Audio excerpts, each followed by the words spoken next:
Just messing around a little bit with some commands, but I'll be there shortly.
Right, that should do that.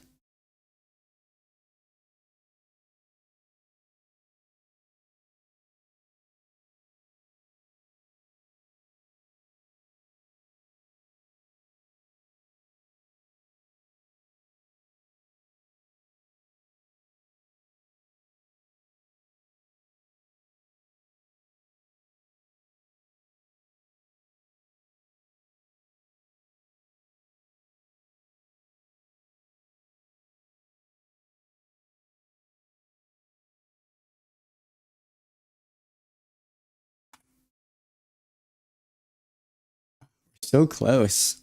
Haha. Doing just a couple of changes to my commands. And then we'll be ready to get started.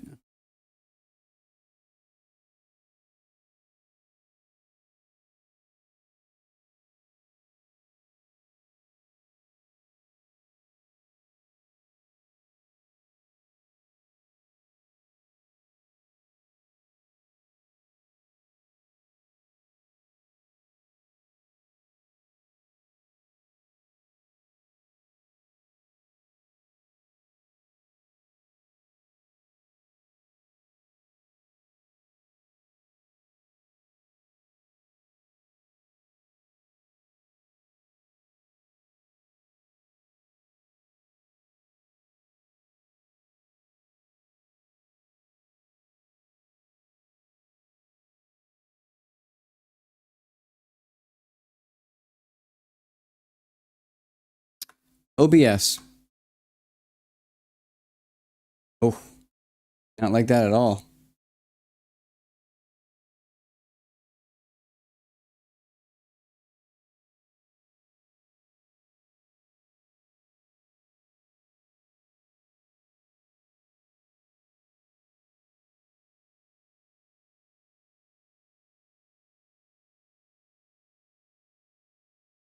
Funny how different it is.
Opaque. It didn't work.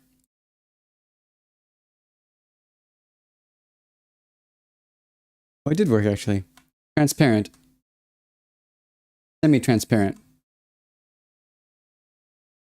Semi-transparent. Oh, one word there. Semi-transparent.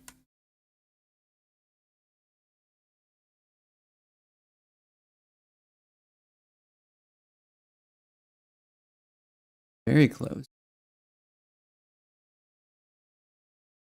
Need to change this window around. Teensy little bit. I'm fixing my commands. It's nice to have some automation.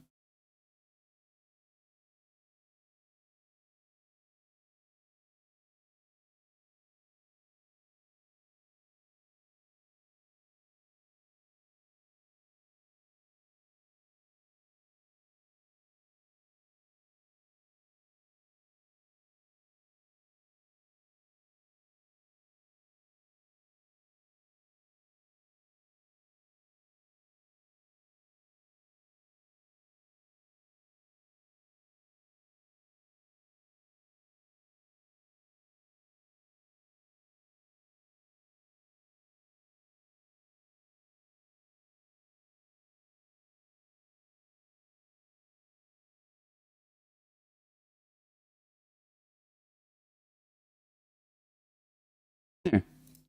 All right, that is right.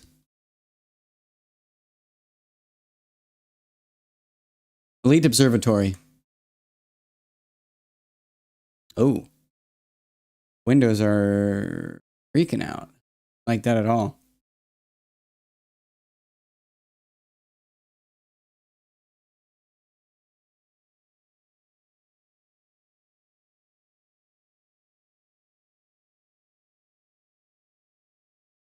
Oh, that's why.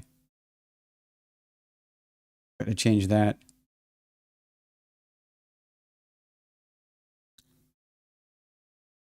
Scan window.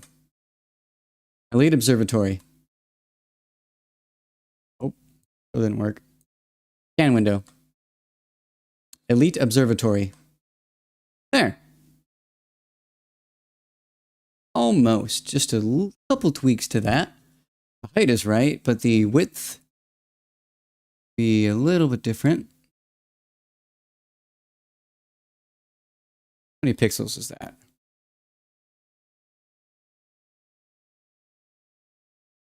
That's actually...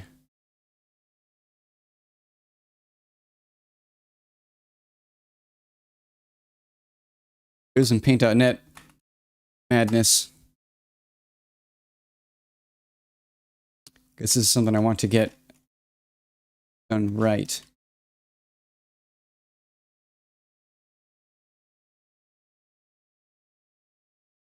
Seven to the left.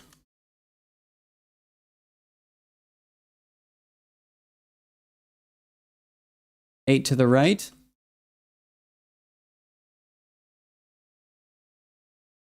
So the move window to the left by 1, 6, 7.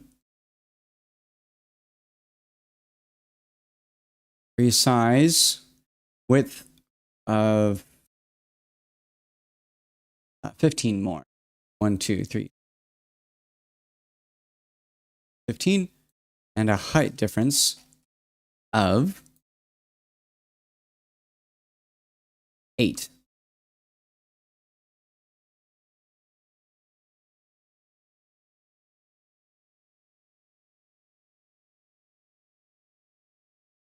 No, 7. 7 higher.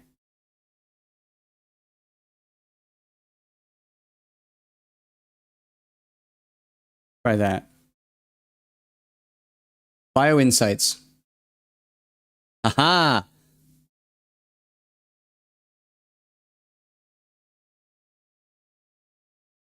Oh, that looks great. Look at that. Bio Insights. That didn't work. Bio insights. Nice.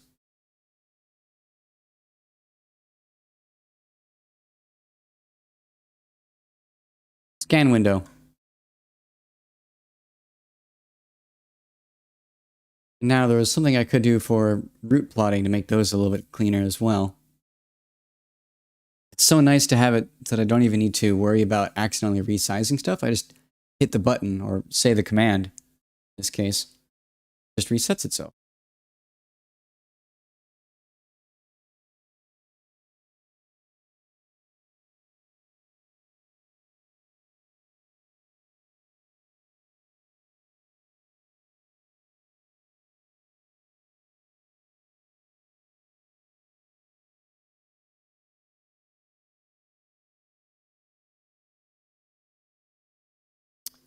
So clever.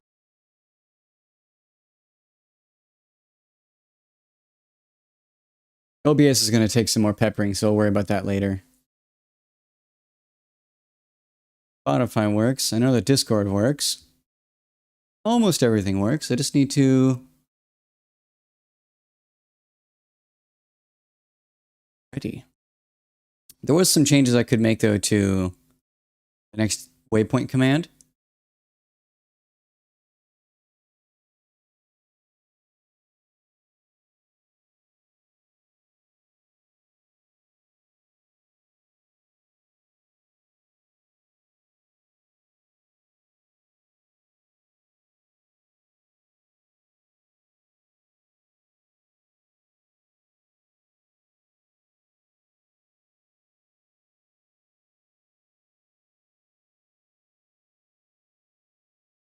I wonder why exactly it isn't able to find it sometimes. Every once in a while, it doesn't copy the command correctly from ED Discovery. Actually, not sure why.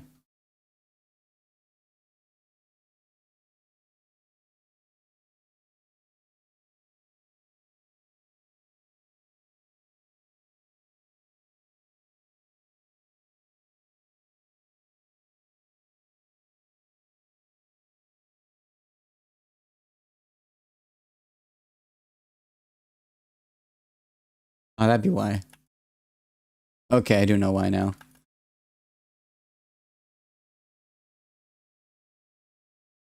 Yeah, if you click on anything outside of the... I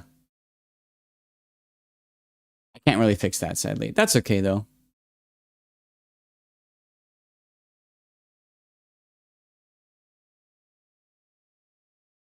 Okay.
Hey there! Doing a little bit of exploring on your own? That's awesome. Hell yeah. Well, we are just getting started. It's great. I'm just booting up Elite in the background right now. And I believe that by this evening, we're going to be back in human inhabited space after 2 years. 2 years away.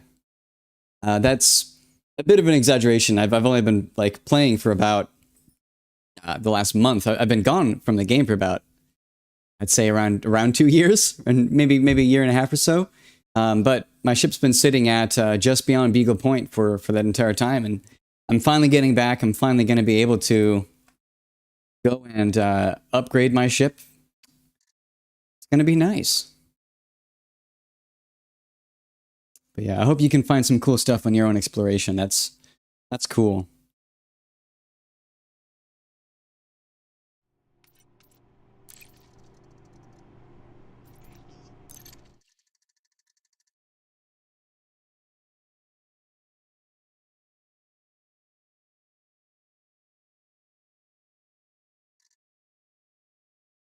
I was last here. We logged off for the night after discovering a system that has at least 1 and possibly 2 stratum tectonicus. This system very well might net me 16 million. We'll see. It really depends on the second planet.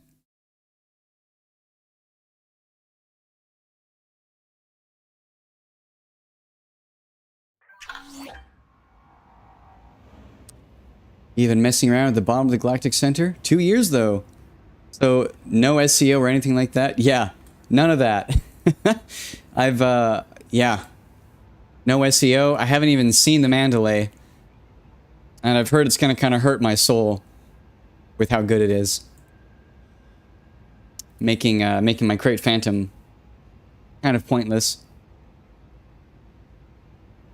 But yeah. Let's go ahead and get back into Super Cruise. Frameshift drive charging. Ready to engage. 4, 3, 1. I'm going to turn off my lights again. There's a bit of glare, making this a little annoying. Ah, there we go. Much easier to see my screens now.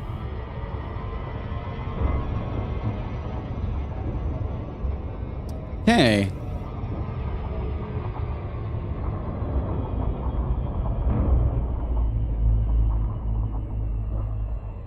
I believe we are in close proximity to one of the planets, but maybe it's one of the stars.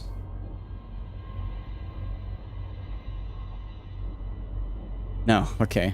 We're actually decently far away. So, maybe I'll ask you for this. Planet 1 is guaranteed to have Tectonicus, which is going to be another 19 million, and then times 4, so it's going to be 80 million. So Planet 1 is guaranteed to have that. Planet 3, on the other hand, has a 1 in 3 chance to have Stratum Tectonicus. So where should we go first? Should we go to the guaranteed, or should we go to the maybe?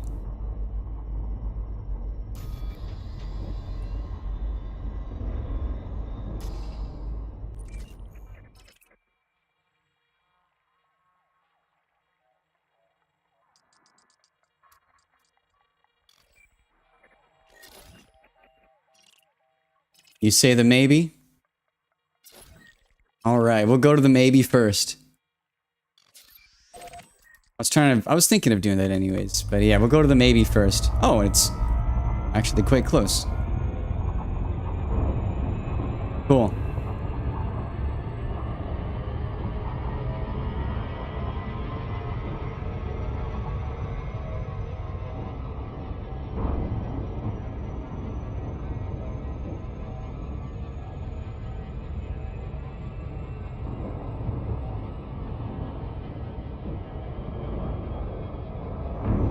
And while we're slowing down, I'll also take a look at where I am in the galaxy, because that'll be interesting. We have, in the past week or so, made ourselves all the way from Ovasi SG-Y, which is the farthest possible star system to reach. Like, it's not that, like, there are, like, you just don't have the jump range to go any farther. There's literally no stars farther than this. It's the edge of the galactic disk. We, in the last week or so, have traveled from here all the way back to here. And I believe today we're going to make it all the way back to Seoul. Yeah.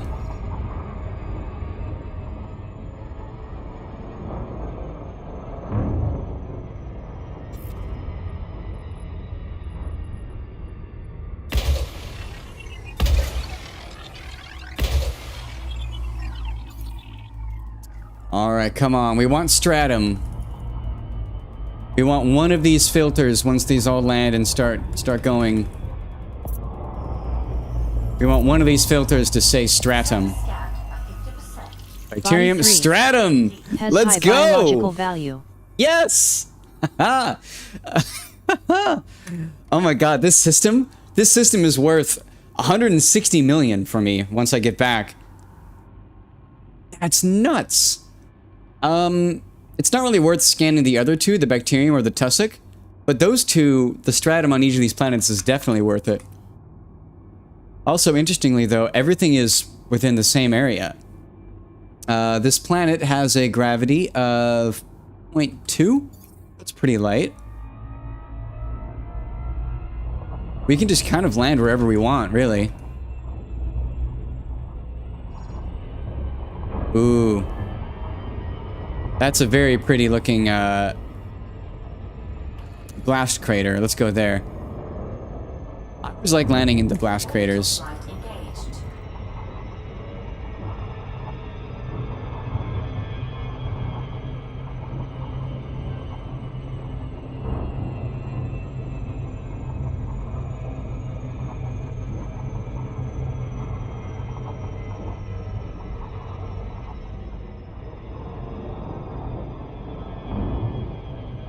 A cool looking mountain. Yeah, very pretty crater.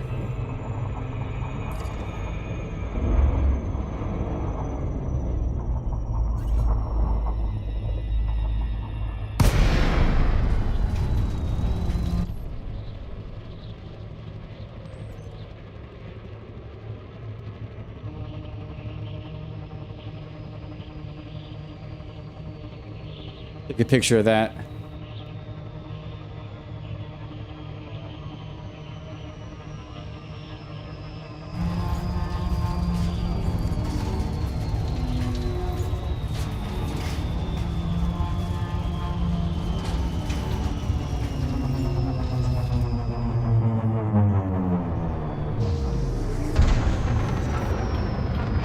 Alright, we should be able to find this thing pretty easily.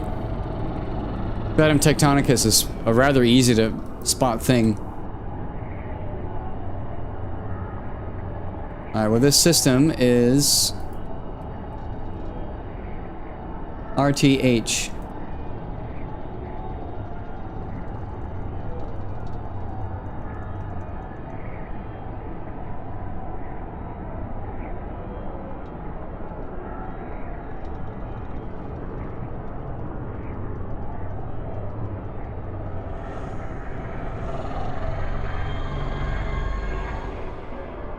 Weird rock right there in front of us. You see that?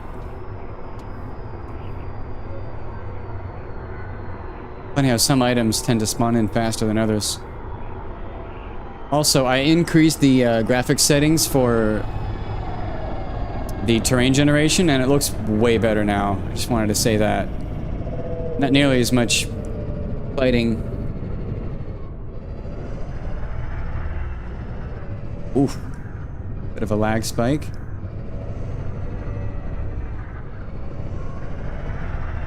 Alright. Oh, there it is. Already found some. Wow, all three of them are here.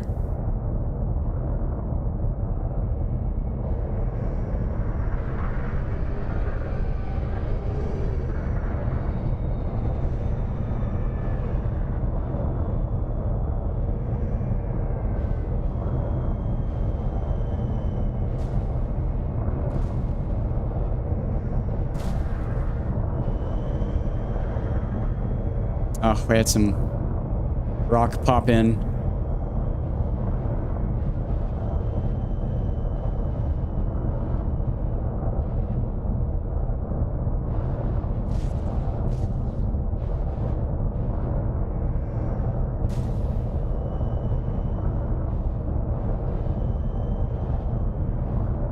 Thanks, I'm easy to spot bacteria. Most of them are blending the terrain too well. Yeah, they're usually so obnoxious to find. Also, these rocks are really popping in. Is there a way to fix that?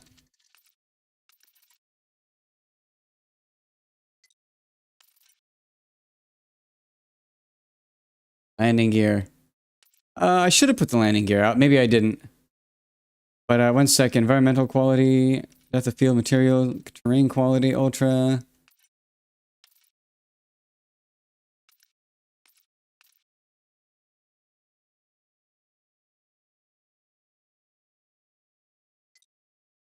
Turn that on. My GPU's at 100% right now, and it'd be nice if it wasn't. That didn't affect it at all.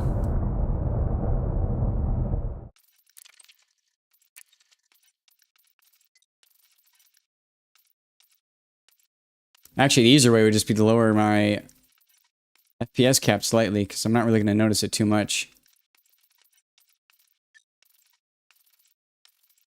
Display, we'll put it down to 120 hertz.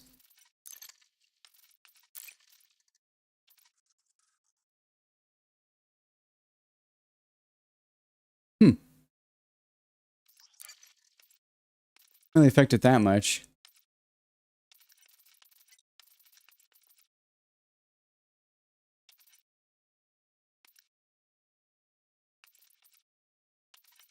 Yeah, for how high those settings are, I'm very surprised at how much terrain pop in there is. Oh, you're right. My landing gear isn't out. My mistake. Yeah. Brain heavy task. Yeah, look. As soon as I put my train out, I mean, it's immediately finding spots to land.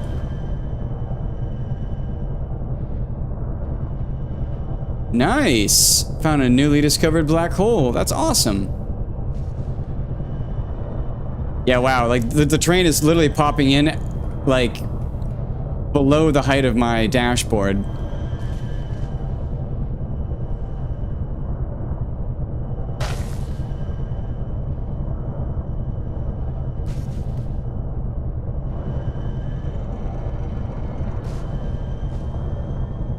I think there's a way to unlock that in settings, because I really would rather crank that setting and lower other stuff.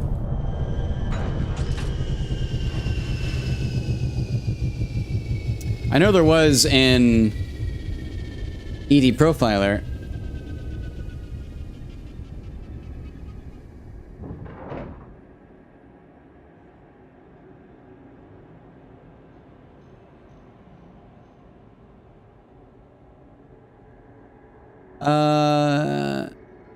Terrain work slider and model draw distance slider. Where is model draw distance?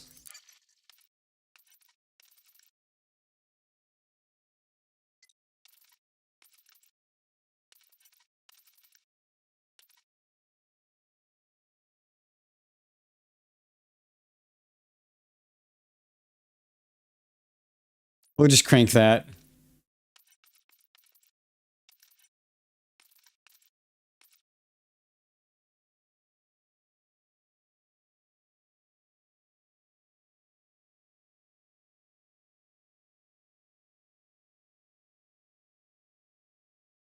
Where's model draw distance?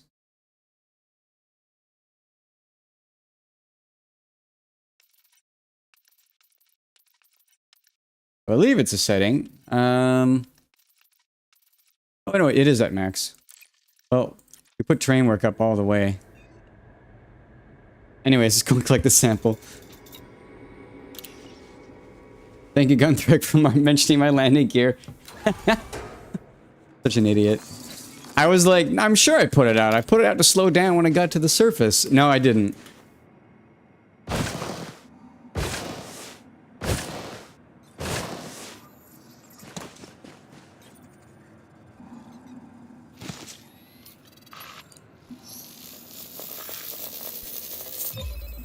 Stratum tectonicus confirmed present.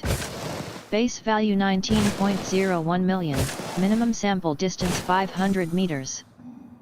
First partial sample collected. I don't like how it says stratum instead of stratum.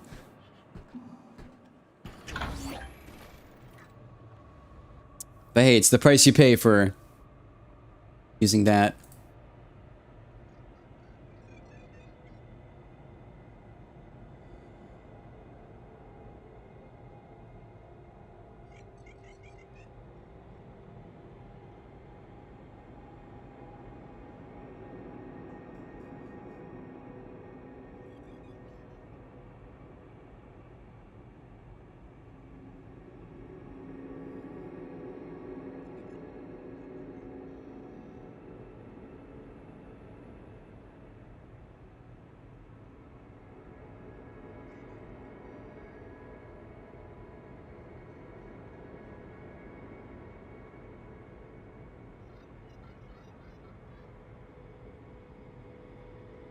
I think I'm actually going to disable... one second. Pop-up notifications. We'll enable the pop-up notifications. Just voice notifications. Okay. Cool. Let's go and land somewhere else. Pick up another one. Also, I saw that you posted a video about the trees. I haven't seen it yet. But Minimum distance reached. I'm pretty sure I know what your over thoughts are on it. 500 meters from previous sample.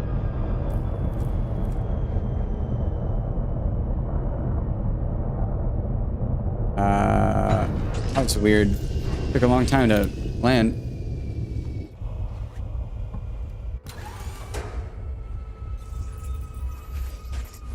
Oh, so look at that giant colony over there.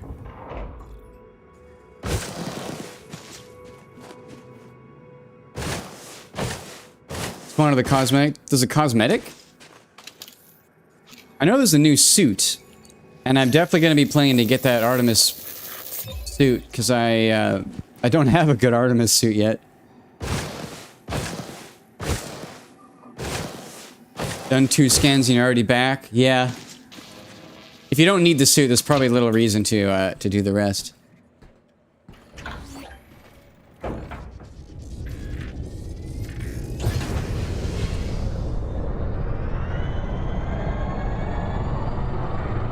Minimum distance reached.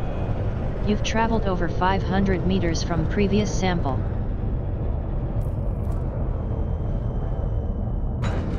Cosmetic for a single scan, tier 5 with pre-installed mods for 75% or higher. 75 is like, that's a low bar too. Somebody was saying that they did 30 samples and they were in the top 25%. So I'm pretty sure I could do 30 samples and just kind of not worry about it for the rest of the CG. It kind of reminds me a bit of Sea of Thieves, actually, with the way that they did their events. Also, those guys are so little value. This is not worth scanning. It's only worth 1 million. Well, I guess 4 million. But, wow.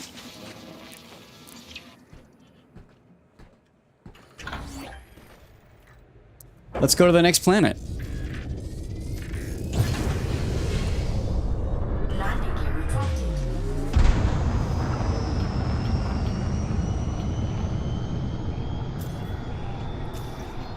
We're at 3, we want to go to 1. I don't get out of bed for less than 20 million. Exactly. Exactly. What's the point? Yeah.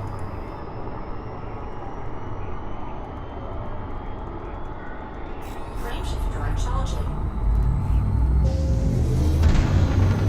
You know, I do think one of the most endearing things with the Orca is whenever you boost, it makes like a little sound effect. Boom! It lets your passengers know that you've hit the boost. It'd be funny if it does that for SCO.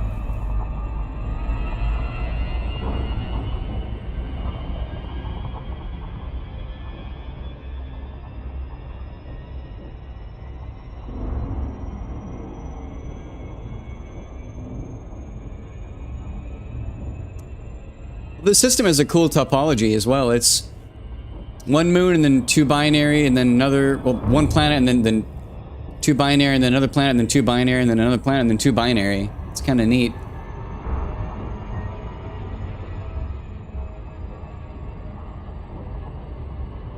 Alright, once we get past this other planet nearby is... start moving a lot faster. Let me close this window a little. There. And looking at graphics-wise, yeah, we were getting about, like... Actually, that was pretty damn good optimization for my computer. I was getting right around, like, 95 to 98% usage on my GPU meter. And now that we're in orbit, we're getting about 70% GPU usage. Need a Beluga Mark II? Yeah! Oh my goodness. Dude, can you imagine if they actually made a... Okay, hear me out, right? They should make an exploration vessel that is also a cruise ship. In my humble opinion, I think that the cruise ships would make great exploration vessels. And I'm not just saying that because I'm driving an Orca, which is a cruise ship that I've turned into an exploration vessel. I think it makes some sense that you would have people in a game about exploration that would pay big money to explore. But yeah, I mean, I don't know, you have some ships that are made for combat, you have some ships that are made for transporting people, and I think it'd be cool if you could make some ships that are exploration, that are cruise ships.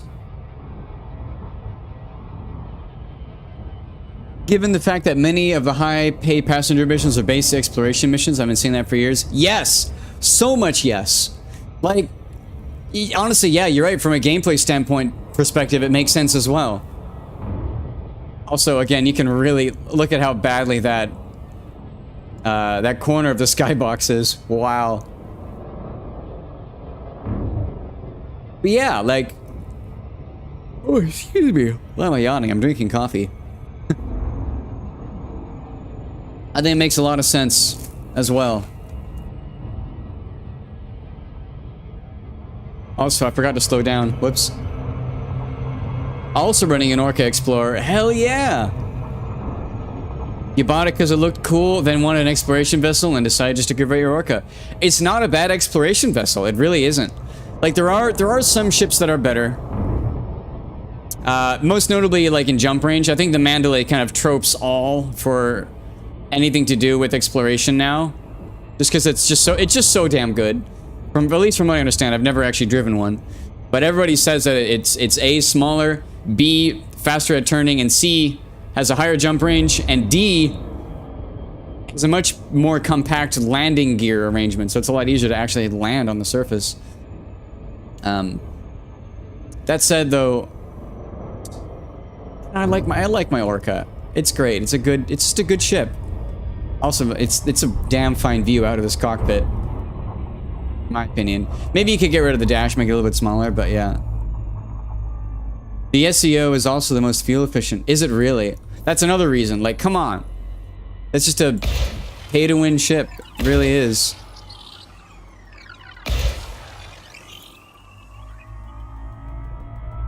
It either needs a nerf or it needs other vessels to get better.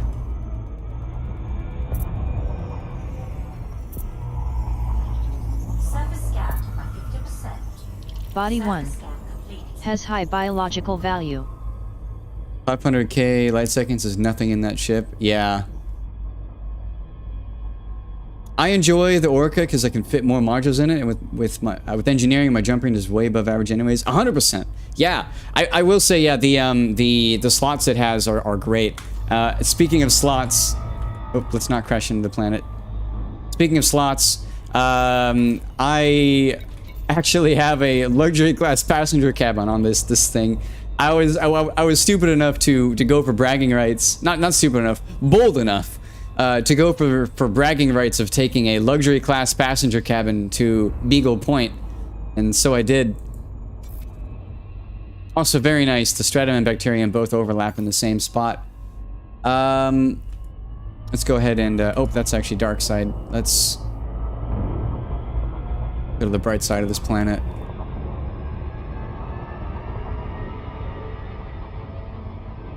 I think we'll land there. We'll land right there.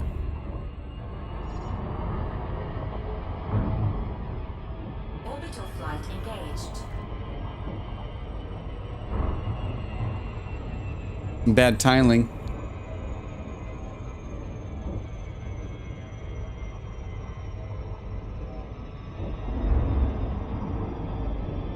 Well, then we could walk into them. I'm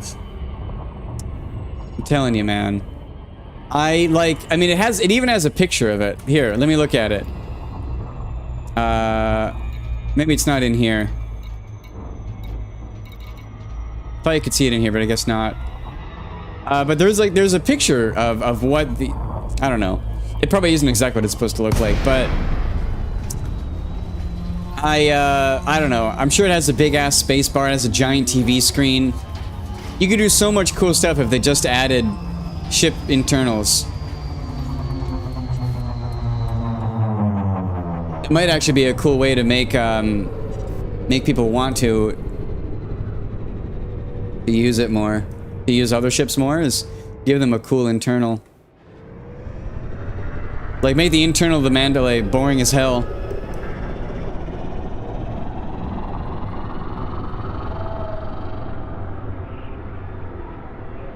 The devs don't want to do it? Yeah. Come on. Like, everyone wants it. Universally.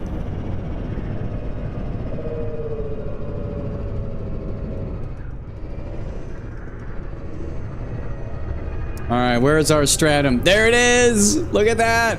Wow, just right here.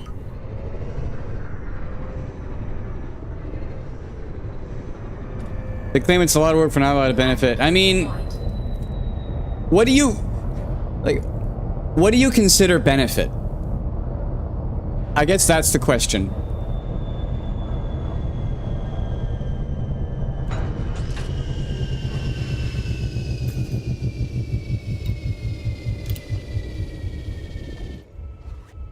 Because it's not going to earn you more, right? Like, everybody already has the ships. Adding ship internals isn't going to make anyone earn any money. It's not really going to increase your gameplay loop. So I guess in that regard, it won't add a lot of benefit. But what does it add? Well, we have multi-crew. You can wander around your ship with somebody else. What if they add decorations? What if you could, like, add decoration to the inside of your ship? It adds ambience. It does add a lot of ambience, a lot of immersion, yeah. But yeah, like, maybe when you have ship internals, you could then, I don't know, maybe you could, like, grind Imperial ranks or faction ranks to get cosmetics that you put in your ship. That could be something. It could be a whole new like feature of the game. Maybe bragging about your ship also becomes bragging about the internals of your ship, making it look as pretty as possible. Maybe people want to do roleplay, and then you could have like, you could have ships that are outfitted for, I don't know, hanging out with your friends.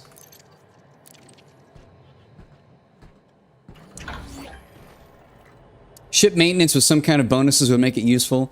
That could be too. Maybe if you're, what's a good way to say it? Yeah, you can wander around your ship. Maybe you have to go over to your, oh, you know what they could do? You know how you can't repair your autofield maintenance unit or your power plant because you can't like shut it down? Maybe you can repair it by manually getting out of your seat and going into the power plant of your ship and actually repairing it by hand. That could be pretty cool.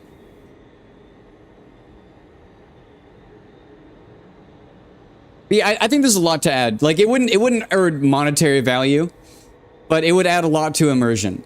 Hull repairs. Yeah, that'd be awesome. Yeah, you know what? Dude, 100%. You could repair your hull without using limpets. That'd be awesome. It blows my mind that you can't spacewalk in this game. I'll just say that too. It'd be so cool if you could just get out of your ship. I feel like that should already be a thing outside repairs of the Odyssey and using your power tools on bases. Dude, it'd be so cool. Be awesome.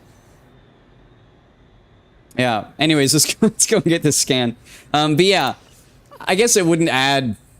I don't know. It really depends on your definition of value.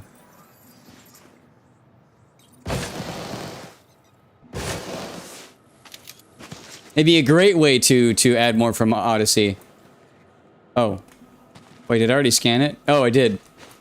Whoops. Hey, got Steam. Good to see ya.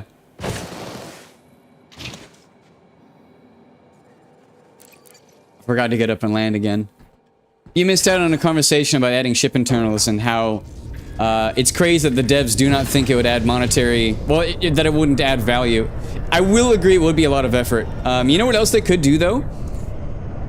They don't need to add every ship internal immediately. Minimum distance reached. How about this, okay? You've traveled over 500 meters from previous sample. So, like...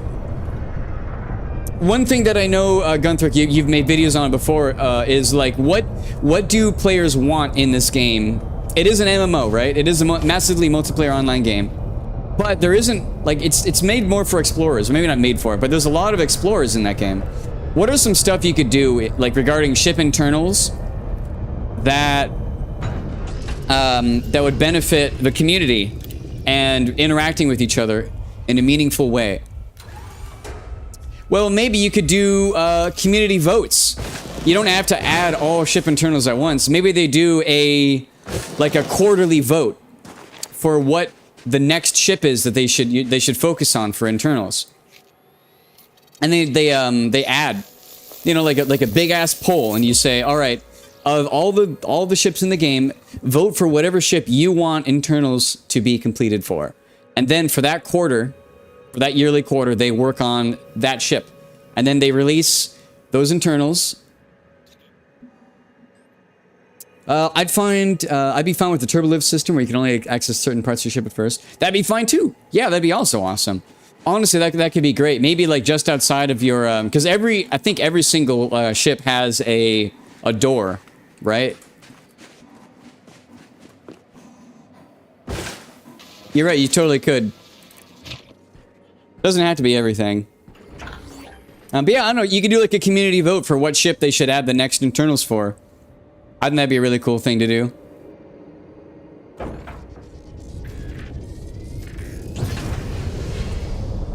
How did I realize that? I already have a slightly damaged AFMU from a too close grab rig. Oh yeah, grab rig. Whoops. Minimum distance reached. You've traveled over 500 meters from previous sample. Some of these ships would be so big it'd take forever to walk through them manually. Yeah. Oh yeah. The Orc is like a big ship on its own.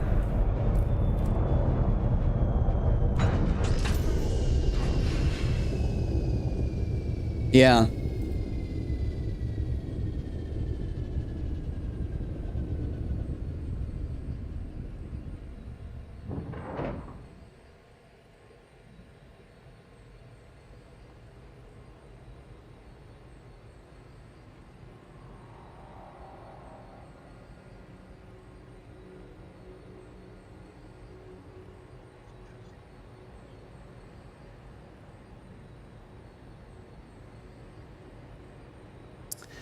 Some of these ships are so big it take forever to walk through. Gunthrick, I found your channel, I haven't subbed. You have a lot of content and have subbed. Yeah. Been at it for a few years now. Awesome. Yeah, no, it's great. You got some good stuff. I need to go back and watch some of your videos outside of the new recent ones. If there's any particular videos you're particularly proud of, let me know. I'll totally watch them. My content that I do is mostly just sporadic, miscellaneous stuff that I find interesting. I play a few games here and there, but I don't do this for monetary value. I do it just because I'm kind of bored, and it's nice to chat when you're doing single player content like this. What you did for Half Code Joy yesterday was very cool. What? Who did? Sorry.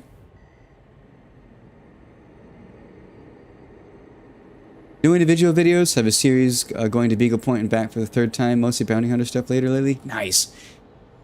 I will say it would be pretty awesome if I made a... I don't think I have the energy to do it, but I could very well see a series like that where you travel to a place, and then as you're traveling, you record all the videos like I'm doing here, where you make a... like you just stream the content to YouTube, and then mark down timestamps of when interesting stuff happens, and then make like what's the term for it? I guess you join all those segments together to make it just interesting stuff. Hire it out? Yeah, you could. Although it would be pretty cool. I don't make any money though off of this channel, and so I don't think I would spend my own money to do that. That is a solid point though. If I did make money off of this, that actually would be a solid thing. I just stream content, and then as I go, I would probably just mark down thumbnails. Me neither, lol. True. That's true, yeah. I don't have a lot of spare money myself to spend. I have a lot of, or barely any money anyway. That's fair. Guess we're in the same boat then. Did I finish? I did finish scanning here. Yeah, we're done with this system.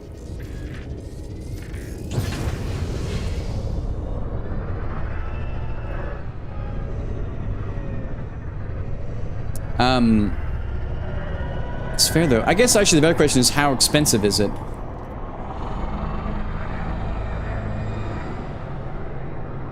Landing gear detected.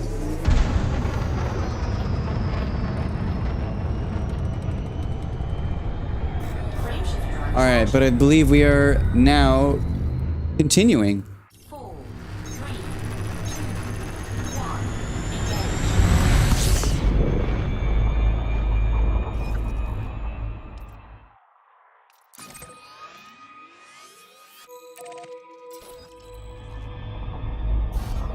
Oh, I'm scared. Yeah, that could be a cool thing. Like, one of the really special things about this game is that because this game is based around exploration, there is a roughly 2 billion star, like, generated galaxy that you can explore with, like, roughly 2 billion stars, I think is what it is. And because this game has been out for so long, there are just cool stuff to go and see. And I could see it being some interesting content for streaming, like, I would stream this, exactly what I'm doing here, and then, yeah, timestamp when interesting stuff happens, and then, like, cut the videos together into just segments of what's interesting for every waypoint that I visit. Just explaining what it is that I'm seeing. Gonna enjoy catching up with the elite content. Did see the latest rant vid. Yeah. I'm assuming that's the tree vid, where it's just space trees. They really need to add more stuff for exploration. But also, like, I mean, it's a small dev team. This isn't a AAA game, right? I'm gonna look it up. Is Elite Dangerous a game? Yeah, it's not. It is a large studio. I guess, yeah, Elite Dangerous is a weird game model. I don't know how big the team is. There's a lot of, yeah, I don't know. There's a lot of, what do you call it? I don't know what I was saying. Anyways, what is our drive at? 100%. Nice. We are resuming the Neutron Highway. Ready to engage. 4,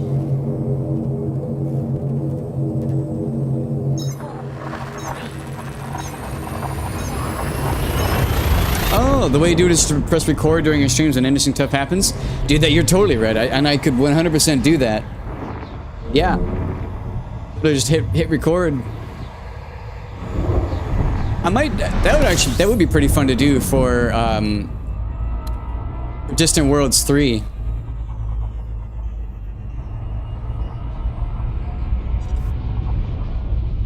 And I already think I know what audio library I would use. I don't know if you're familiar with the YouTube channels of Warning. there's a series of them, and it's history of the world, history of the universe, history of humankind. I think I would use those channels, the audio, the music that they use for them as a baseline, because I'm pretty sure it's all free. Frameshift drive charging. Anytime you think screenshot, just press record until you're done with it. Yeah.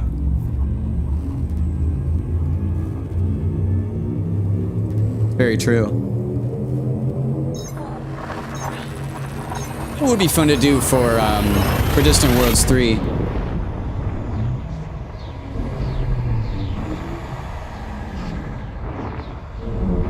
Surprisingly, I did study video editing back in high school.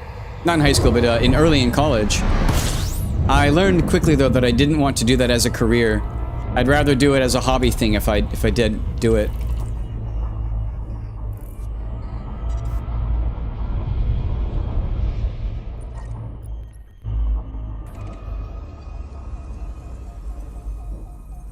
Distant Worlds won't be the same with the new ships we have. That is true. I am, I don't know. I wasn't there for the previous Distant World, but I can only assume it was a good time. Warning. Frameshift drive operating. But, yeah, that was when we didn't have Frameshift drive. nearly as good frameshift drives. It's a lot easier to get across the galaxy now. Like, if you're really dedicated, you could get from space to Beagle Point within, like, 12 hours, in 10 hours, with a really optimized ship Charging. from Sol to Beagle Point. Just beeline it straight there. Don't worry about scanning.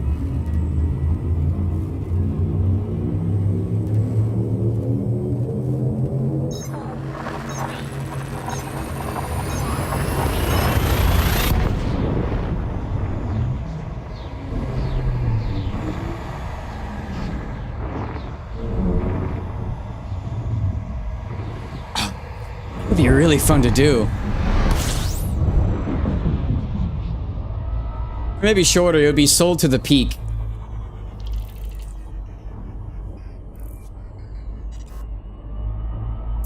HCJ and Gunther, are either of you planning to participate in Distant Worlds 3? I am.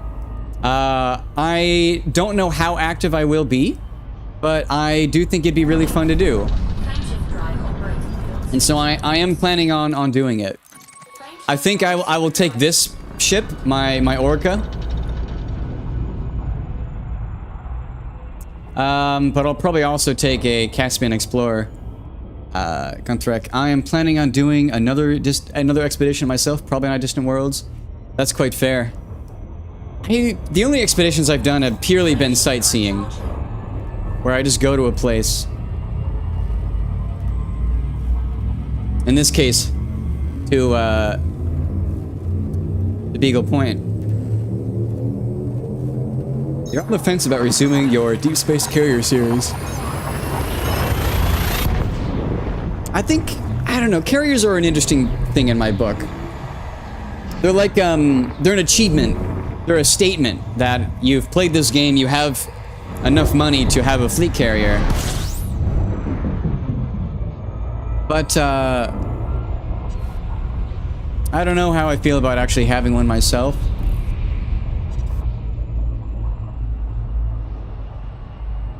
I feel like it kind of takes away the joy of exploration to some degree, right? Like you're no longer out in the black, just you and your lonesome.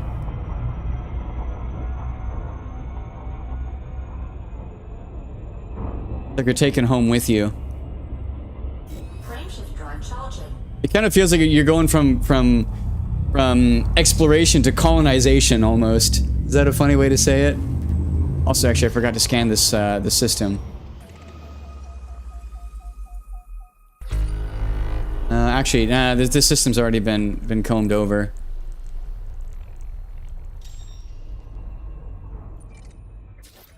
Yeah, these have all been mapped. Let's just keep going. Frameshift drive charging. Well, you live in an RV, so like bringing my home with me. Yeah, that is true. Imagine having Vista Genomics at your fingertips all the time. That is pretty awesome, I will say.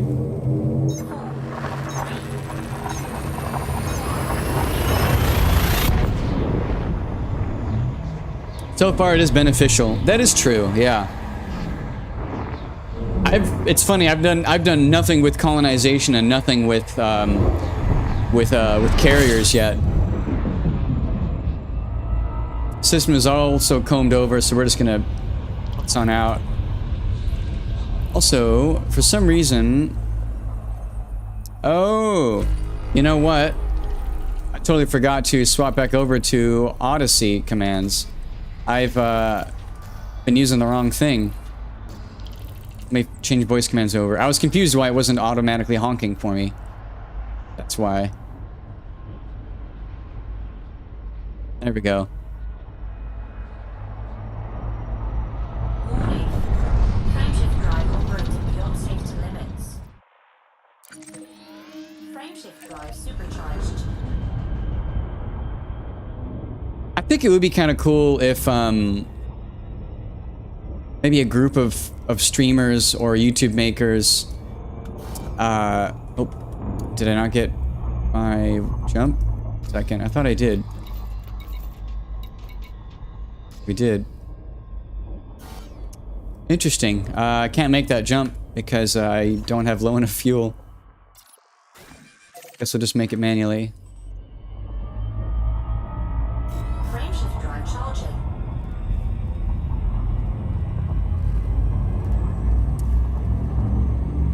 Done nothing with colonization. No interest in it as of yet. Yeah, same, honestly. I don't really know what I do.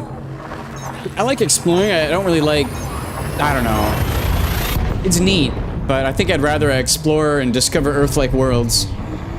And then maybe make some fun outfitted ships rather than build a, like a spaceport.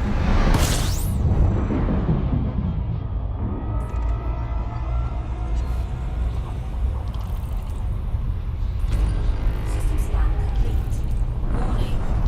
Frameshift drive operating beyond safety limits. I need atmosphere for that. Drive supercharged.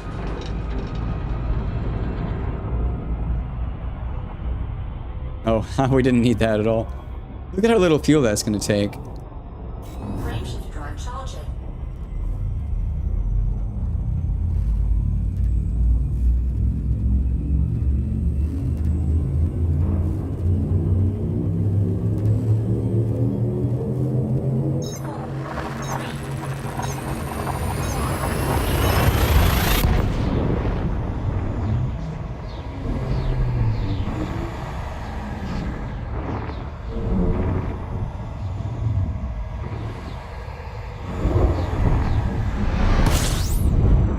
Alright, refuel.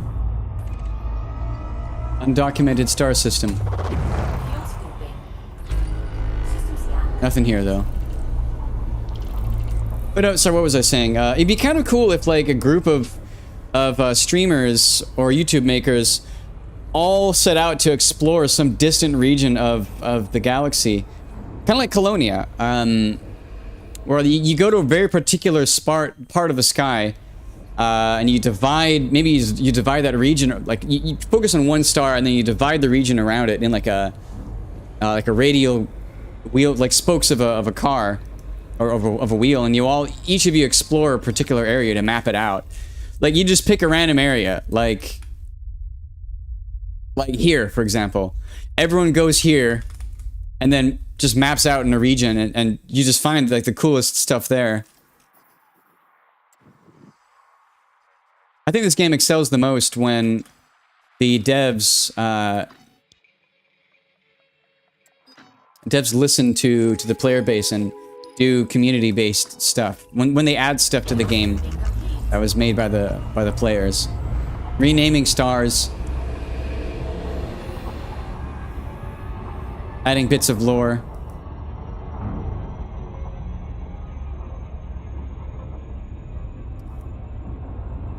Interesting how different HUD colors show things you never saw. This is the first time I noticed the throttle indicator as a scrolling arrow during hyperspace jump.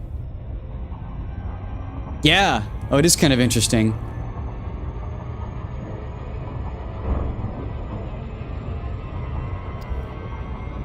I found the most enjoyment in exploration and mining, to be honest, with trading coming in second.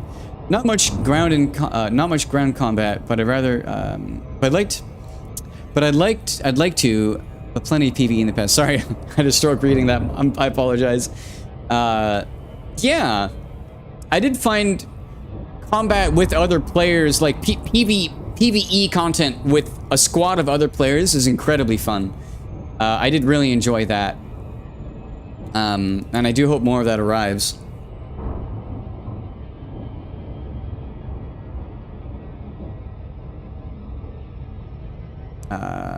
All right. Oh, you know what happened? I screwed up my my order of my waypoints. That's what happened. That's what the new operations thing is supposed to be. I guess it could be fun. I don't know though. It's a different thing. I do think that kind of thing is fun. But we'll see how much I actually do of it. But yeah, I do think that is fun. That is, I think, the most enjoyable bit of PvE, of actually playing with other players. I do think that's one of the most enjoyable things. Other than, you know, streaming. Doing exactly this is quite enjoyable to me. So I have 2 notifications. I'm looking into that. The new operations thing is Squadron PvP? Or is it Squadron... PvE, I guess is what I meant.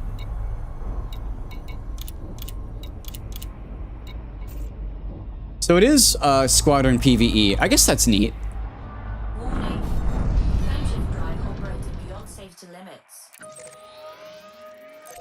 Frameshift drive supercharged. But also, like, kind of enjoy, like, outfitting for exploration. And I'm not like a really good pilot. Drive charging. At least not for PvE. Or PvP. I'm just not a good pilot for combat. But it is team-based. Yeah, that's neat. That's cool. What I've really done in this game is a little bit of Thargoid hunting with the squad. And exploration. That's really all that I've done.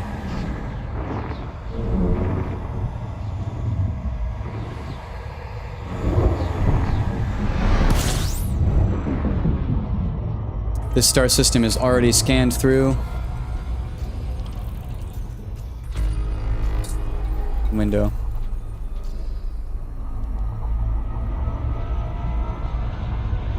Warning. Frameshift drive operating beyond safety limits. Try that again. Won't do me much good out there in the black. Yeah. Do you, Warning.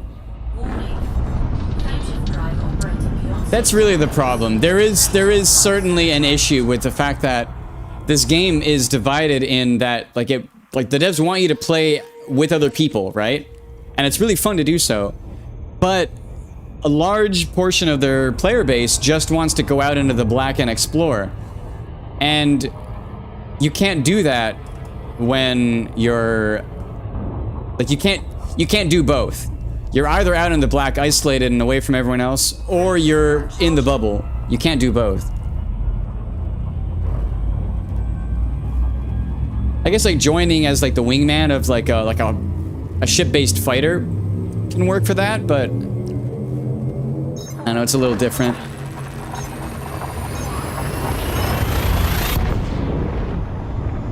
Another thing you didn't get into is the AX thing. AX is great. It was incredibly fun, I'll say that. I wasn't good at it, but I did make an AX ship. A Crate Mark II. And it was incredibly fun. Very boring system. Warning. Frameshift drive operating beyond safety limits. Frameshift drive supercharged. Frameshift drive charging.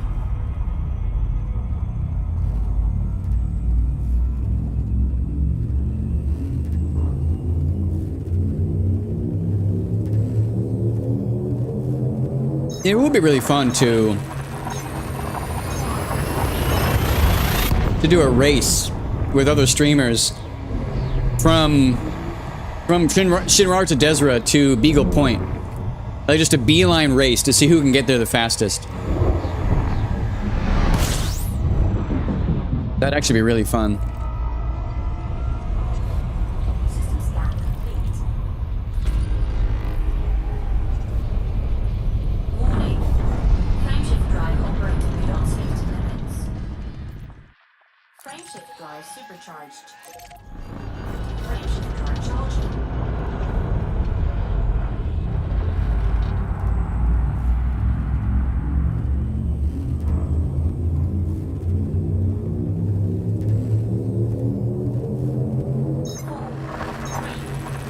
You wanted to race around the galaxy like ship and SRV racing in cool looking places? That would be so much fun. And do you have to be good at racing? No, not at all. Yeah, Kara is a spawn point, 100%. Yeah. Oh, that'd be so cool. Yeah, like everyone just like you take your racing ships, strip down to absolutely nothing. You all pile them up onto a ship carrier and you just go somewhere and you race. I know that Distant Worlds is going to have some of that. Warning. Frameshift drive operating beyond safety limits. Frameshift drive supercharged. Frameshift drive charging.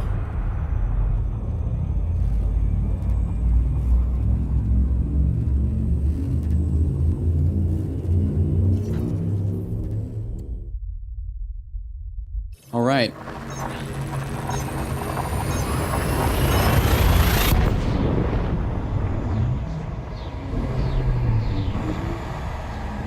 Yeah, it'd be really cool.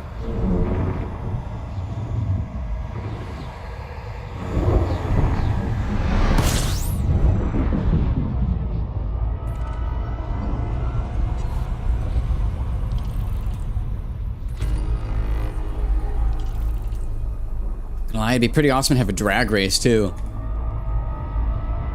Literally just like, who can circumnavigate this planet the fastest? Up to some like incredibly small astronomical body. Warning. Frameshift drive operating beyond safety limits. Frameshift drive supercharged. Frameshift drive charging. Cool, 88%. We're gonna refuel at this star. We're gonna finish the next 4 neutron jumps, and we're gonna be arriving at Rikoku project. Rikohu, excuse me. Yeah, our next waypoint's coming up.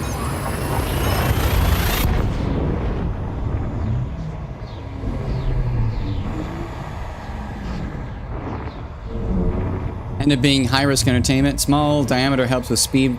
Means super low and super fast. Yeah, dude, it'd be awesome. Yeah, it'd be people that just like raking the surface of this planet, right? And it'd be a race for speed, not for maneuverability. It'd be a drag race, pure and simple. So you'd be, what is it, the Viper? I think the Viper has the highest potential max speed. Or maybe it was another ship, but like you'd have people doing these ridiculous optimizations for pure speed more than anything. And I think that'd be really cool. I'm pretty confident I could make a ship that'd be good at that. Yeah, exactly, yeah, super small bodies. There's a few that are like very tiny.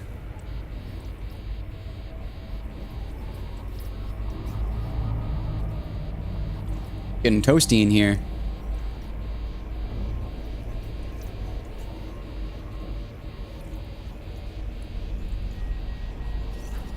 Fuel scooping complete. Oh, we're going backwards. That's weird. Warning. Temperature critical. Yeah, a little hot. Having to constantly boost to maintain speed would be annoying. Yeah.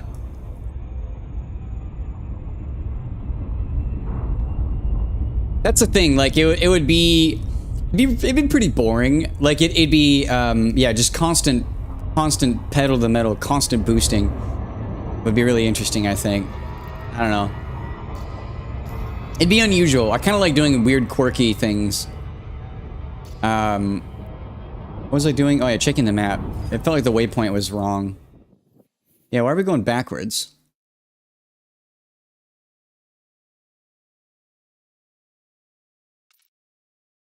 Weird.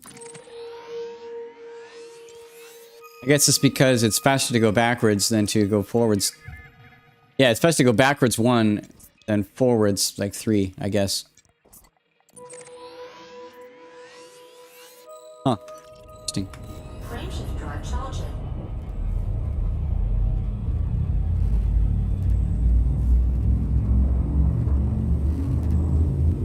But yeah, I'm pretty proud of how streamlined I've made my process of pathfinding. So I think I would actually have a good shot if I made a min-maxed jump distance ship. I think I do have a good shot of getting to Beagle Point first. Let's see how fast I can get through this neutron star.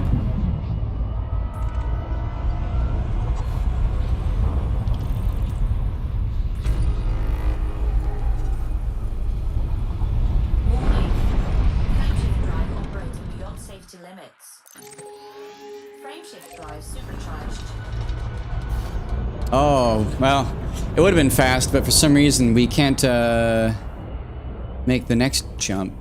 Some weird stuff going on. We're at B60. 8.6, little wonky. Frameshift drive charging. Maybe we'll try again here.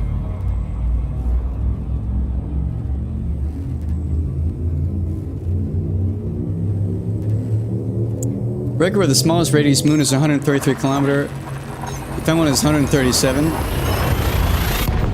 So small it would literally take 4 to 5 hours to drive/fly around with an SRV. Dude, that'd be so cool. Also ridiculous. My God, that'd be a painful 4 to 5 hours in an SRV, but that'd be so interesting. Like, no one's done a race around a body before, I'm assuming. It'd be the first time. Warning. We might be going a little fast. Beyond safety limits. Frameshift drive supercharged. Oh no, that was perfect. Drive charging. There we go. That was a very fast transition. But yeah, I think it'd be so funny. I think it's just fun to say that you participated in the first X, right? I participated in the first race in an SRV around an entire moon. I participated in the first all-out race around a moon in a ship. I think it'd be fun. System scan complete. Warning. Frameshift drive operating beyond safety limits. Do you have to be good at racing? No. You don't actually have to be good at racing. Just say that you did it, and that's enough to be just fun, right? This is a game of firsts. Frameshift drive charging. Man, 133 kilometer. That's crazy.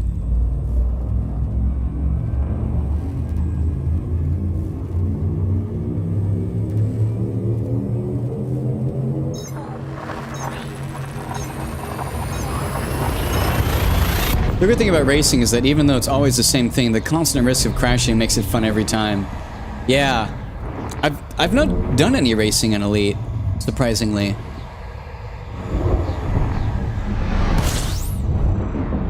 I did get an Eagle just to mess around like in planets, but I haven't used it.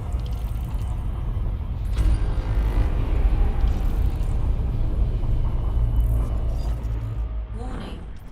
It was awesome in Super Cruise back in the day. But you could Super Cruise through, like, you could race in Super Cruise? Or am I getting the acronym wrong? Frameshift drive charging. Star Citizen. Okay. My bad. Yeah. I wonder if Star Citizen is ever going to release. Allegedly, like it's, I don't know, they're going out of beta next year or something. But keyword allegedly. Right before we found out it was a scam. Yeah.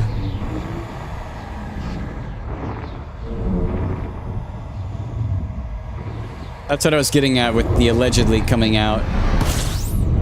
Who knows if it actually will.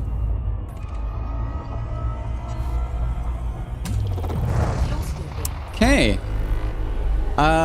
We are at destination 1 of 2 for this. We are just arriving now. They've made enough money to develop that game 10 times over. Yeah. So, we are arriving at Rikohu Project 1. There is a science vessel that jumps between the next 2 star systems in this list on a bi-weekly basis. So I don't know which one it's at. But I just wanted to travel to it and say hi. I wrote it down because it's far from the bubble, and I thought it'd be interesting to visit. Kind of unusual. I see no signals here, but there is an Earth-like world. Planet B5. Oh! There is a signal.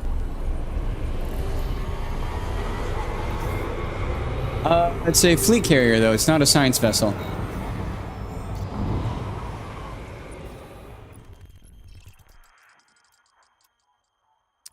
Yeah, there's a fleet carrier here. All commanders can dock. That's nice.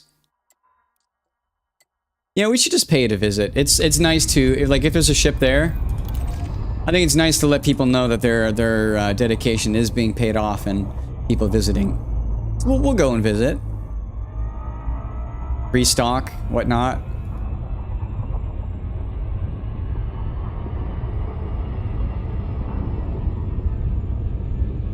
Also reset your spawn point. Also true. Yeah, it's good to do that just for resetting your spawn point.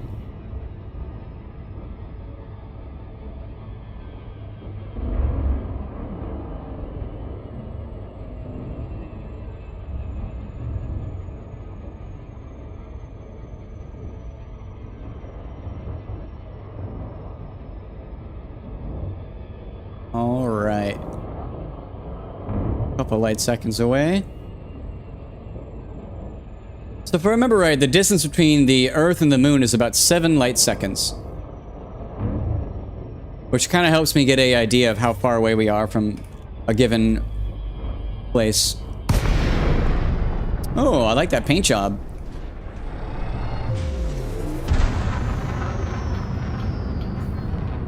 Request docking.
%40 ship integrity.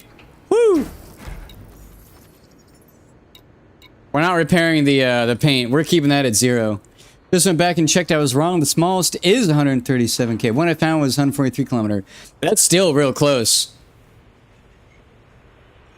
Like, you're still 6 kilometer off from the record. That's crazy.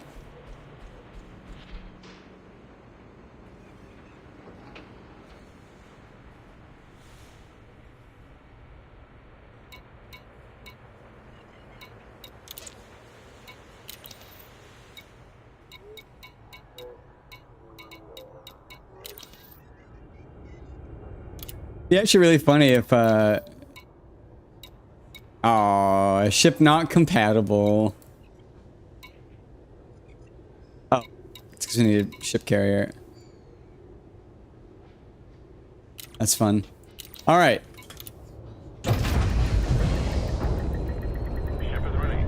Eok Pruway.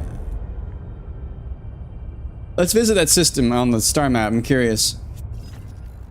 Planet A2B. Or sorry, Star A, Planet 2, Moon B. Pretty far away. Oh wow, right near Colonia. Neat.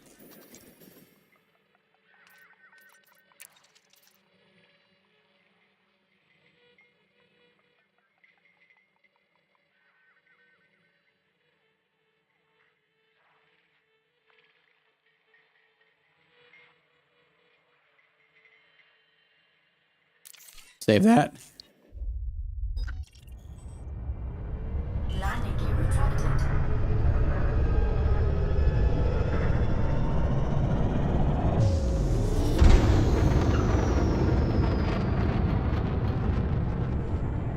Okay, so I did not see the science vessel here, but there is an Earth-like world that would probably be worth scanning, depending on how far away it is.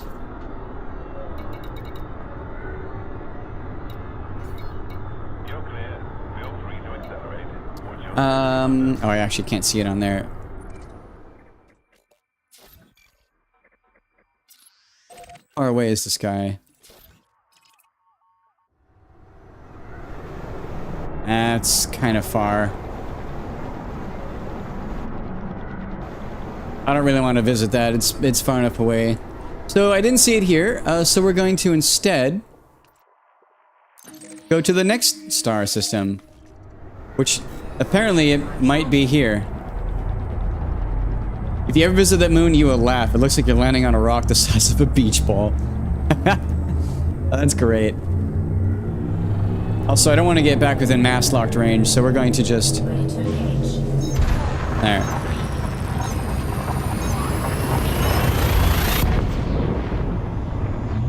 Lower that. That's pretty fun.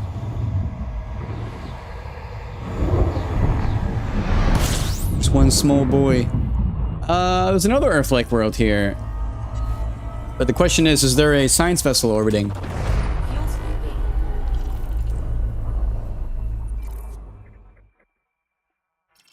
I don't see it.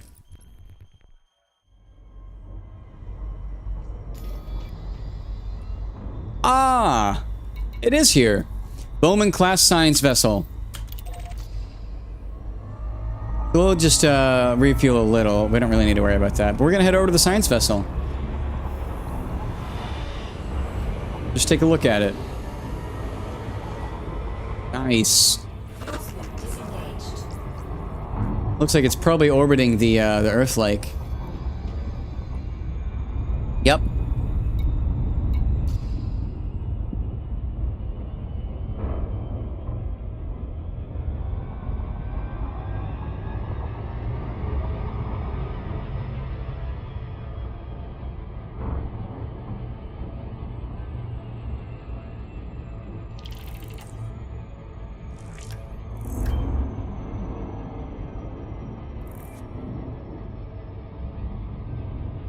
Ooh, pretty. It's a close orbiting moon. Very close. I'd be worried about the forces that these are giving to each other. The tidal forces on this Earth like must be insane.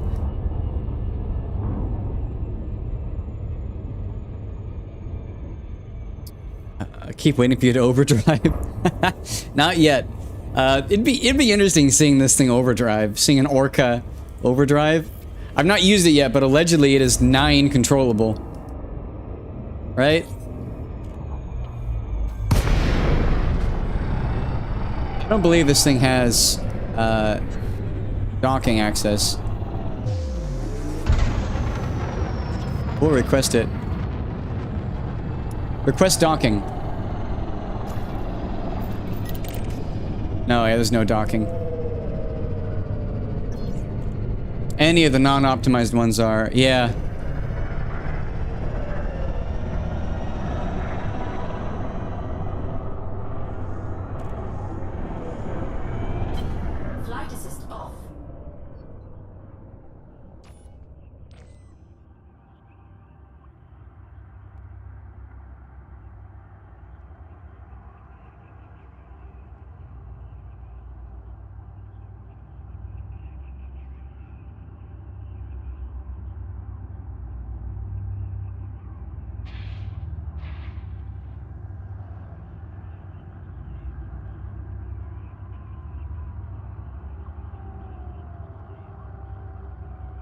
Picture time.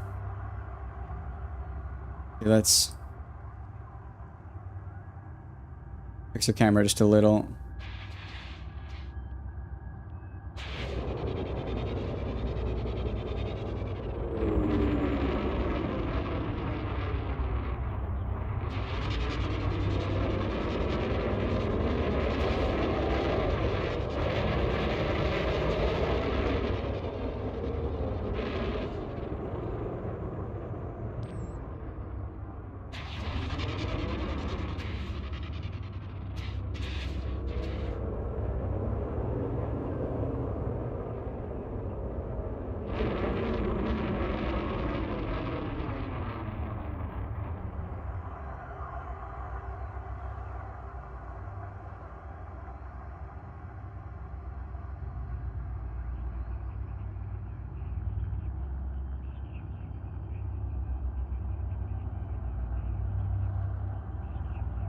Rikoku.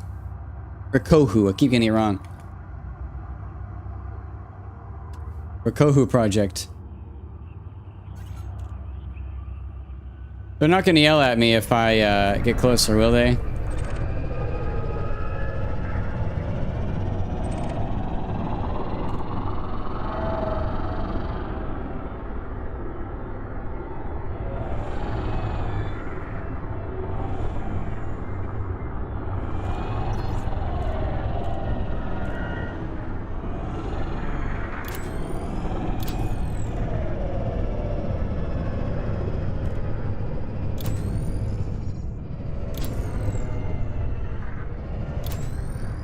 Guess this is a big ass radar dish. Actually, it's funny. It looks like Wi-Fi signals, signal towers.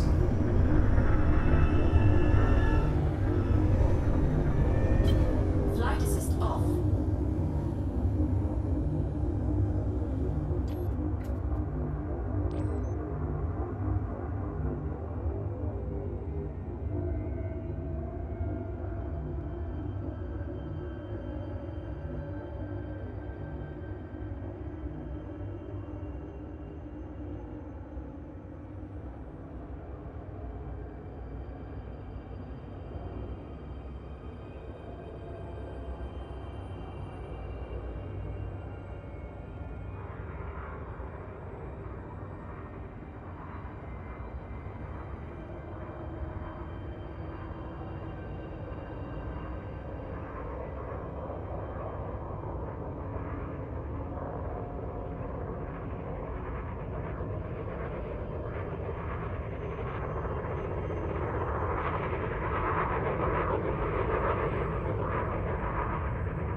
Flight assist on.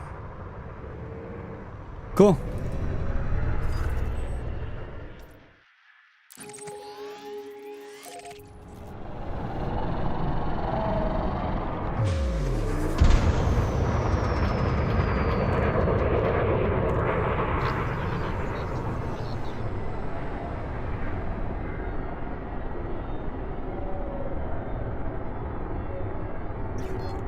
Frameshift drive charging.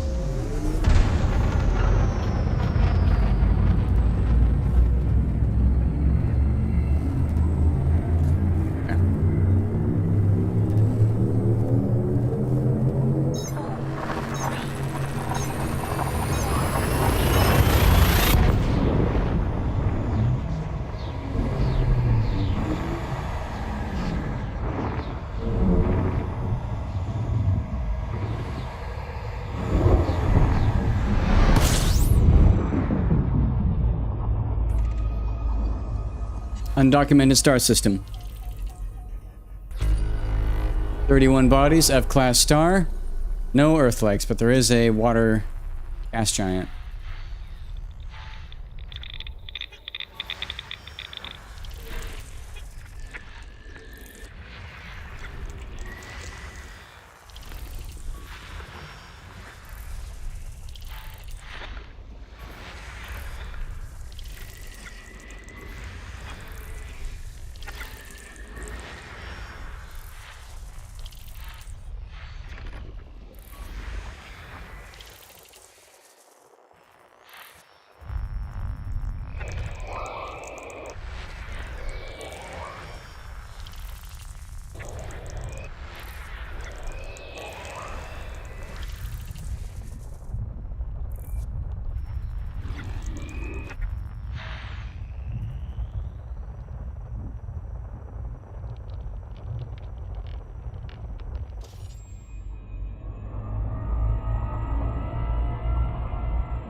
Nothing interesting here, really.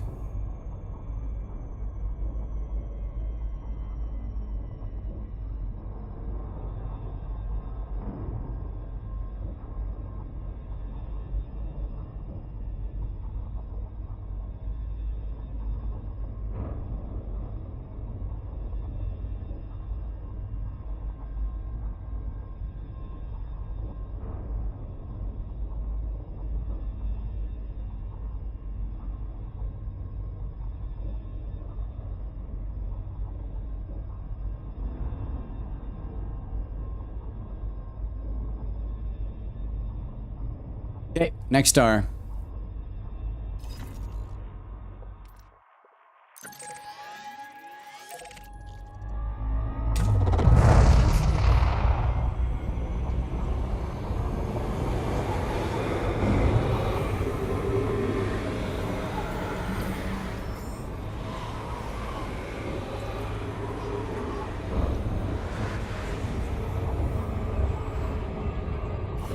Disengaged.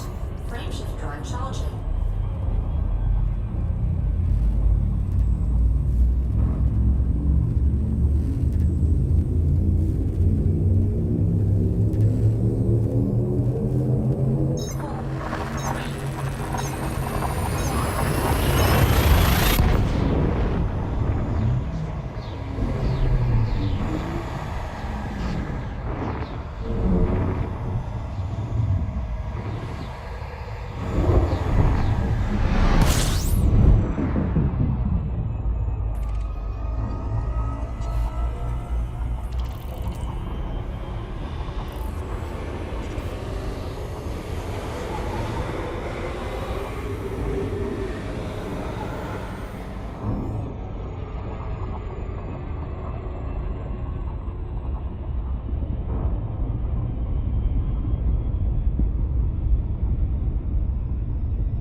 Okay, did I scan this system? I don't think I did.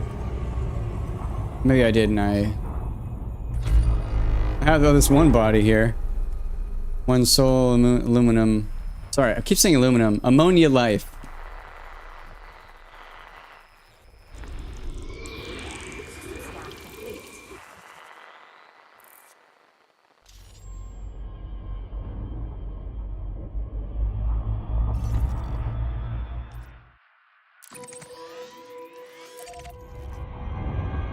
Frameshift drive charging.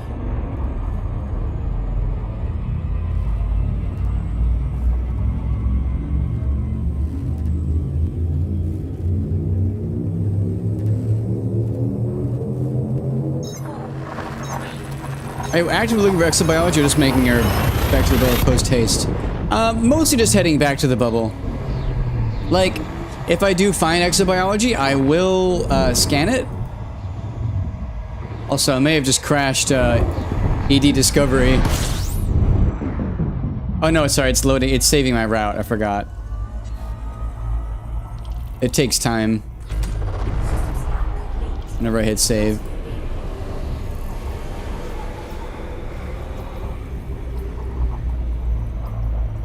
go.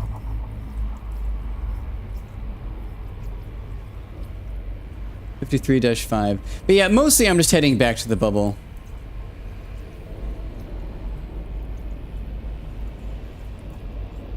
Whoa.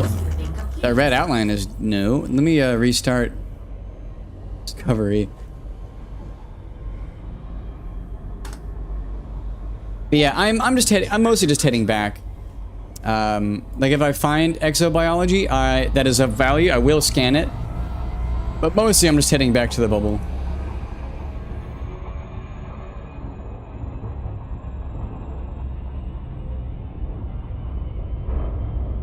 Also, it's rather frustrating. For some reason, this route does not save that I have disabled word wrap. I'm not sure why.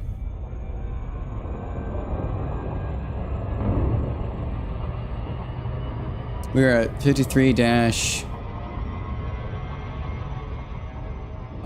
There we are.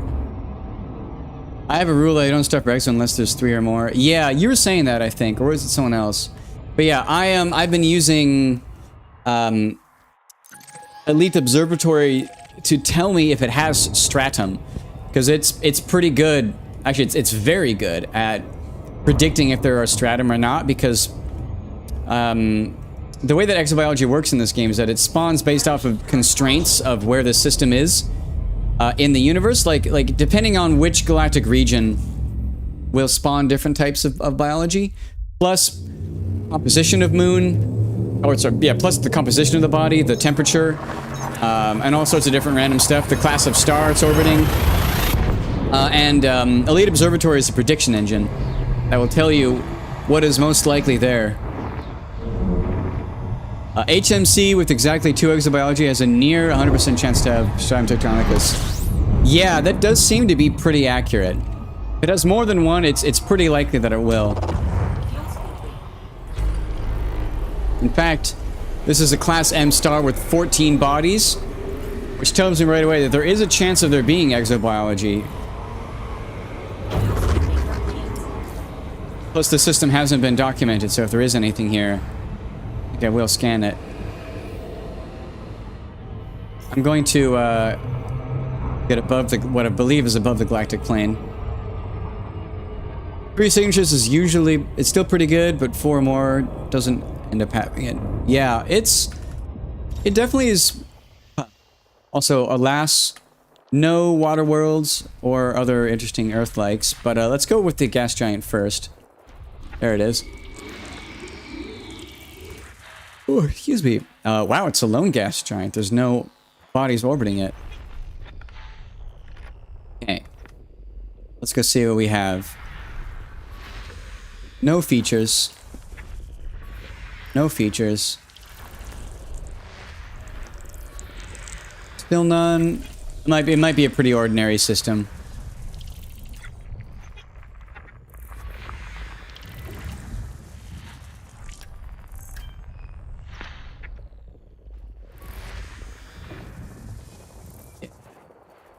More bodies to scan still, though. Body A. There we go. Biological. Atmospheric 6. landable with life. Like I was saying, Class M star, lots of bodies. There's a good chance. This has 6 biosigns, and of those, I can tell that it is either Aloida, Bacterium, Cactoida, Concha, Frutexa, Fungoida, Stratum tectonicus, Tussock. So of these 6, there is a chance. There is, how many of this is there? 1, 2, 3, 4, 5, 6, 7, 8, 9. So we have a, there's basically a 2 in 3 chance that this body will have Stratum tectonicus. Ends up having grass and fungi species. Yeah, there's a chance of it being tectonicus, but we'll see. Only shows up on HMC. Gotcha. But we have our destination pointed there. There's another one orbiting close by. Let's see what it is. Another high metal content world. But nothing on it.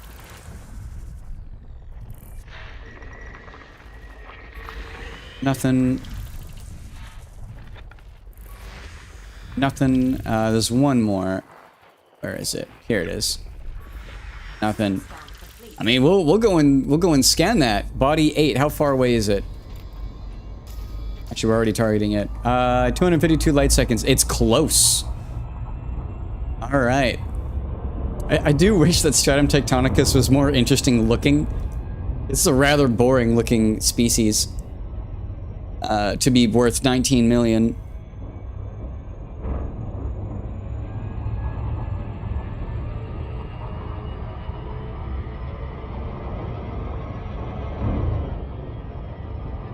Show me the money. Let's hope. It's yeah. So there's 9 potential things that are here. Sorry, there are 6 biosigns and 9 potential things it could be.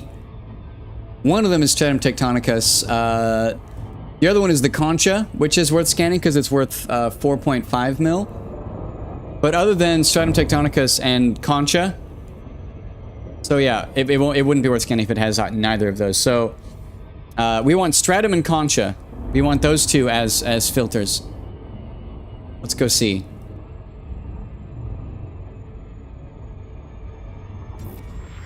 Stratum and concha.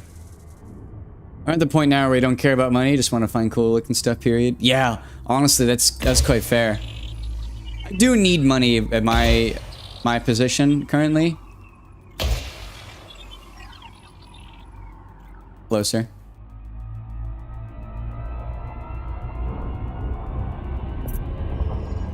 Alright, what's it gonna be? Surface scan by 50%. Body Surface A8. scan complete. Has high biological value. It has stratum. Alright. We have Bacterium alconium, Peptoida pepperatus, Frutexa metallicum, Fungoida gelata, Fungoida seticis, Stratum tectonicus, and Tussock catena.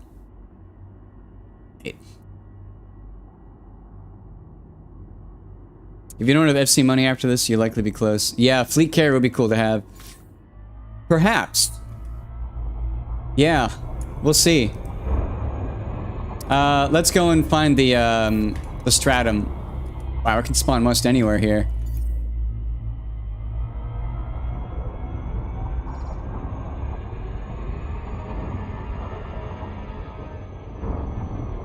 Where's flat?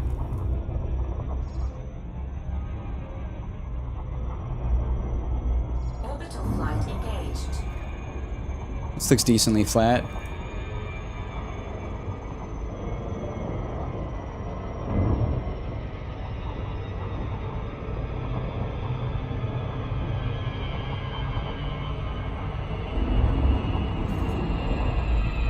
Perfect entry. On almost all stratum. Wow. That's awesome. Don't keep one unless you're actively using it. Yeah, that's quite true. And I don't think I would get one then. I know what I'd name it. I'd name it the Plane of Dreams is what I would call it. But yeah, it costs money to just own, so I probably wouldn't have one. All right, where is our stratum?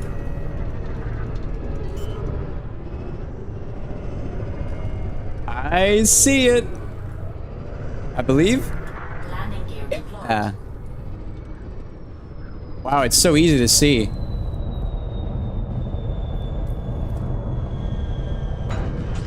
Good landing too.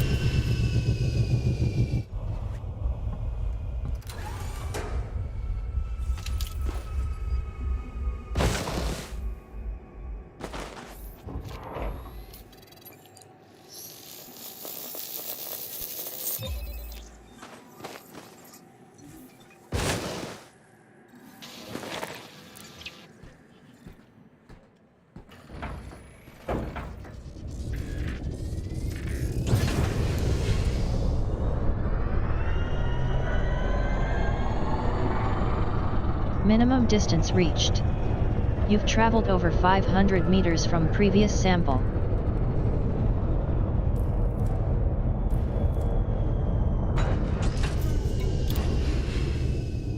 $90 million credits. It's it is always the green variety. Like, come on. Who wants that? Also, I'm consistently parking too far forwards.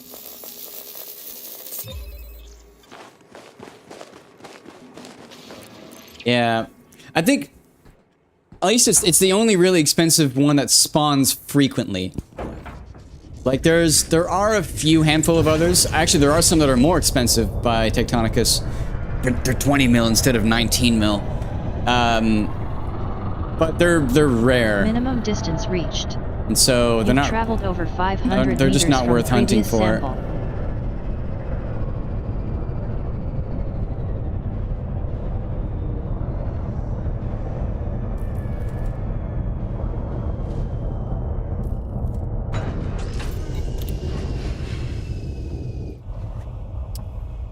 Yeah. But even still, like there are more, but they're just not worth it. Like they're not gonna find him.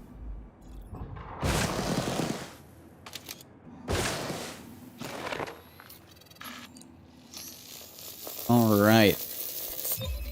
I forget where it is, but there is a database that shows the price of everything. Gosh, how would I make exobiology more engaging?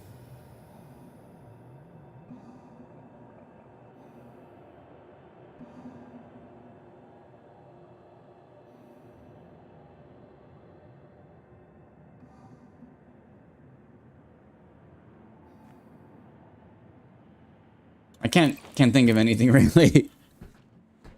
I mean, maybe like if they had like caves that you'd go into.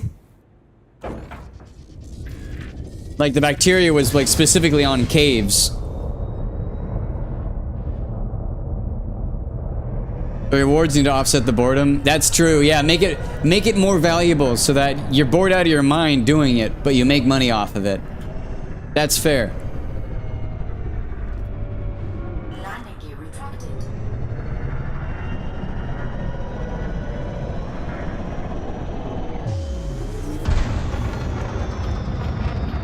Like, I think the only thing you can really do is just make the surfaces of the planets more interesting. But even then, like, I mean, when No Man's Sky released, for example, the planets looked really cool, but they weren't worth exploring. 4, 3, Oh shit! Wait. No, I did get it. Sorry, I did collect all 3 biosamples. I was worried I hadn't. Nope. Credits stop being rewarding once you have fleet carrier money. You need something else. That is true. That is also true. There's a certain point that money becomes meaningless. Yeah.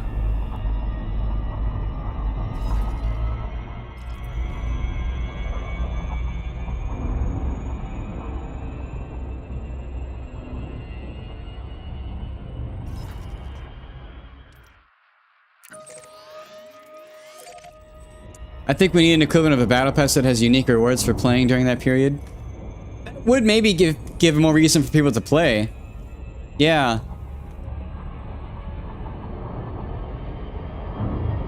frameshift drive charging. This game does struggle with like lack of content or lack of oh, what was the term for it? Lack of consistent engagement, maybe is the right way to say it.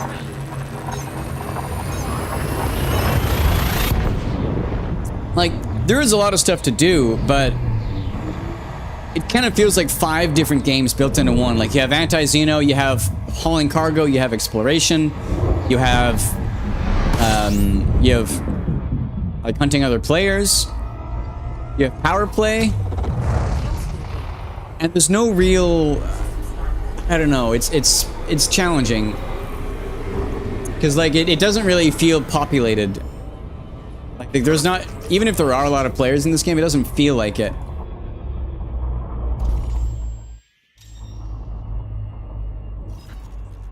Just because there's, I don't know. So I guess, yeah, if there was like a lot of content or a lot of reason for a lot of people to do one particular activity for a particular time, that might be really good.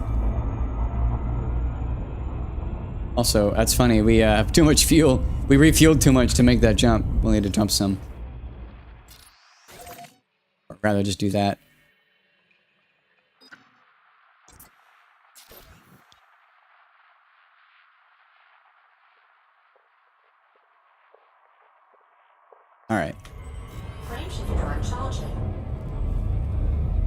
kind of wish there were things like Distant Worlds that were, like, I don't know, sponsored by the... I don't... What's the right way to say it? Like, Distant Worlds is probably going to be, of community events, the most impactful to the actual ongoing story of any community event. But we know that Distant Worlds and Distant Worlds 2 were both, like, monumental, and they actually had, like, large impacts on the in-game story. Or at least to the Galnet news during the time. And that's really cool. Another Class M star with 15 bodies. Another chance for there being some interesting stuff here. Oh, we want to refuel here, I think. Oh no, we want to... Actually, we want to keep going.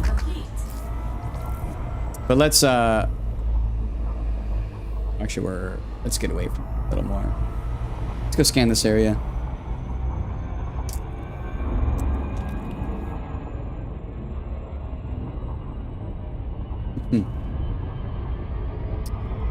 And sorry, it doesn't matter how complicated they make the process, anything repetitive gets old really quick. It's so true.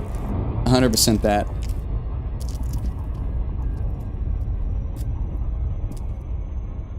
Okay, what's here? 2 ammonia life gas giants. A lot of rocky ice moons. Some geosigns, that's a good indication that there might be bio elsewhere in this system. More geosigns.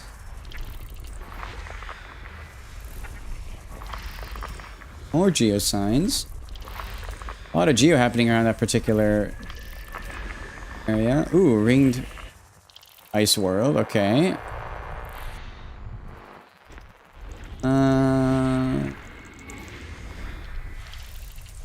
I don't know, my hopes are low for life. Lots of geo, though.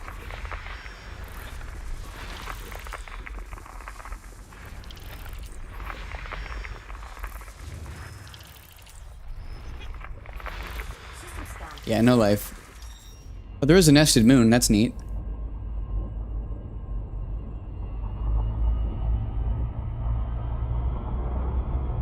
Frameshift drive charging. Okay.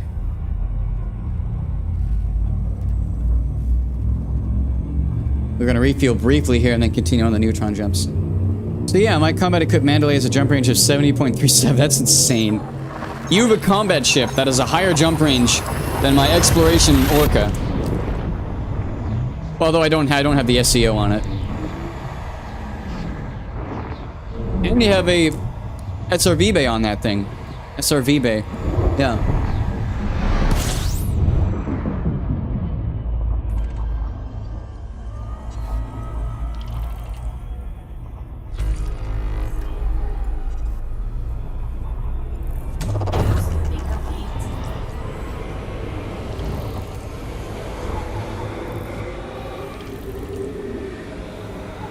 Yeah, that's just stupid. Honestly, like, the one thing I think they should do for the Mandalay is just nerf his jump range. Just nerf the jump range, in my opinion. My humble opinion. As someone who likes the Crate Phantom and likes having options for exploration, there should be no one option that trumps everything else.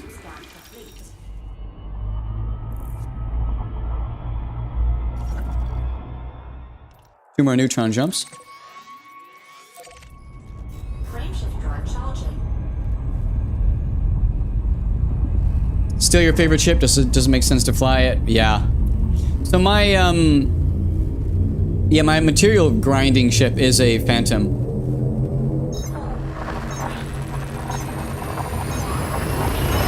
But it sounds like there's no reason to use it now, which really sucks.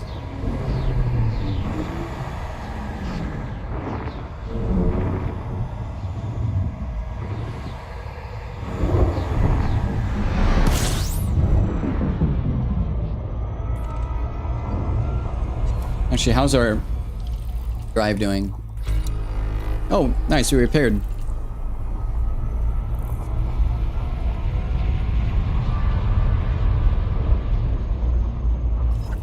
Warning.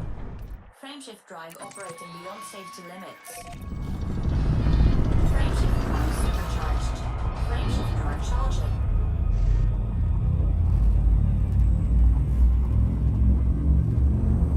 Just removing the arbitrary SEO optimization concept. Make most ships useful again. Yeah.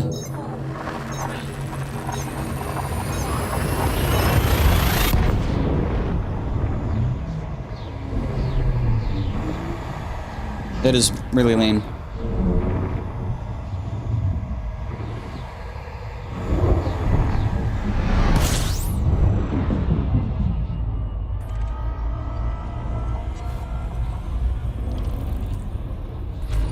System scan complete.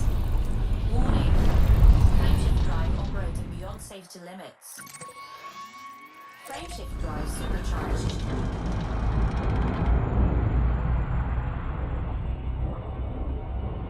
Frameshift drive charging.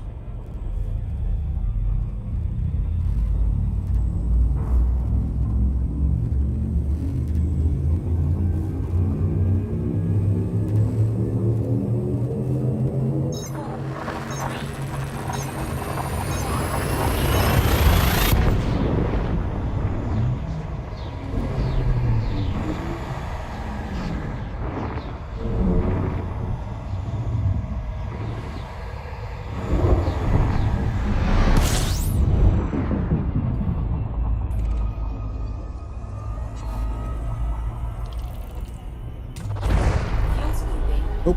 Oh. We want to not scoop here, actually. Disengaged. Class M star with the class L next to it. Some chance of life here.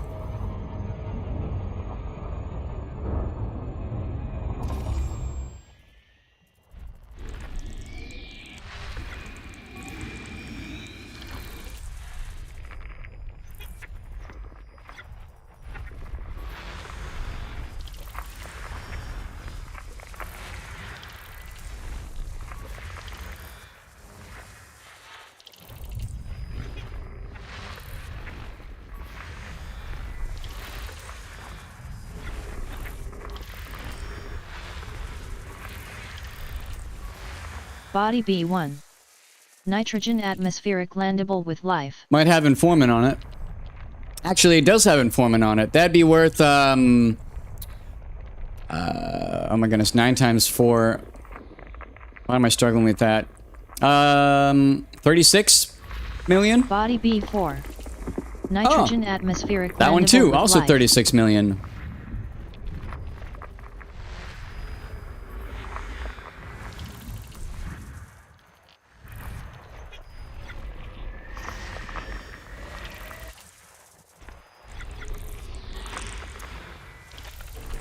I need to actually do something really quick before I forget as well.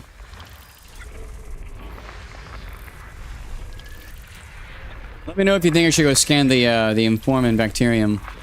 Body A3A. Oh, Nitrogen atmospheric wow. landable with life. so there's 3 here. 3 on all of these bodies. All of these have identical life on them. They all have bacterium informant and Fonticula lapida. Oh wait, sorry, no. One of them has red and amethyst, and the other 2 have aquamarine and mauve. Yeah, I mean, do some math real quick.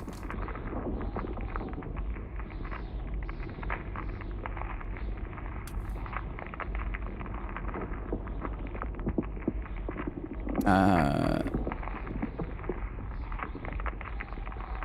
8.42 times 4 times 3. This system is worth 101 mil for scanning all 3 of those. Probably worth doing. Wow. I'll be back in just a second.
Okay, I'm back.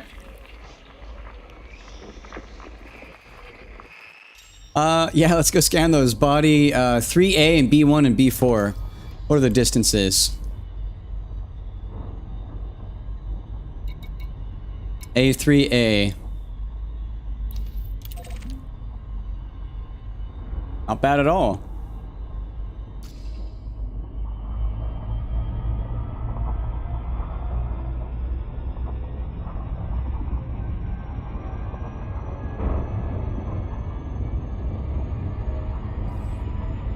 The secondaries here aren't actually bad either. Let's do the full calculation.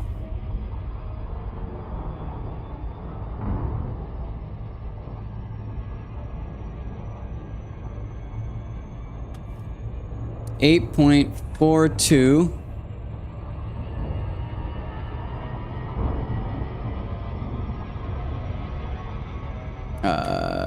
plus 3.11. Let's slow down, my bad.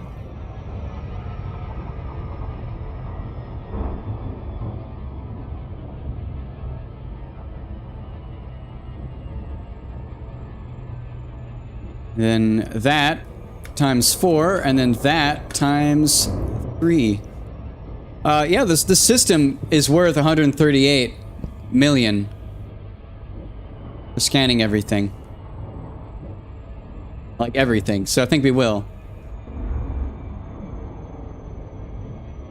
So this has Fonticula lapida, amethyst, and Bacterium informum red.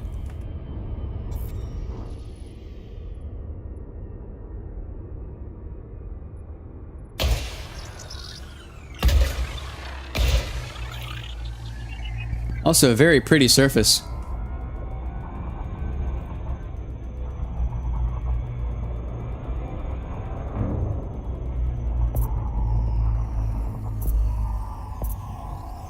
Surface scan at 50%. Surface scan complete.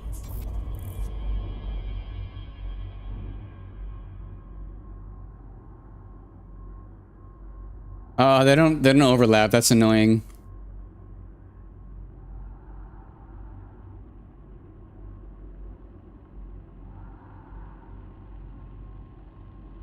Well, here's what we'll do.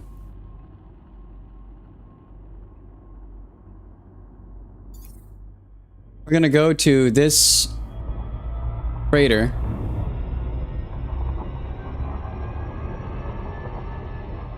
We're gonna find our first item.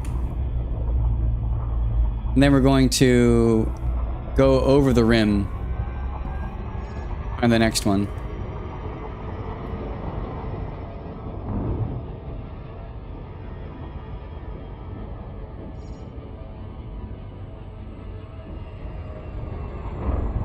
Orbital flight engaged.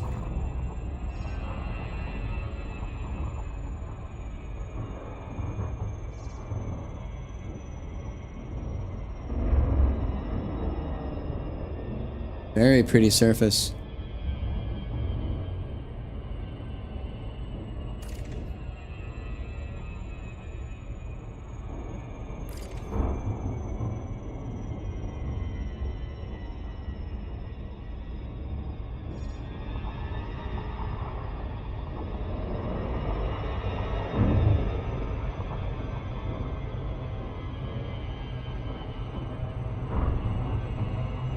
Gravity is 0.26 Gs, so 1/4 of Earth's.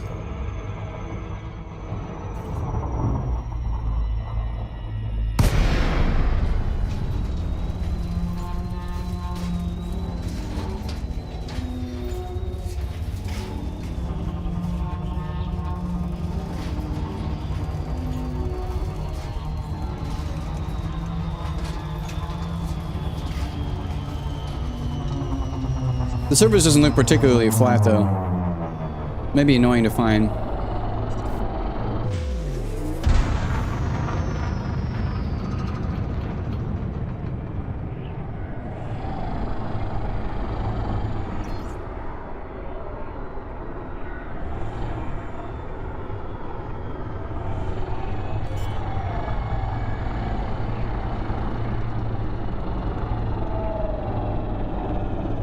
Actually, Landing gear deployed. I think we're looking for the bacterium first, is that right? I actually wasn't paying attention. Ah, yep, there it is. Landing gear retracted. Oops. Landing gear deployed.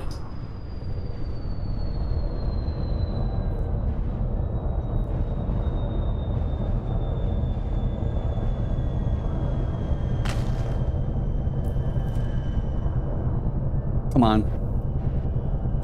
Eh.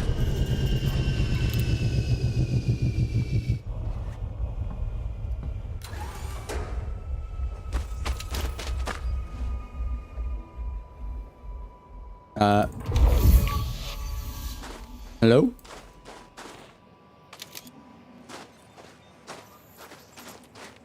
You gonna let me scan? That was weird.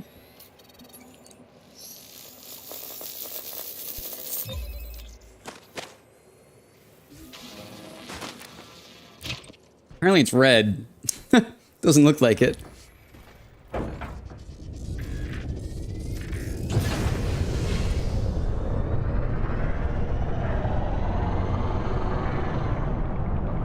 Minimum distance reached. You've traveled over 500 meters from previous sample.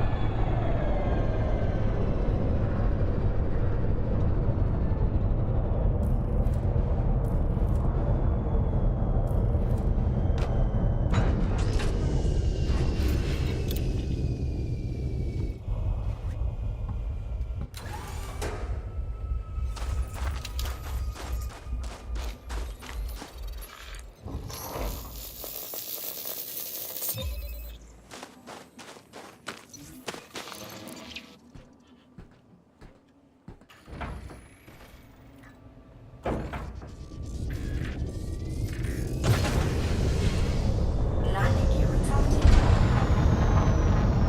Minimum distance reached. You've traveled over 500 meters from previous sample.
I passed a bunch back there, but decided to keep going, and now I can't find it. Oh, there's some.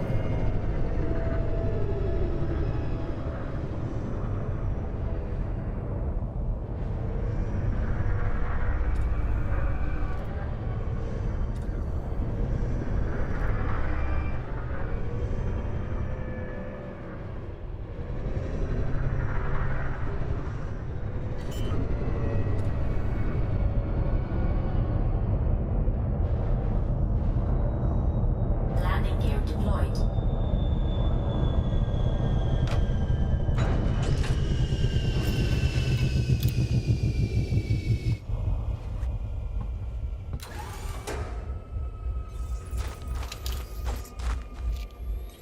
Cool.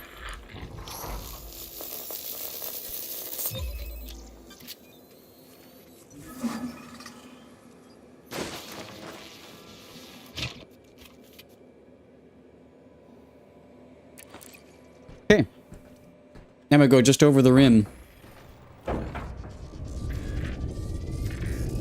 Landing gear retracted.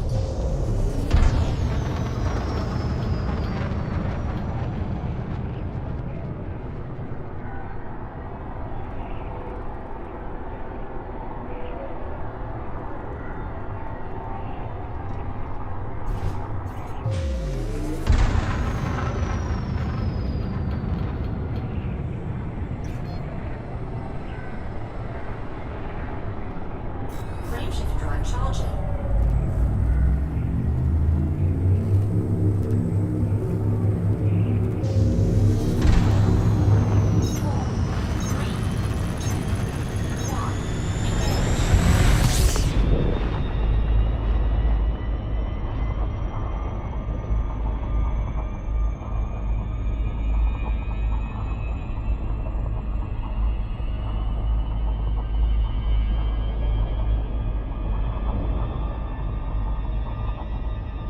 Oh, it's really hilly.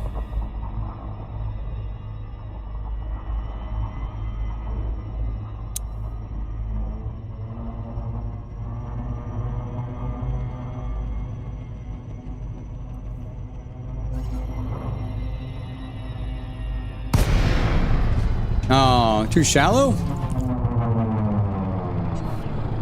Oh, you know what? I don't know if I want to land there. That is really rough terrain. Yeah, we're gonna skip that.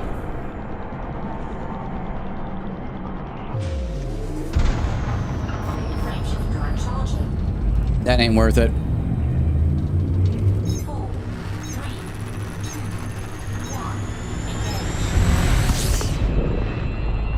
1. On to the next.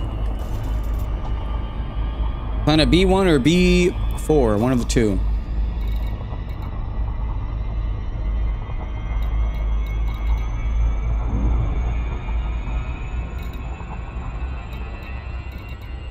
B4 it is.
Hey, welcome.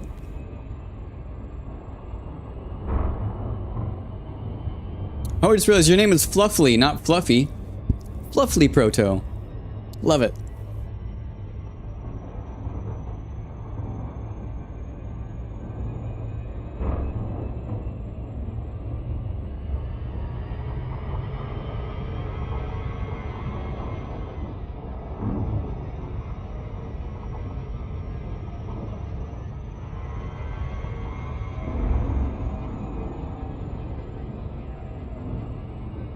We're scanning a couple of different bodies around for some money, and we are making our way back.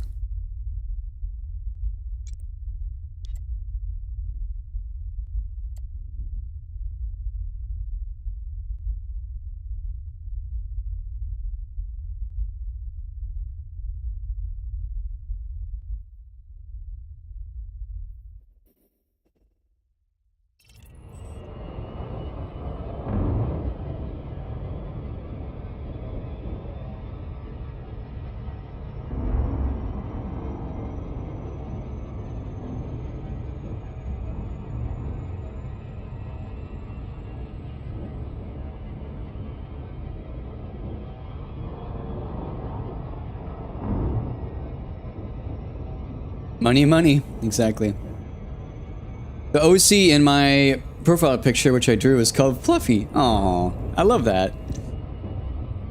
Or about a couple of OCs that I've made for Dungeons and Dragons and for other different roleplay instances. It's been fun. Making characters is just a very fun thing to do. Oh, they're named Fluffy. Haha! That's wonderful. That means you're the Fluffy Proto, and he's the Fluffy. Or they? I don't know. You love D&D? Same! So good. It's so much fun.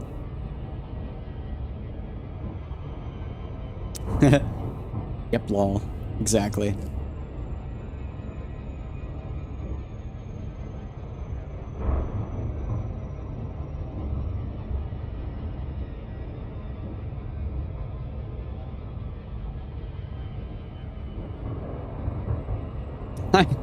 In Lower the cat on its head. That's wonderful. I love that.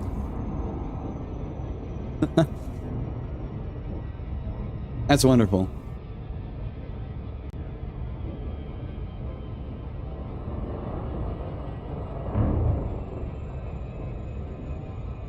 Bards and battle mages, hell yeah. My current favorite class to play is a mixture of, what do you call it? Oh, we're almost there too. I do like battle mages. I guess Gish is the name for it.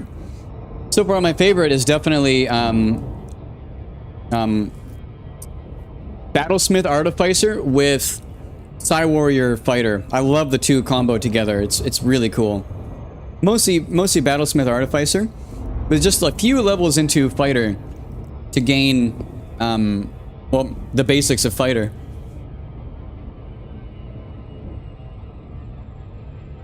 But yeah, like you can make a really cool dexterity and constitution and intelligence based frontline tank.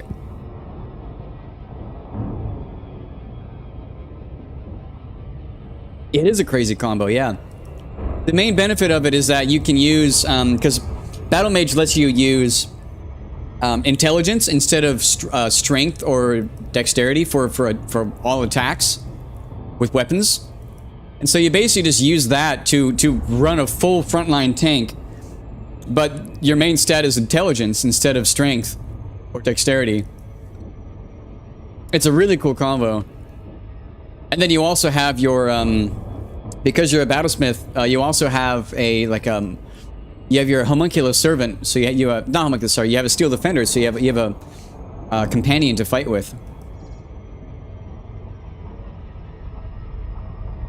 It's a very cool combo. Very strong.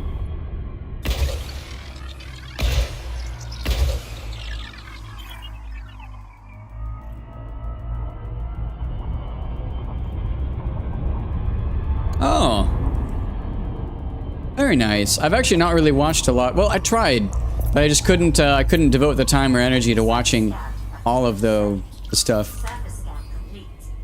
Bacterium and Fonticula. Well, let's go land in one of those red spots. That looks good.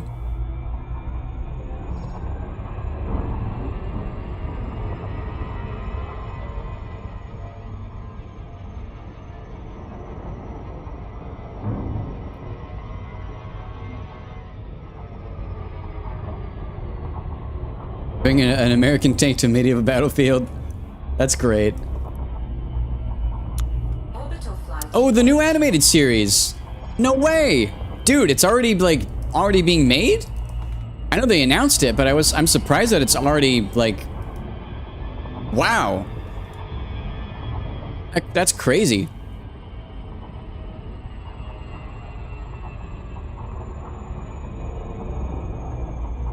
That blows my mind. Wow.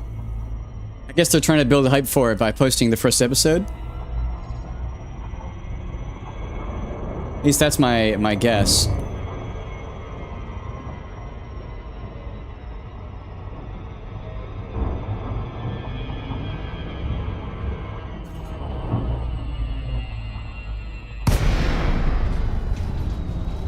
All right. Give us our informant.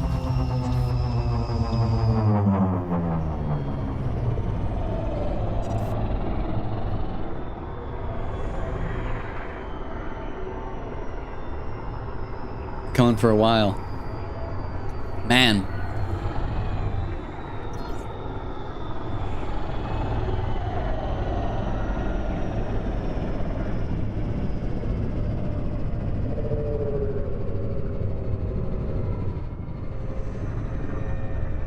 There is some.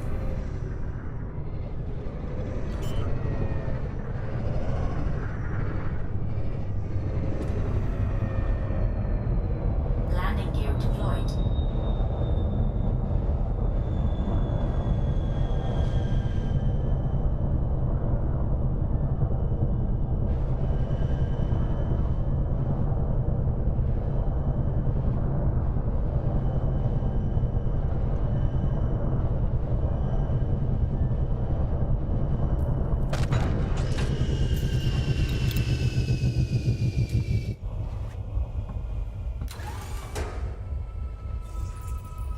Someone's Lego besides that.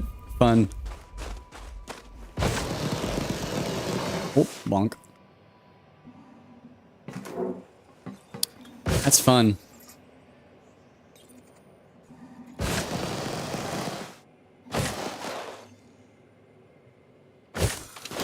Not been paying too much attention to. Where am I? Come on, let me scan.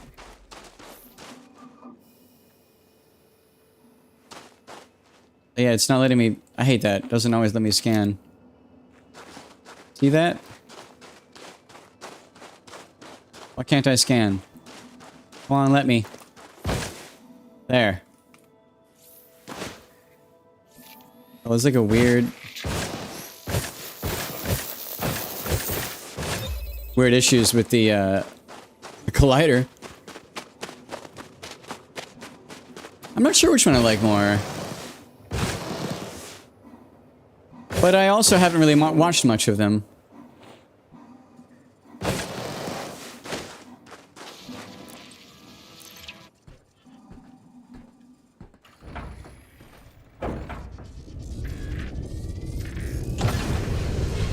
All right.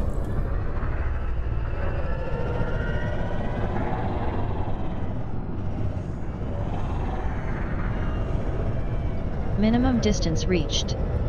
You've traveled over 500 meters from previous sample.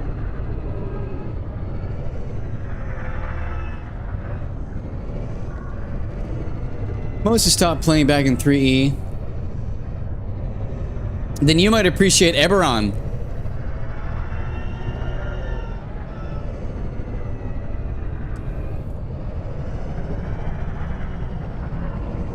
I really hope you know what Eberron is.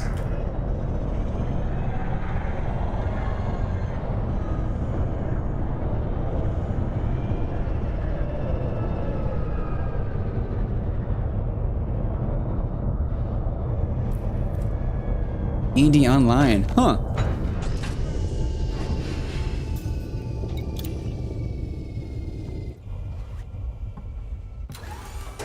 Oh, perfect landing. Look at that.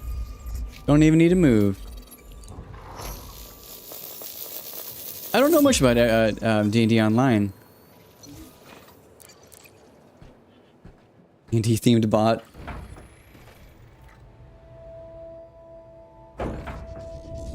But no, yeah, Eberron is my favorite Dungeons & Dragons campaign setting. To the point that this ship is named after it. This is the LLV Fairy Court, named after the distance reached. after Thelanis, the You've Fairy Court, over one of the moons of 500 meters Eberron. from All of my previous ships, all my Elite Dangerous ships are named after the moons, or the planes of Eberron.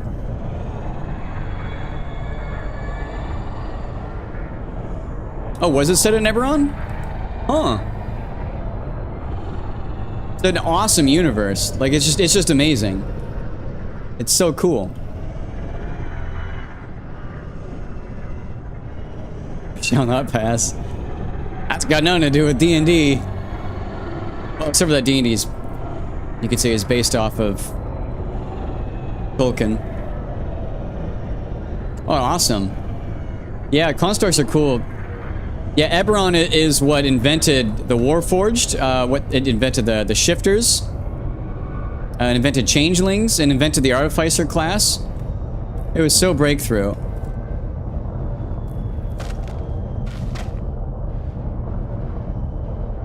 Also, come on, there was a... Alright. Yeah. It's so cool, though. Yeah, the Warforged are neat. Yeah, each of my, where was that sample? It was nearby here, I swear.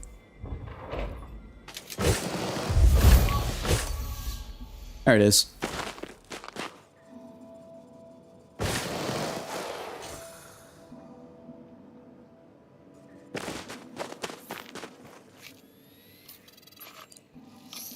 But yeah, my ships. Have I told you what my had to sneak in a D&D a Lord of the Rings quote? Oh yeah.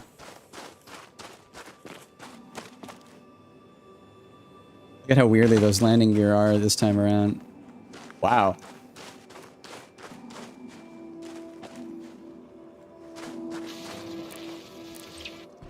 Okay, one more planet.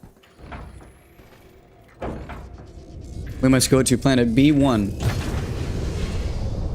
Landing gear detected.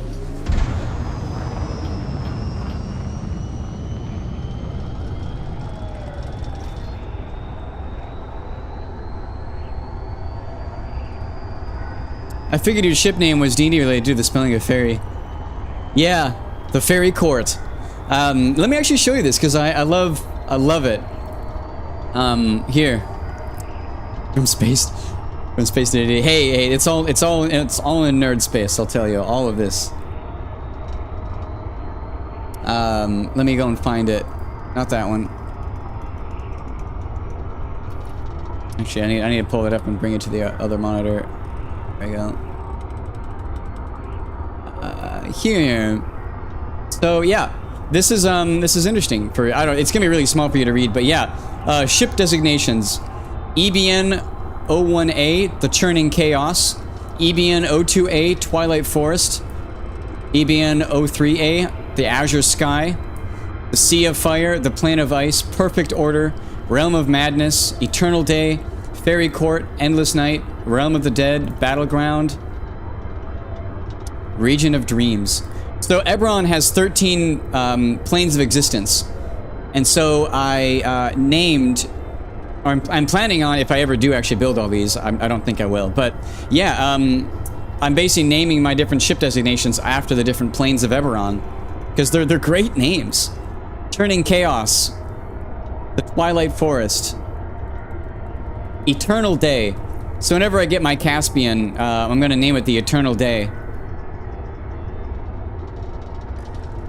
And the Endless Night is probably going to be my Mandalay. It is currently the Crate Phantom. The only ones that I have built. These are the ones that I have built.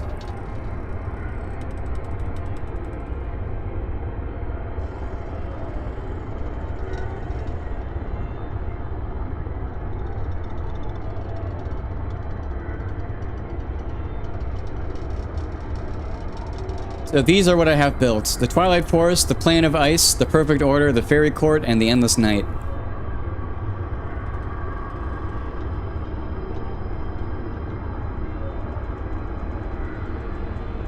But with that, we will continue.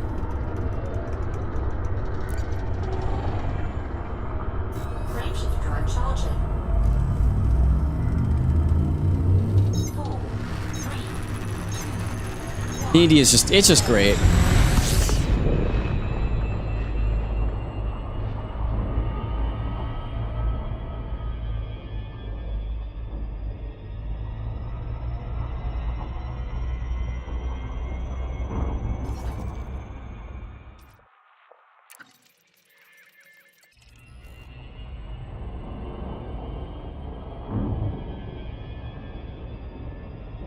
Wait, did I get Arrow planets? No, we need to go to planet B1 still.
It's funny how I read so many fantasy novels growing up, but never read Lord of the Rings.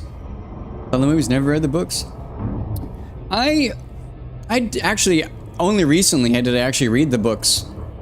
And they are interesting. They are quite, I mean, obviously they're quite good. They are Lord of the Rings. But yeah.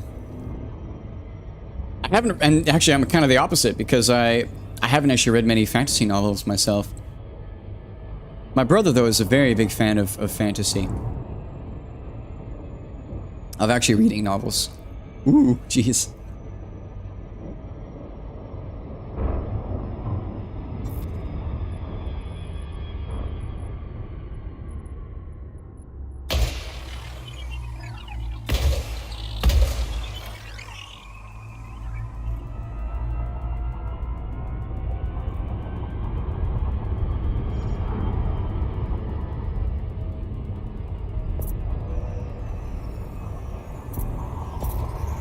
Surface scan at 50%.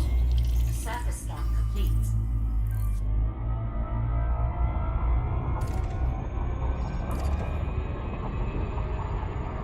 Wheel of Time is good. I'm not up to date on the series, and now they've canceled it, sadly. But it's good. My brother loves the books so much. Orbital flight engaged.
Make old chips great again.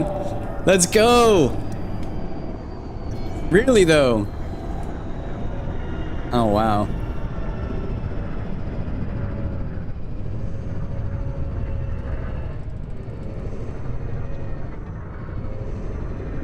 Huh.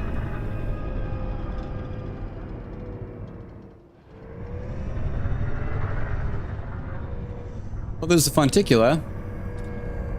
But where's the bacterium?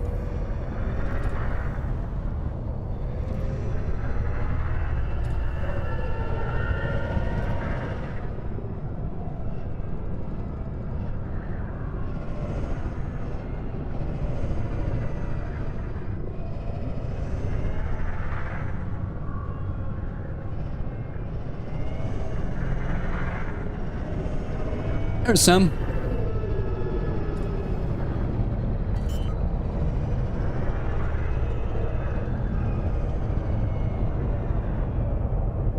Landing gear deployed. Yeah, it might be the same color as the ground. That's always the worst when that happens.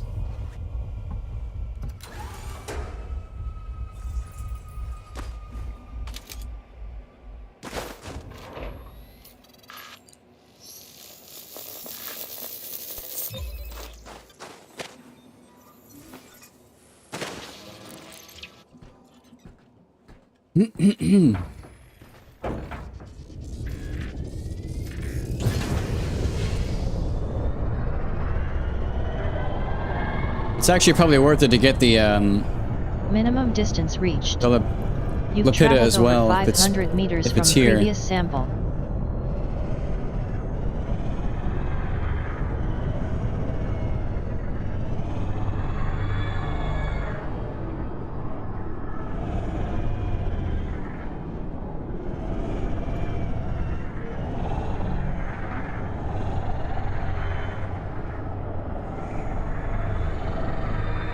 Here we go. Oops. Landing gear deployed.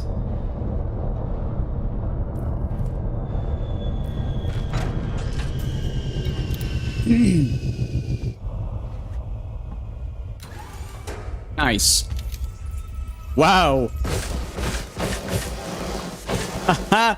Could not have been closer on point to that. Look at that.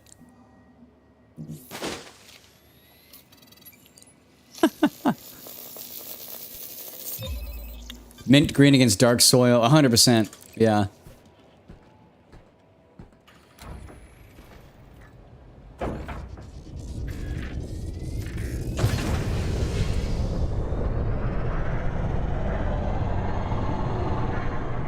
Minimum distance reached.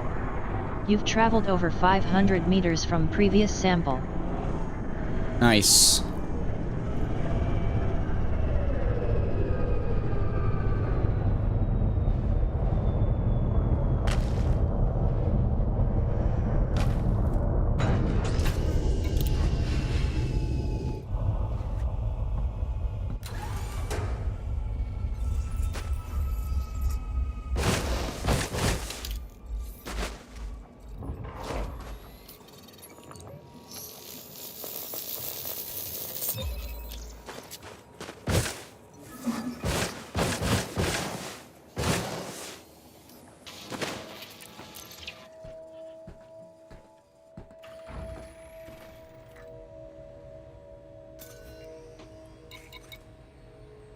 Let's take our FRV out from the next bit.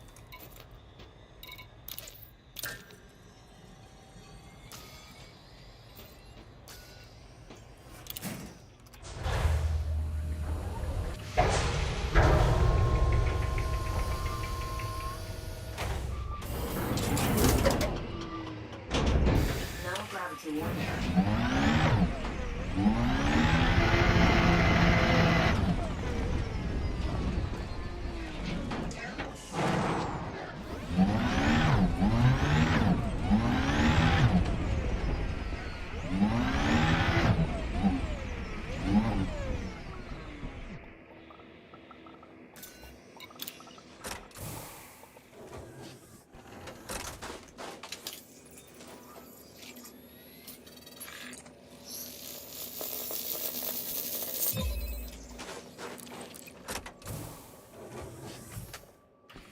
Taking off. Hope you get back to the bubble soon. Thank you. Yeah, I'm hoping so too. You have a good night.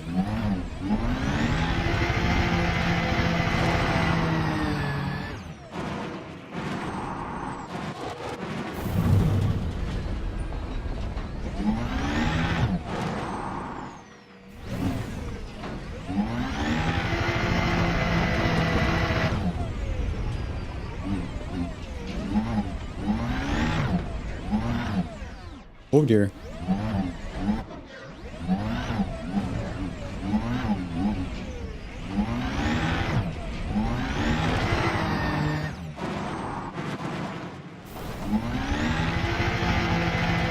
Minimum distance reached. You've traveled over 500 meters from previous sample.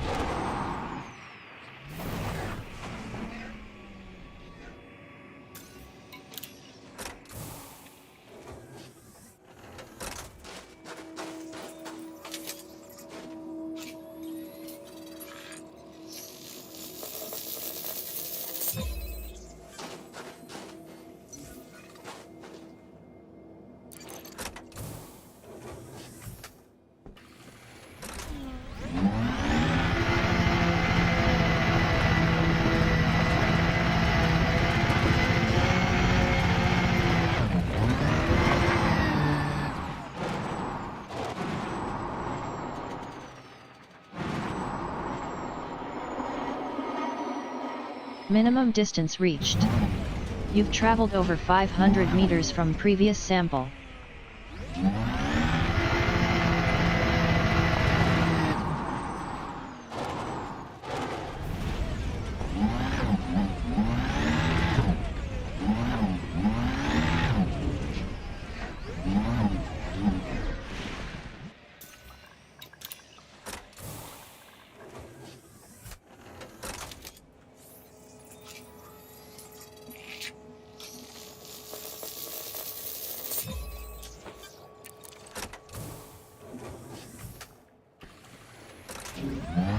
All right.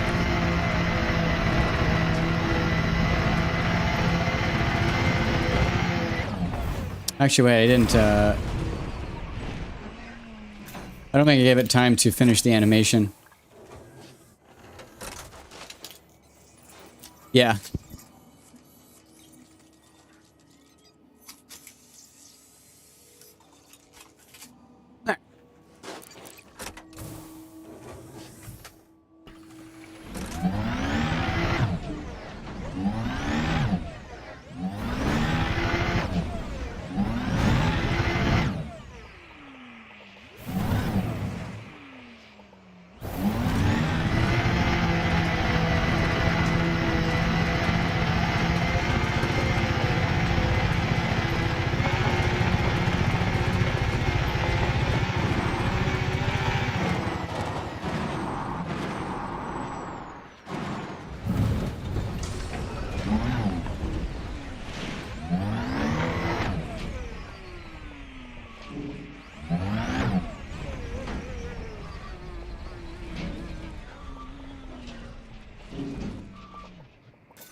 Hey, that is it. We continue on.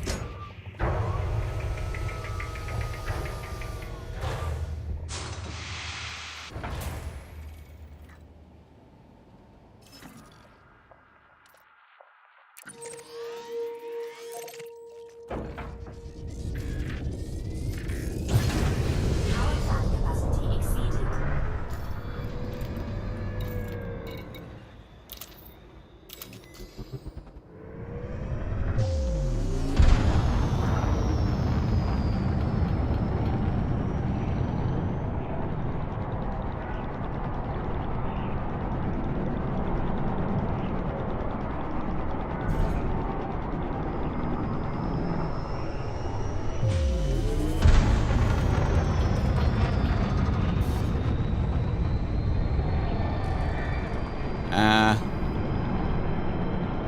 And we'll have to untarget.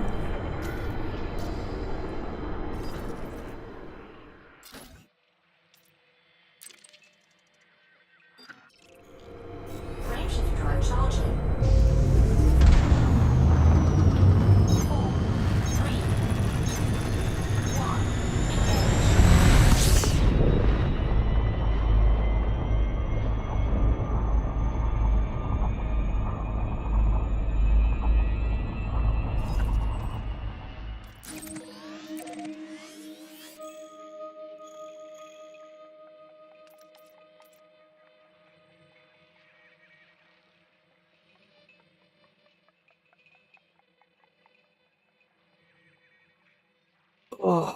We can actually, one second, I want to test something. We can make this screen a lot faster. Well, first off, let's make sure we're not going to crash. Okay, we're good. I think I can make my target function command a lot faster.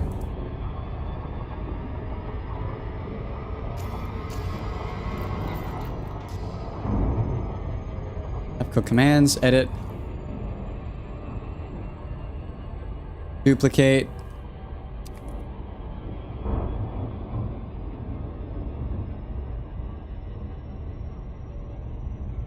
Okay.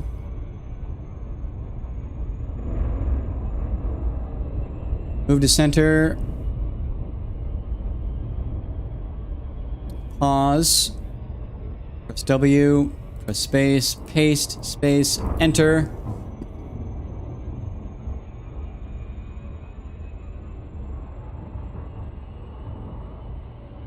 Then all of these I delete and insert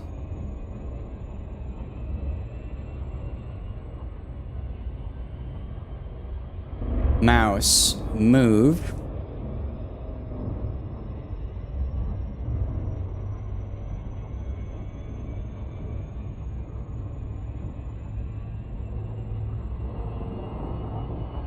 again, go to here.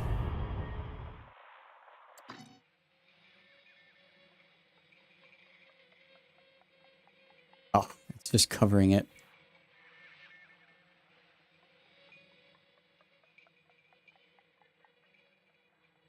Little.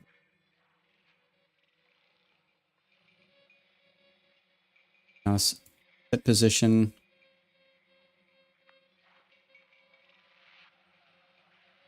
Right there.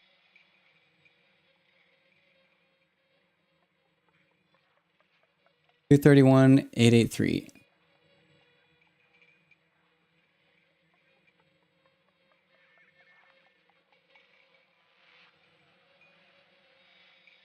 Pause, and then instead, mouse click. Left button.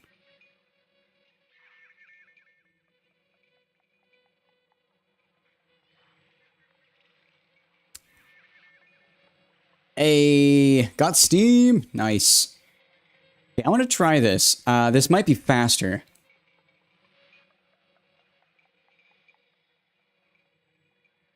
So, clear target. Let's try this. Next waypoint test. Nope. Didn't work. Might have deleted too much. Just paste.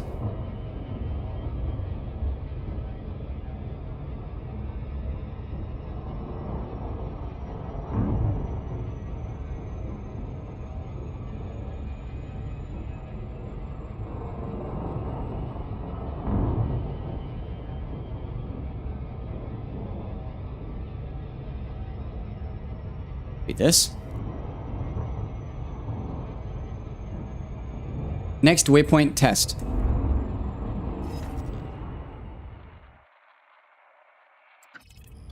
Now it looks like I deleted too much. Damn.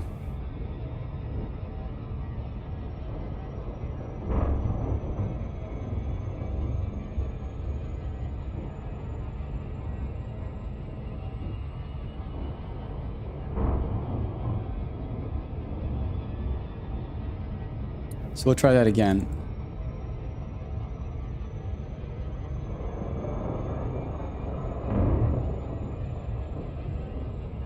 There we go. Yeah, I did delete too much. This I need to delete. Then paste. Paste.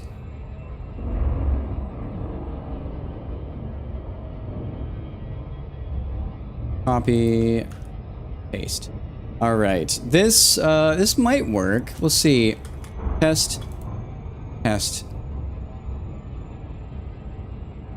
Okay. Next system test. Goes there, it pastes it. Enter. I was a little bit off. But it was close.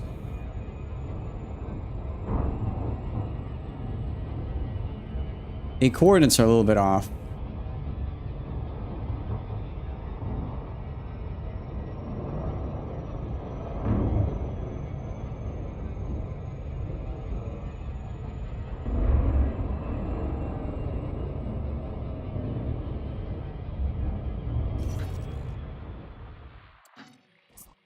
Coordinates. Yeah, it was a little bit off. Right there. F8. Try that instead.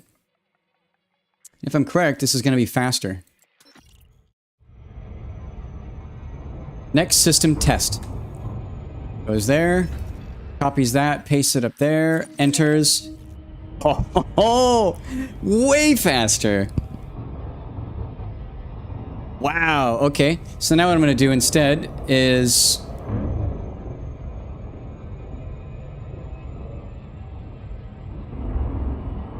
remove the I say. Remove the key press. This one, remove the test.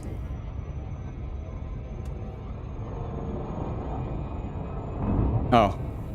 Can't quite do that. We'll do old. And old.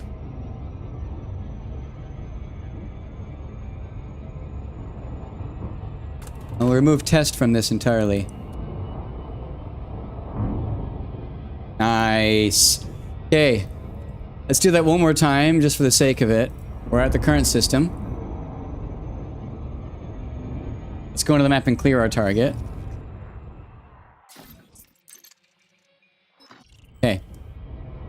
Press that. Advances, copies, paste up there. Enter, move. Wow. Look at boop. So much faster. That's insane. We chopped off like a solid, like, second from that macro. Dude.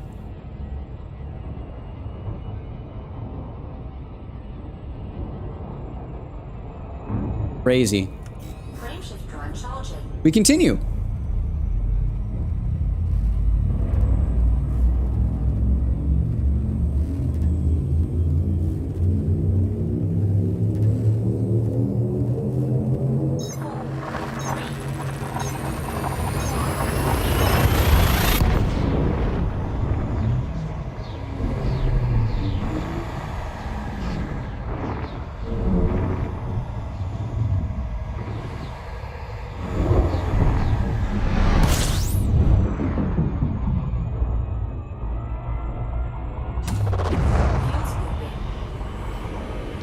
Oh, we don't want to refuel here, actually. Disengaged. Lots of bodies here. There's a chance of life.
Okay, sorry.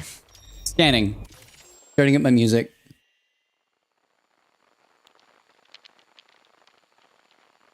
Scanning time. Rocky Ice Moon. Where's the belt? Guess it's in here. Oh, belts are orbiting a different body. Oh, there's a lot of stuff right here.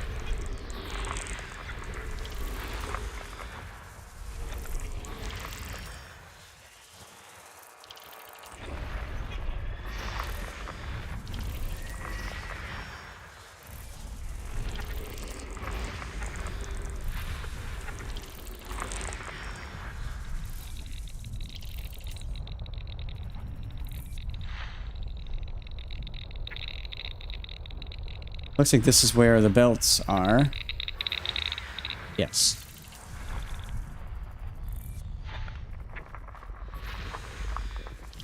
No life yet.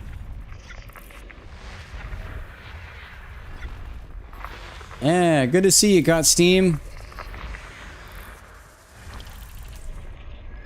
Still haven't seen any of these Rocky Ice. Sorry, the high metal content worlds. Here's one. No life. Here's another. No life.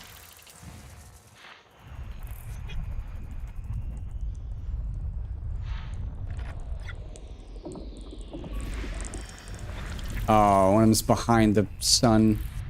Always the worst.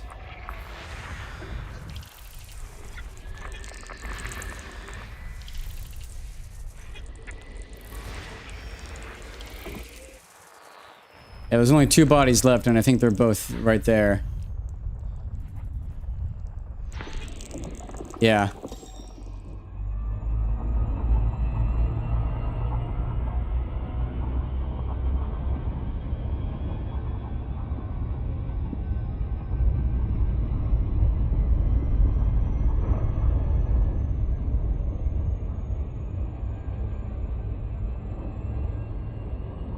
Okay, if they're still in the way now, I'd be very surprised. Yeah. Nothing here. One terraformable, but that is it. There always seems to be one behind the star. Yeah.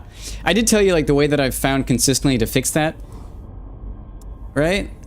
You basically just, like, on your 3D trackball on screen, you line up all the planets to be broadside with you, and then just travel up, basically, with the star behind you. But no, like, when you're fuse scooping, you can't really do that well. Always frustrating. Alright. It's so much faster. Bloop. That is crazy. Frameshift drive charging. So this section of the galaxy seems to be void of most neutron stars. Sadly.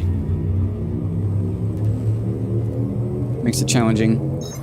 Or makes it longer, I should say. Not challenging, but makes it longer.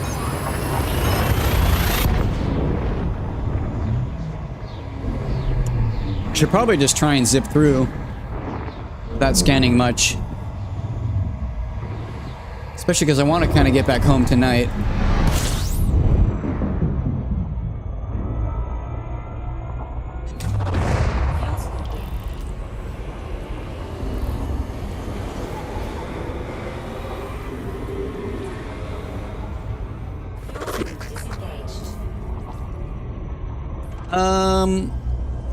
What's this?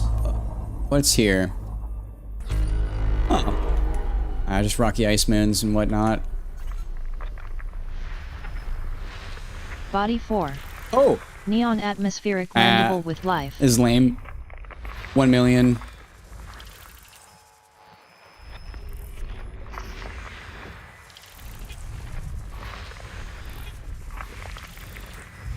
Oh my god. Yeah. See here, I'll show you what I do when I have this issue with the body behind the star. Body 7. Neon another atmospheric landable another lame with thing. life. So what you do, step 1, so you can see my trackball is not aligned at all. I want to turn to the right in order to put all of the planets in a line going left to right on my screen. Then make sure they're lined up vertically so that they are like, yeah, vertically, I guess, so that they're all in a line even more. Then just drive that way. And you'll notice that the sun is moving behind me. Basically, I'm moving upwards on the planetary plane. So now that I've moved up for like a few light seconds, I open up the map again. And now the sun is way down there, and the orbital plane is in a circle around me. And that's because I just went straight up. That's kind of what I've been learning to do recently. System scan complete.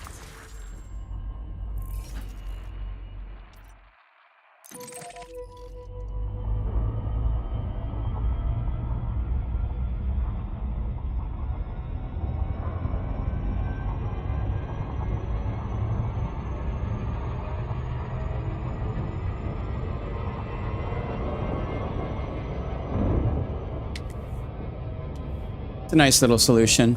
Frameshift drive charging.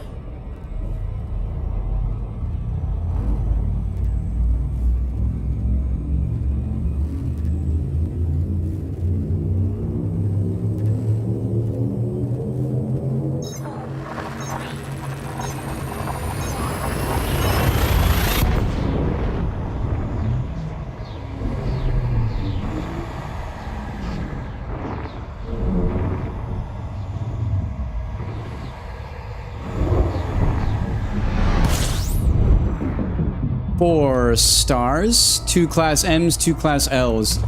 The number of stars here means life is less likely. There's just too many variables going on. But let's go and scan. There are bodies here. Also, I totally forgot to swap over my commands.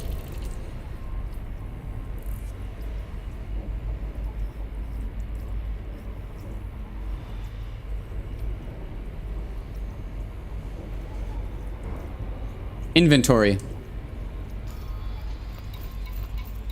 Nice. Fuel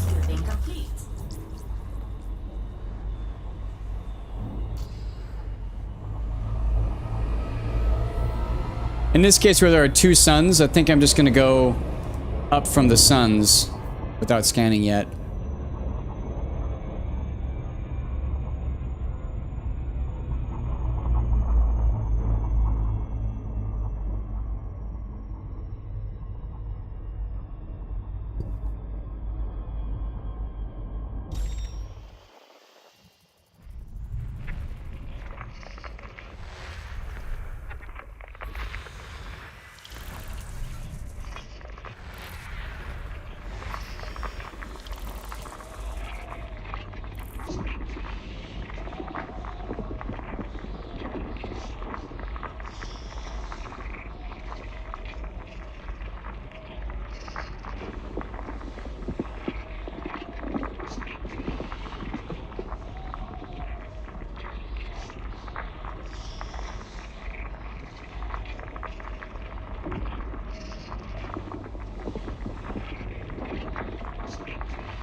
All right.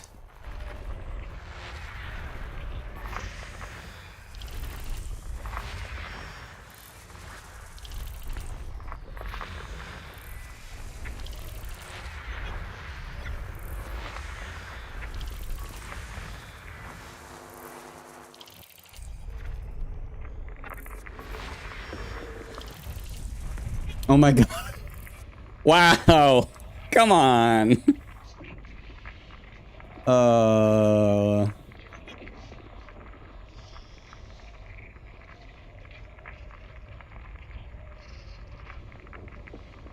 I'm taking a picture of that because it is so infuriating.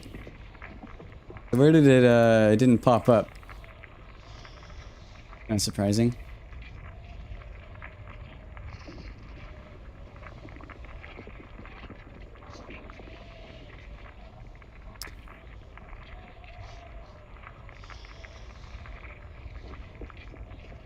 Angry FSS.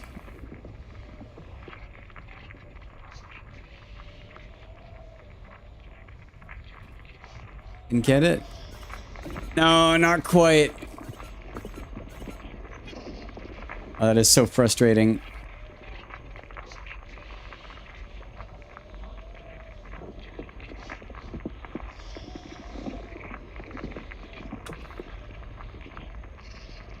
I could just wait.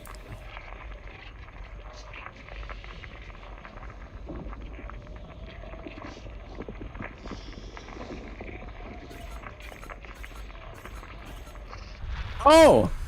You're right! Oh my god, you're totally right! Oh, that's so stupid. How about this one? Wow, so anywhere you can get it. As long as the dead center of your reticle isn't there. It's so funny.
Right.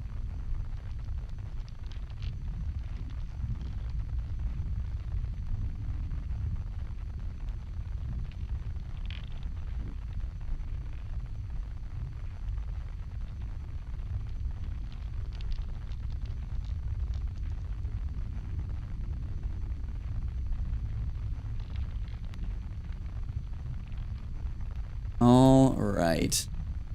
Nothing interesting here. We continue.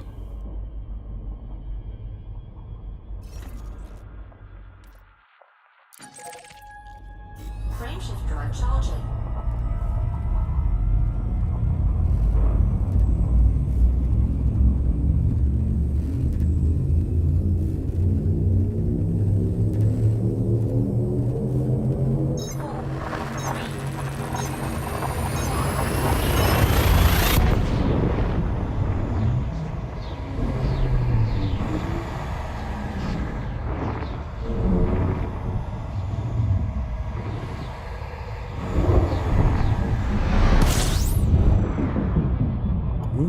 right.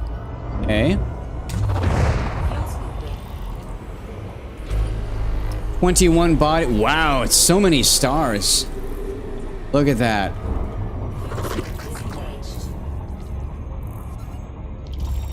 Let's see. Gas giant. Oh, there's quite a bit of variety here. A lot of variety in the different stars. I saw a blip. Thought I did. Maybe I didn't. Where is everything? Ah. Whoa. Jesus. Okay, lots of stuff orbiting this body. There could be life. Who knows? With this number of stars, though, again, the variables for it are pretty wacky.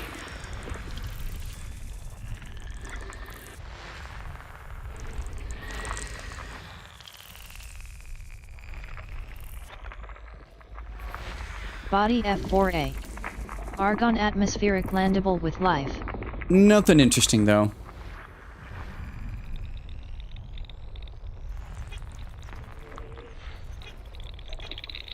Alright, here's the belts. Nice, that took out a good portion of stuff. There are still more belts, though.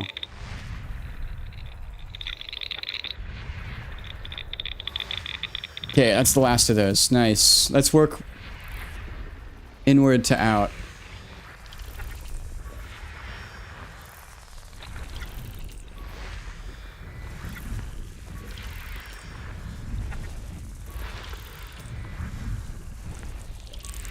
Body E6.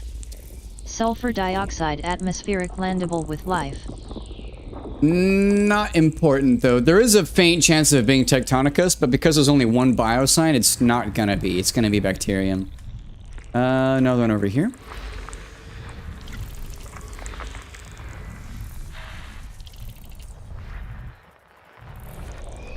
And one more body right here. Wow. With the marble. But we continue.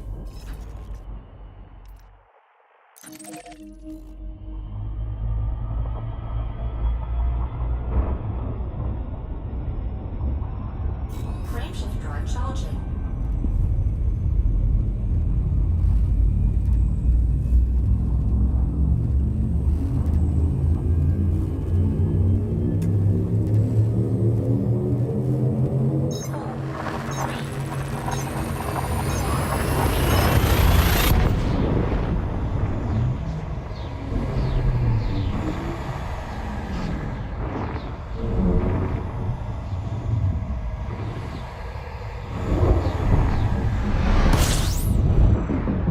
Undocumented star system. Fuel speed. 11 bodies. There is a belt.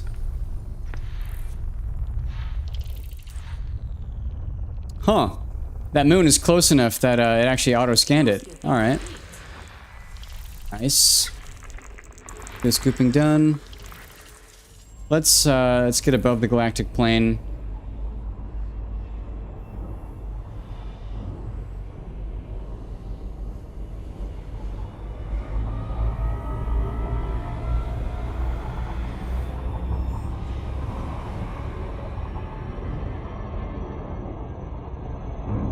Okay. And resume scanning again. The high metal content worlds are going to be the more interesting ones.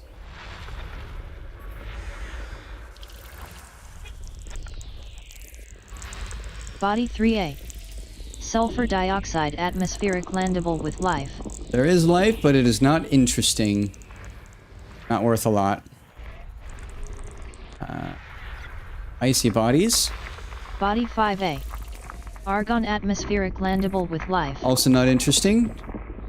Each of those are just worth 1 mil. 3 more to go. Ooh, that's pretty though. System scan. Nothing else.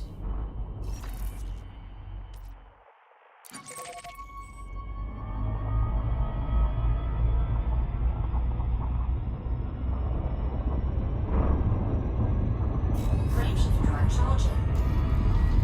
Let's see how our modules are doing. 98%. We're doing fine. Very nice. Oh.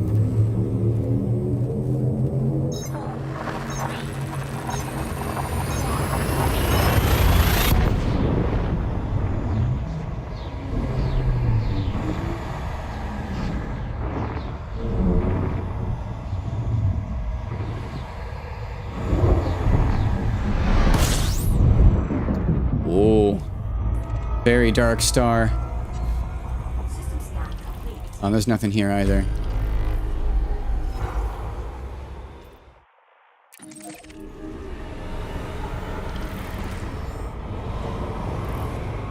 Frameshift drive charging.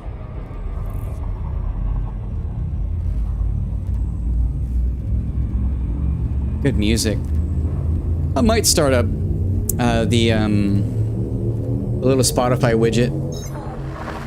So at least you can, like, see what songs I'm listening to. I don't know.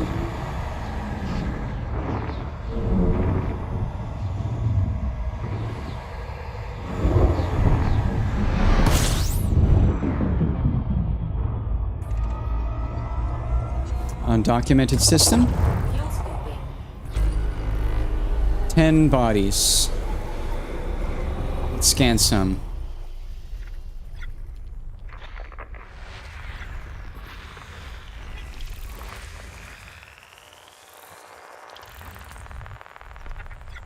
Fuel scooping complete.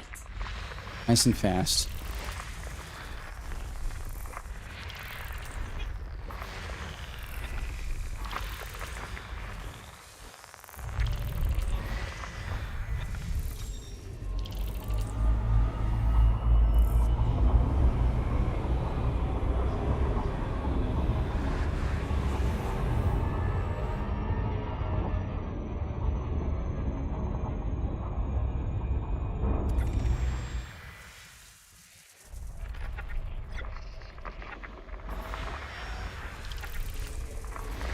System scan complete.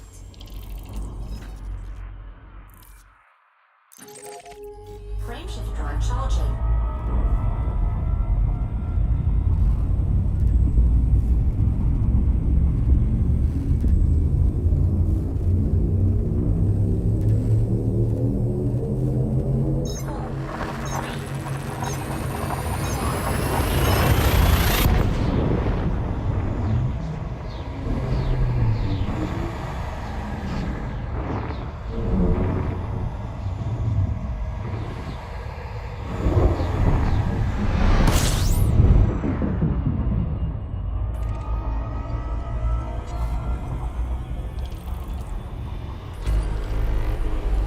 This is a T-Towery star. This is a carbon-burning star. Very cool.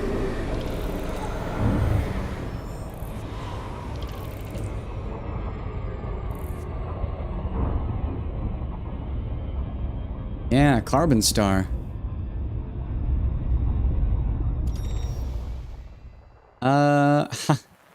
There is one gas giant with ammonia-based life, and that is it. Interesting system.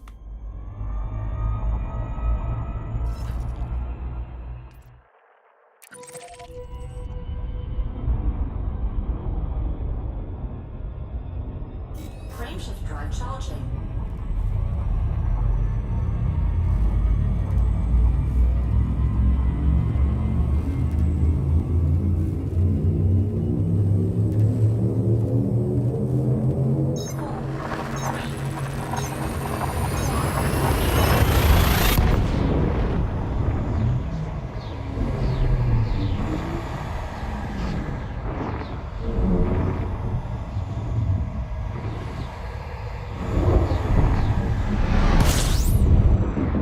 Undocumented star.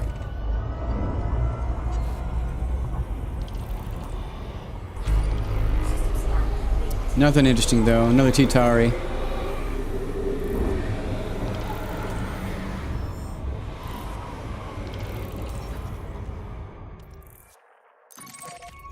Frameshift drive charging.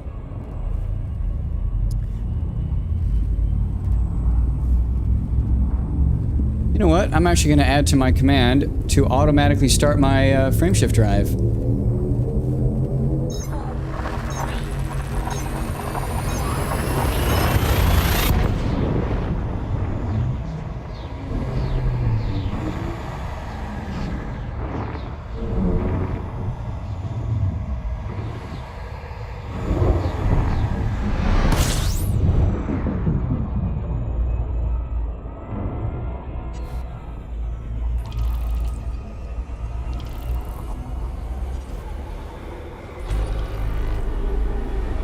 I will scan. Let me go finish this though. Oh, that's bright.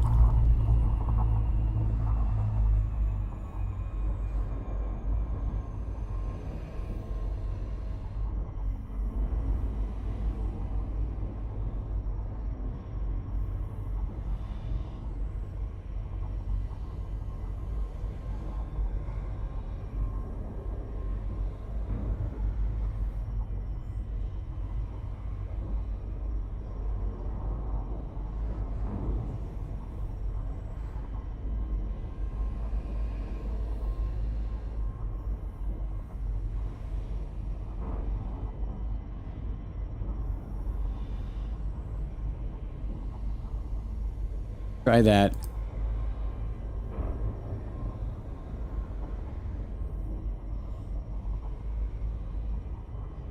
Hoping that works.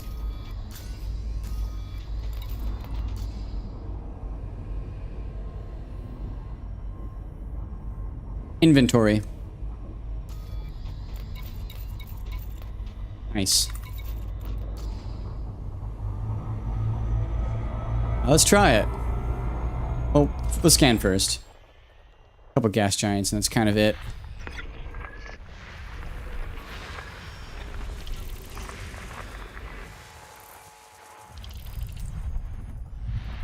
Ugh.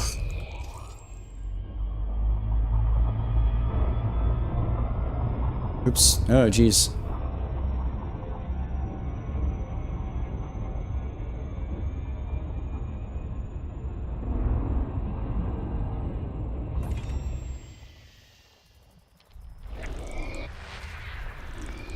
There.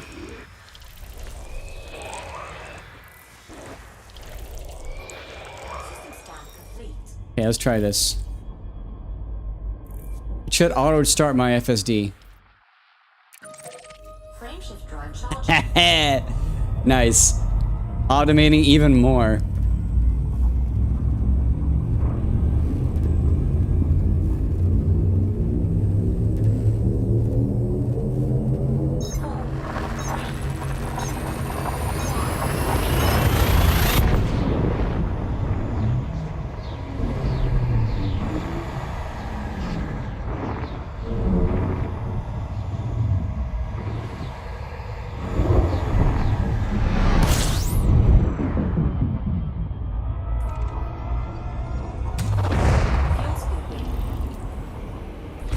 Undocumented star system.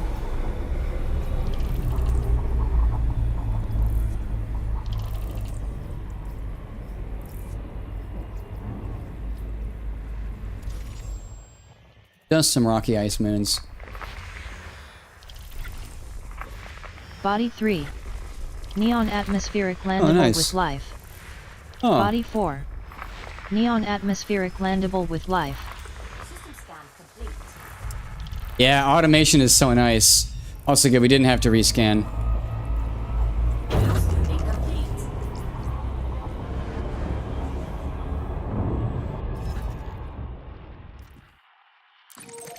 Frameshift drive charging.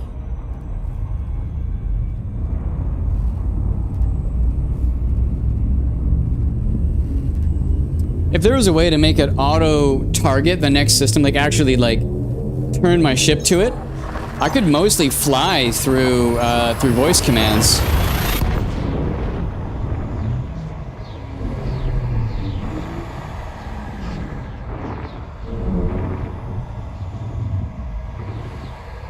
Last of our coffee.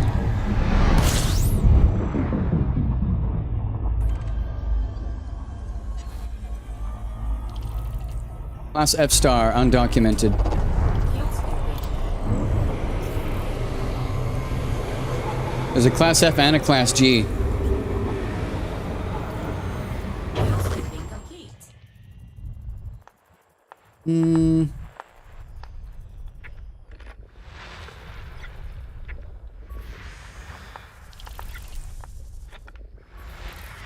Oh, there's a water world here. That's cool.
Where's that water world and where are those high metal contents?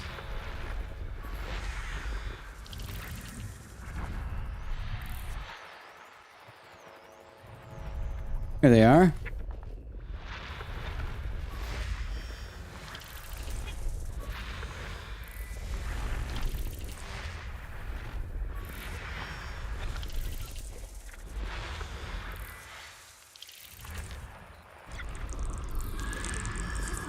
Cool.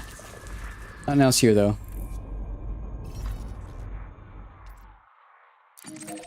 Frameshift drive charging.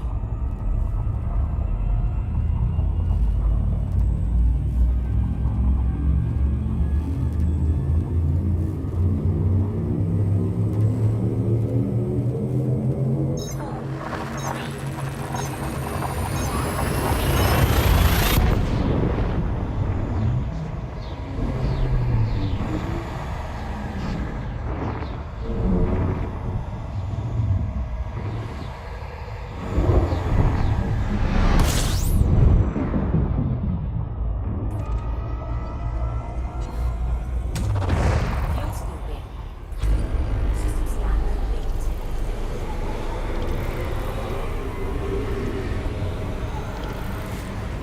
Fuel scooping complete.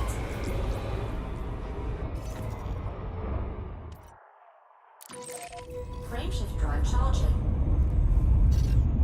Frameshift drive charging. Oops, I unclicked it.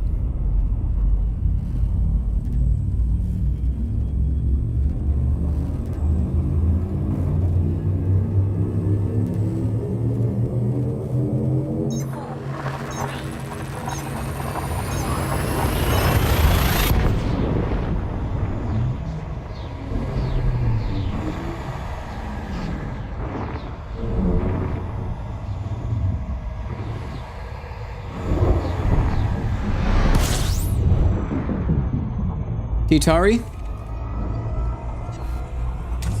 Oh. Undocumented Class K.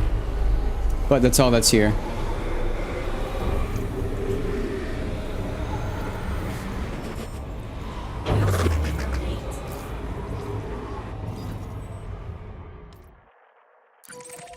Frameshift drive charging. Frameshift drive charging. Huh. I'm so used to pressing F automatically after closing that.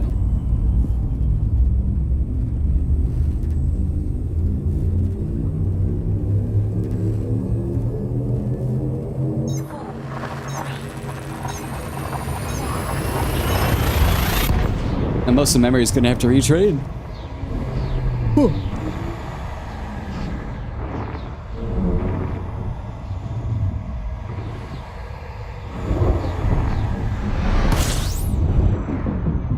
Unknown star. Class M. Fuel scooping. Quite a few bodies here.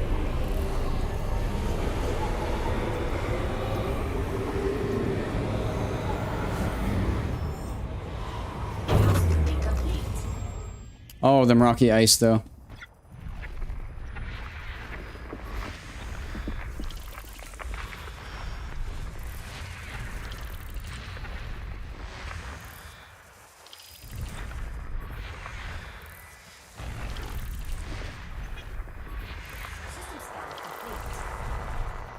Alright, nothing interesting.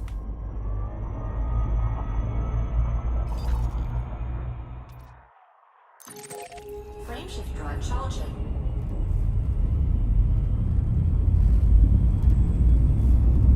I think I might actually remove the auto click. It's a little confusing. I kind of like to know when it is that it does that.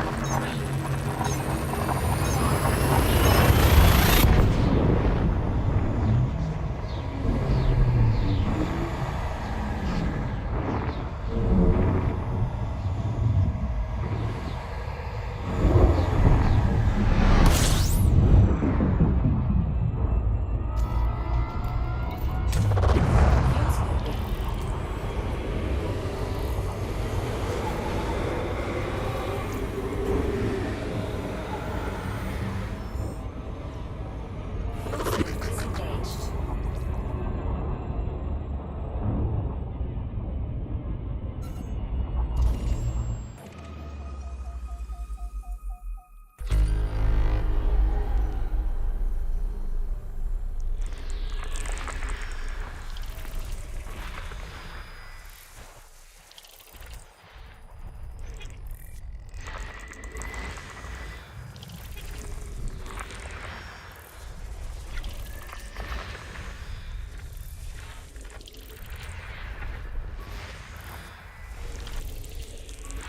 System scan complete.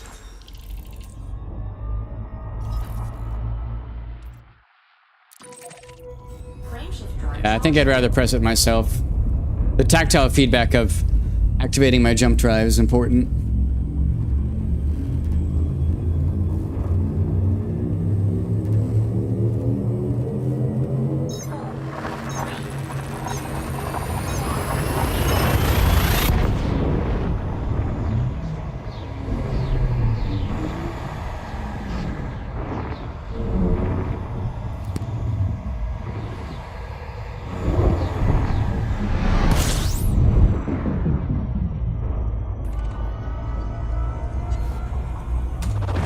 Fuel scooping.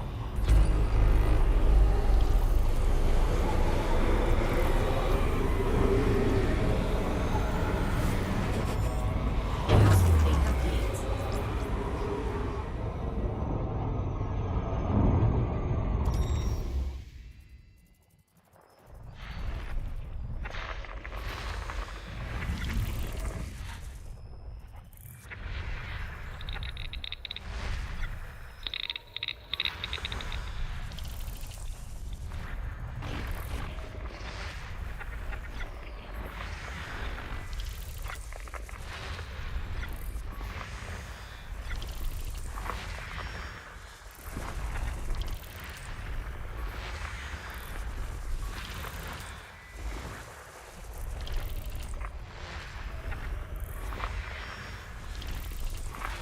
System scan complete.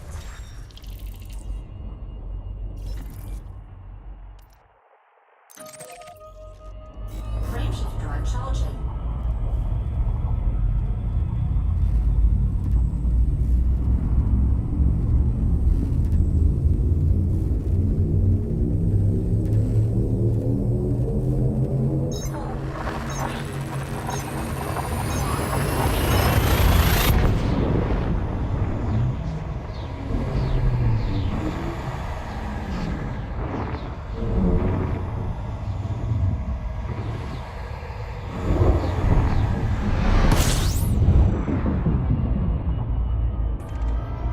This system seems known. Yeah, there's nothing special here.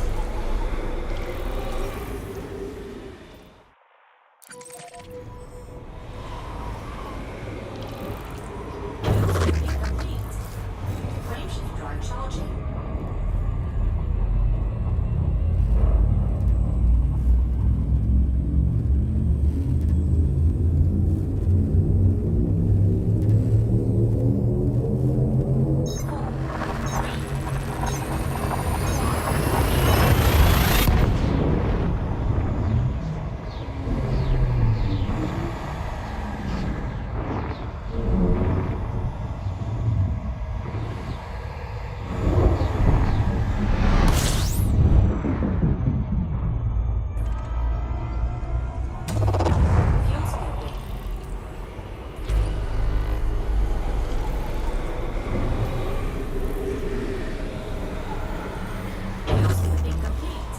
Oh, these must be really close by if I'm already noticing all of the planets.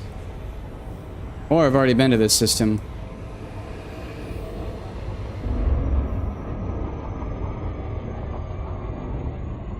I can see all the planets on my map. I've not been here before. These have already all been discovered, though.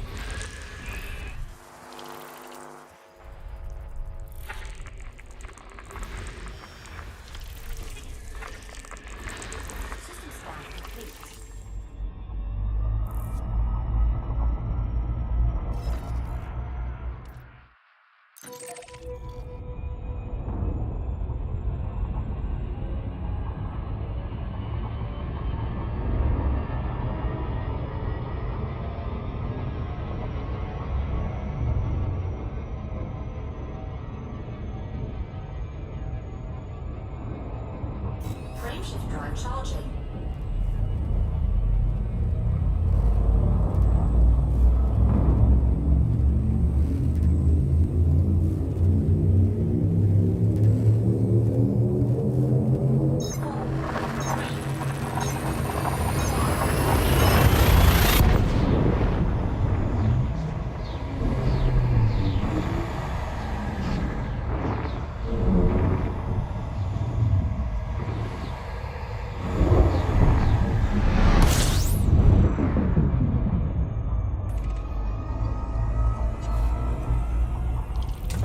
Fuel scooping.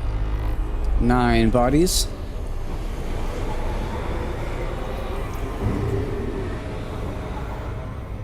Fuel scoop disengaged.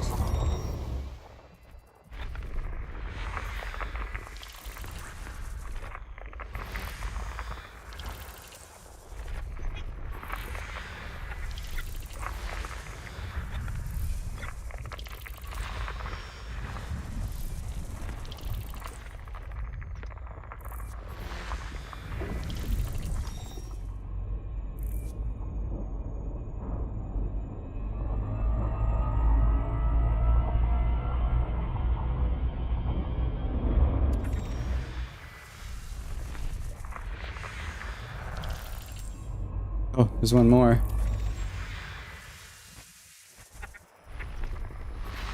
System scan complete.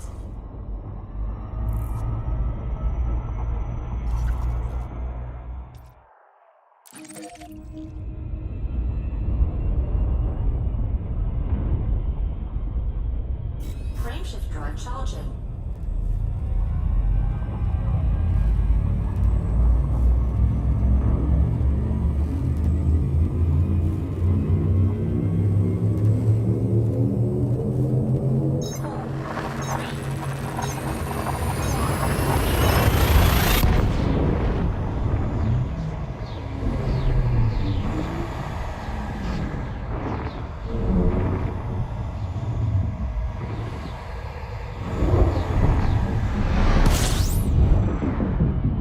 Very bright star. Fuel scooping. What is my end destination? Seoul. Well, not Seoul. Shinrarta Desra, more specifically. Yeah, I'm just heading back to the bubble right now. Fuel scooping complete. High metal content worlds. And a class F star means a decent chance for life.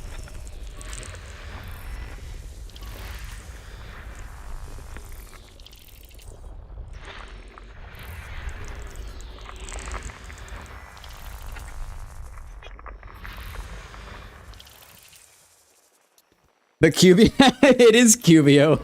You're totally right. Yeah, I am going to Cubio. Oh my god, yeah. I'm probably gonna go there and turn in everything I have, in fact. Oh, I can't quite get that one. Yeah, after all the quests you've given me, yeah, I'm gonna go to Cubio, I'm gonna turn in everything.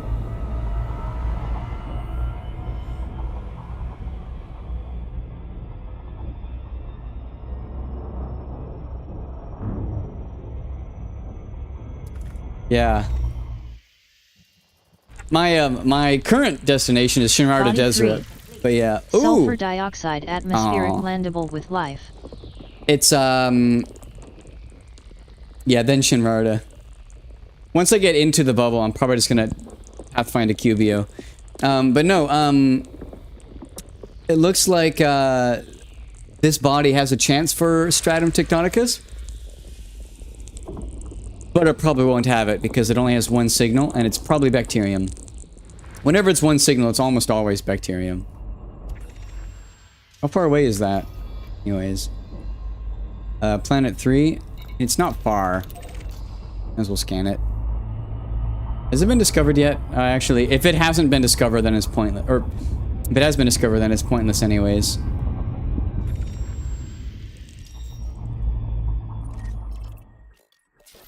Undiscovered. I guess we'll scan it.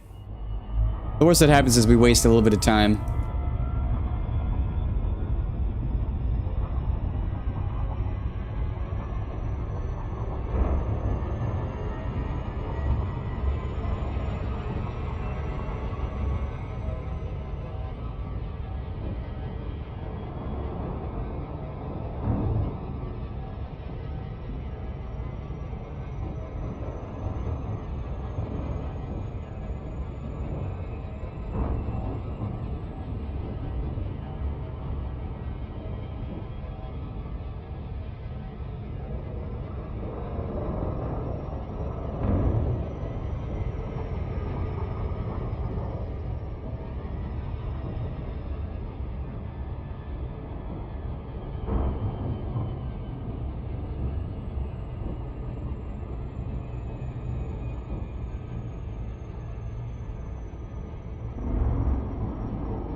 Okay.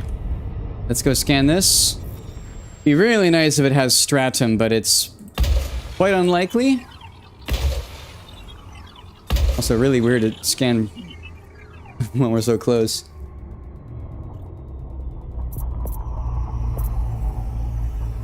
Surface scanned by 50%. Surface scan. Yeah, just bacterium. Not worth it. We'll move on. It's been really slow for a while because this particular region of the galaxy doesn't have a lot of neutron stars.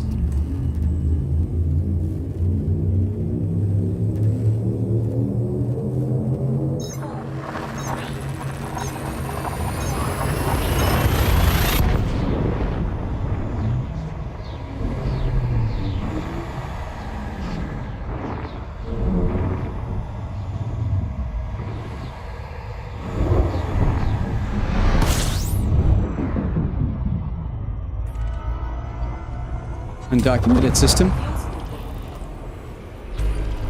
39 bodies and 2 Class M stars. We're gonna sit here and scan all this. I hope this system hasn't been discovered. Let's go just check that real fast. Oh, it has been discovered. That's unfortunate. But he hasn't scanned most of this.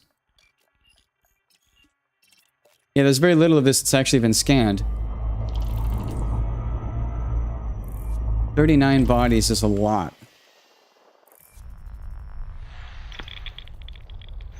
Pellet cluster.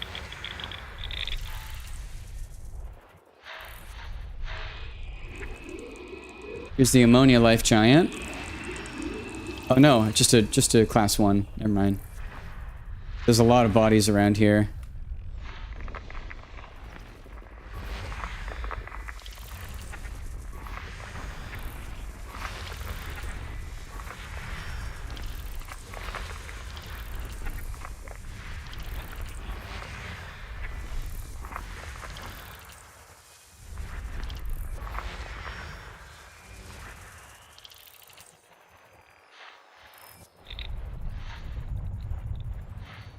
Where is everything? Everything's probably clustered around the secondary star. Wherever it is. Where is it? Oh.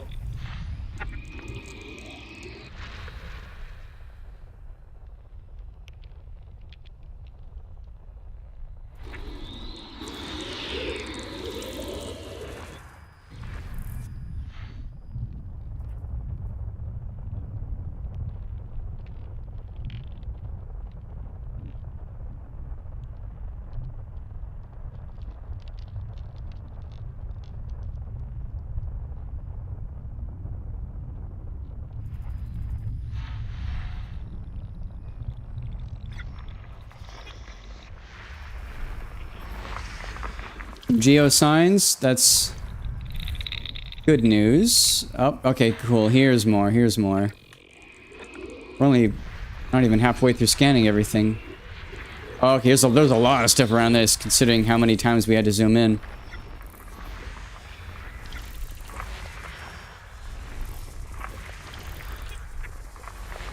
Body B6E. Argon atmospheric landable with life. Not valuable. Body B6D. Also Argon not valuable. atmospheric landable with life. Body B6F. Also not valuable. Argon atmospheric landable with life.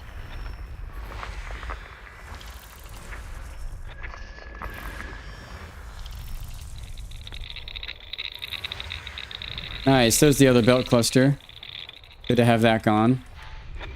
Here's the water life giant. I catch a lot of them. I wonder if they were scanned during the Legacy game, and it seems many are just honked. Yeah, Legacy as in the whole system has been scanned, but all those bios left behind. Even when there are many that are worth a lot. Yeah. Exactly, yeah, I get what you mean with that. Like, because they added life later, and so if somebody went through and scanned a system before that, then they wouldn't have picked up any of the life.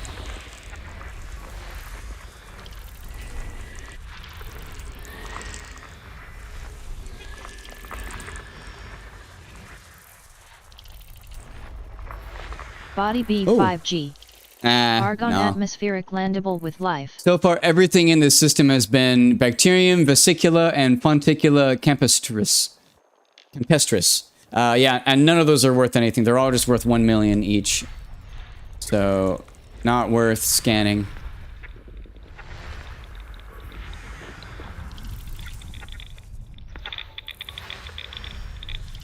Nice, there's the last of the belt structures.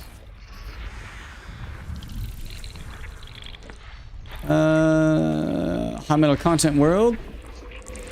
Nothing there. Okay, there's more over here. Another gas giant. And this might be the last 5 bodies, all orbiting this guy. Oops. When one too many steps out. Alright, yeah, nothing interesting here.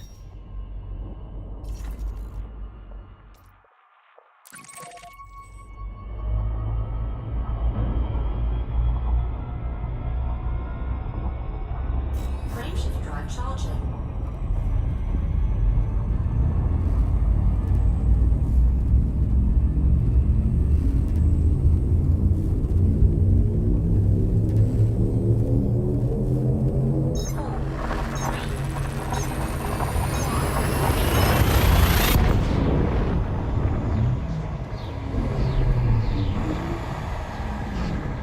I should probably just zip through. Like, we're between the bubble and Sagittarius A star.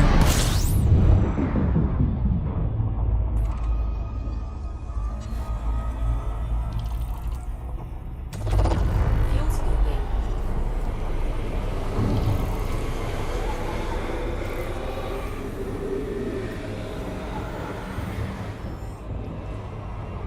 Fuel scoop disengaged.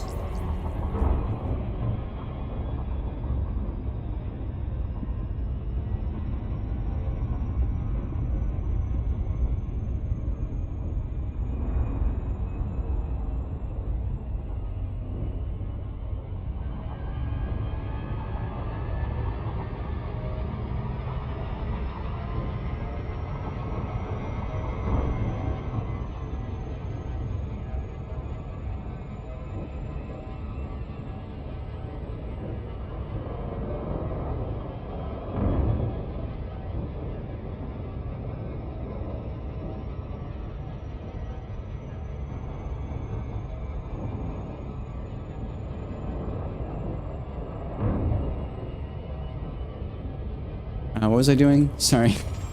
Scanning. Oh, Waterworld here.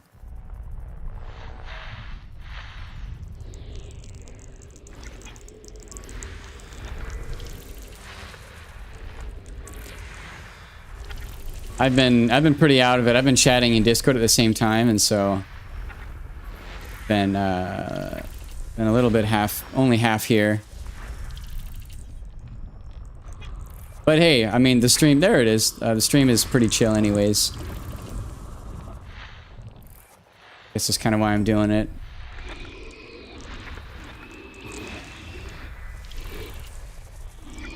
No particular pressure on myself, just...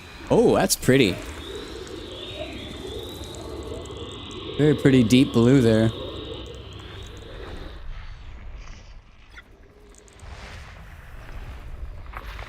Body 8D. Methane atmospheric landable with life. Neat. Nothing expensive though. Body 8F. Methane atmospheric landable with life. Also nothing expensive.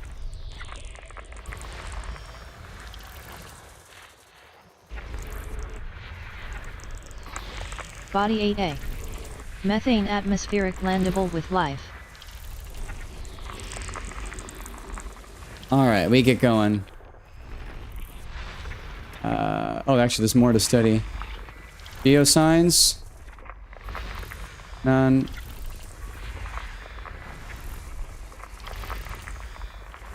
Immeasurable pressure on your stove while streaming. Oh, yeah.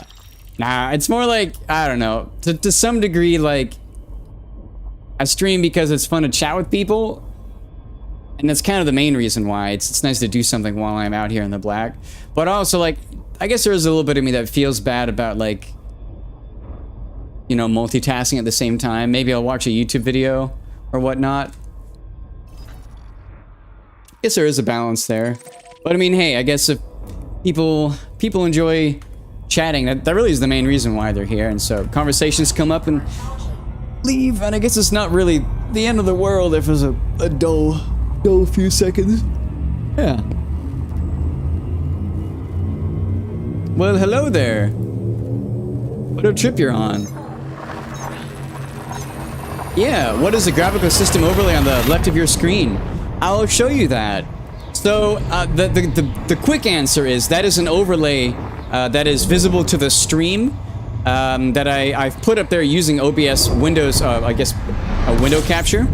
But it is more specifically, that is ED Discovery. So it is a third-party app called ED Discovery. And I've used OBS to capture portions of it. I'll, once we get fuel scooped here, I'll go ahead and show you that. Good enough. So here, we'll just get a better looking background here. Slow down. Yeah, I'm just gonna get a little bit of a better picture to go and show while I'm doing this. There. Look at that while I'm editing. So here, I'll go to display capture. So now you're seeing everything that is on my main monitor. If I go now and drag my... This is stuff that's just directly to the left. I have two monitors, one here and then one directly to the right. That's the same exact scale. So I'm just going to drag everything from the right monitor over. So first I have that there. Then I have Twitch. It doesn't like being moved around though. So then I have OBS, but it doesn't like being moved. We'll just do that. And then I have Elite Observatory, which sits right there. So this is what I have directly next to my monitor, and you can see that there's a little bit of transparency on OBS, and so I can see through it. I can see like very like vaguely. It's very dark, but I can see like what scene is on. I can see that my game audio and my mic audio is on. So I just have this next to it, and then I just have Windows. I have it set up so that it motion captures, not motion, but it captures the left half of ED Discovery and then the right half as well with a chroma key to chroma out the black so that it just overlays on top. So yeah, just nice and simple, really. Oh, and these are all custom themes. Custom graphical themes for it that I made myself. Because usually, ED Discovery looks something like this, usually. This is usually what ED Discovery looks like, but I modified it to match my in-game HUD. So, took a bit of editing to do that. But yeah, and I can move them back with commands. So, scan window. Elite Observatory. OBS. And now they're right back to where they normally are. And then I just go and change this back to regular capture. And we are golden. Let me actually move OBS a little over. Yeah. If you are looking for good third-party apps, and I guess two halves to that. Looking for good third-party apps, but also looking for simplicity, to use as few of them as possible. Elite Observatory is quintessential if you are interested in studying exobiology. If you're looking to actually scan life forms on planets, then I highly recommend Elite Observatory. Specifically the BioInsights add-on for it, because it predicts what life is going to be on a planet after scanning it. It's a very easy way to skip over all of the guesswork. You can scan a planet, and then it'll tell you, yes, it is worth going there, or no, it is not worth going there at just a very quick glance. Very, very handy. Highly recommend it. But if you're not interested in doing exobio, then it's not really worth it, I don't think.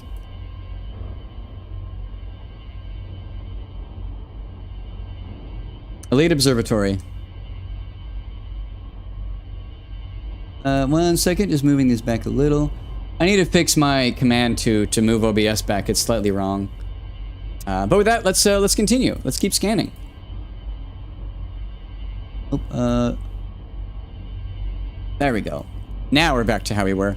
This is a very boring system. There's nothing here, so we keep going. Oh, I'm also using voice attack. Forgot to mention that. I have voice attack. Specifically, I use it for macros.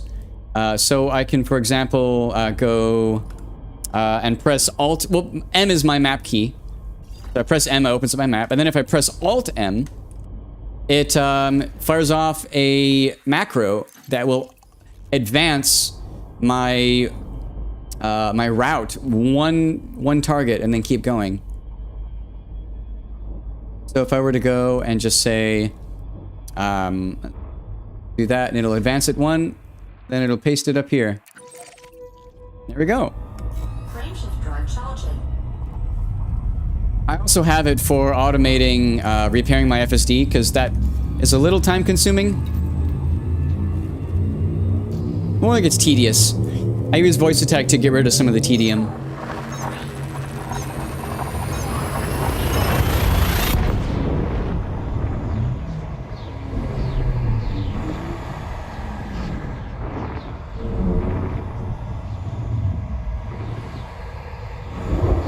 BA is good, but I am a basic user. Good info, thank you so much. I'm glad you know about voice attack. I guess I am a little more than a basic user. I was gonna say that I am too, but I have done some weird stuff with it. I use one of the HCS voice packs, but it's mostly just for just some basic normal stuff with it. I use it to auto honk whenever I rejoin a system. And I use it for some really simple stuff, like, for example, inventory. And it'll open up inventory. Or modules. Oh, that doesn't work. Open modules. That doesn't work either. Not everything works, but I do, it has just some nice basic commands that are kind of handy to have. There's nothing here, right? Yeah, nothing here. So I press my macro, forward one position, and go.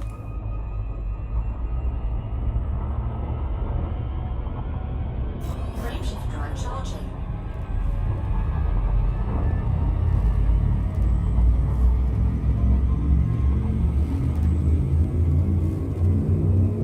But yeah, we're on our way back from Beagle Point. I believe if we make good time, we'll make it there by the end of today. In fact, we're at jump 564 out of 708. So we have like 120 jumps left, or maybe less than that. No, we're at 654. We have about 50 jumps. Wow, we're actually quite close.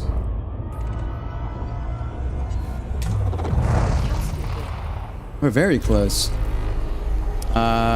16 bodies. Class M star with another class M star orbiting it. We are actually quite close at this point. Let's finish our scans.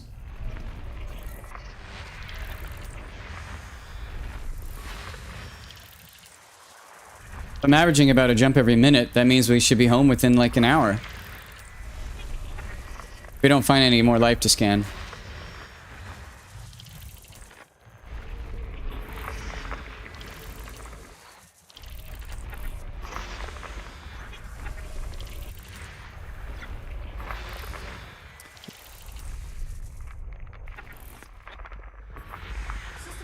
That's a weird looking system map. You see that? All those icy moons are orbiting the barycenter of A and B. Pretty basic, just ED Discovery and Elite Observatory. Those are great. Those are fine as is. The only thing I think you really lose with not having voice attack is macros and a handful of just kind of cool commands. But like in the normal gameplay, I think the main thing you lose from not having voice attack is the automatic honk and the automatic slowdown that the voice pack gives whenever you join a system. It will automatically slow your ship down when you warp to a new system. But anyways, I wanted to look at the system map just to show you. This is weird. So everything's orbiting the barycenter of these two, which isn't actually all that weird. It looks super weird here, but it's actually not, I don't think. If we look at the aura review. ED Copilot. Nice. Yeah, all those bodies are just orbiting, they're orbiting the barycenter of both of those. What does ED Copilot do? That just runs in the background and, like, syncs stuff, doesn't it?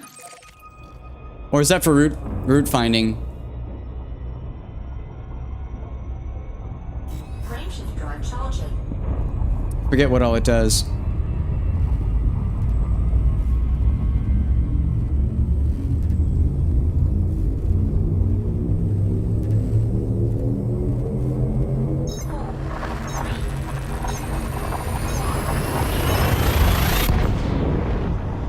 So I'm getting a little hungry here, so I might, after a few jumps, go and get some food.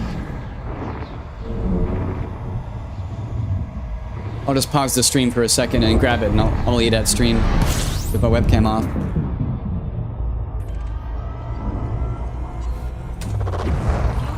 It's an AI that will sarcastically talk to you about many things in-game. Okay, that's awesome. I do love that.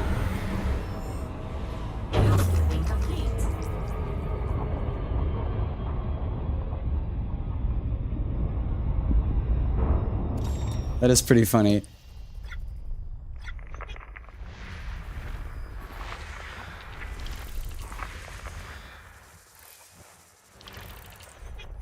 I will say it would be pretty awesome if I could actually get the same... Body A2.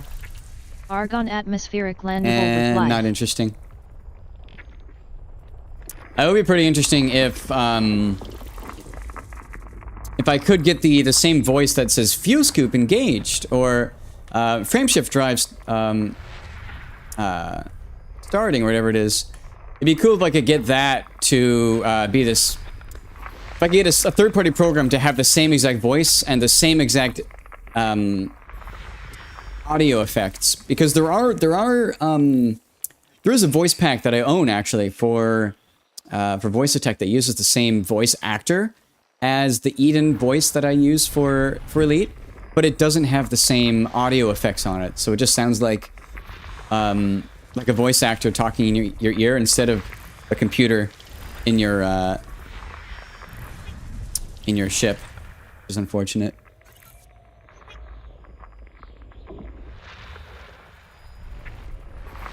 Body B2.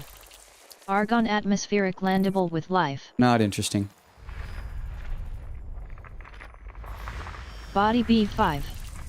Neon atmospheric Not landable interesting. with life.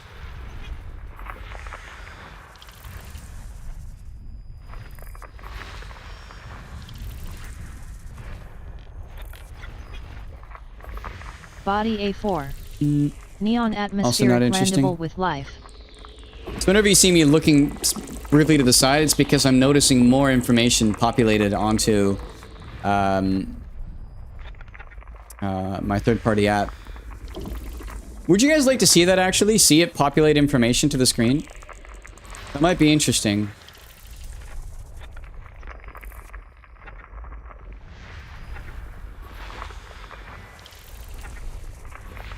System scan complete. Nothing here worth going, though.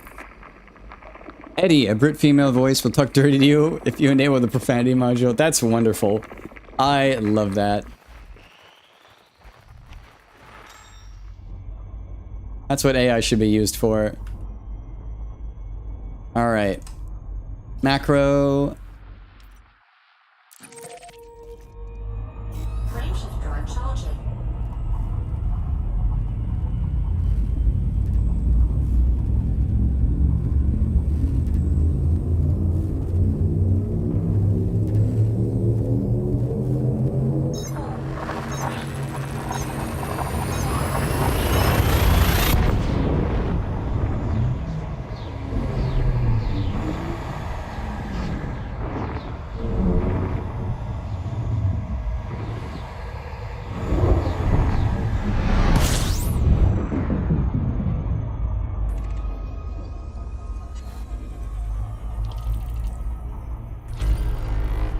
Nine bodies.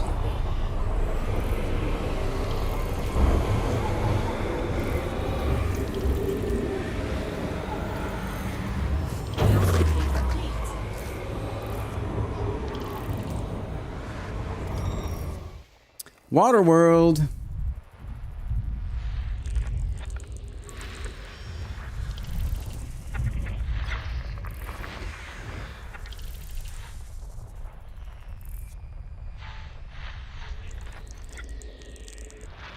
Yeah, I haven't dug too deep into that either. I'm sure it will do a lot and works well with voice attack. Has macros as well to drop cargo hatch and menus. Yeah, it's pretty cool. I don't really use most of the voice commands, but there's a ton. I'll say that.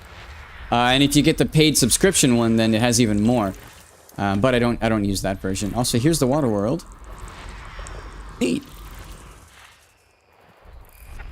Piscean, if I remember right. Nothing else here, though.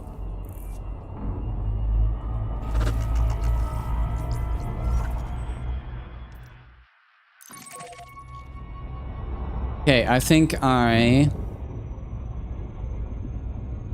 am to go up there.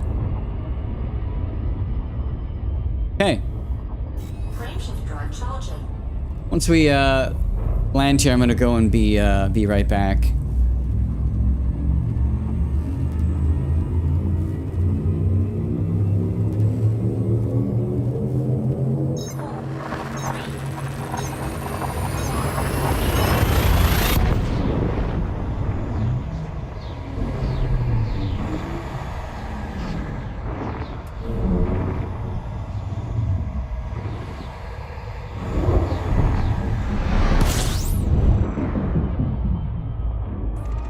All right. Fuel scooping. I will be back shortly. Get a good view to leave. And I'll be right back.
Okay. Stuff is cooking. I'm going to scan. Please be nothing behind the sun. Oh, there is something behind the sun.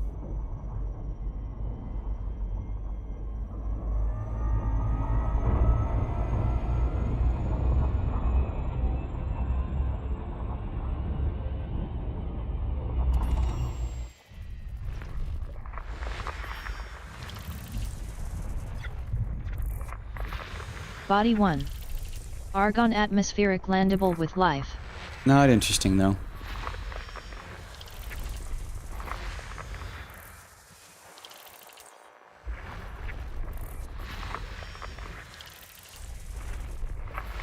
System scan complete.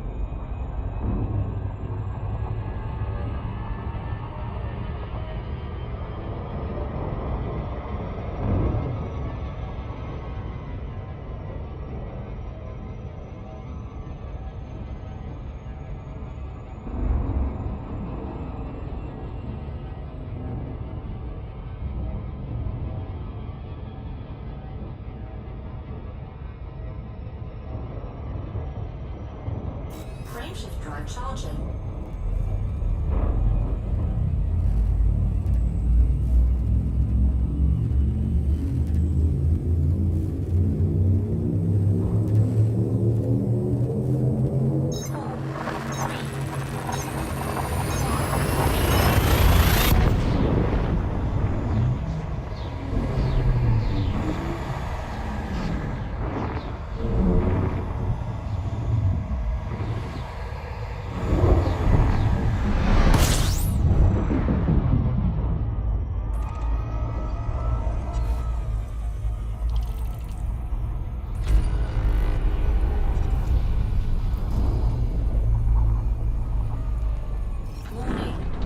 Frameshift drive operating beyond safety limits. Frameshift drive supercharged. Frameshift drive charging.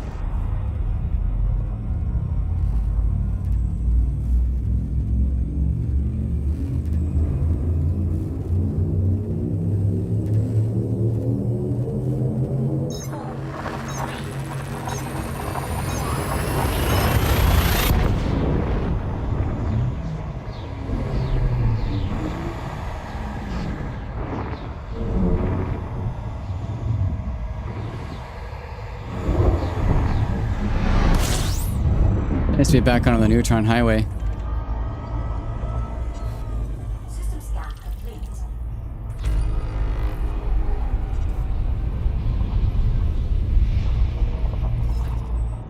Warning. Frameshift drive operating beyond safety limits. Frameshift drive supercharged. Frameshift drive charging.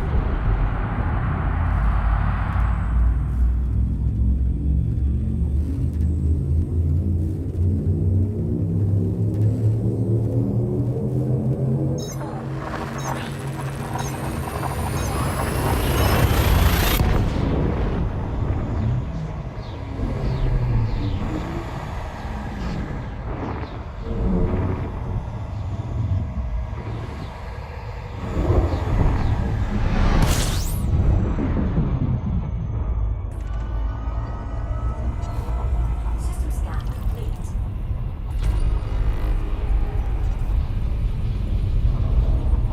Warning. Frameshift drive operating beyond safety limits. Frameshift drive supercharged. Frameshift drive charging.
operating beyond safety limits.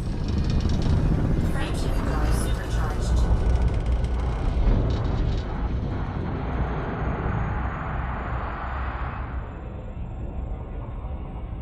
Frameshift drive charging.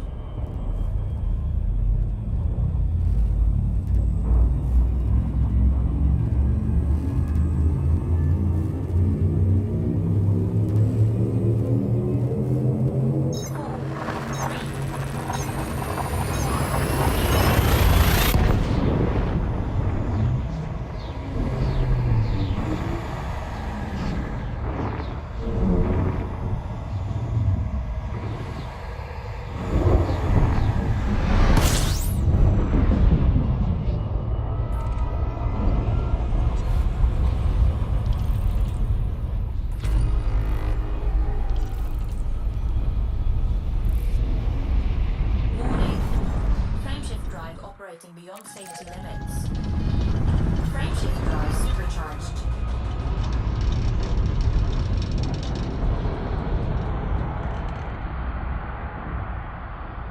Frameshift drive charging.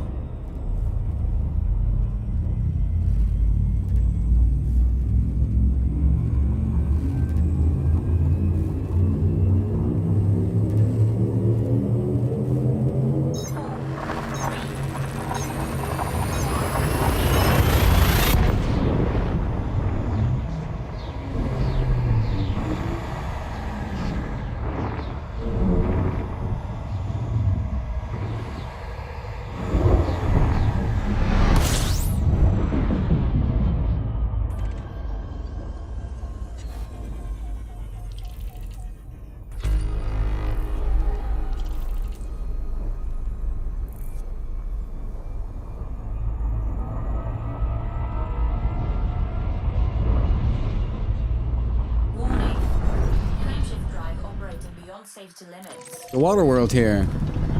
Frameshift drive supercharged.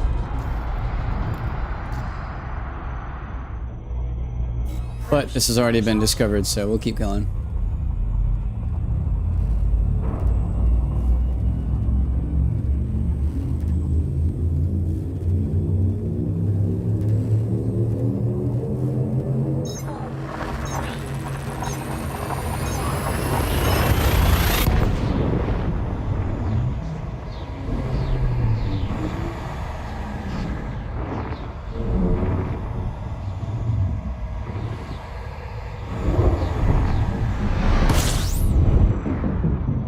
Refuel star.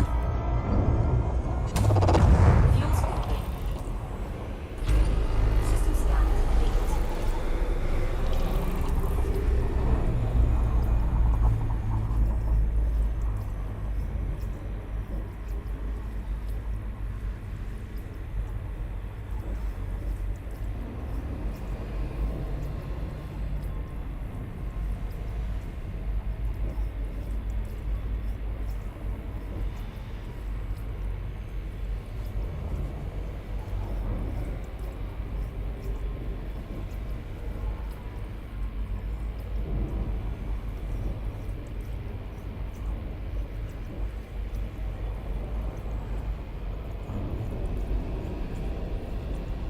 Fuel scoping complete.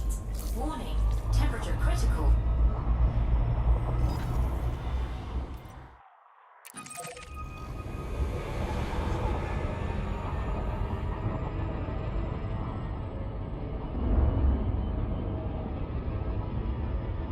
Frameshift drive charging. We're almost to the Omega mining operation. I'm very excited to go there. It's gonna be the first opportunity to actually sell all of the exploration data that we've gathered on this mission. I'm very excited to be there.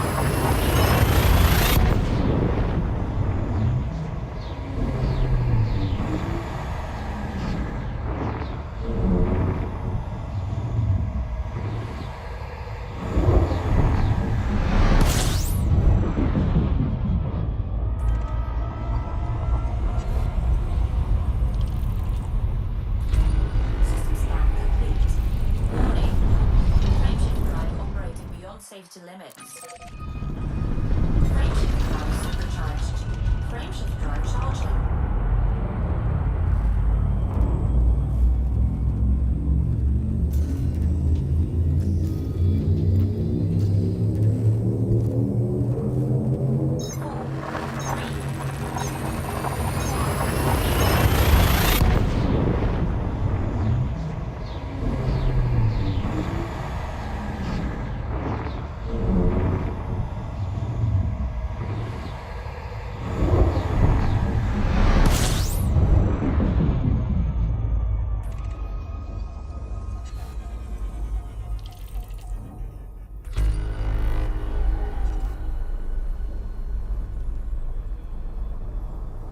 A big old cluster of stars over there. You see that?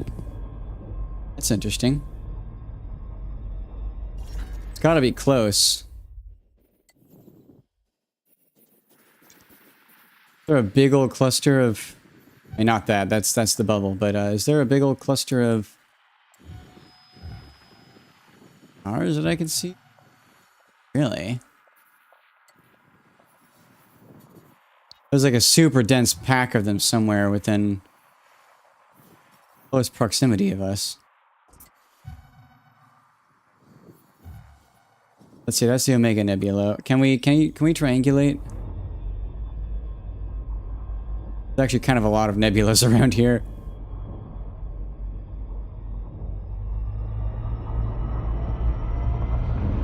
Before my granddaughters got dropped off for the weekend, I have a sudden urge to get my nails done. I love that. Do it. That sounds great. That's a lot of fun.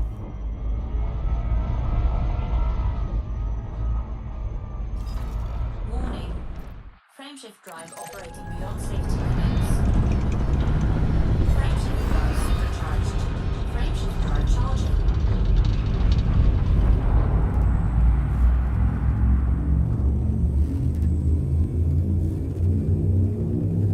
Okay, wait, actually, wait. We're close to... I want to know what that is, that group of stars. So, we have our target there. And then next to it, we have a nebula. Let's see if we can triangulate on the map. Okay, yeah, we can totally do that. So it's this. Here it is. So this bundle of lights right here. I don't know what this is.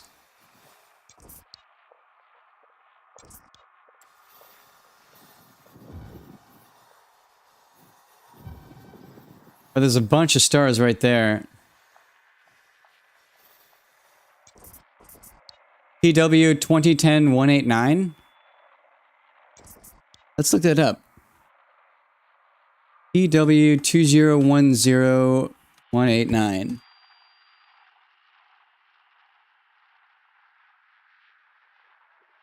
Stellar objects.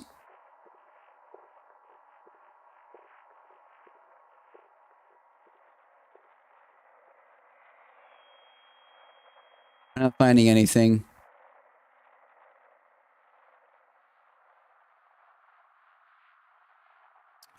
Let's look EDSM, see if we can find anything there.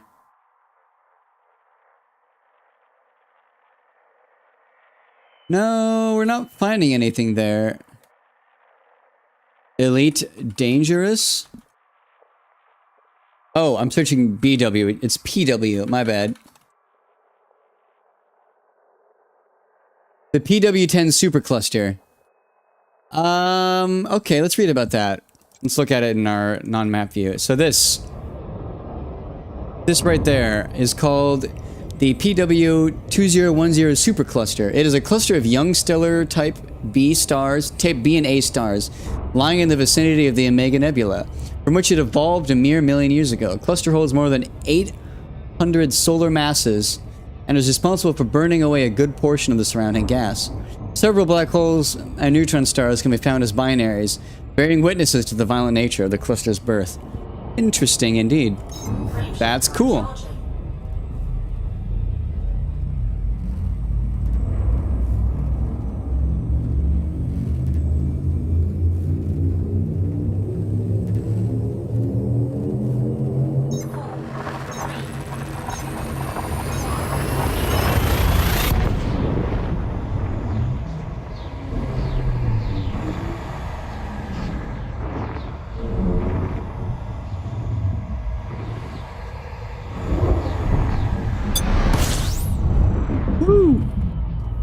Interesting system. System scan complete. Our drive is at 89. Alright, this is gonna be a pretty violent neutron jet. Just a heads up on that.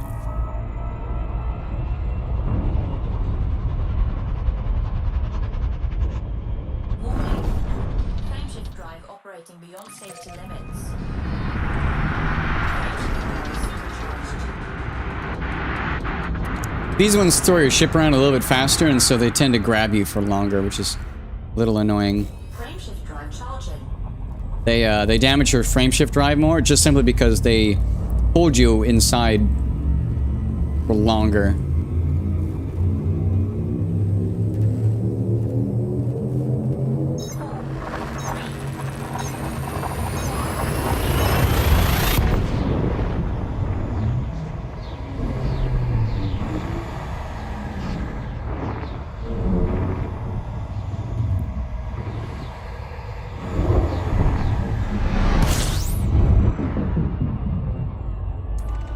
This is a known star system. Seeing as I'm not seeing the danger radius around that, I'm gonna not get close to it. Here's me. Okay. Destination set. Omega Sector VE-Q B5-15. This is gonna be the first space station I've docked with in 2 years. Frameshift drive charging. Actually, not quite. I did dock at one other. But, yeah.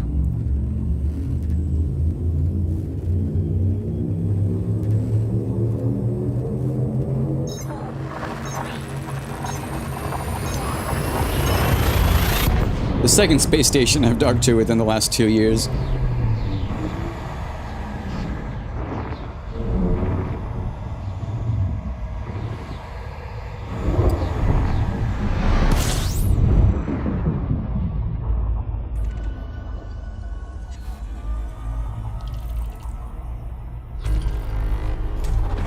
Fuel scooping.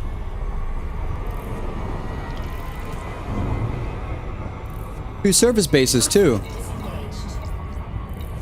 Colonia Bridge. There's a station. It might have a 5. Yeah, I'll have to see. There we go. We're going to the Omega mining operation, though. But let's see. Look at the system map.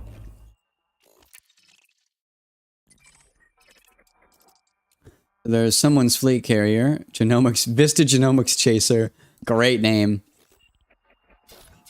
We have a station. And then we have the mining operation. Both of these are owned by Brewer Logistics.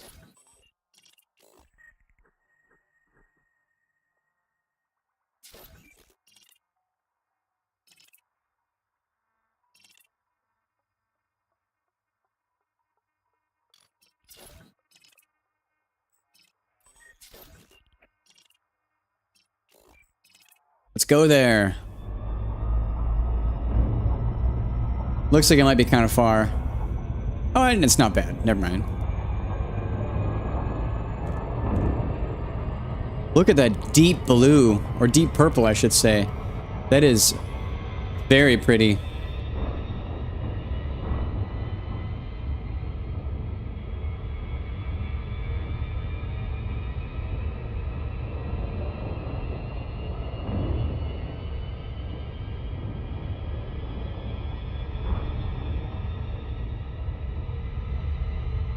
Take a plain picture of it.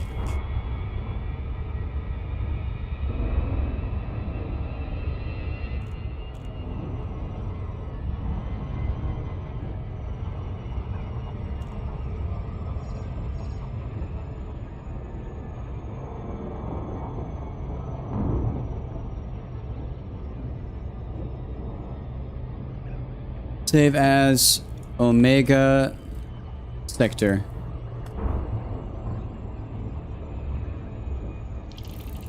On the other side of the ring, it looks like, so we'll go around.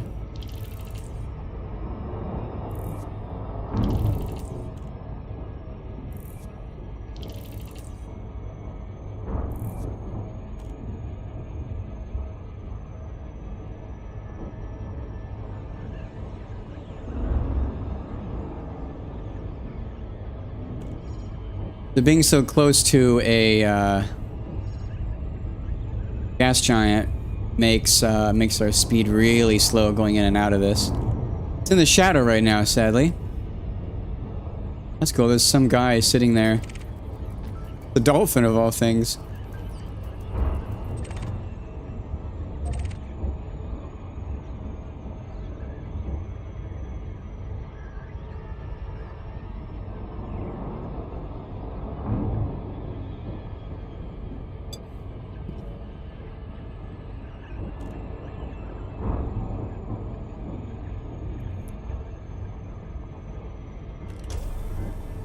Turn on our night vision.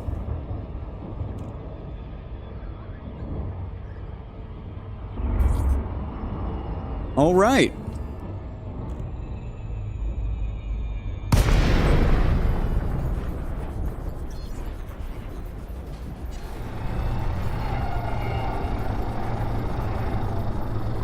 Request docking.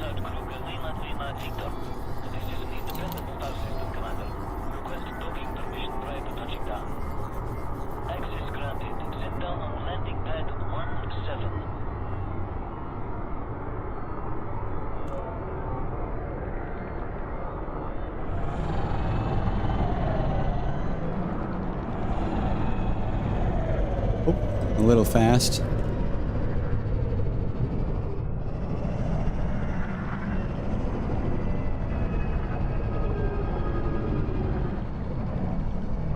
Wow, I was really playing games with my depth of field.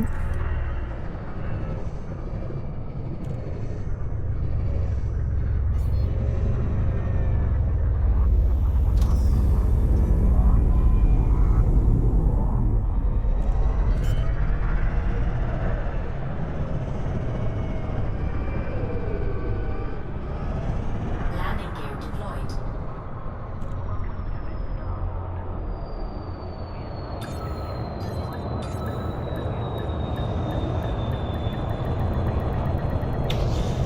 Let's make some money.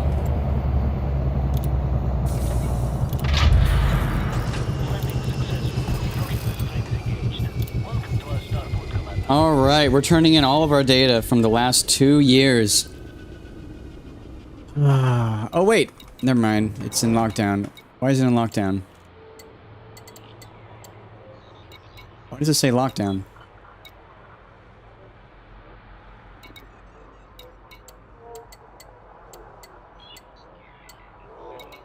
What does lockdown mean?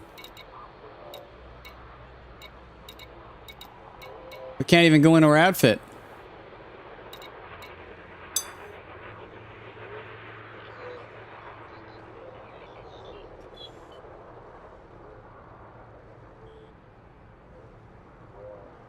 Yeah, what am I missing? That's unfortunate.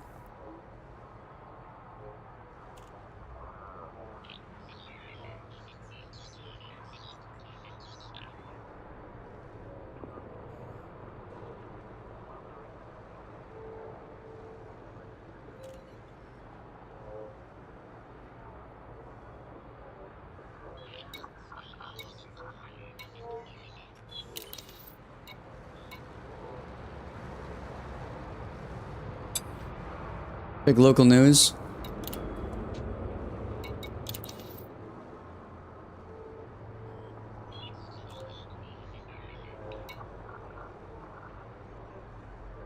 October 28th.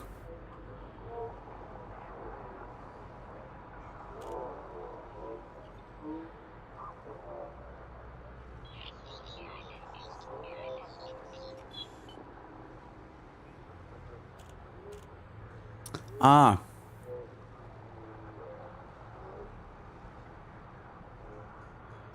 So that was the 15th of November. 3311. I don't know what year that is, sadly.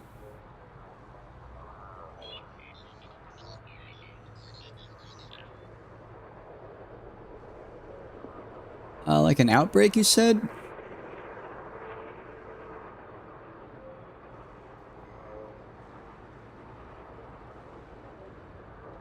Preparing for a conflict with fatal shadows.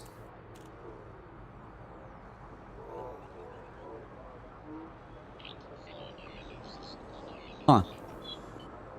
That's unfortunate.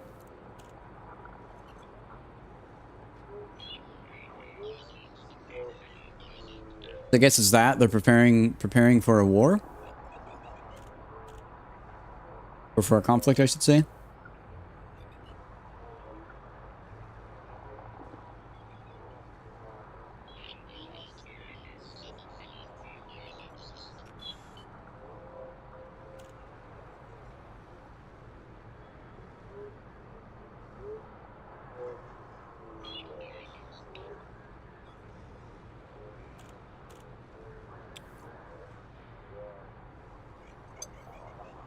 Check contact, see if I have a bounty. Yeah, we'll see.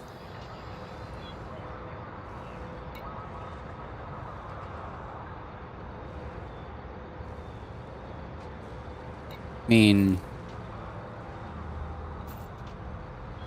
actually, I don't remember to check if I have a bounty.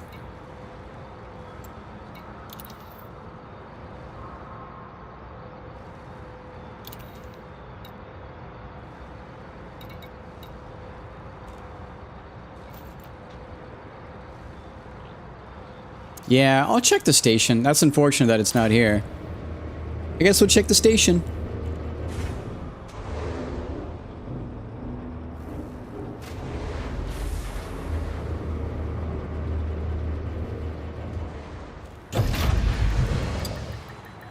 Detach confirmed. Departure authorized. Landing gear retracted. Oh, starboard services. Ah, well.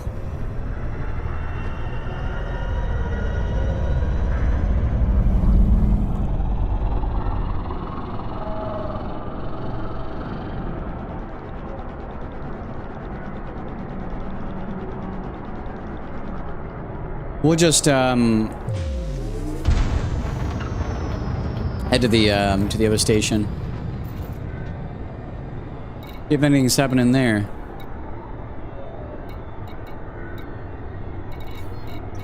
Speed restrictions are now lifted. Have a safe trip, Commander. Frameshift drive charging. 4, 3, 2, 1. Engage.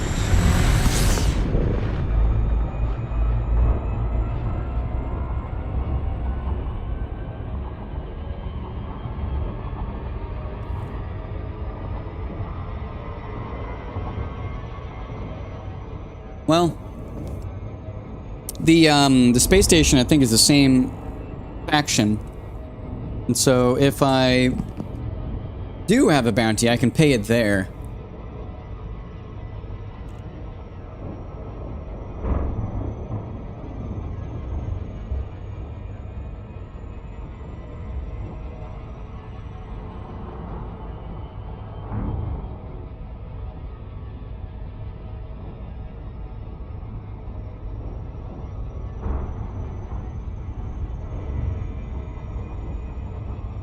Be there soon.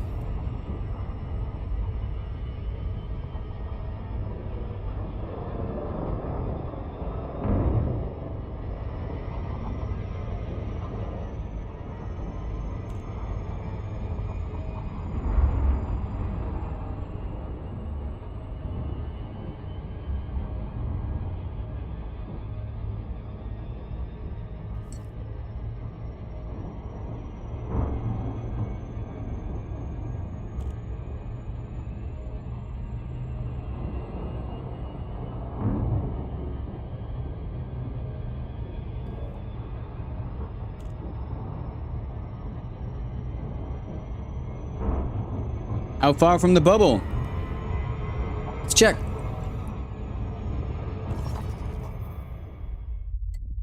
Not too far at all.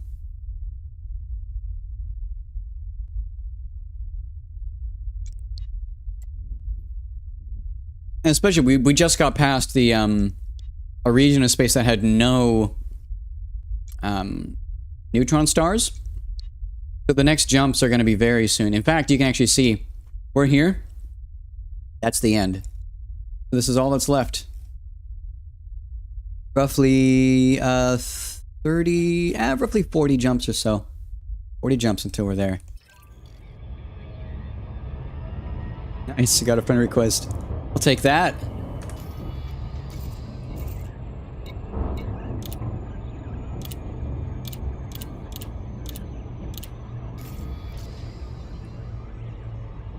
Okay. Now let's see if this station has any better luck. I would very much like to sell my data.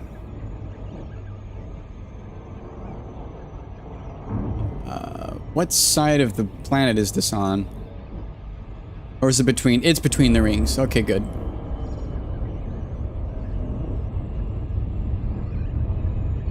Worried there.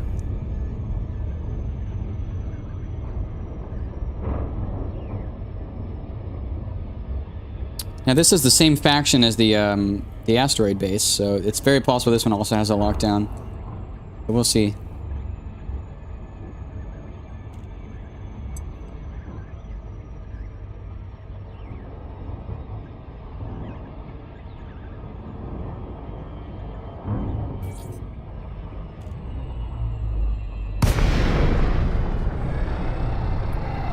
Whoa. That's a station?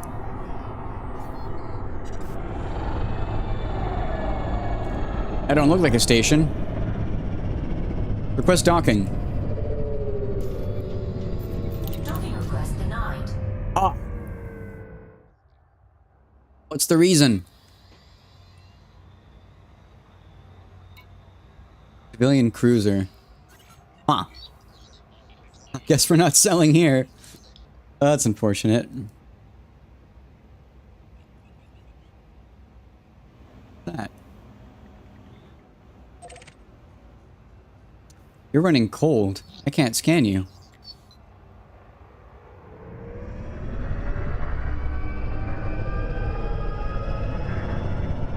An Asp Explorer.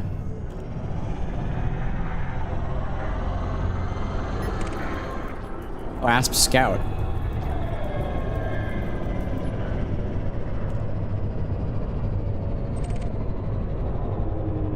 Maybe I was just too far. I can dock there? Was I just too far? Docking request denied. Oh, don't want me. Docking request denied. Oh. Well, oh, actually, no. I have a large vessel, so if this thing doesn't have any large landing pads, then I can't land here. I keep forgetting about the size of oh, no, that's a large landing pad. Yeah. An orchid just left. So it's not constrained. Let's see.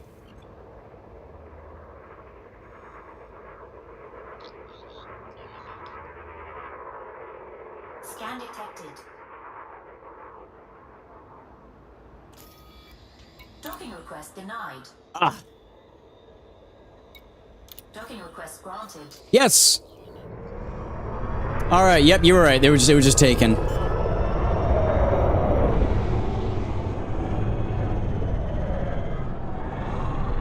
Landing gear deployed.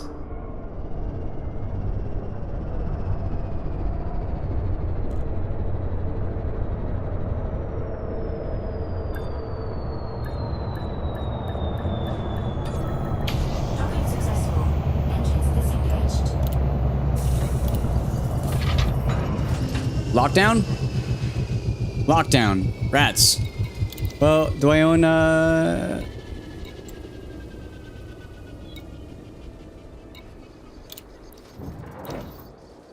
I have anything I need to pay? No, there's nothing there.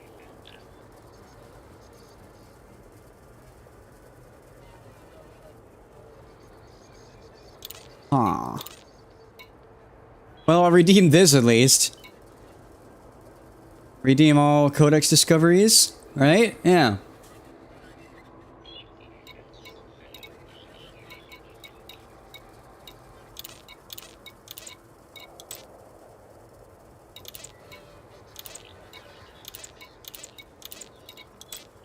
I think I'm just gonna turn this in here. Yeah, exactly. If they aren't here, then I probably won't be able to. Unfortunate, though. Can't turn anything in. They'd be red justice scales if it was bounty related. Okay. Not that. Can you turn in data for genomics here? Or does it have to be on like a ship?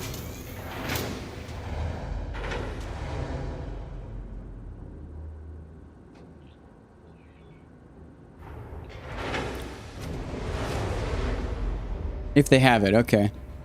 I guess we'll see.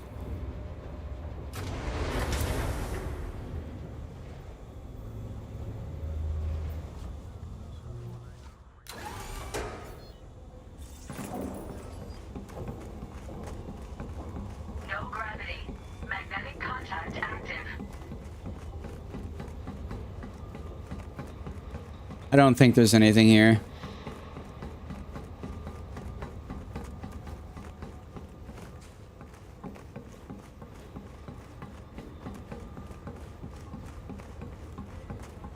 Oh, after the show? Oh, pff, I'm running the exact wrong direction. Silly me.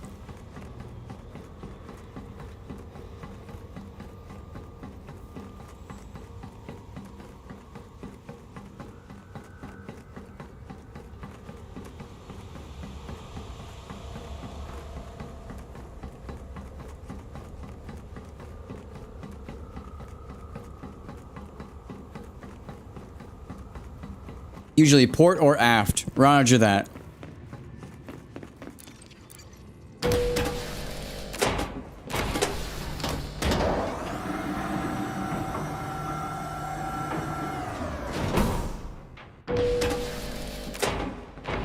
Pretty. Cask aged for over 1 Looks like there is not. The taste of Lavian brandy is the taste of tradition. Avian brandy. Those who know Whoa. choose Lavian brandy. You got a cool suit, sir. You're a grizzled veteran. Yeah, they don't have one here. It's not on the roster. Oh well. I guess we'll continue on to the bubble. Route to QBO.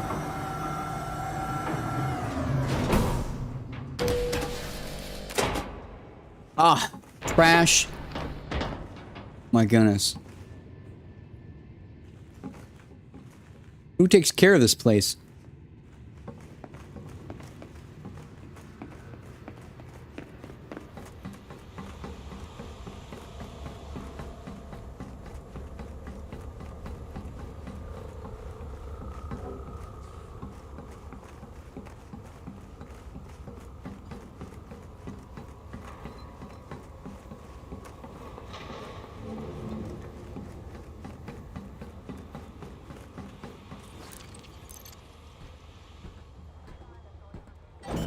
Off we go.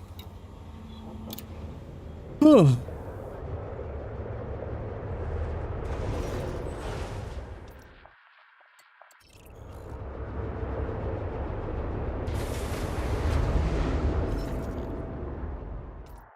Oh, weird. I inserted this twice on accident. Ship released. Engines engaged. Landing gear retracted.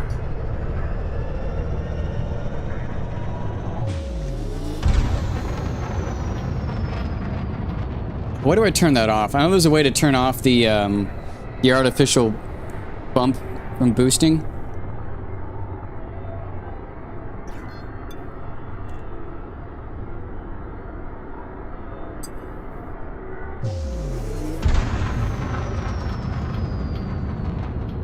Frameshift drive charging.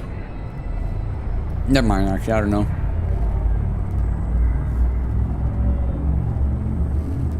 When I hit boost,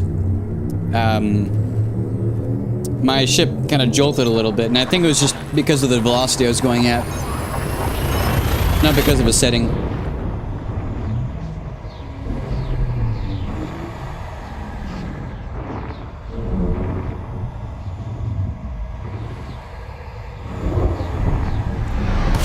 But here we go.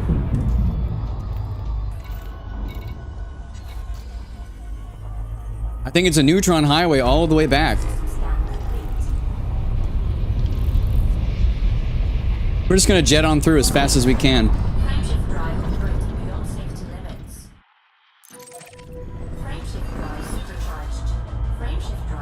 See how fast we can get back to the bubble.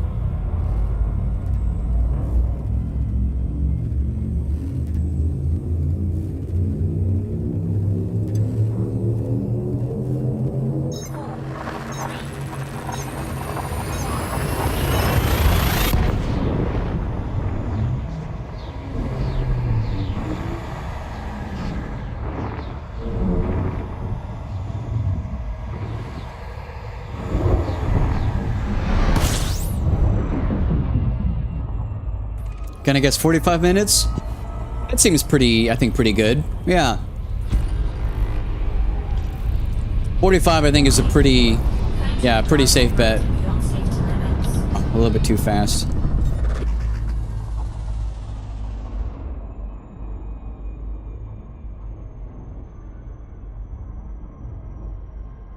Where's the cone? There it is. Warning. Frameshift drive operating beyond safety limits. Frameshift drive supercharged. Just missed a supercharge. Frameshift drive charging. No smelling the roses. Now, the roses are pretty familiar this close to the bubble, so it's not too interesting here anymore.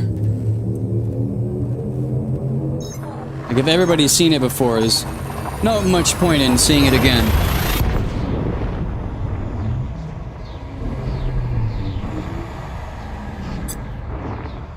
I have a taste for adventure.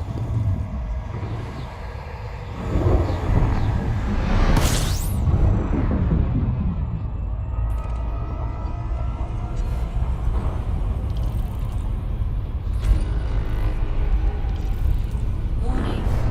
Frameshift drive operating beyond safety limits. Frameshift drive supercharged. Frameshift drive charging.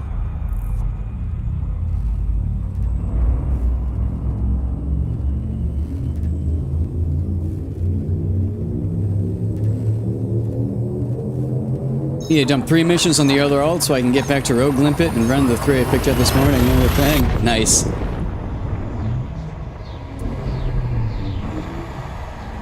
I think you can... I'm not too worried about picking up the remaining ones. It might be nice to earn a little more cash, but I'd have to swap from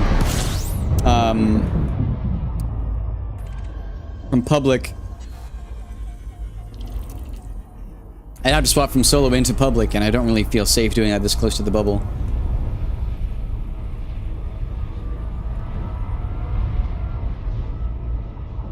Warning.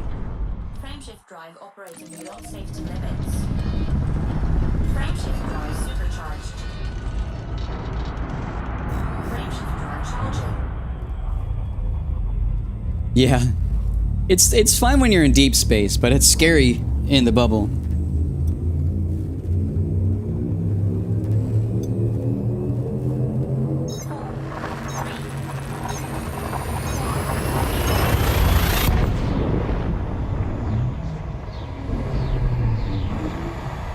If all we get for the Kitespin Explorer is a massive jump range, it definitely won't be worth much. The reason I don't use an Exploration Conda is the slow turn rate. Can't imagine the Explorer Kitespin will be much better. Yeah. The other reason why you don't use the Anaconda is because it is a real pain to land on surfaces, from what I remember. Like, it's just obnoxious to try and land it on anything. Frameshift drive operating beyond safety limits. Come on. Come on. Warning. Frameshift There we go. drive operating beyond safety limits. Yeah, so it looks like the speed you're going does affect the frameshift drive-ness. Frameshift drive charging. How fast it charges is dependent on speed. But yeah, agreed, but I rarely got that far before going back to get rid of it. Feels like you're trying to move furniture to turn it. Yeah. I'm hoping that it has a jump range similar to the Anaconda and turns way better.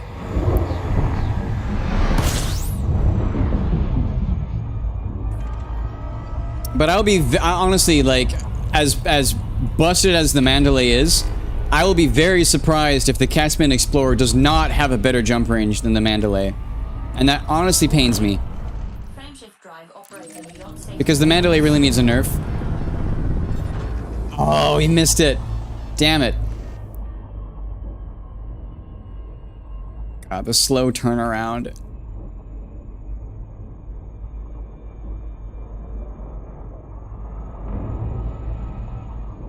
Warning. Frameshift drive operating beyond safety limits.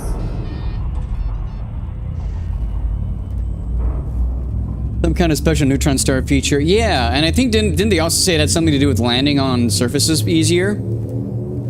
Like something to do with better like landing capabilities as well?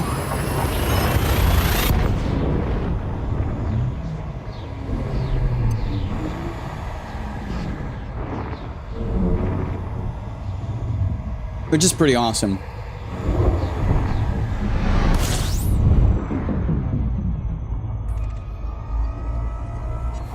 Alright, refuel star. Fuel scooping.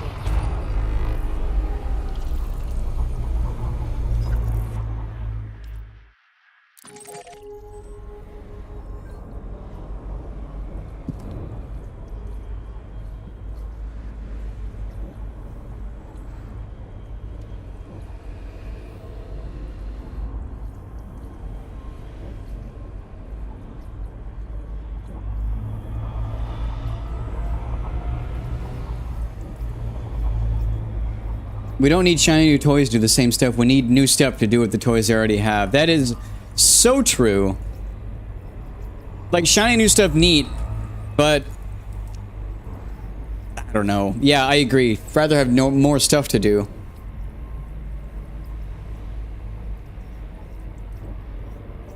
I agree wholeheartedly with that.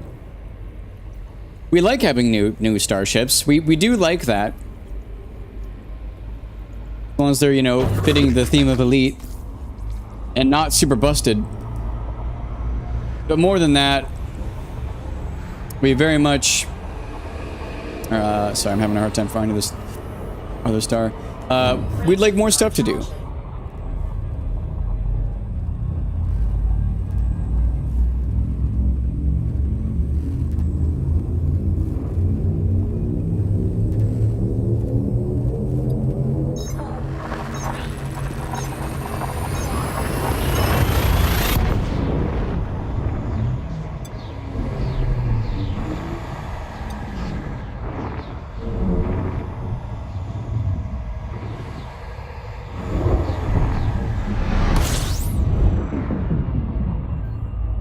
You know, if they wanted to do something for exploration more, maybe they add some kind of incentive for exploring particular regions. Or maybe some, maybe you pick up missions that are like, Earth-like world detected. Or for a particular type of bacterium signals detected in and around X star system. So you travel there, you scan that star system, and it refines your search parameters a bit better. And then you scan another nearby star system, and it defines them farther until you discover an Earth-like. Like maybe that's the end goal. Something I don't know, something like that. And then also, if you're able to name things, that'd be really cool as well. Like to name like specific planets or something like that.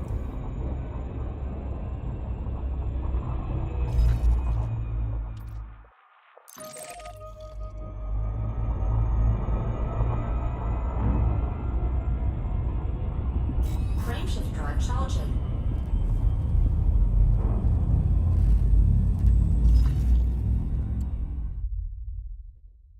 Back to the Neutron Highway.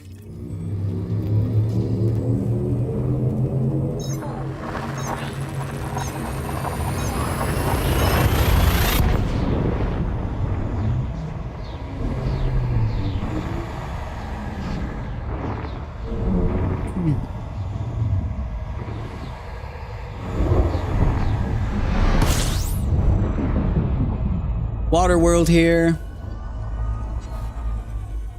Already discovered though.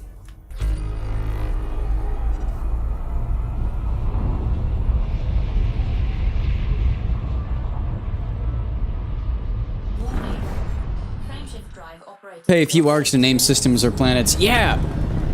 It'd be a great use of money. Well, I mean, microtransactions are still microtransactions, but, like, I don't know, instead of paying for new pay-to-win ships, why don't you just, like, pay to name X star system? This game's been out for so many years, I don't think anyone's gonna complain.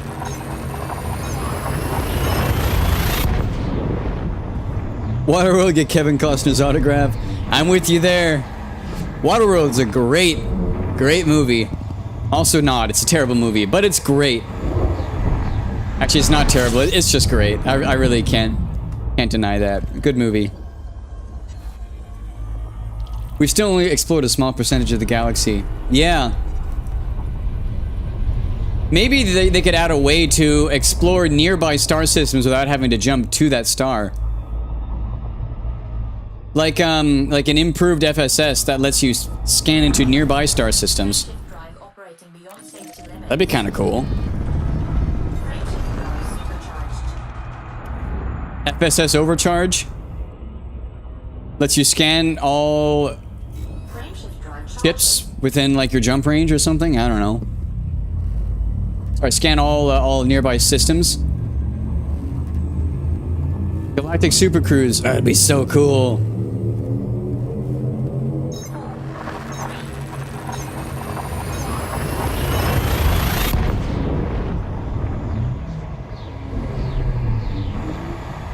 That would be really cool.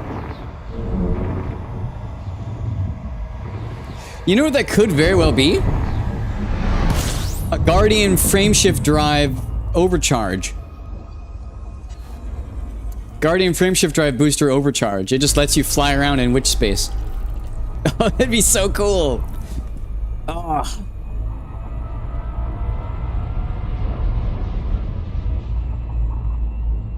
Like if they're insistent on adding overcharge as the Safety limits. the acronym for it. We keep missing all of these. That's unfortunate.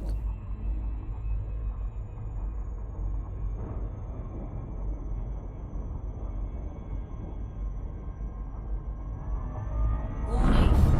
Frameshift drive operating beyond safety limits. Frameshift Alright. drive charging.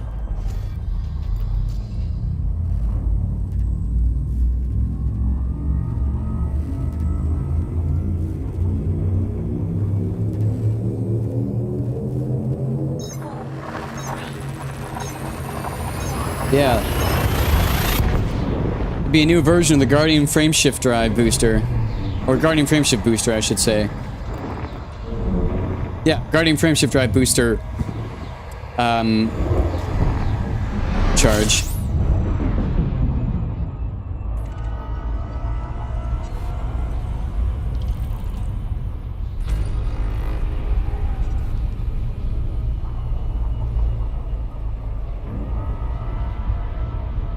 Warning. Frameshift drive operating beyond safety limits. Frameshift drive supercharged. Frameshift drive charging.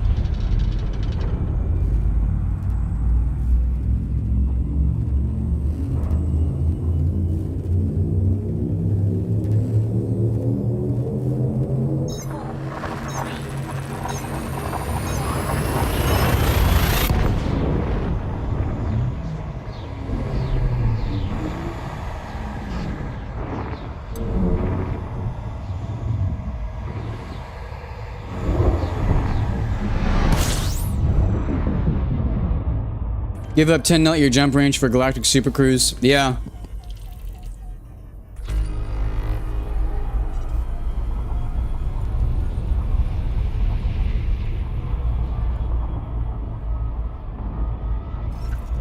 Warning. Frameshift drive operating beyond safety limits. Frameshift drive supercharged. Frameshift drive charging.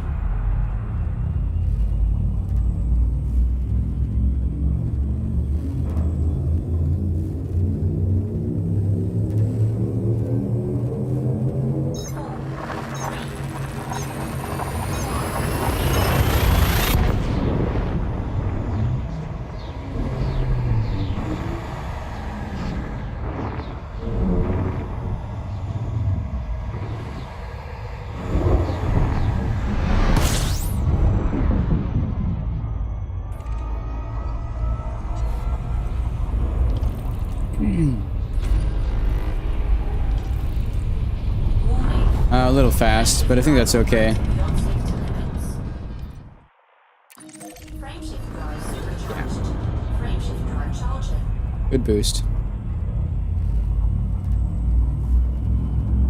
Maybe make it so that if you leave the SEO running, it just keeps getting faster and faster, and after a certain point, transfers to the Galaxy instance. That'd be interesting.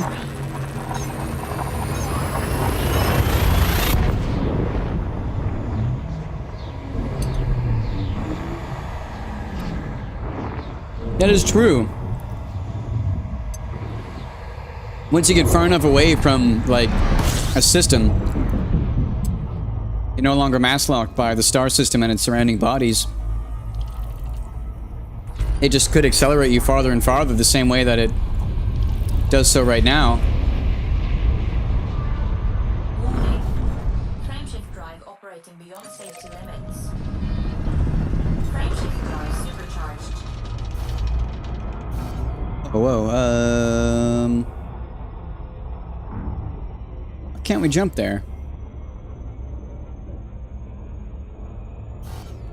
Oh.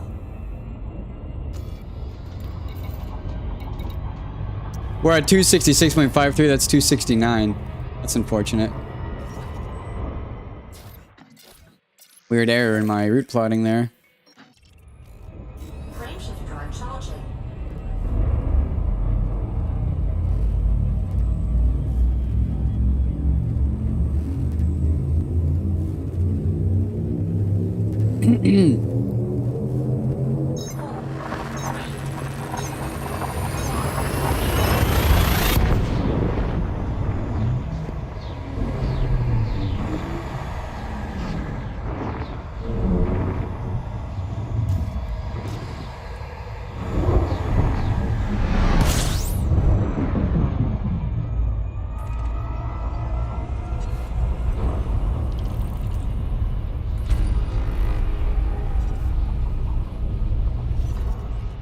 Or just the edge of the system limits. Yeah, that could work too. Beyond safety limits.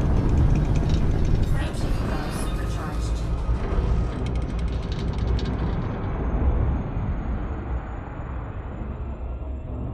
Frameshift drive charging. All right. We, you can see our final destination below. We're at 687 out of 708 jumps.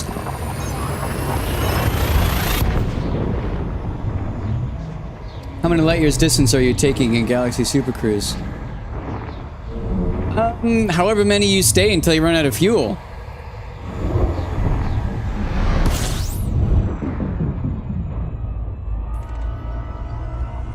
I guess the danger would be that it's very easy to accidentally,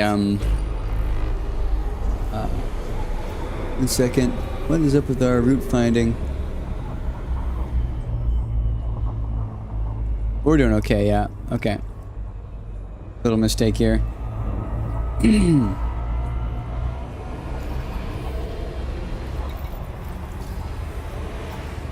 We're gonna go and repair our FSD once we're all fueled up.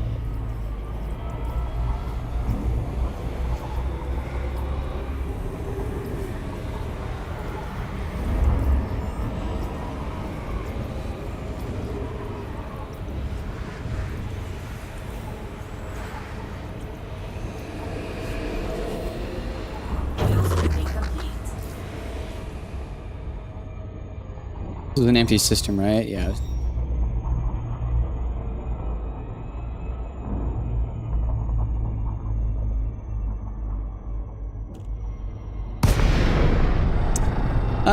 Time factor would be difficult to say, but I'm sure that had to be balanced.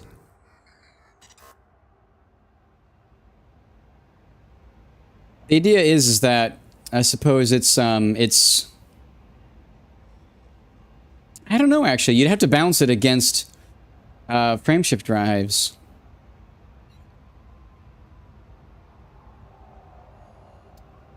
Actually, you know, it'd be really interesting if it replaces your frameshift drive. Like you remove your frameshift drive and you replace it with a Super Cruise drive or something like that. And instead of frameshift jumping, you just accelerate in one direction until you are at like intrasolar speeds, I guess.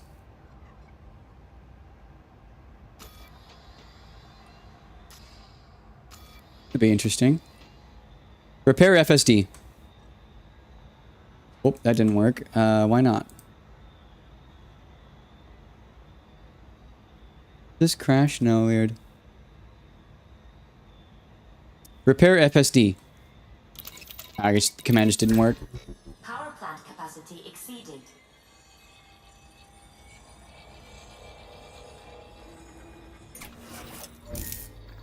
Slower speed with more fuel efficiency that moves at the same overall rate of multiple jumps. Yeah. The main benefit, I think, would be that you could scan planets without having to drop from warp. So it would, you would move from one side of the galaxy to the other slower, but it would be faster to scan, to mass scan systems. Because you'd literally just fly near it, throttle to 0, pull out your FSS, and just start scanning away. And then throttle up again to the next system, and then start scanning away.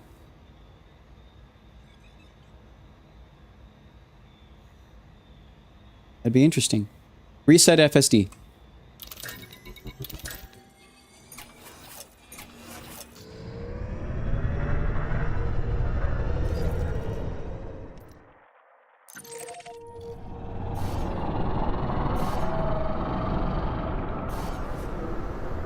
Frameshift drive charging. I had to wait for my booster to get back online.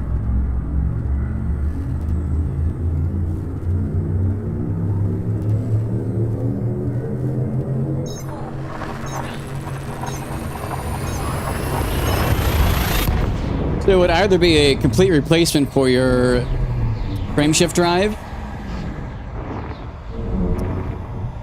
or it, yeah, either a complete replacement for your frameshift drive, or it would be like a, I don't know, like an improvement to your Guardian frameshift booster.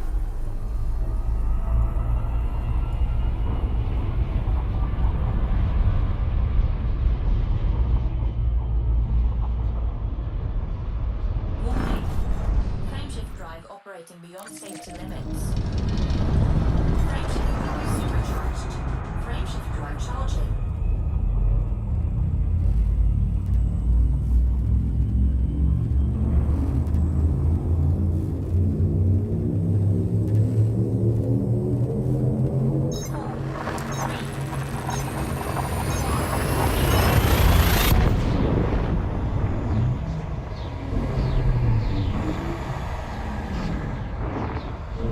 I want to go back to talking about ship internals. Here's what I think they should do.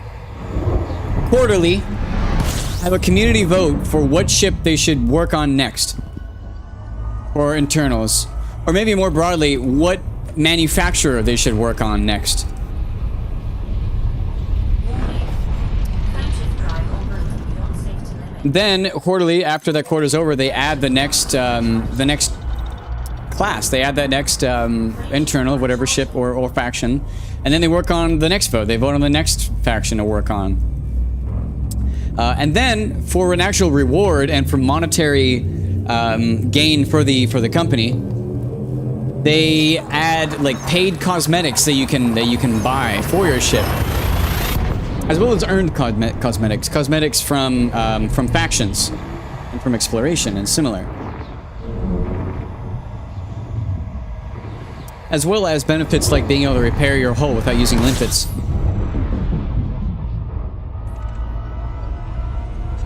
Yeah, all that could be really good.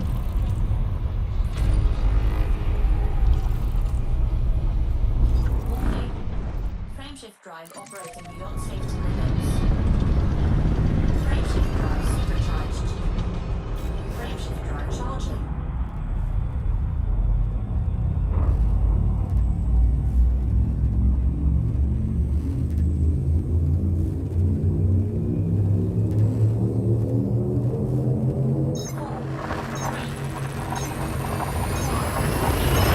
Self-repairing hull? Yeah, you would, by adding ship internals, they could make it so that, like, whenever your ship gets damaged, then breaches in your hull open up. And so you have to, like, if you don't want to use limpets, you could actually get out of your chair. You could, like, run to the back with a tool wrench and a welder and, like, manually repair your hull. By wandering around your ship and finding bits that need repairing. To limits. And that way you could do it without using limpets. Range of device supercharged.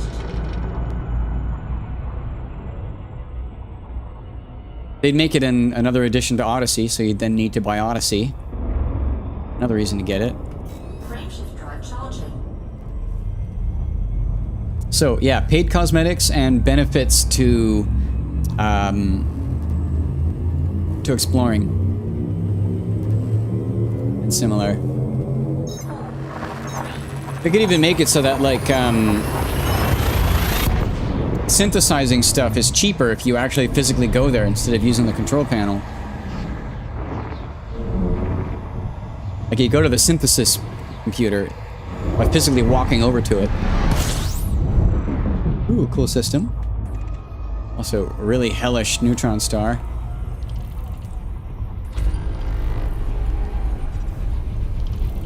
Warning.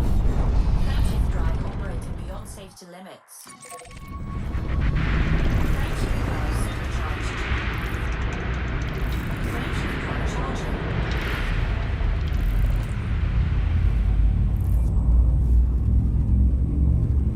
Might be confusing people with internals. Ship interiors are the insides. Internals are the parts you put, like... You're right. That is a little confusing. Add ship interiors. Yeah. Add actual physical ship interiors that you could, like... stand up from your chair, turn around in your cockpit and wander around your ship. And then visit the power plant and repair it. Which you can't currently do, not even with a, like, the only way to repair your power plant is to actually dock and repair it.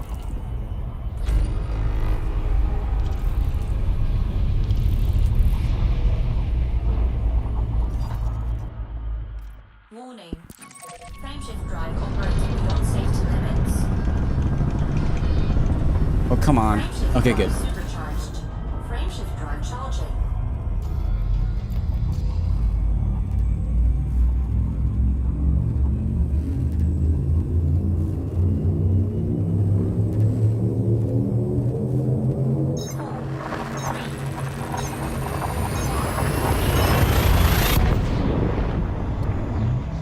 Let's see, so Gunthric guessed at around 8 p.m. It was going to be around 8:05 p.m. He guessed 45 minutes. Which means if I can get back in 17 minutes, then your guess was right. Which, honestly, I'm thinking that's probably pretty accurate. System scan complete.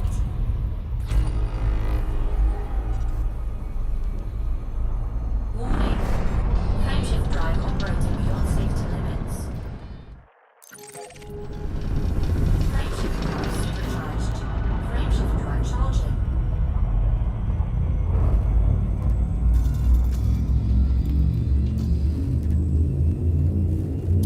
I think we can get back without having to repair our FSD once.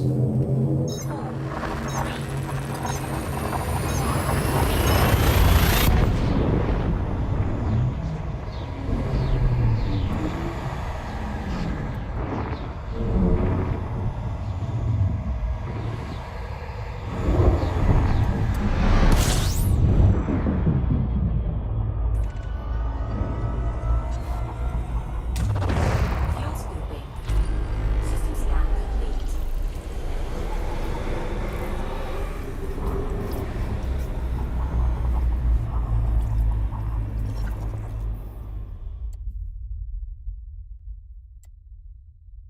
We're almost there.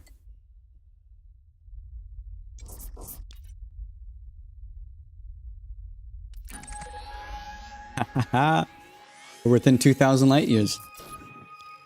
Warning. Temperature critical.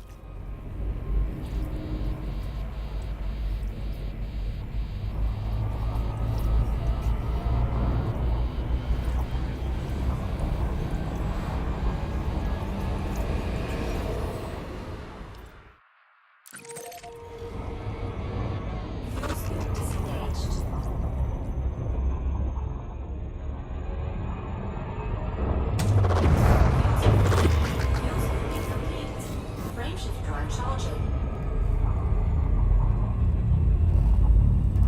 Ask me about how many multi-hundred rush trips I've done before my carrier back to the bubble. Man. Oh, multi-hundred jump trips. Yeah. I thought you meant like money made. But I guess you're already making... I don't know why. I actually don't know why I thought that, but multi-hundred jump trips. Yeah. So great.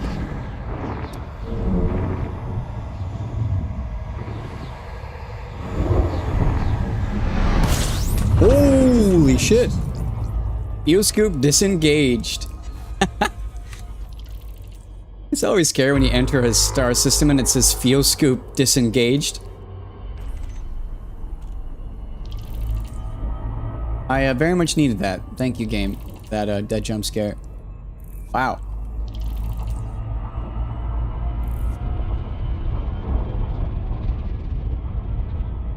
Warning.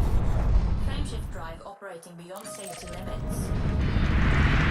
Frameshift drive supercharged. Frameshift drive charging.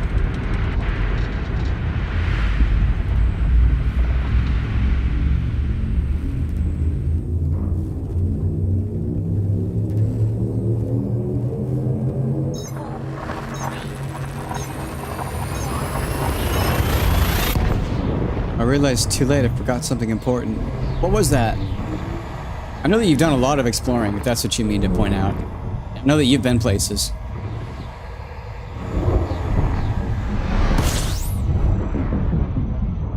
Like it seems like exploration is kind of your passion in this game.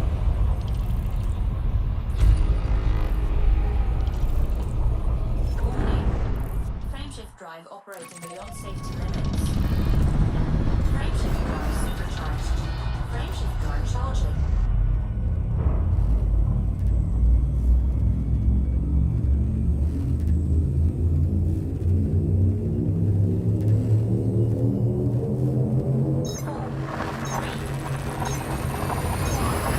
On my first Deep Space Carrier series, I realized I'd forgotten modules I needed, and I was still technically close enough to do a quick swap back to the to get them.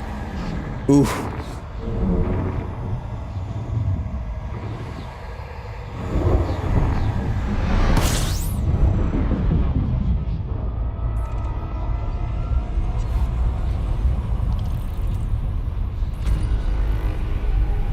Warning.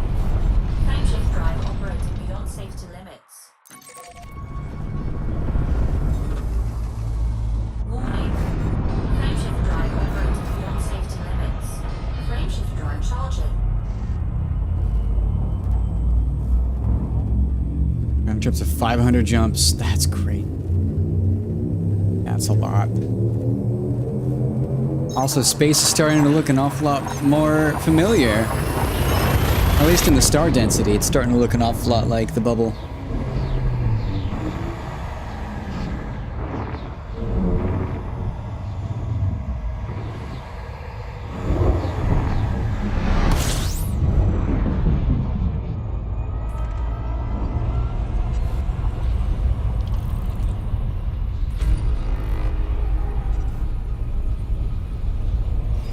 Warning. Frameshift drive operating beyond safety limits. Excuse me. Frameshift drive supercharged. Frameshift drive charging.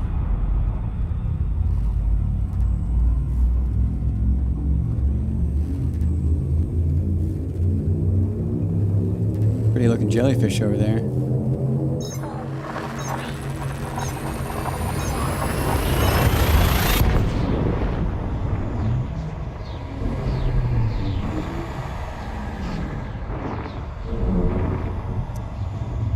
Less than 10 jumps to go.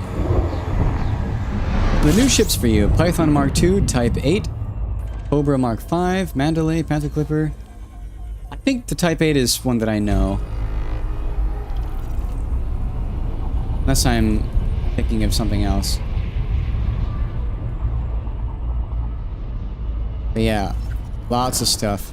Frameshift drive operating beyond safety limits. Frameshift drive supercharged. Yeah, it's been 2 years. Frameshift drive charging. Yeah. If I average 1 jump a minute, then we're there. Within 50. much perfectly your guess.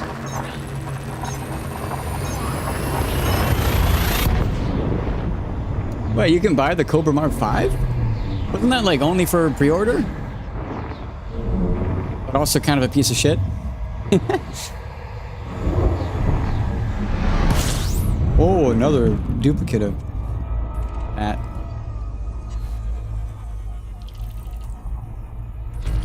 System scan complete.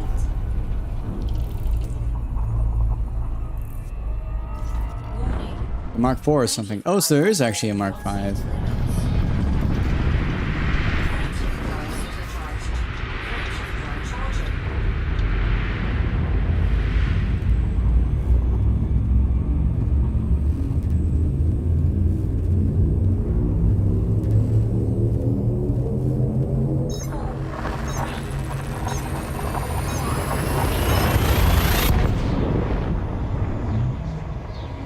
Elite Dangerous.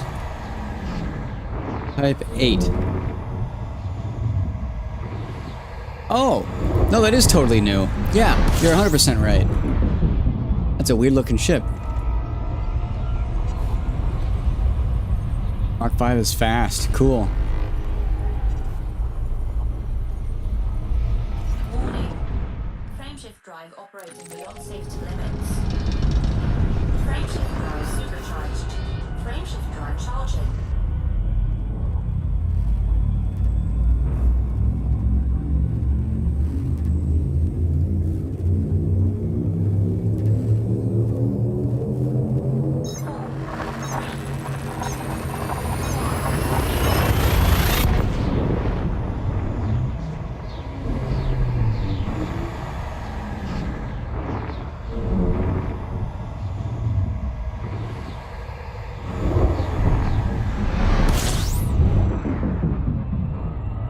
Fuel stop.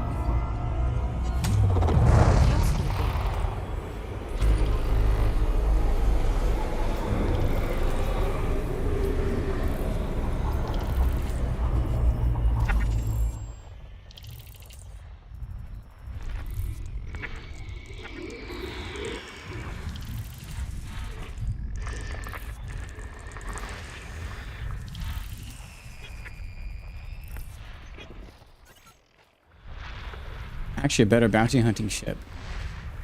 Huh. Warning. Temperature critical. Vandal that feels more appropriate for RP purposes. Yeah. Oh, we're starting to overheat. I want my fuel.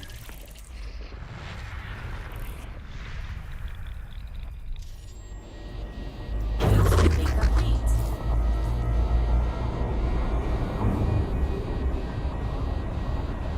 Warning. Temperature critical. Frameshift drive charging.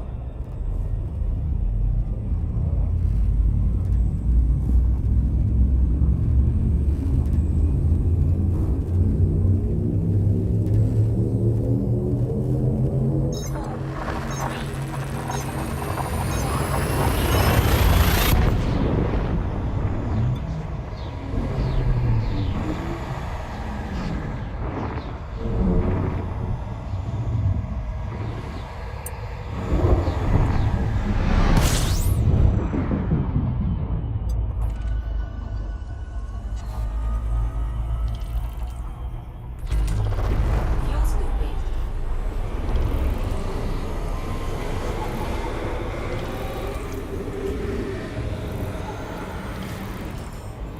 Fuel scooping complete. Frameshift drive charging.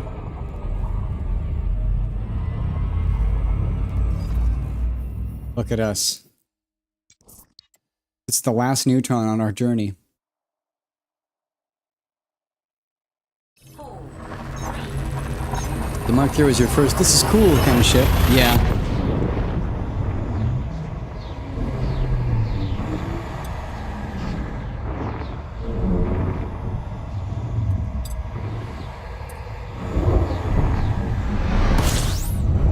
That might have been the Great Phantom for me.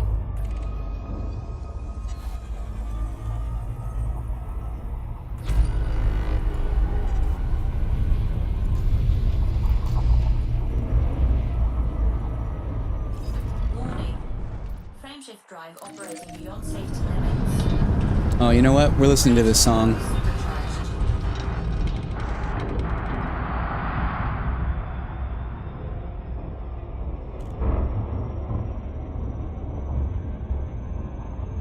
Frameshift drive charging. It's too appropriate not to.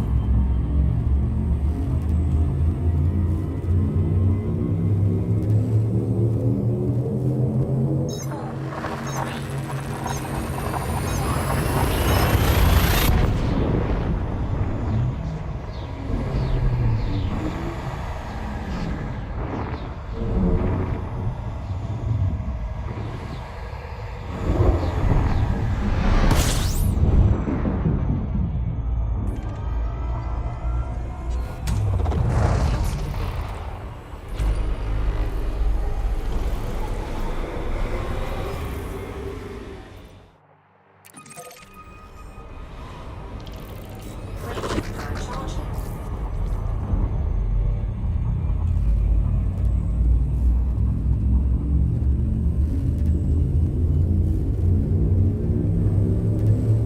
So glad you love the Phantom. I am so glad you do. Because I love it too. It's just amazing.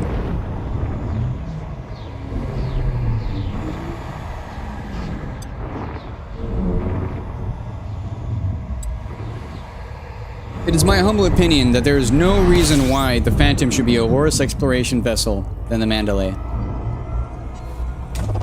My humble opinion.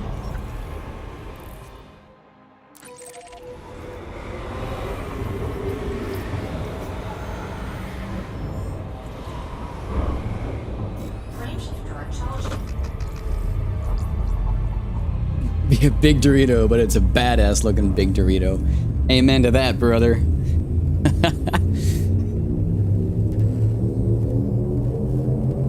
Oh, local cruise ship.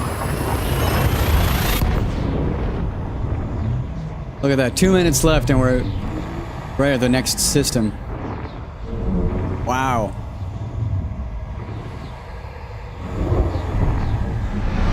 Your guess was so close. That is crazy. Starting to see stars, space stations at almost every single Frameshift drive charging. destination now. It's probably because we were just arriving at Shinra Desra.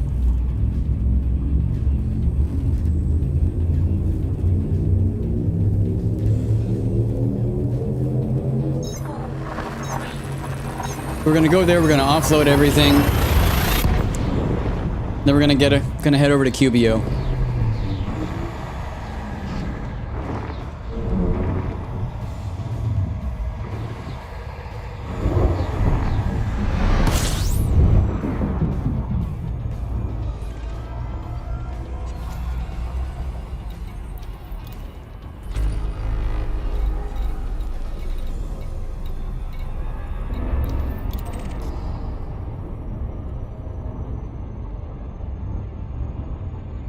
It's my home station. Jameson Memorial.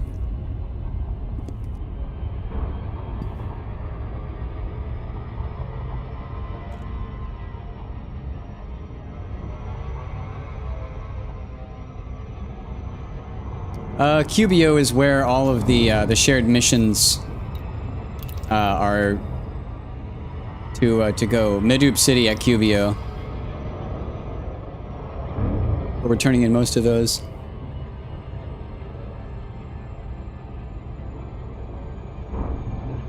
Let me see actually just how fast we can get docked.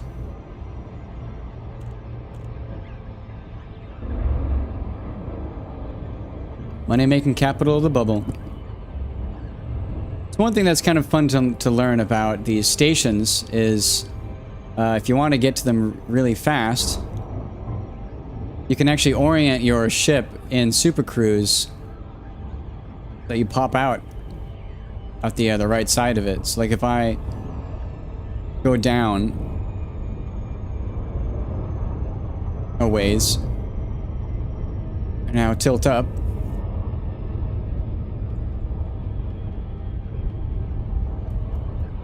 can see that we're relatively well oriented, so that the front of the memorial is front of the station, sorry, is pointed towards me. And that's the way to make sure that you... There isn't even faster way. I'm assuming you're gonna say Super Cruise Assist, and waiting until the timer says like 6 seconds. Yeah, Super Cruise Assist. It's so silly. Yeah, if you use that, you could drop straight into it, and sometimes inside of the station, and they'll get angry at you. Request docking.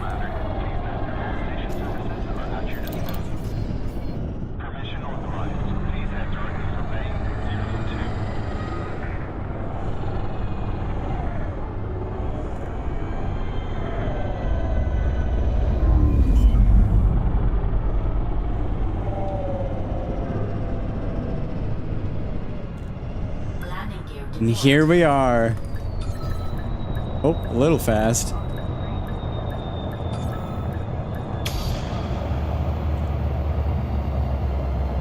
Two years to the day. Not to the day, but 2 years since we left. You are most welcome, Commander. Why, thank you, Jameson Memorial.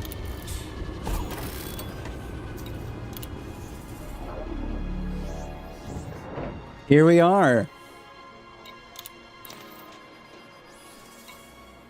LOV Ferry Court, some Imperial Eagles. There's my Crate Phantom, the Endless Night. The Realm of the Dead, an Alliance Chieftain. Crate Mark II is the Twilight Forest. We have the Azure Sky, the Perfect Order, the Plane of Ice. The Perfect Order is definitely going to be changing to be a Panther Clipper, though, once I can buy one. Let's go and turn in all of our cartographics. So, let's see, our current balance is 1,920. Let's do some math. 1920783 We did turn in a little bit of money, but let's turn in all of these, all 17 pages, 6.6 mil. Yeah, I could buy one right now. Although, isn't there a particular station that sells them for cheaper? Like Li Yongrui? Is it him or is it someone else? There's one station that has a discount. Congratulations, Sereni. You've earned the following accolades. Bonus of 287,000. Oh, that was all of them. Oh, no, that was... Never mind, there was only one page. Just had to load.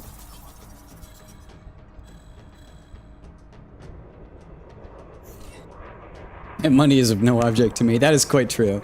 I like buying them. There's one station that sells them for cheaper, and I forget where. But I like buying all of my ships from there. Also, look, my captain is looking quite smug.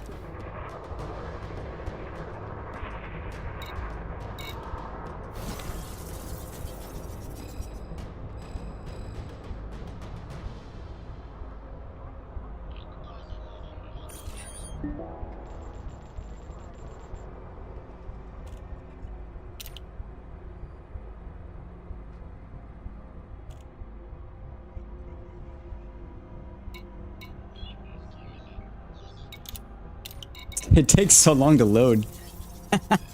Wait till you go to Vista Genomics. Yeah. I already did sell, actually, a good portion of my Vista Genomics at one of the carriers, so it won't be as much. But, yeah, Vista Genomics, you make a lot of money, and I've made a good portion, I think, since I last turned in. 11 mil. But yeah, like... You'll get 80 mil for one thing from Vista Genomics.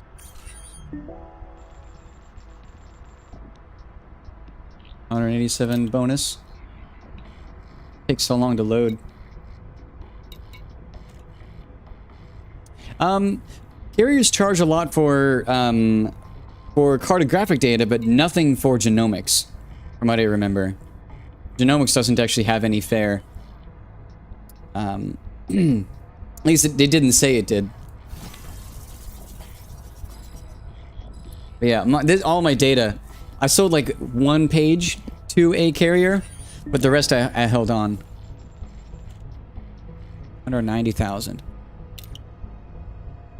Allegedly they don't. I was told by someone else that they don't, and I'm pretty sure they don't.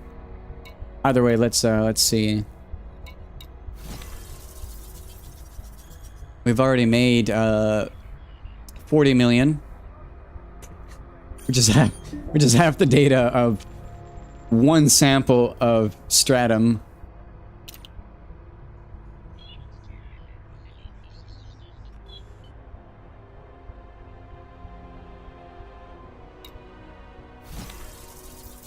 $26 mil.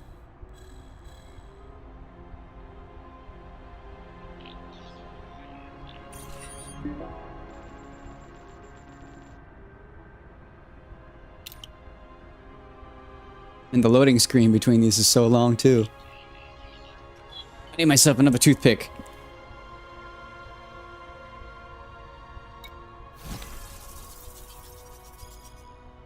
Retrieving data. Maybe more depending on how often you stopped and how much of it was expensive stuff. Yeah. I did already sell a good portion of my exobiology, though. I don't think I'll get $1 billion from it. Like, I sold a lot of it already. It was back at the core.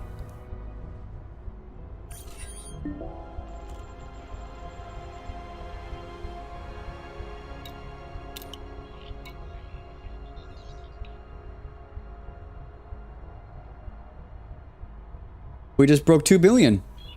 So we've made 80 million so far.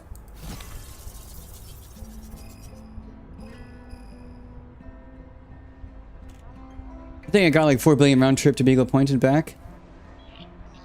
I did only start really scanning life. Partially like halfway back between Beagle Point and the core. That's about when I started actually scanning bio. So maybe like 1 billion. But actually, you know what? I think I already made it. I think I was at about 1 point. I think I was only at about 1 billion. And I made maybe 80 million off of the genomics.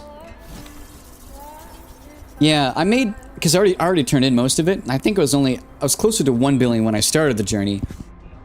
And now that I'm over 2 billion, I've made around I think about 800 million off of genomic data.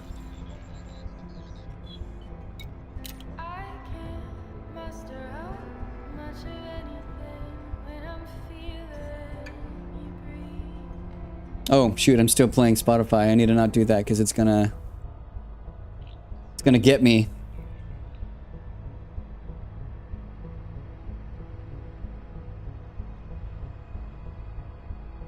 Unfortunately.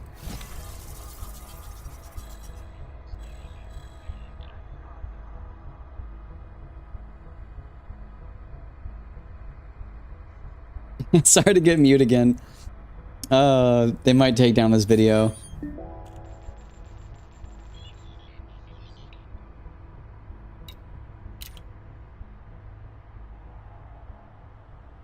How many pages left? We started at 17. All right, 4 more pages.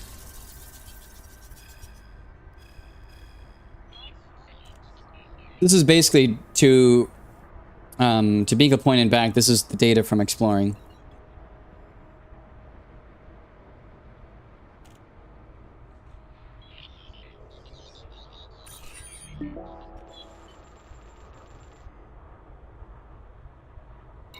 Wow, that's a lot. Almost 400,000 from accolades.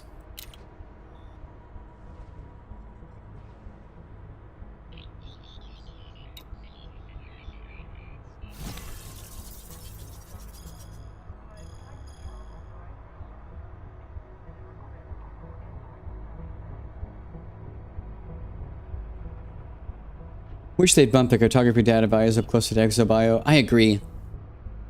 Yeah, I might do more scanning. I agree there. Yeah, give you a reason to actually scan planets with the surface scanner. More than just what might have exo. Like, literally, you scan planets for the exo, not for the actual money from it.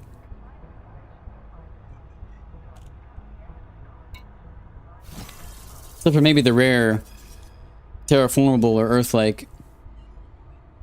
It's worth a few million.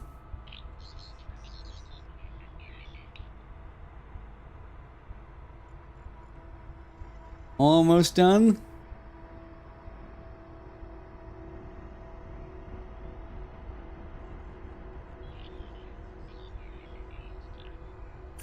I think I can actually show in...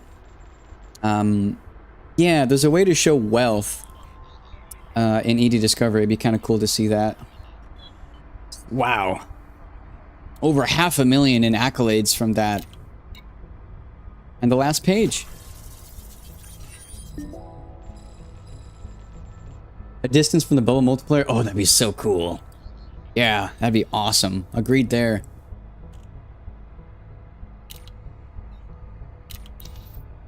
Okay. Wow. I guess we get out, right? We want to talk to the exobio person, which is assumedly inside.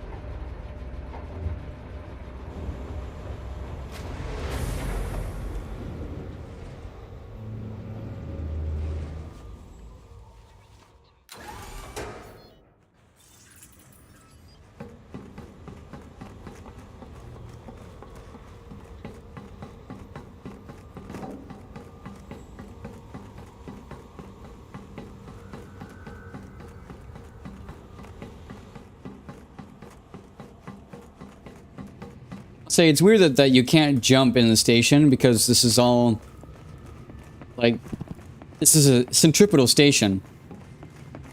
So I'm very surprised that they still have gravity boots.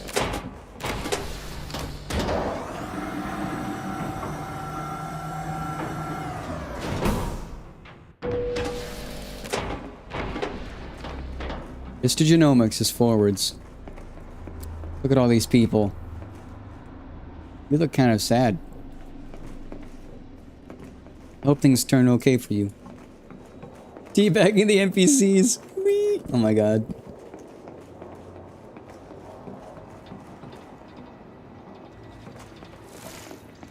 Yes. Oh, that was... You wish to contribute to Vista Genomics? Excellent. We Yes. always seek to learn more about life in the black. Yeah, not too much. Let's actually let's do the math first for how much I made from just exploration data. So we are now at 2 billion. Oop, that's the wrong window. We are now at 2,127,530,068 credits. Minus what we started with, which was 1,920,000,000. So we made 206 million off of exploration data. That's like 2 first discoveries of wow, yeah, that's actually like not worth much at all. Yeah, that's basically two first discoveries of Stratum. Not much at all. But let's see what we get for the accolades. So 145,000. Sorry, 145 million.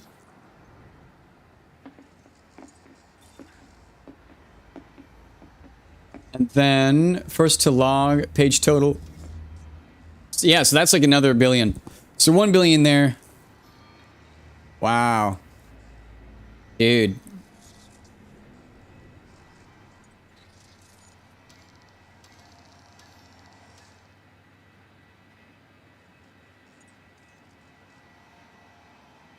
Awesome. So much money, and we haven't even turned in the stuff Thank from you for your Cubio. contribution to our research. So I think we now head to Cubio.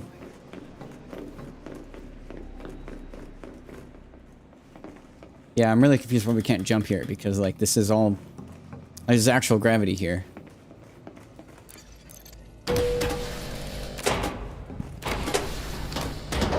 Well, it's not gravity, it's centripetal force.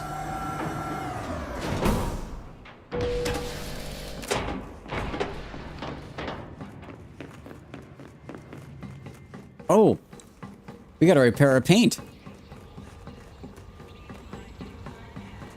Let's go redo our paint job.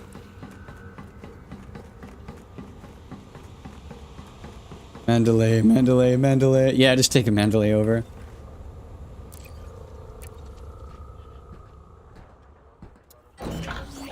Okay. Let's repair our paint. Actually, first, let's take a picture of a before and after.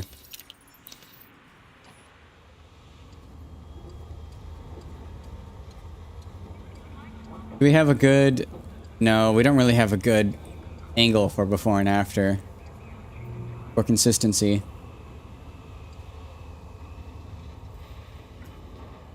One, two, three. It's not really all that good.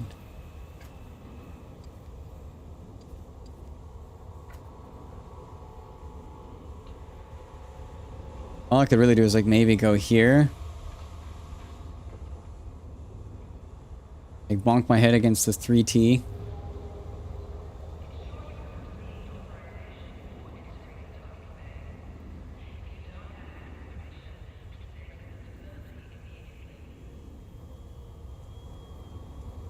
Ow.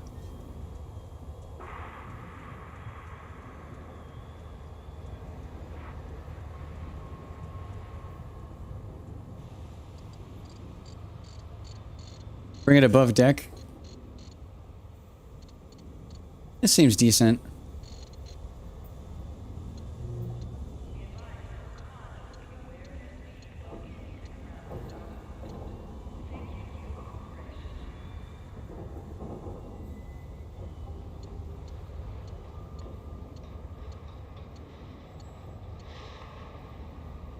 We're getting a little wrong.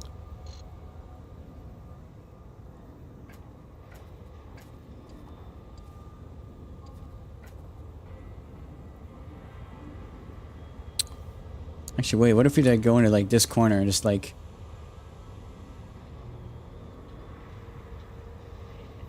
Yeah. Boost into the top as far as we can go. Then turn around.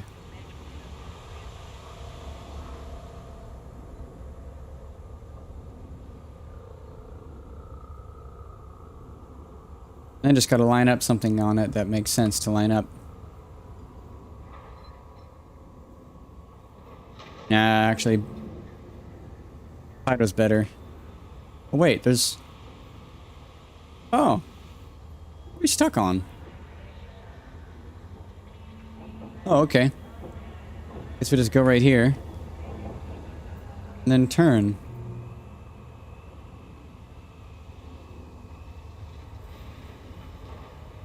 Now line up.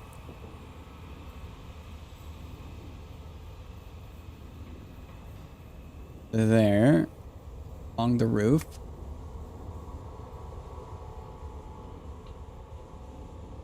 Our roll control is very nitpicky. There we go.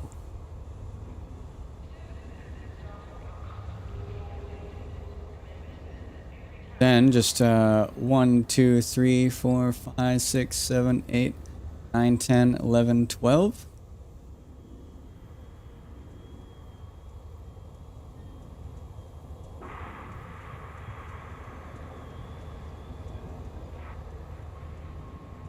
Really difficult to get consistency in these camera angles.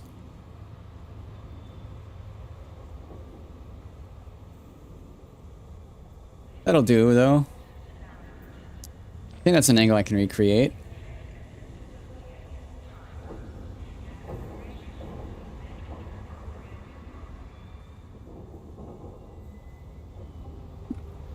Paint before.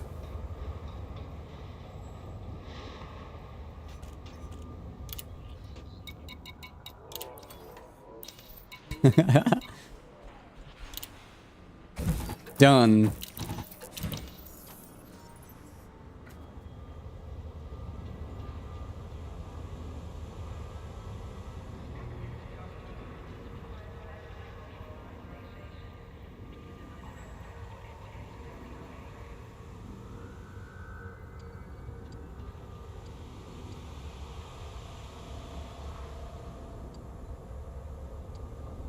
Was it 12 that I counted to?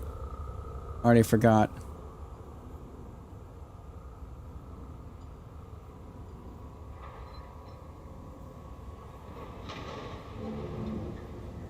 That looks about right, yeah. So let's now line up the ceiling.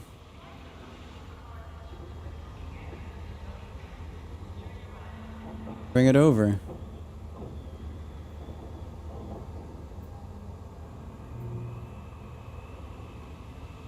About like that and like that. Yeah. Wow. Gonna be pretty damn close to spot on, I believe. In fact, I can tab between them. Yeah. That's very close.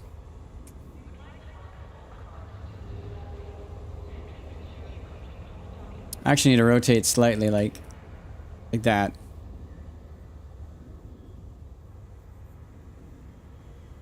Good color? Thank you. I am quite happy with how it looks, yeah.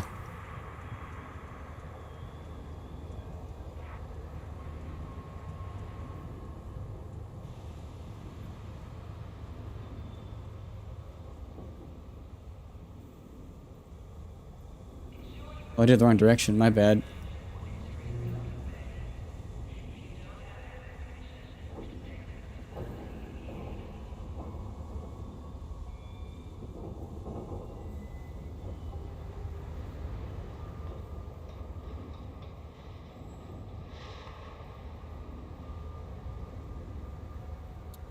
Just a little bit more.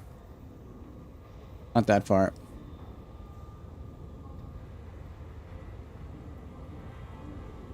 And now I'm just nitpicking. Ah! Okay, I screwed up, so maybe that's the best I'm gonna get.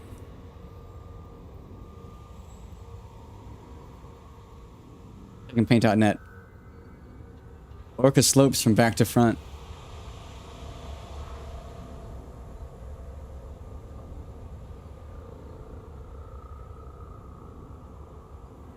Can't use that as the reference. I wasn't using the Orca, I was actually using the externals of the bay.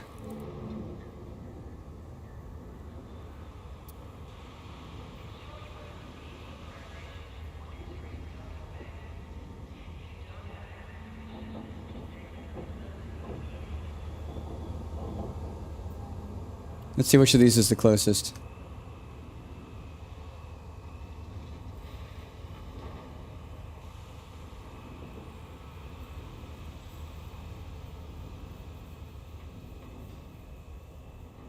That one is. That's pretty damn close. Thing looks kind of to the right to me. It is, yeah. It's on both of them. Here, I'll show you.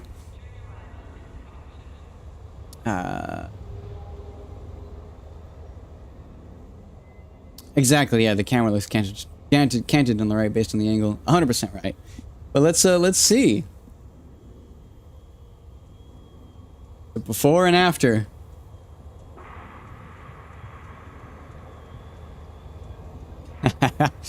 Oh, wow. That's crazy. Yeah, not bad. Not perfect, but not bad.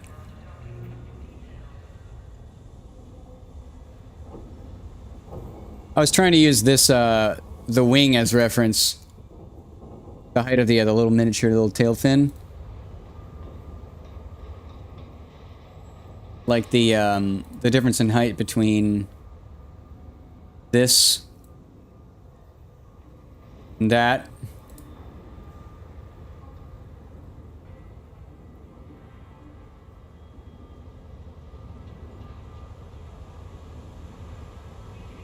Well, you can see they're a little bit off.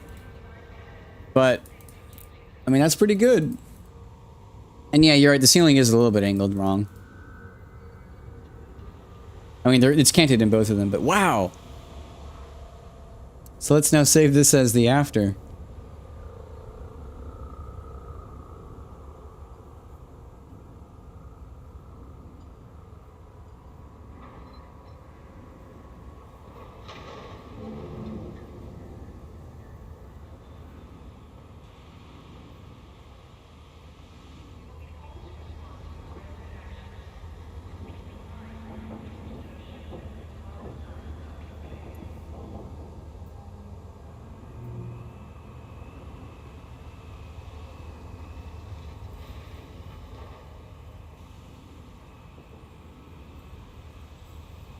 I've not seen it look this pretty in a while.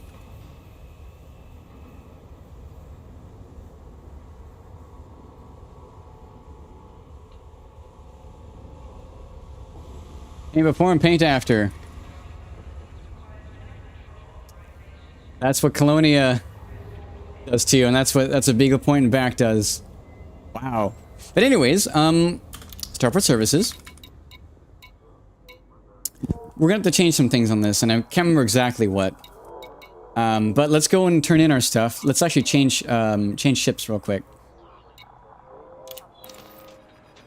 Going a little pleasure cruise over to. This isn't gonna reset my bounties, is it? I can still turn them in.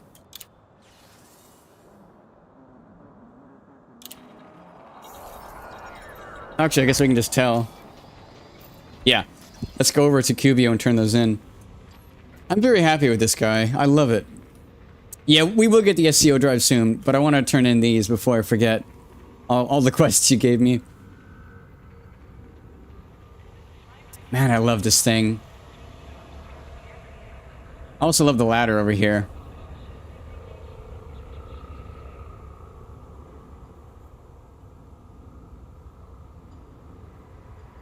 I guess ladderway is the right way. This is the right term. Really good looking ship.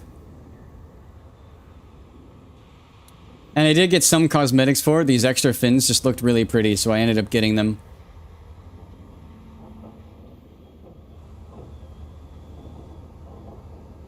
So I think those are cosmetic. Pretty sure they are.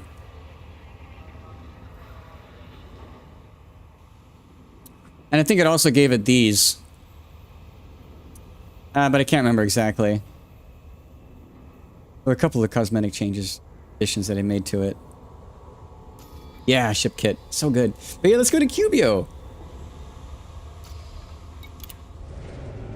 Go turn in this shit. Make some more money. We might break 3 billion.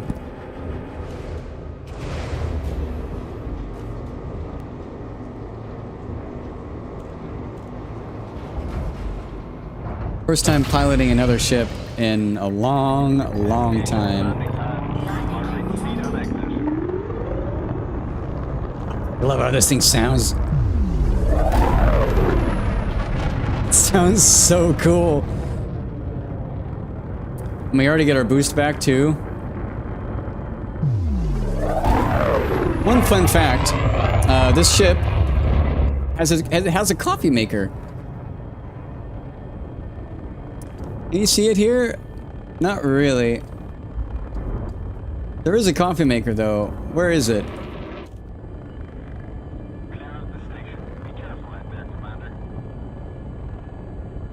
They didn't get rid of it, did they? And I'm not making this up.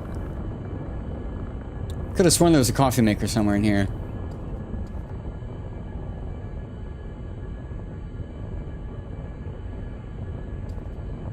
I can't find it. Oh well.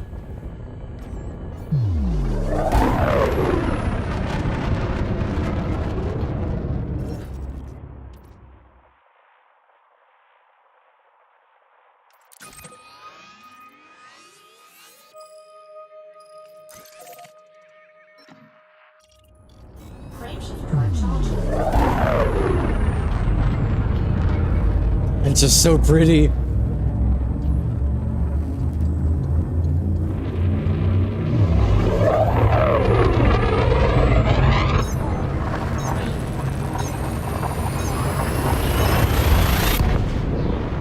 Fucking love this ship, dude.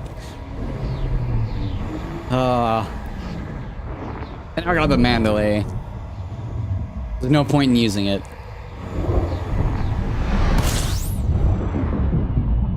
Wow, we're actually doing a frame shift. Oh shit!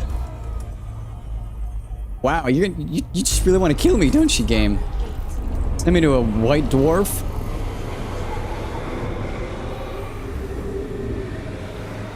Very glad I have the thick orbit lines mod.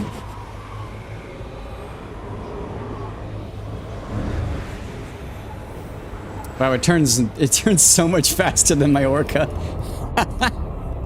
Warning. Frameshift drive operating beyond safety limits. Frameshift drive supercharged. Frameshift drive charging.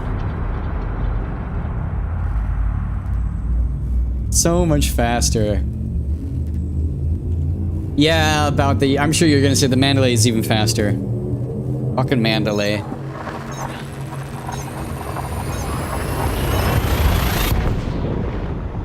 Yeah.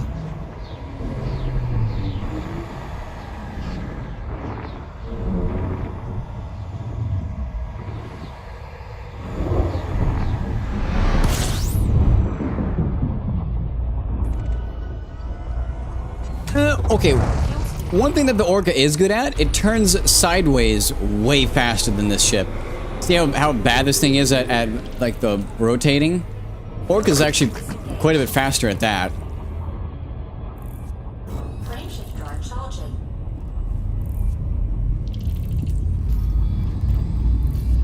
Where's my coffee maker?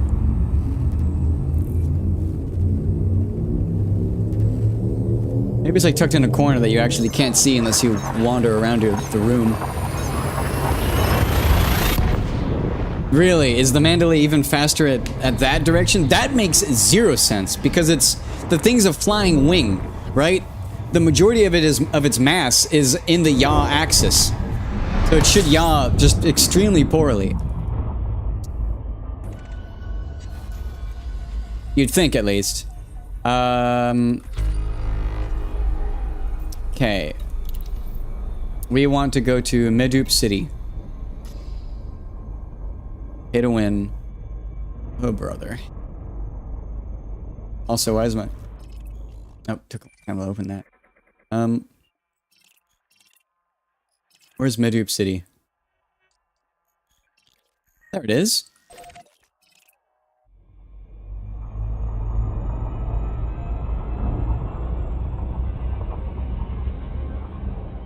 So the Orca isn't unbearable, and I'm still planning on taking it with me to distant worlds, just because it's fun, right? It's just fun.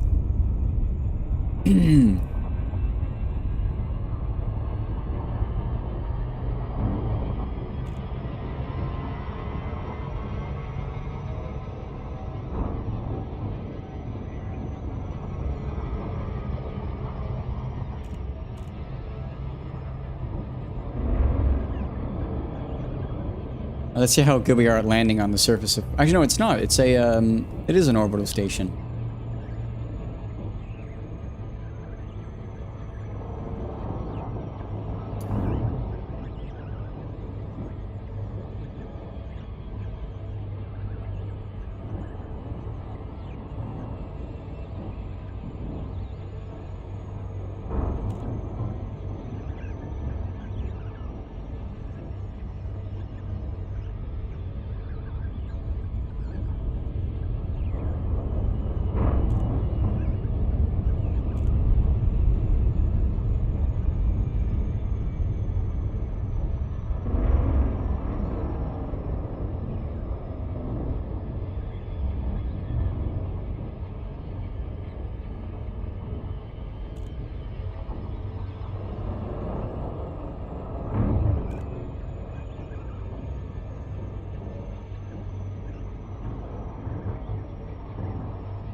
Almost head on. Very nice.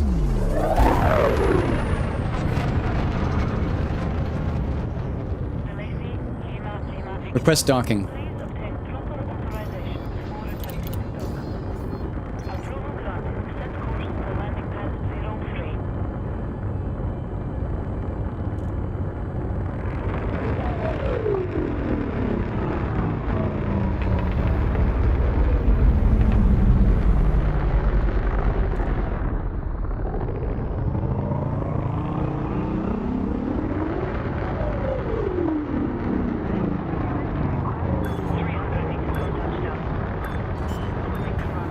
Landing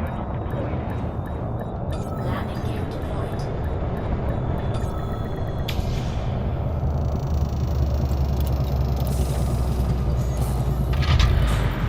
Landing complete. You may alight when ready. We facility will serve you well, Commander.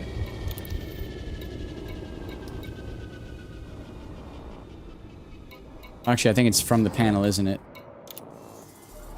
Such a cool silhouette. Yeah. There we go. Mission board, I think. Yeah, 34 missions. All right, so all of these are for 500 million, except for one. Well, actually, two of them. A few of them aren't, but most of them are. So we're at 2.8 mil. Let's accept all these, or yeah. Or I think actually, if I'm correct, you basically always take the engineering materials. If it gives you engineering mats, you take engineering mats. Is that right? If it has a gear icon, take it. Otherwise, take money. Yeah. Because it's only, look, it's only 5 million less. Always take the mats. Yeah. You can't tell. I've not done this in 2 years. Oh, brother.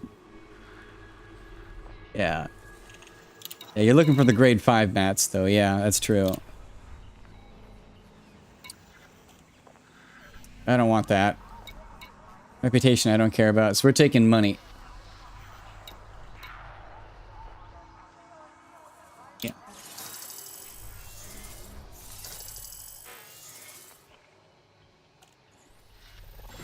Yeah.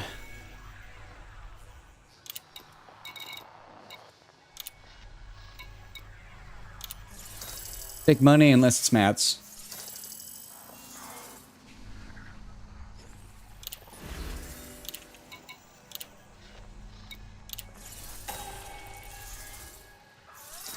Is that right?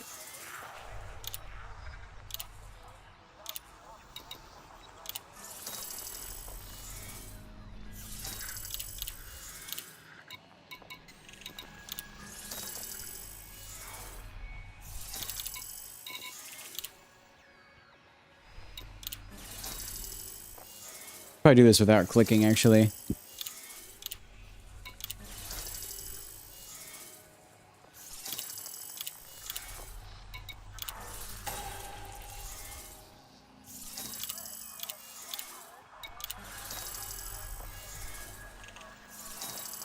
We've broken 3 billion. Oh, shit. Ah, I clicked the wrong one. Alright, we're using our mouse. Don't want to make that mistake again. That would have been really nice to have. That was an accident.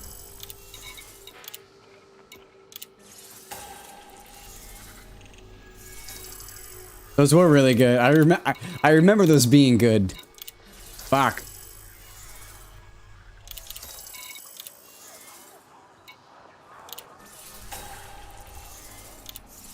Our military grade supercapacitors is pretty nice.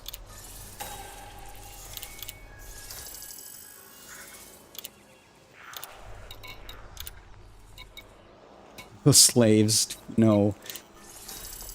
So I will say, I'm pretty sure that their term, imperial slaves, is more like the U.S. prison system, where if you are incarcerated, you get paid to do work, basically, and you have like specific rights.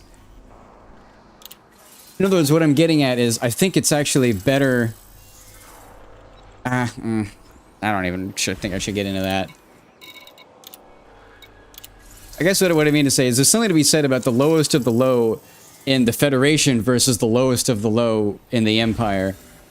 There's constant arguments between whether you'd rather be the lowest in society in the Federation versus the lowest in society in the Empire.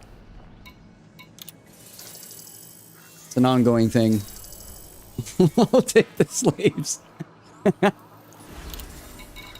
Oh, brother.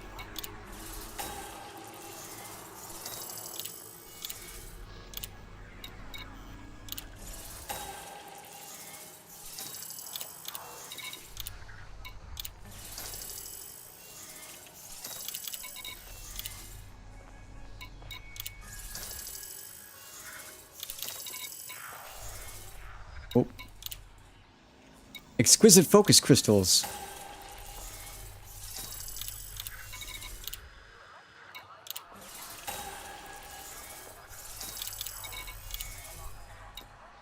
Classified scan fragment. Very nice.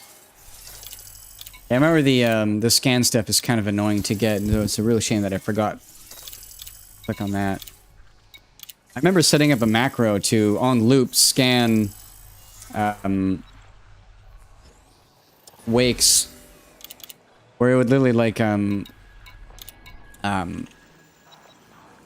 would fly to a wake zone wherever like the crash where it has a whole bunch of wake stuff. I would fly, or maybe it wasn't the wakes, but it's something like I'd fly somewhere. I would park, I would hit the macro, and it would fire a whole bunch of probes out, collect everything, and then exit the game, and then load back into the game, and then I would do it again, and it would basically, it would on loop, nearly on loop, with very little input. Tellurium, why can't I get that?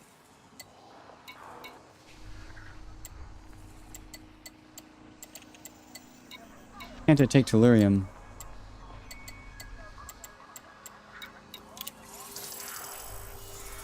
Inventory full of it? Oh. Shit, what am I supposed to do with it?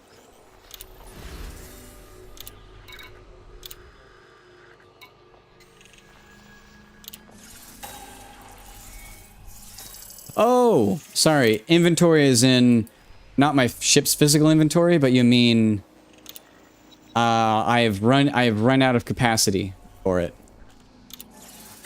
That's good. It's a good thing. Data mined wake exceptions. Nice.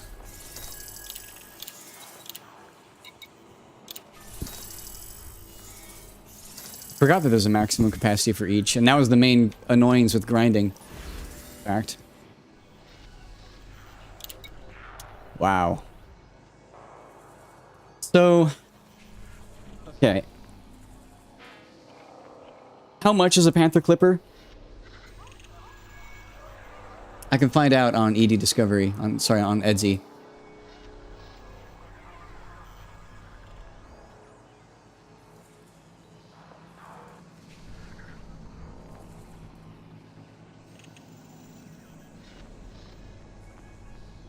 $300 million?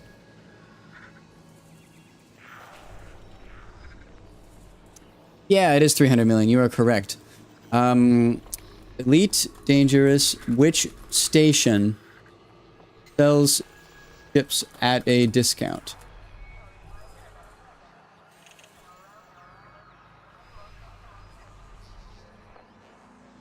Okay, so yeah, Jameson Memorial has a 10% for players who have achieved Elite, which I have.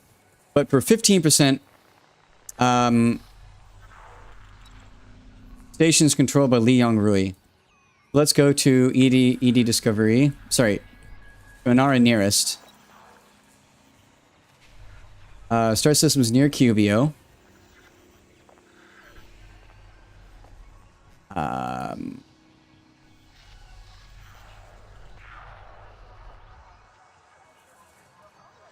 How do you search for Li Yong Rui?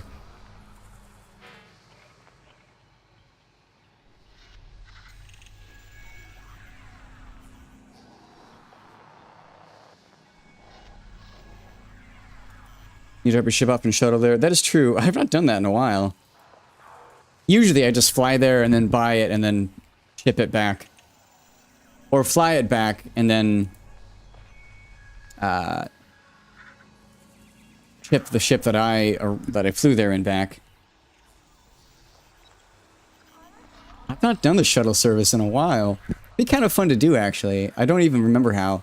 I think I get out of the ship and I go into the starport and then do something with that.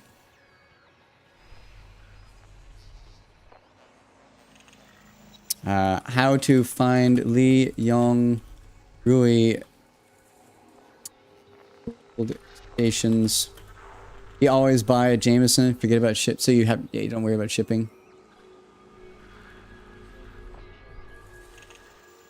Oh, it's power.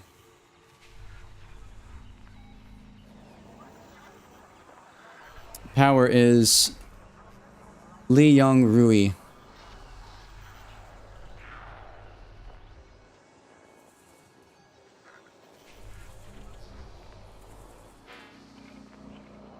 Let's see.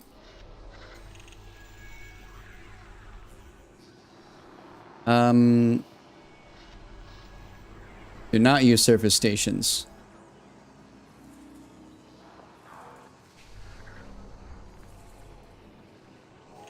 How to search Inara for... Oh my gosh, I'm just saying this out loud. For stations with Lee Young Rui discount.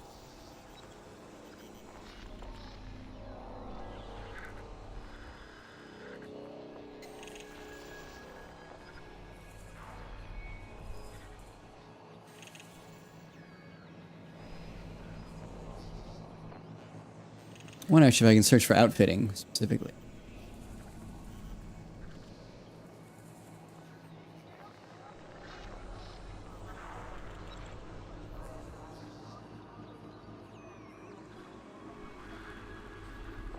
Minimum landing pad, medium. Actually, no, wait. We want large.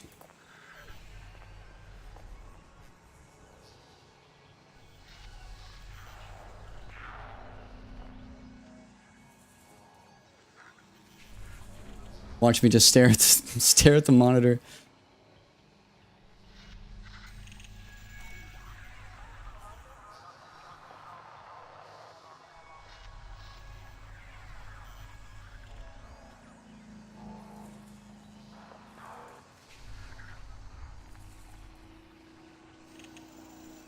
At 4.4 billions, now at the point where your time is more valuable than another 5% discount. You can always make that back and load or two with the clipper. That is true, but I don't know why, but like my brain tells me to get to optimize for the cheapest rebuy possible. Even if I wholly agree with you, it doesn't really matter. But even still.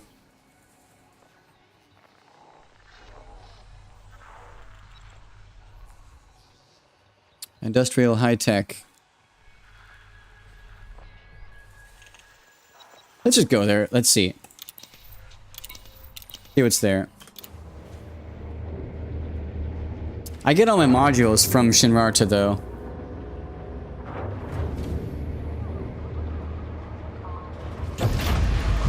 Not gonna lie, it'd be pretty fun to shuttle myself over and then fly the base clipper back. Landing gear detected.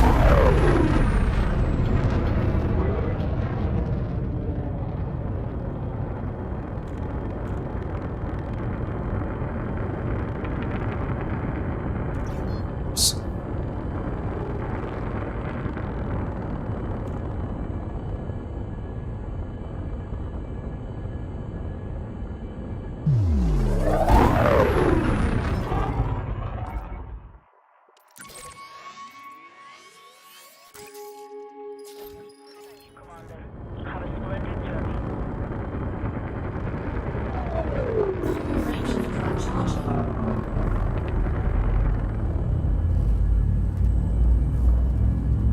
And the sound design. Also, am I really at 4.4 billion now?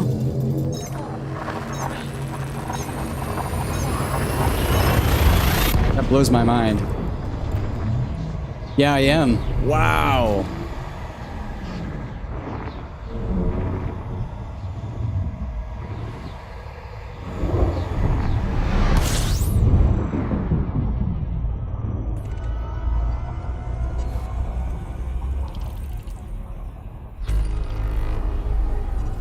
Frameshift drive charging.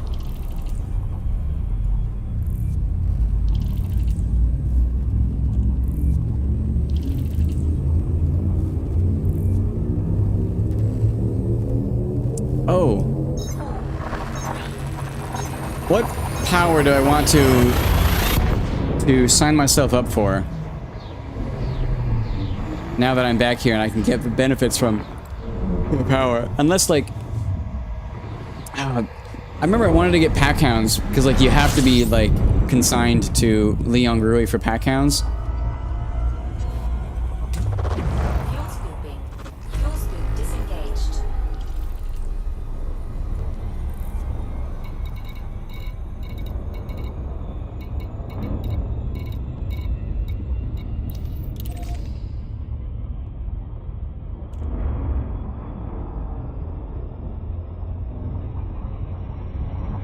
But more if there's anything's changed in the last year that I want to do that for.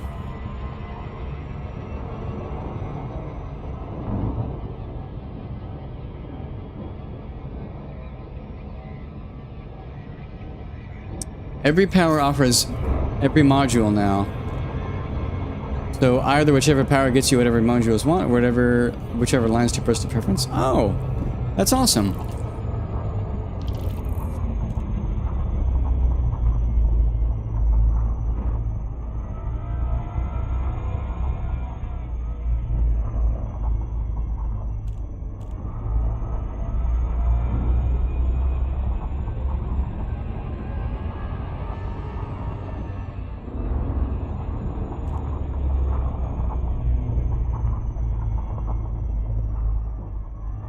That's really good then. Okay. Like even the prismatics, you don't need to be consigned to Lavinia's Legion for those. It's more like getting the prismatics was a grind at some point. Wow, that's impressive.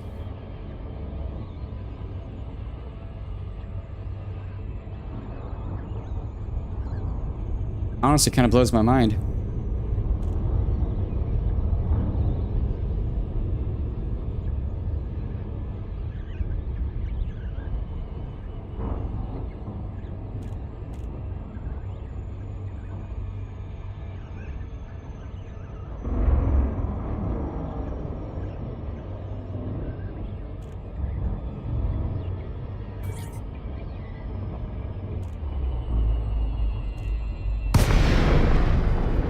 Nice. Almost dead on. Request docking. DLAC Lima, Lima, Victor. Conflict established. Please approach the station at a safe speed and give way to larger vessels, Commander. Request approved. For arrival on landing pad 26.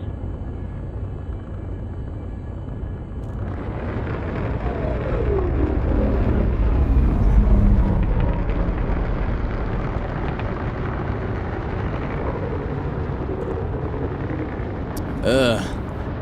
Okay, this thing does not turn well on the yaw axis.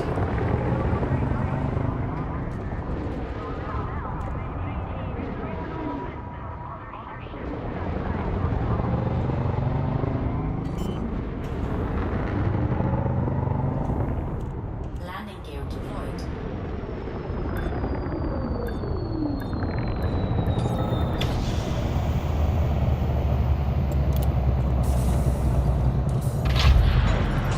Touchdown confirmed. Clear to disembark.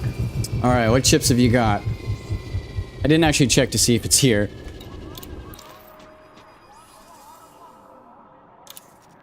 "38 ship types" is promising, though.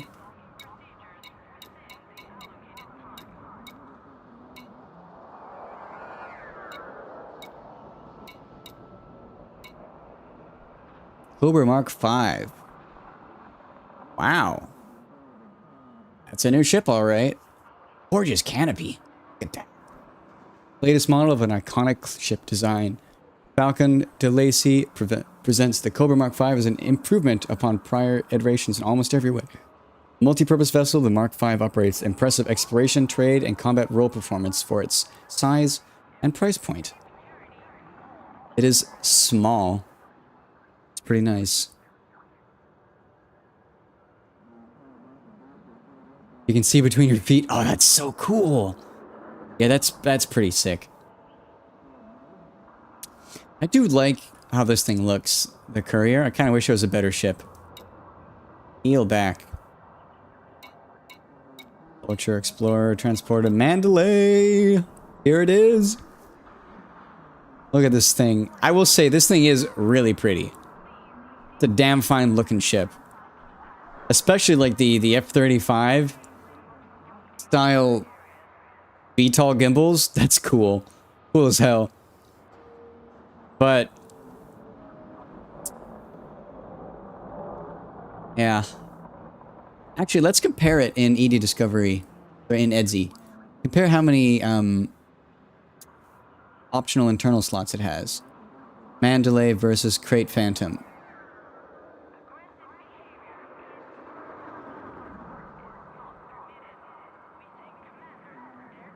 have more? What? No. Oh, that's just bullshit. It has more total optional internal slots. What's the weight of it? It weighs less. Significantly less. Well, okay, sorry. The Great Phantom does have a 6 and 3 5s, whereas the Mandalay has a 6, a 5, and 2 4s.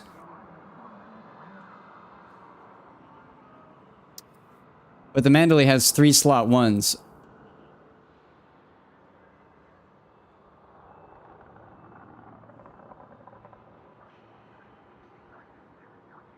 I don't know how I feel about this.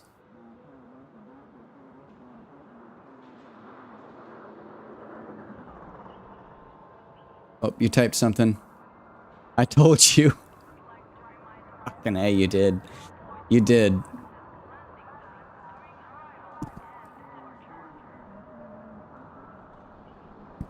So let's see. Comparing the optional internal slots. Love the ship, but it's definitely bullshit. Yeah, like, I mean... Actually, let's read what it says, first off. Zorgan Peterson has created a new breed of exploration... Okay, so it is an exploration vessel.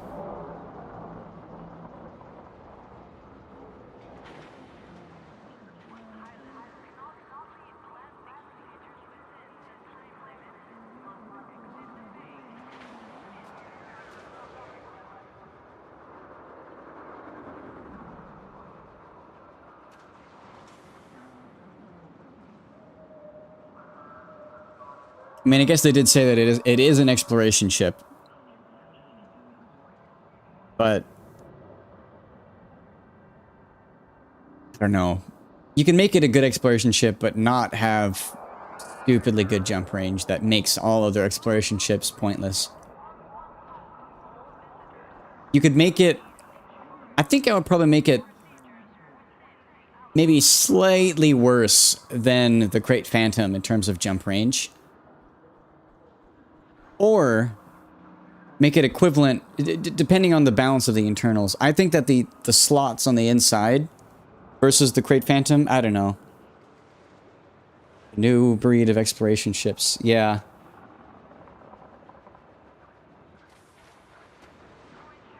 What manufacturer is the Caspian Explorer? Because I'm noticing a very similar motif in the central drive on the Mandalay and the Caspian Explorer. This one's Zorgan Peterson, though. Same you think?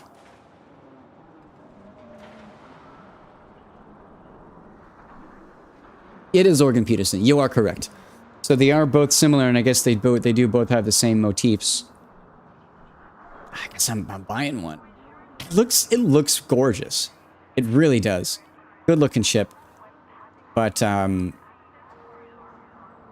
they should just make the jump range more in line with everything else.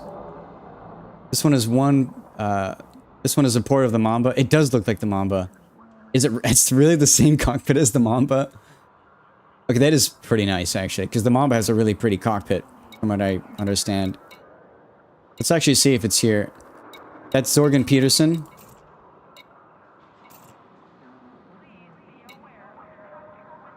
Mandalay.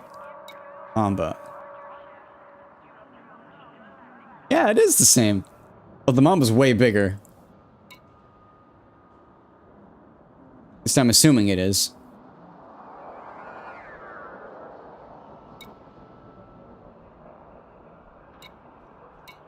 It's actually not way bigger.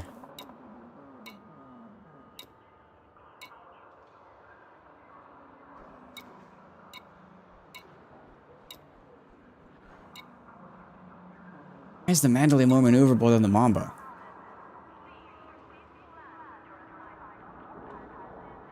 Mamba's longer, Mandalay's wider. Yeah, okay. I was comparing the size of, oh, wrong button.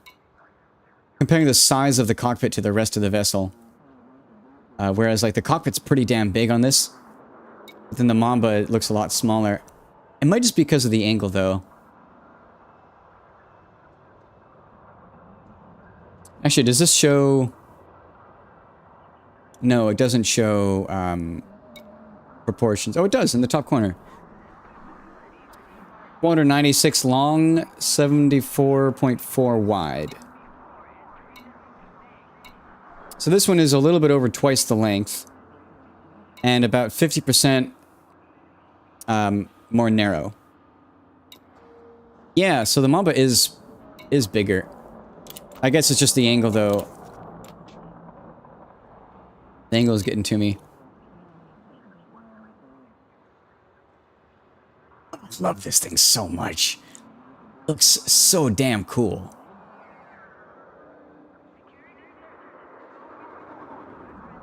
Oh, well, I'm buying a Mandalay. It's gonna be the new Endless Night. That's what this thing's gonna be. It's gonna be the Endless Night. So let's pull up my ship designations list again.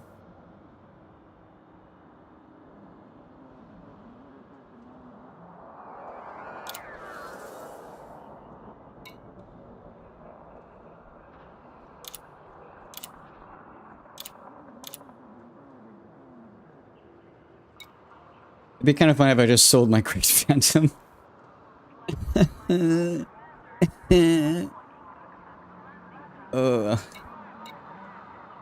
Well, let's... Wow, it's actually really sad. It pains me that I'm quite literally... I drove here in my Crate Phantom. And I'm leaving in a Mandalay.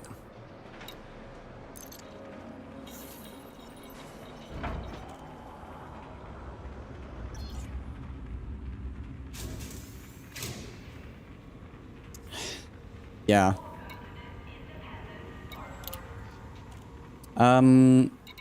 I never named this thing, though. How do I name my ship?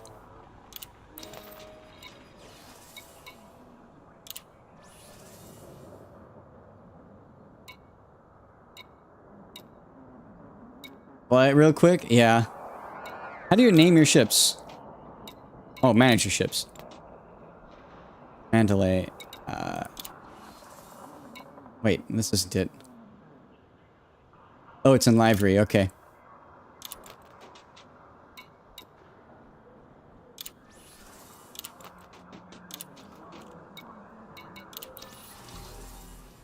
Go to livery.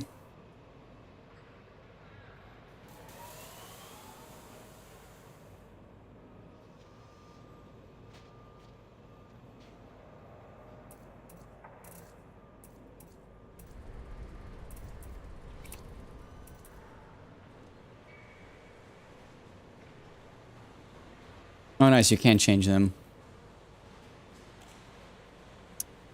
LLV Endless Night.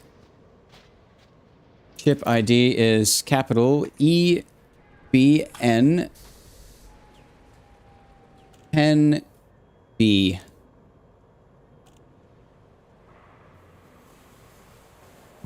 Great Phantom will forever be Endless Night 10A. This is 10B. That is it.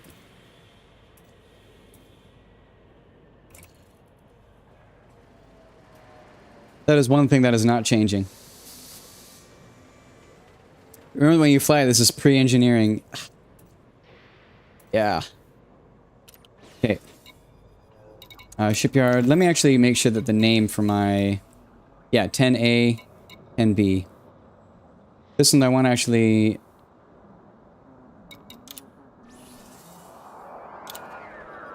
want to make sure. Real quick, starport services. Library. I think this one didn't have capital.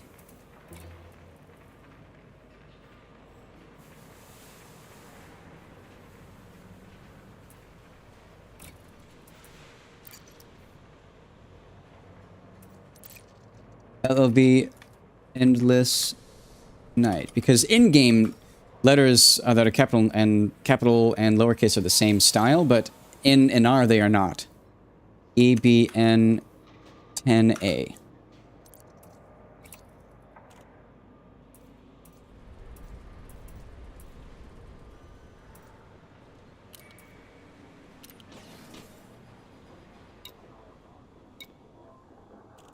Okay.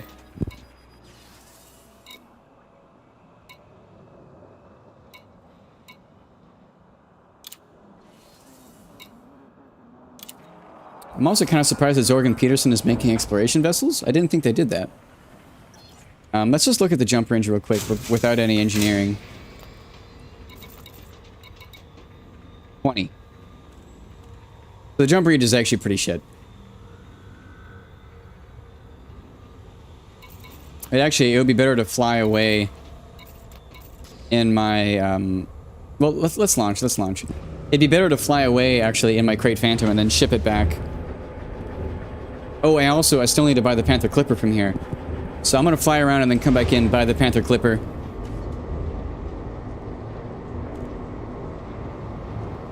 Wow, the internal of this thing's really cool looking.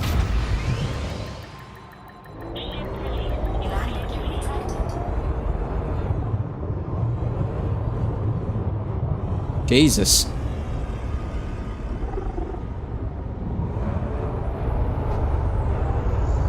Oh, hi.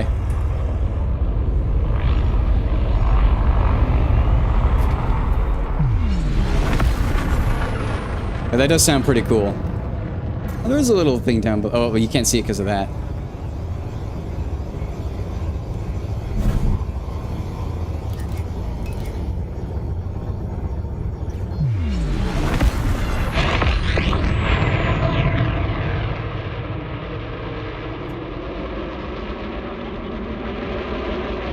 Oh, that's cool.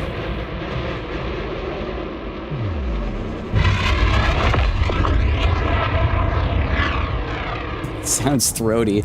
Love it. Pretty maneuverable. Yeah, that rotation is nuts. With the shape of this thing, I would think that rotation and yaw would be kind of bad, but pitch would be really good.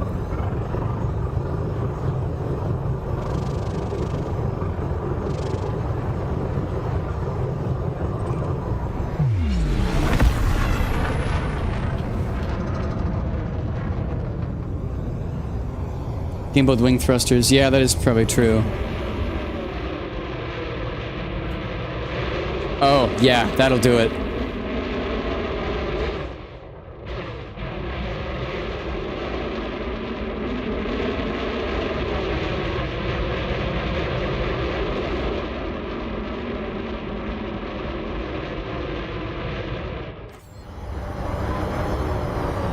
Request docking.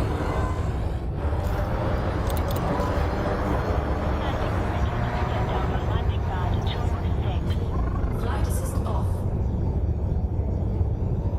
This thing's so hard to control without flight assist. Flight assist off.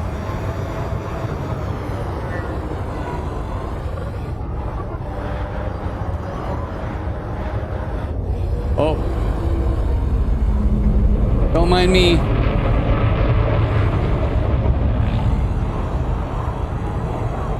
Where'd 26 go?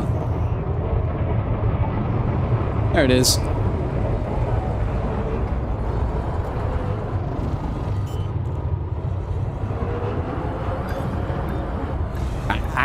Landing gear deployed. Wow. All right, well, let's trade out and let's actually fly. Let's first buy the crate, or the Panther Clipper, excuse me. Yeah, I'm not gonna wonder what is the Panther Clipper's jump range. Brother, I know it's god awful.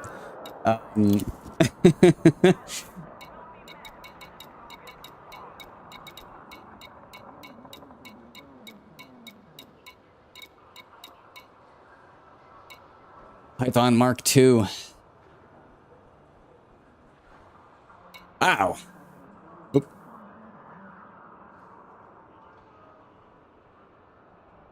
Cool looking ship.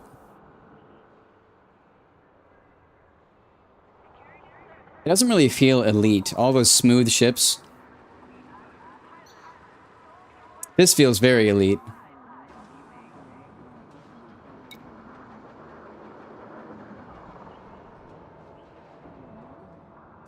This one does too. I don't know. There's something about... Maybe it's the fact that I'm used to different manufacturers looking a certain way, and this one does not look like the Lacey. I don't know. That's maybe not true.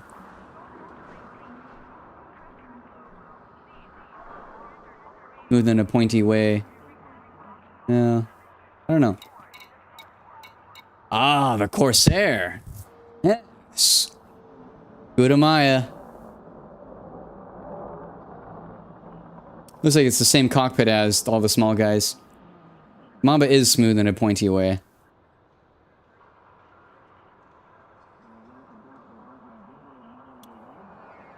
Looks like a catamaran.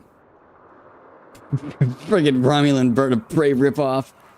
It kind of is. The Type 10 Defender. What a boat. Love this thing. I do want to make a AFK farmer with this thing that's just stupid. It has the record for the most hard points, if I'm not mistaken. There's the Panther Clipper.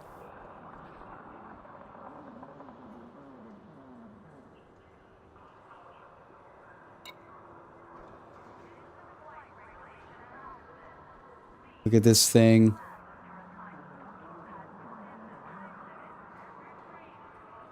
I'm gonna buy it, and I'm never gonna use it, but I'm gonna own it. I do want to see what the,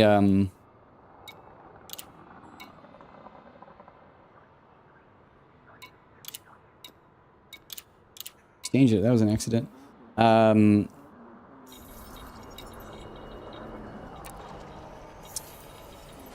I do want to see what its jump range is. And I want to see what the library looks like. 11. Oh, that's awful. Yeah. What does it have for colors? Let's look at the most stereotypical shipping color. What would you color a shipping ship?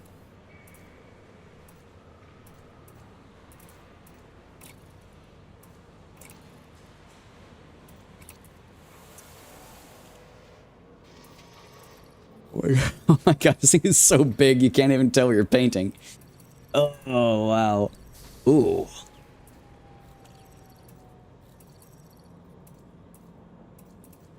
Oh, dude, that's nuts. Ah, there we go. Yes. Now that right there is the paint job of a freighting vessel. That one too. That one is as well. Transit Blue Sun and Express Blue.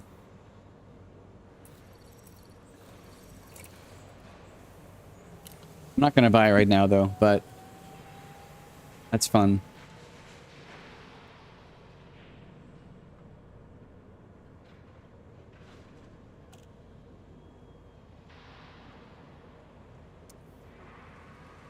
I do like how this thing looks. But this thing's also broken from what I understand. The jump range on this thing is like better than what like the graph. The graph for jump range versus fuel, sorry, jump range versus cargo capacity goes like this. It's like it's kind of like a curve like this, where no cargo capacity, better jump range. The more and more cargo you carry, the worse your jump range is. But then the Panther Clipper does this right at the very end, where it has more cargo capacity and also more jump range than the Cutter, which is the next in line, for some reason.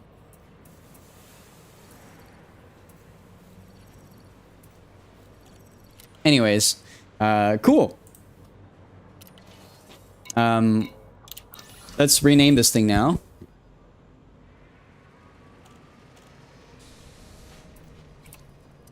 The name is going to be LLV Perfect Order, and the ship ID is EBN 06A. It's 06B.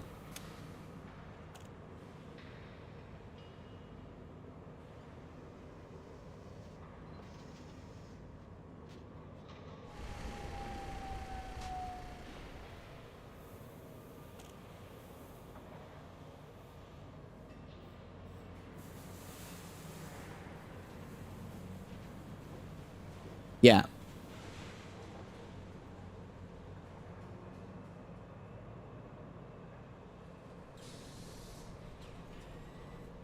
Fully engineered, I get 35 light year with Panther. That's not bad. See, yeah. What do you get? Fully engineered. Sorry, is that 35 light years fully engineered with full cargo? Is that what you're getting? Because the next question is, what do you get fully engineered full cargo with a cutter? Do you get more or less than 35 light years?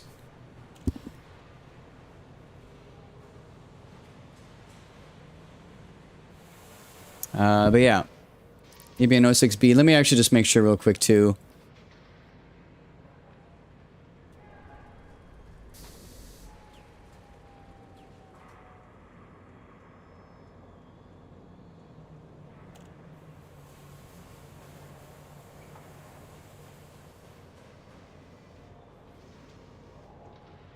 Yeah.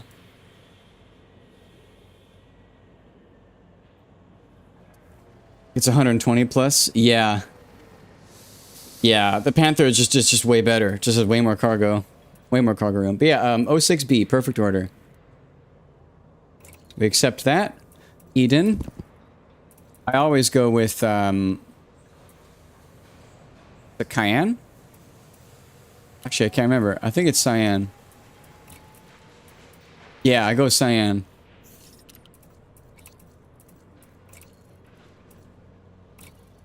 Oh shit. Didn't mean to do that.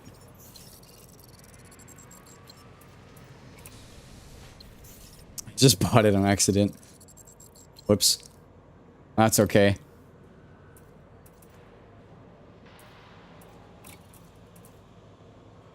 Guess I have engine color that now as well.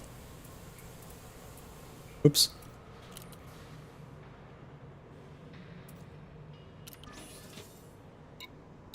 Alright, shipyard.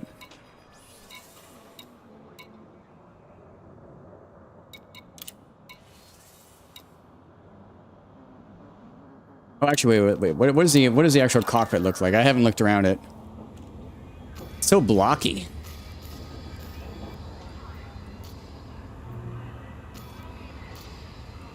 Very blocky cockpit.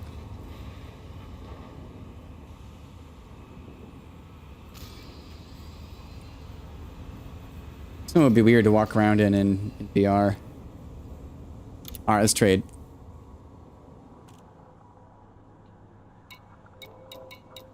It is a cargo ship, that is true. Oops. There.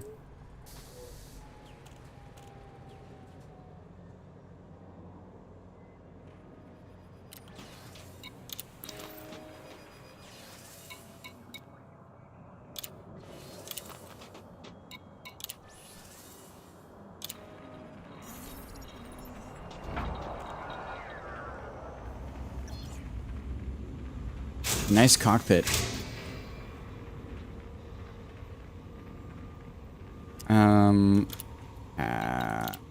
Actually, into my Phantom, the Endless Night.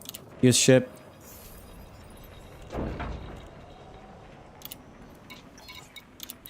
What colors do I use for everything?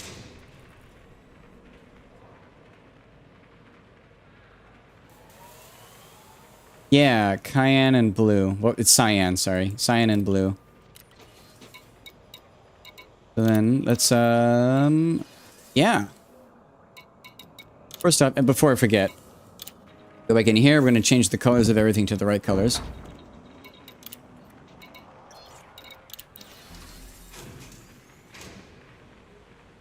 And I'll actually probably buy the black paint job for this.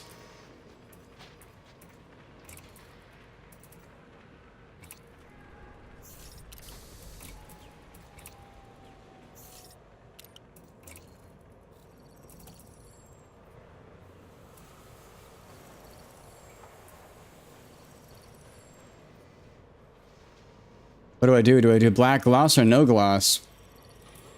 Oh, wow. Okay, that's gorgeous.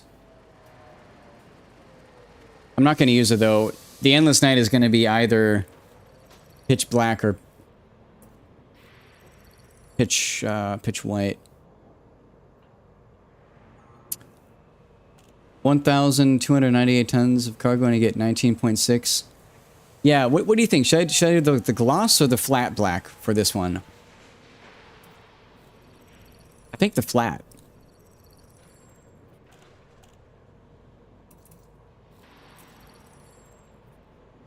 Ooh.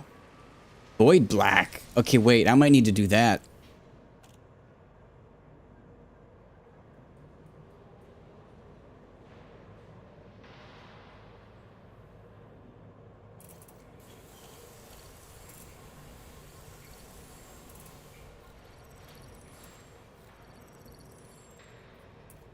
I might need to do that.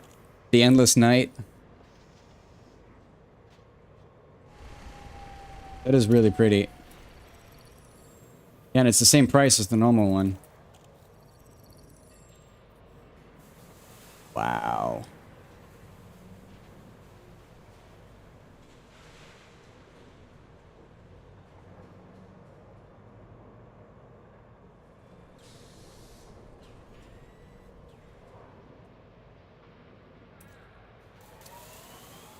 It's pretty.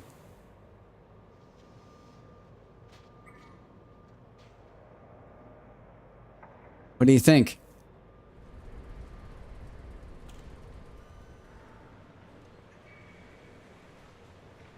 It's either this one or the matte black. The ship name is the LLV Endless Night.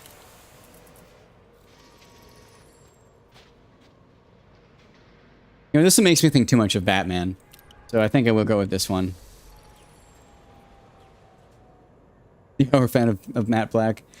That is true. Well, the other one is flat black.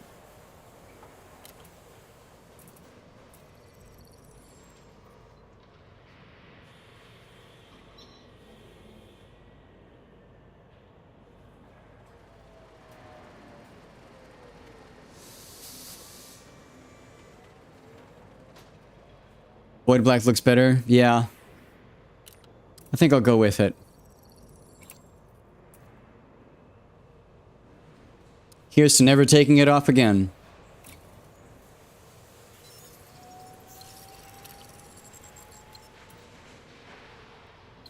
We'll worry about the rest later. Let's fly back in our Great Phantom.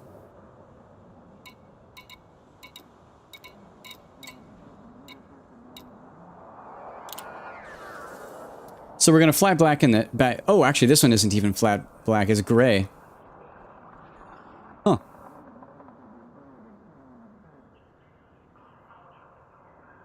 All right.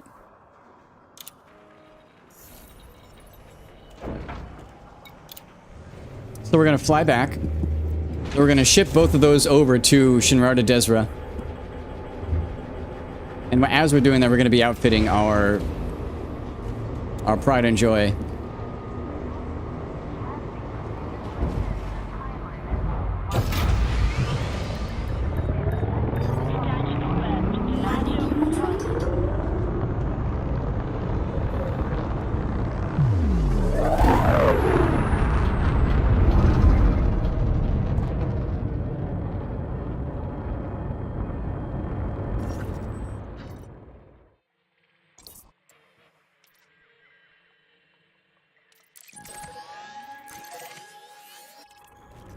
Frameshift drive charging.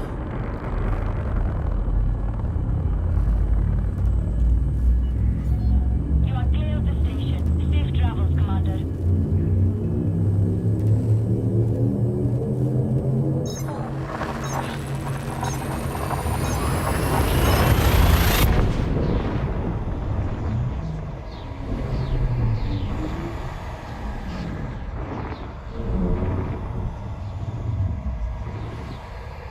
Now I get to engineer the new SCO drives. Yeah! Although, that actually won't take that long, right? Because you're just adding in the experimental effect. Or does it take fully upgrading them?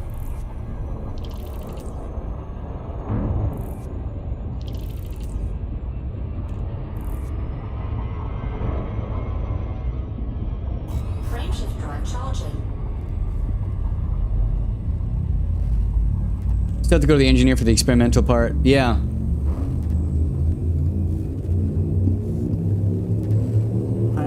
I'm gonna have to look up how to do that again, because I do not remember.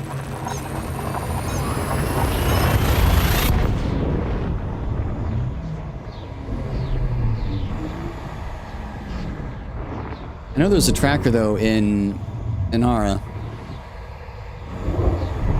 Crafting list.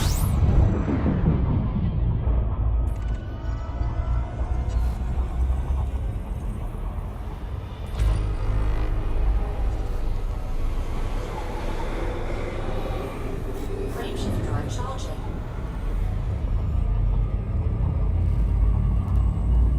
Mass manager requires going to the engineer. Okay.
Didn't slow down.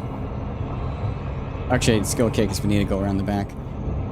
Do you have to use... You do have to use mats, so might check those and trade down some grade 5s that you picked up.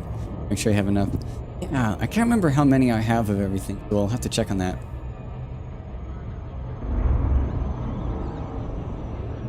It's actually A-okay that I missed that because I needed to fly around to the back anyways.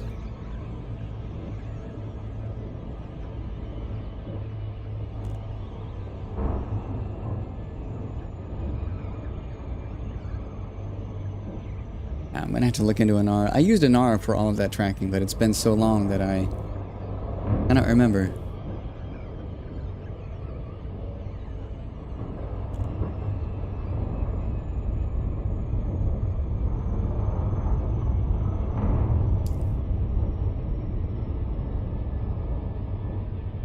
First, let's go and get those ships traveling here in transit.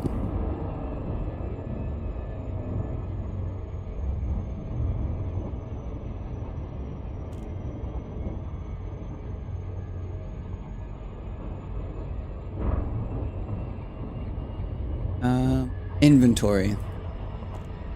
Yeah, I have crafting list opens in fact right now. Yeah. There's crafting list and inventory. And by type.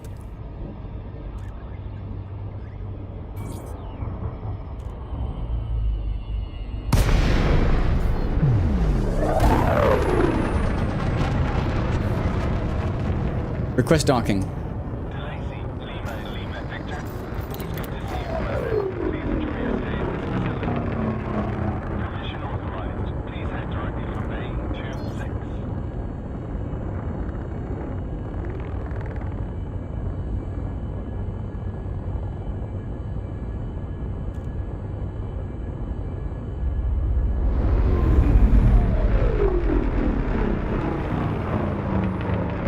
Wow.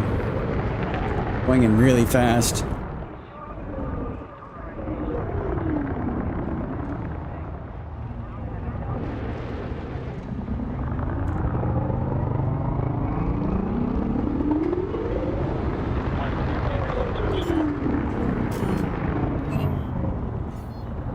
Landing gear deployed.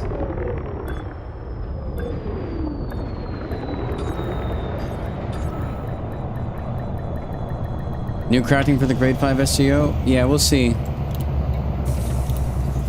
But first, let's get the other ones in situ, in transit. Left power down. You are most welcome, Commander.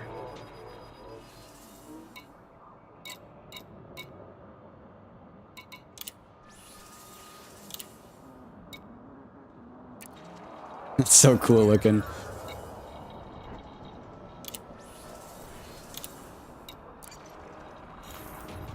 Okay, those are on their way. Let's go see. Outfitting.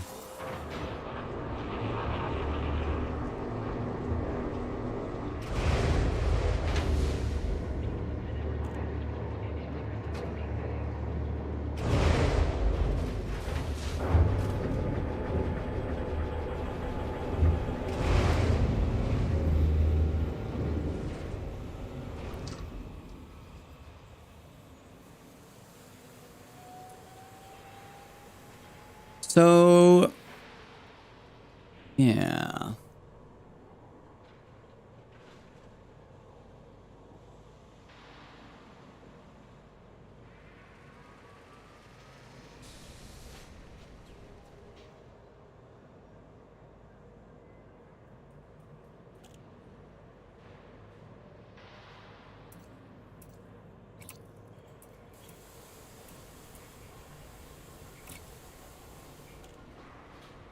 You know what? Let's do this with our, with the ferry court first. I have a full spread that I want to use for that.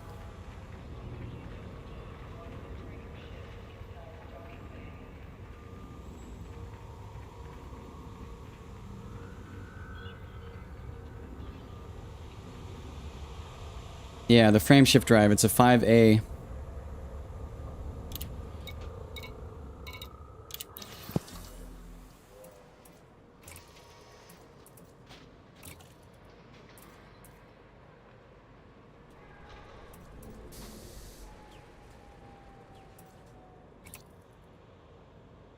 There it's just, it's fucking sitting here. Just sitting here for me. Like, come on.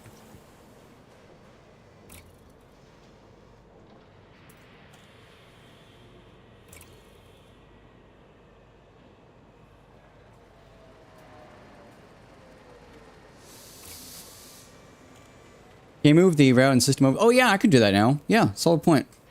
They don't need those anymore.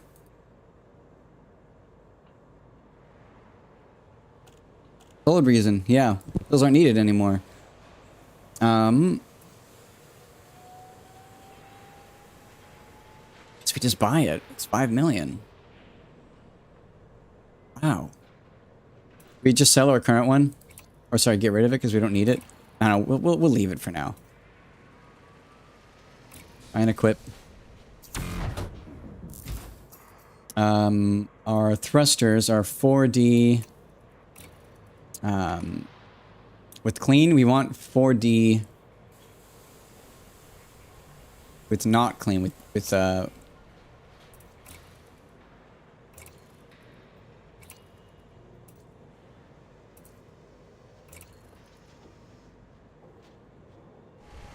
do we search for the ones that we own?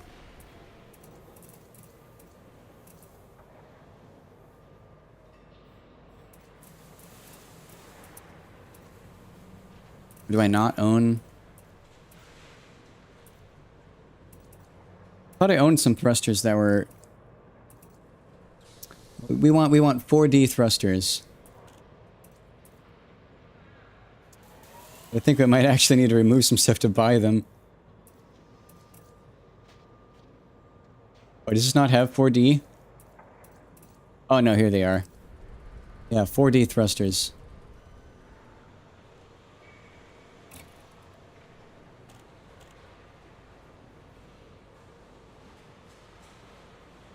Oh, actually, wait, can you change? Go back a page? I mean, these?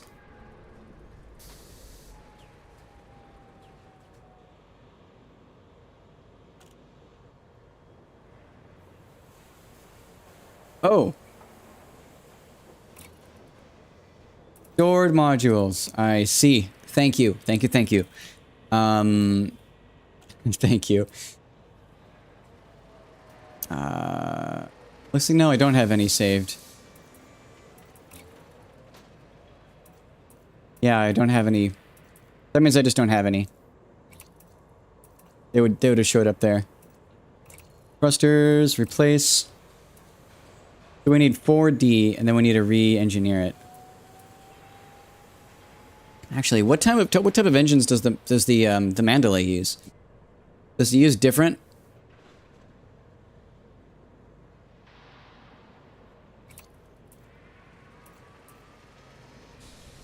Than the Crate Phantom, or is it the same? I should probably just make an optimized Mandalay right now with Edsy. You know what? Let's do that because that's kind of important to get. Sorry, I'm wondering if I should take the engine out of my Crate Phantom and stick it into here, but I also actually don't know what class it is.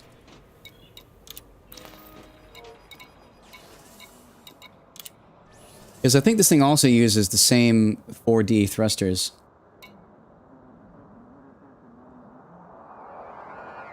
Oh no, never mind, it's 4A. Okay, doesn't matter at all. I'm not a fan of undersizing thrusters, but each to their own. Yeah, I'm okay with it. I'm used to it. But definitely I can understand why you don't, because it does makes flying a kind of a pain.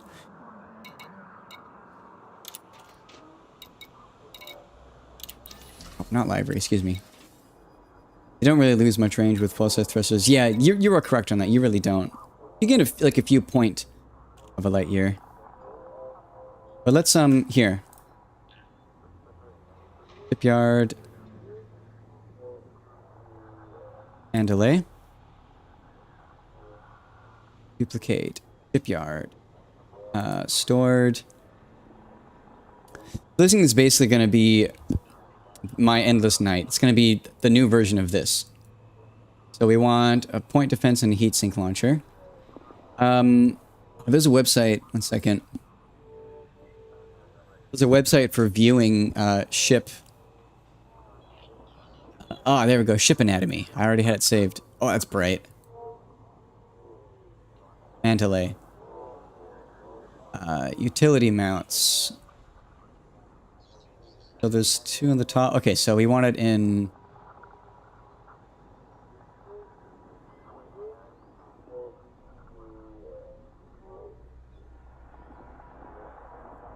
Wanted to be in slot 2. Point defense. 01 point defense. That's for Guardian Ruins.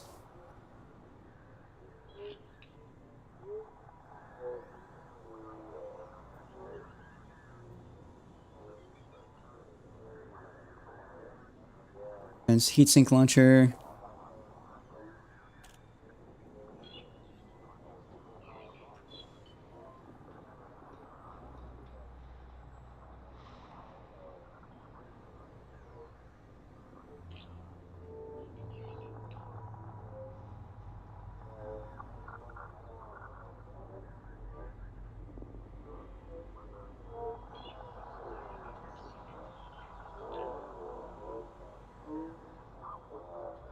I'm just outfitting this for like as fully engineered as possible. Like there's no reason why you would really want to do this. But I'm going to be engineering it as much as I would off.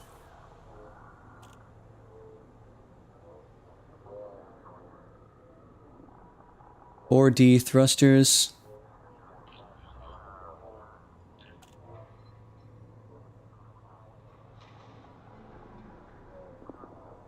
I really did just make this thing... Interesting that it chose 4D thrusters but a 3A power plant.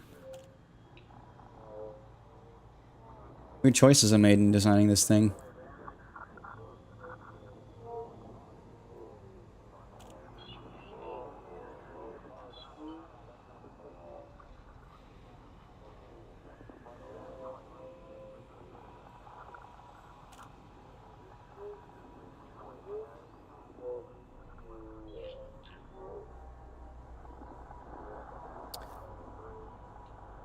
The Orca is fast with grade 5 thrusters. Yeah. It is pretty silly.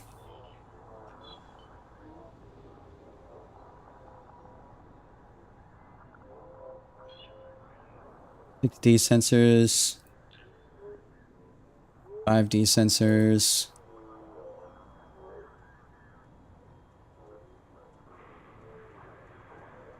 Lightweight.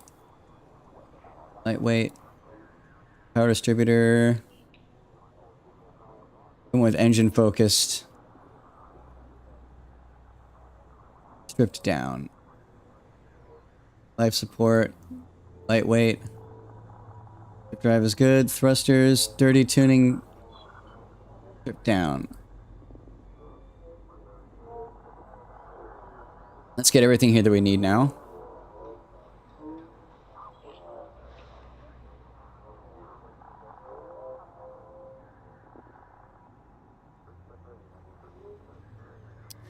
Cargo racks.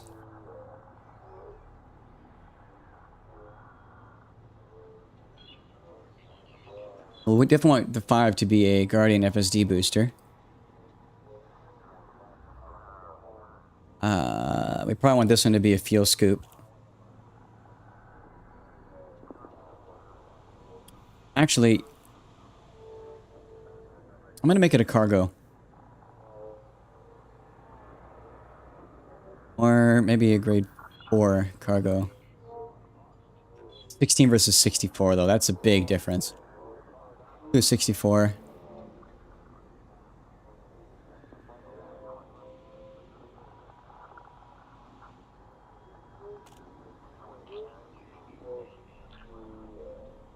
Fuel scoop. Very small fuel scoop.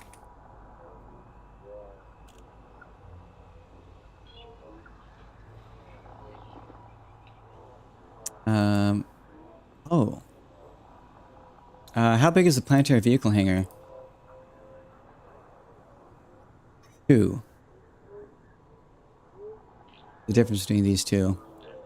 Tonnage. And power draw. 2H. Breaking up the always get the biggest fuel scoop cardinal rule. Well, keep in mind, I'm not using this to explore. This is actually a ship. This is purely designed for gathering materials. Like this is a material gatherer. So maybe actually, well, we'll see. Maybe I'll switch 4 and 5 of a smaller Guardian frameshift booster. 83 jump range. That's just stupid. Detailed surface scanner.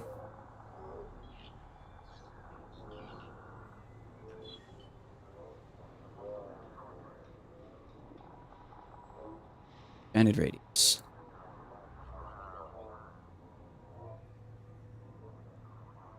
Why did I have an advanced docking computer there? Why did I choose that?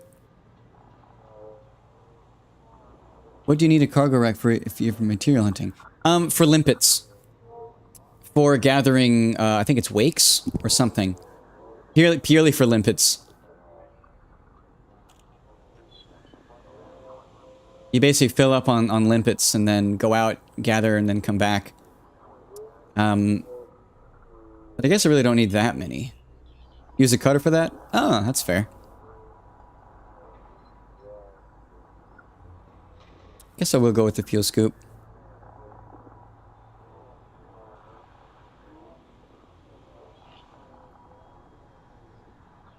Let's see.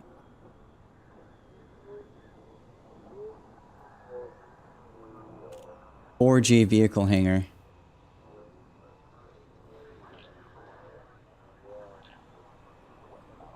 Oh yeah, we want a class 4 G. The difference. Oh. 4G is half the mass.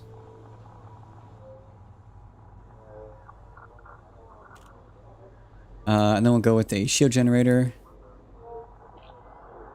We do want an AFMU.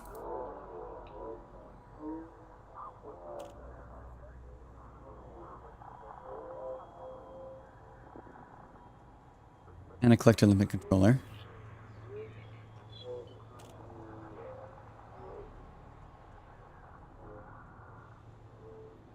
Outfitted a Cobra Mark 5 from Matt Retrieval. Nice. That probably works great too.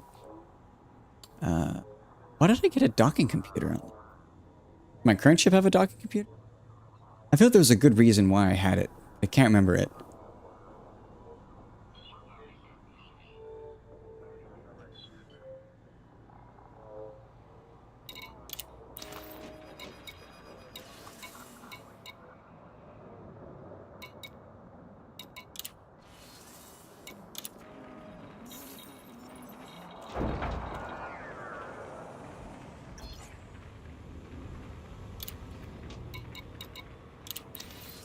I'd use the Mandalay for getting out of the Jameson wreck.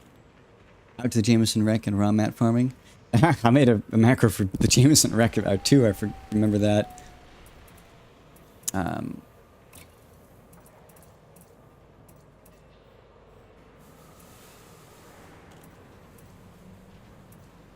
have an advanced docking computer, but why?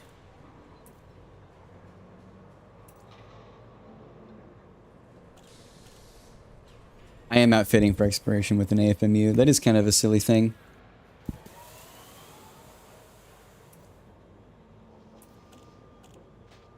Like, now that I kind of know about exploration versus map gathering, I do agree that the AFMU is kind of silly to have.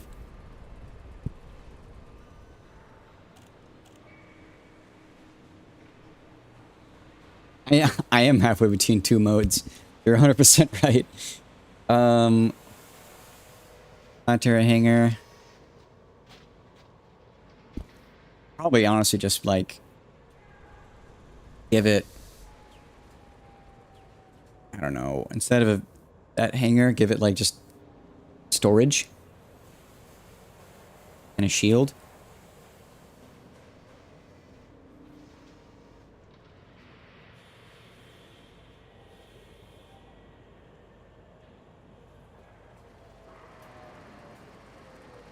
Yeah, and that's also true. You only need one.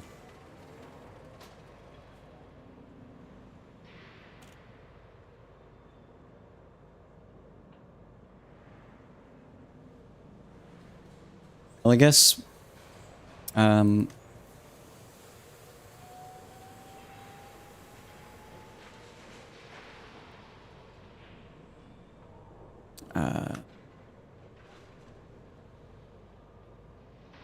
where is it? Collector limper control it. Oh, is that a 3? It is. 3A, so this needs to be right there. These two are going to be cargo racks.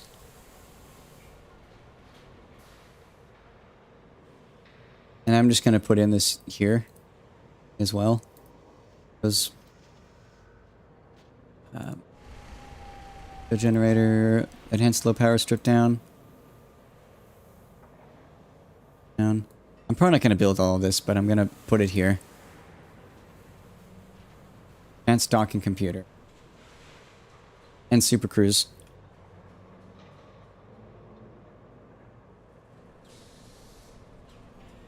I mean, I guess this.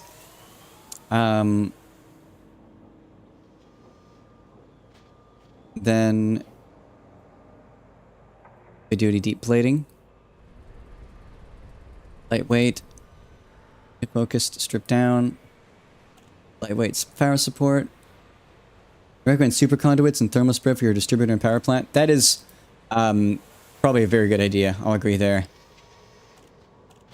And thrusters will probably want to be bigger too. Like, this thing's jump range is just so bonkers. No reason not to. Oh. The strip down doesn't change your range enough to outweigh the benefits of the other two. I will agree with that. Distributor and power plant, super conduits, thermal spread. Distributor.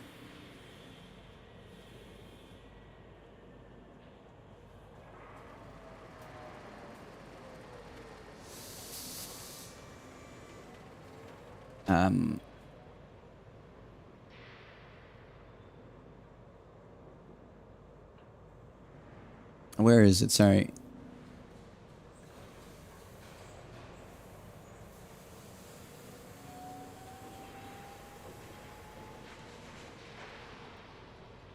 Thermal spread. Where is... I forget where those are.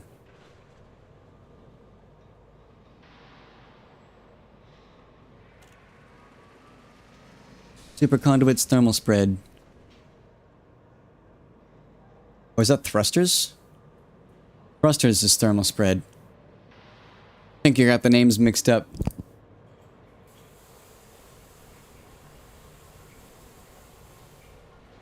There is armored, though, for that. You mean armored for the power plant? Or low emissions? It's nice. Yeah, thrusters you want drag drives. 30 tuning drag drives. Power plant thermal spread. Power plant is thermal spread. Distributors, super conduits.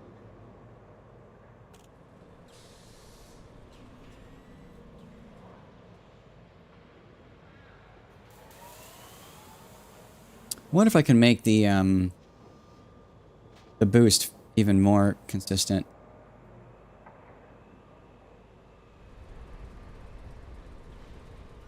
Where is it for boost? I know that it shows the speed. Oh, there we go.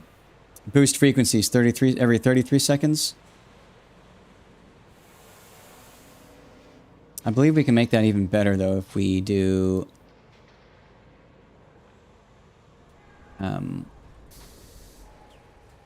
well, let's see, 33 seconds.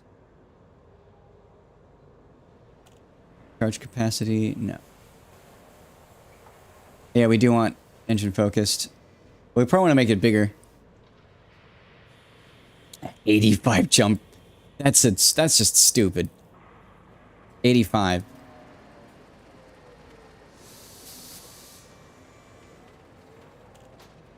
Oh, wow. Changing the collector liquid controller itself. Look at that. Making that lightweight actually added on another 1.5 light years.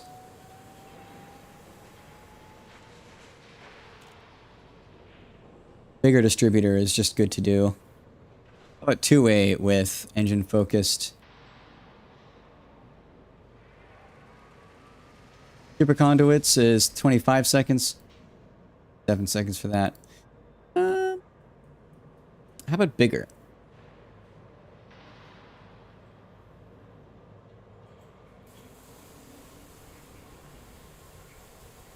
$15 seconds. 85.75, that's a nice number. And we're actually running almost everything. Just not our cargo hatch. We do want... It'd be nice to have everything possible, actually. So maybe even bigger. Let's go to 4A.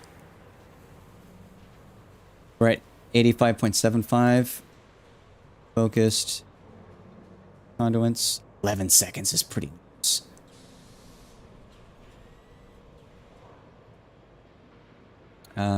Oh, sorry, it's the power plant we gotta change.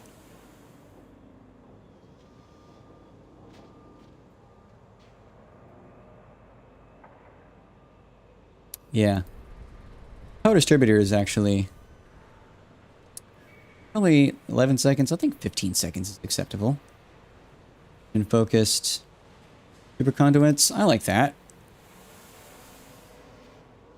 And then we do the change in power plant.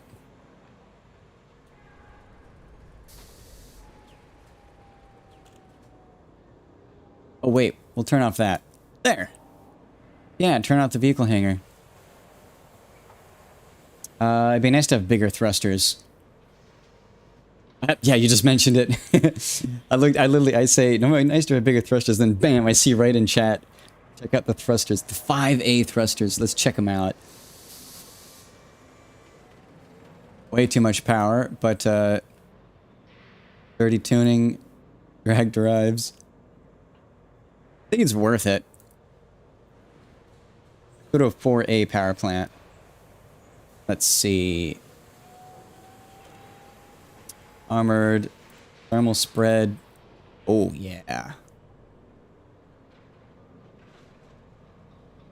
Gotta run. Congrats and thanks for the stream. Got Steam. It's been a good time. Thank you for sticking around. Thank you for watching. It's been fun. Why armored? No particular reason. Yeah, no real particular reason. Let's see if we can, if we turn off the planetary vehicle. Oh, it is off.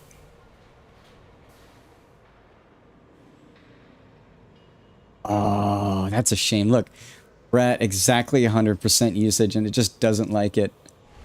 Ah. Actually, the point of fence we want to be on 5, as well as the vehicle hangar.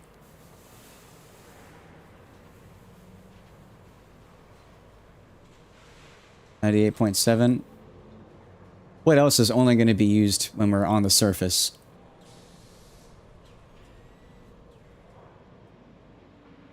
This is where we get into the silly optimizations. Really only those two.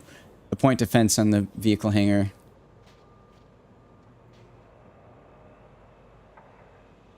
.7 is nice.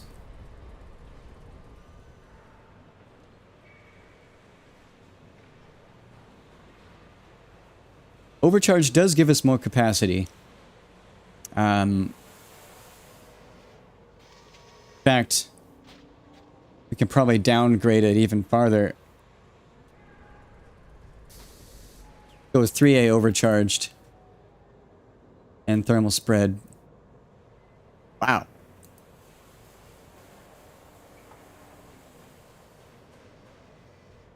Two A?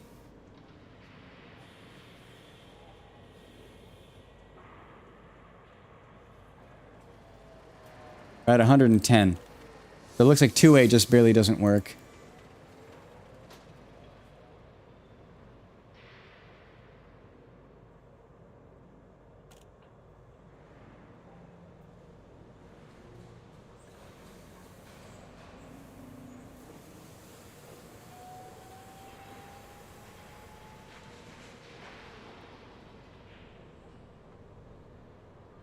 So then 3A.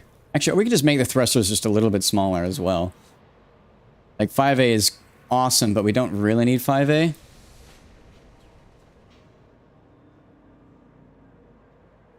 Oh, we're so close. Look at that. I think 3A is your sweet spot for the power plant. I mean, driving fast is pretty fun. Yeah, you know what? Fuck it. Full engines.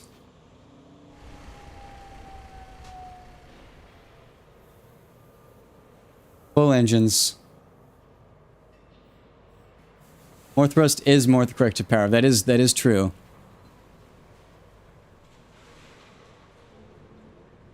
Spread versus stripped down.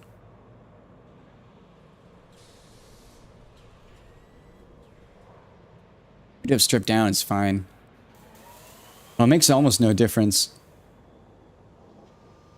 Almost no difference at all. I am just agonizing over fractions of... I am. If you know me, it makes sense. We're pretty well optimized, though. Look at that.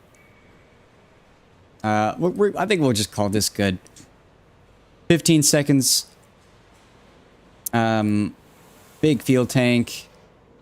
Cargo capacity is pretty damn fine of 44. Collector lipid controller. Yeah, this is great. So we're going to name this EBN 10A. EBN 10B. LV Endless Night Eng.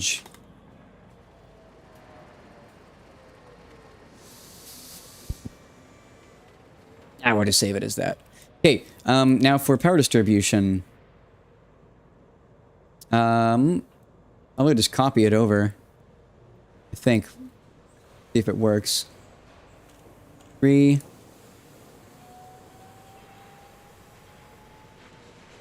We made some weird choices here, actually. Like everything at 2. Start with. So thrusters cannot run under 40, but we're going to keep them on that anyways. Yeah, if you can't run your frame shift and your SEO at the same time under 50, then there's no real point in trying it. Actually, we can. Huh. That's neat. If for some reason our power plant were to completely fail... Yeah, wait, if you lightweight that one module, you get 0.000000001 more light year. Exactly. 83.76 light years is just... That's just stupid. It really is. But yeah, we can actually run our thrusters and our frame shift on the same thing, which is kind of nuts. Power plant.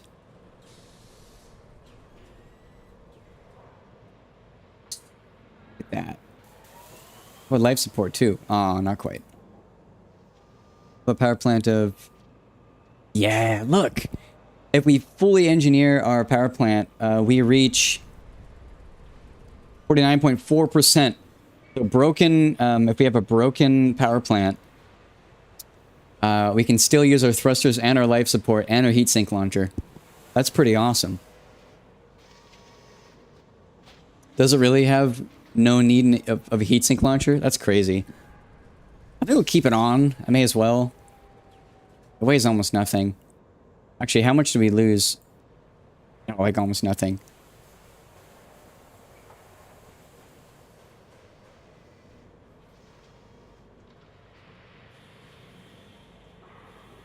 Wow. You can charge the FSD while scooping. God damn. That's just dumb.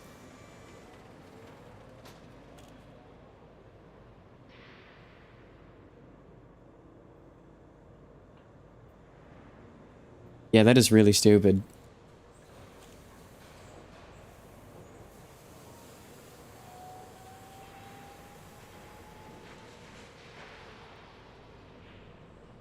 So we can actually run everything, always, with this power supply now.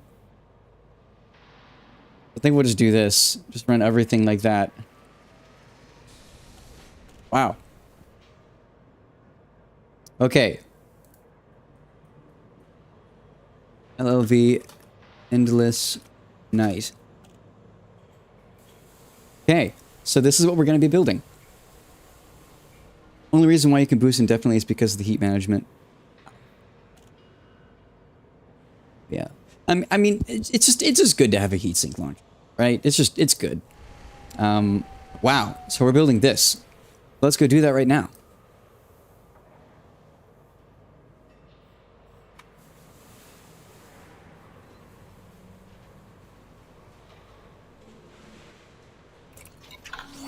Oh, actually, sorry, we can't because it's not here yet. But we can go over to the... yeah, now that we built that, let's go over and pull up again the ferry court, the new one that we're going to be doing. Let's make the modifications we can. So... Okay.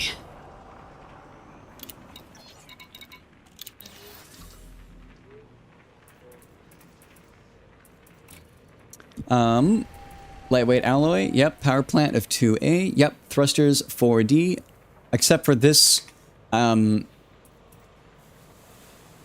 reason I went with clean drive tuning. I don't need that. I want this to be dirty. Actually, I think I know why. It's because clean drive actually lets you have slightly better mass. You can boost even with more mass, but I don't need that anymore.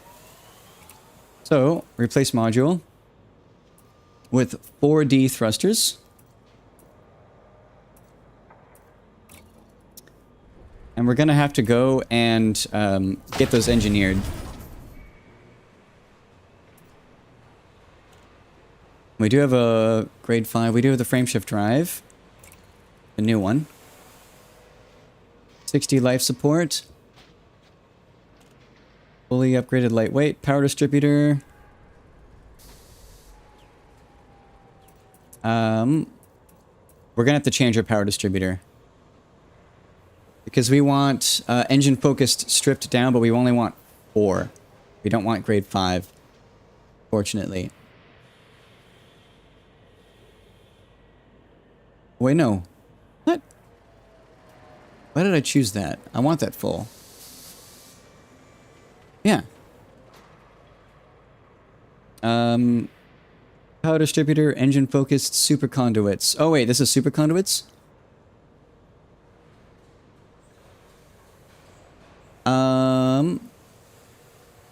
I want stripped down, but we can change that.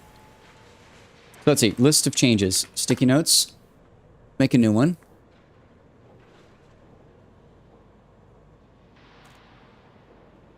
Changes to LLV Berry Court.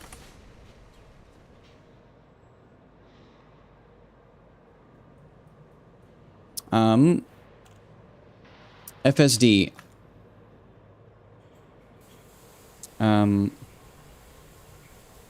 Add experimental effect. Mass manager.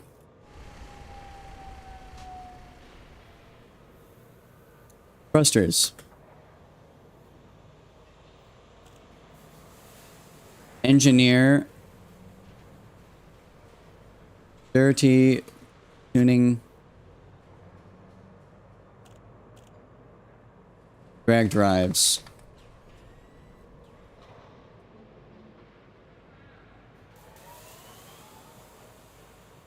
Power distributor.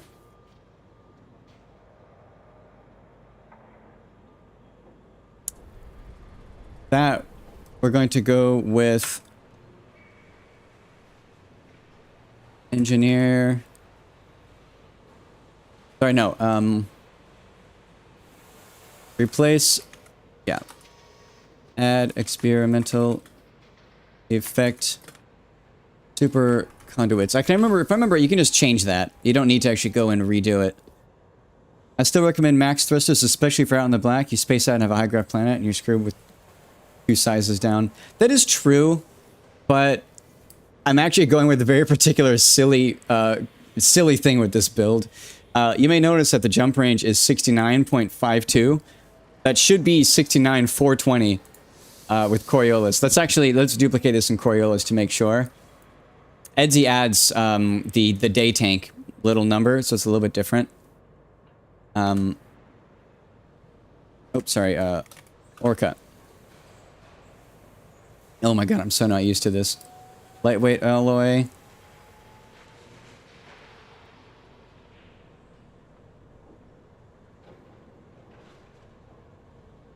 Heavy duty deep plating.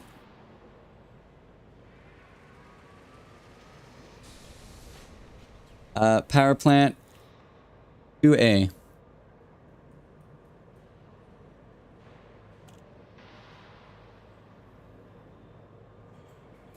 Armored thermal spread.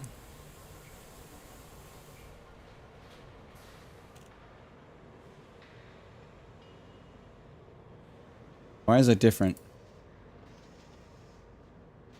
Second, something's weird. There we go.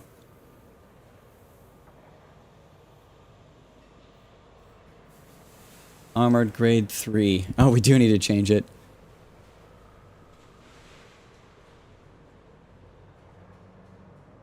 I am gonna actually use this build. It's honestly not very different than my current one. It's almost identical to the ship that I just flew back from Beagle Point in. The difference is that the jump range is gonna go up by roughly 5.5.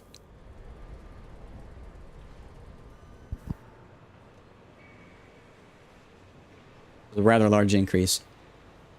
And it's a meme where this is a really silly build. I just have to say that. It's really silly for numerous ways. For one, the jump range is 69.420. What's the range of the 6A thrusters? Good question. But the main thing I'm doing is I want the jump range to be 69.420 because that's just really silly. But let me actually make sure that 1 second. I can make it. Here. The 6A thrusters. They're not going to fit with my power plant, so I'm going to have to make the power plant bigger, which means I'm going to have to make... It's going to be a pain. 69, 52. Go to 6A. 30 tuning drag drives. Power plant. Oh my god, it's so small.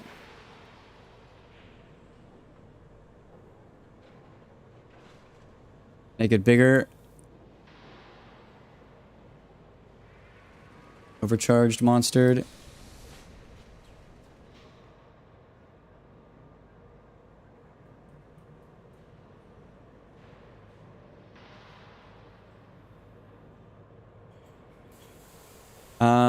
I lose pretty much all the benefits that I gain with changing to the SCO drive. Yeah, I lose about 5 jump ranges, or sorry, about 5 light years. Pretty big change.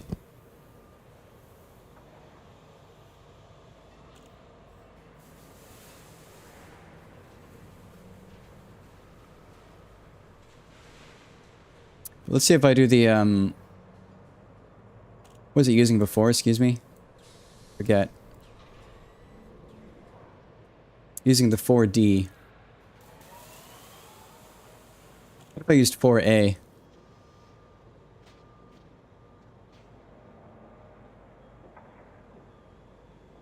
I still lose a lot.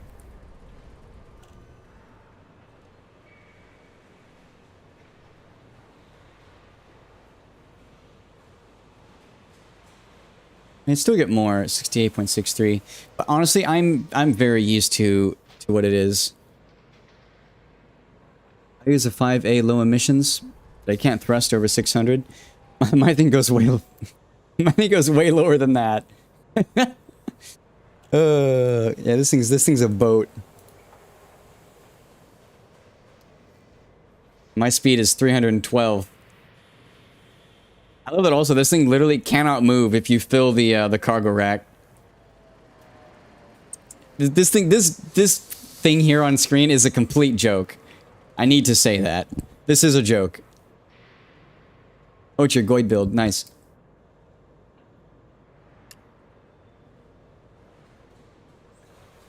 But anyways, let's go back to recreating this. 6952. Lightweight alloy. Let's 1 second. That wants armored thermal spread with 3 points. What am I currently using? Oh, we need to re-engineer it. Power plant.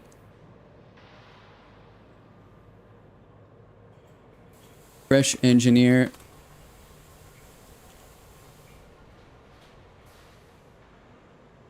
Fresh engineer.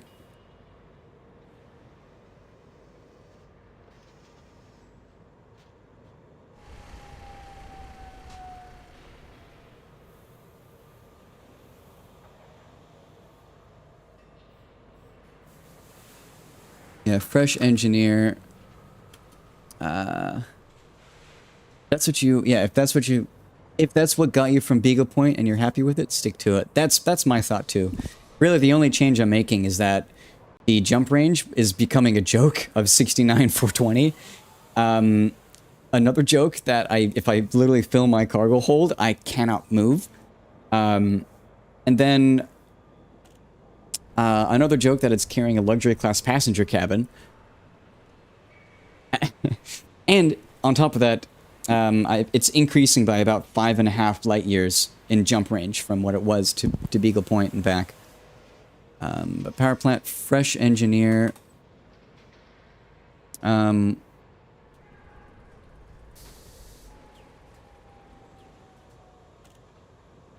D5. Fresh engineer. Grade 3.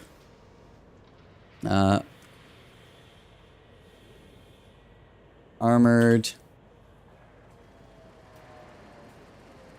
Shoot, sorry. Armored thermal spread. All good, all good. I was saying that that I am using this build. It is a joke. This is the one that brought me back from Beagle Point. And so I'm very comfortable with it. So I'm not really that concerned about having smaller engines. But yeah, this is a very joke build for several reasons. The jump range is 69,420. It cannot move. Like, it physically cannot move if you fill the cargo hold all the way. The engines are too weak. It has a luxury class passenger cabin, just for shits and giggles. And it has about 5.5 additional light years of jump range on top of the one I took to Beagle Point. So it's just really silly. The grade 3 armored thermal spread. Was there a reason why I did armored thermal spread? I'm wondering if I can move stuff around to make the course just a bit bigger.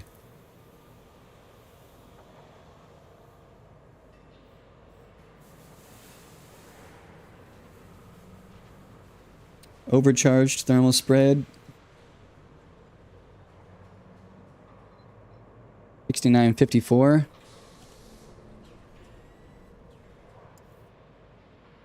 I wonder if I just increase these to like 4A. And how much are those? 3D versus 5 tons? 1 second. Maximum mass is 180. Maximum mass is 400. Oh yeah, way different. 130. If I do 4A. Strip down. Dirty tooting. Ah, yeah, the jokes, the meme's gone. Doesn't work.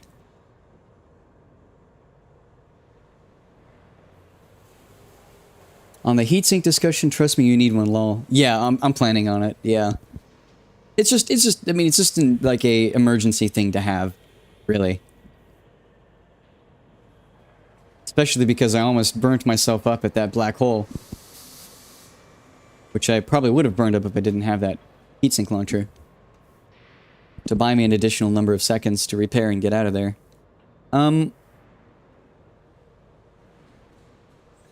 Let's see. Dirty tuning stripped down.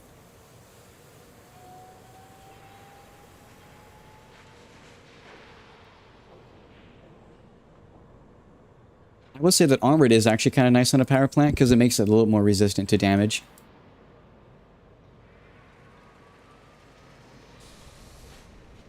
What was that? That was some.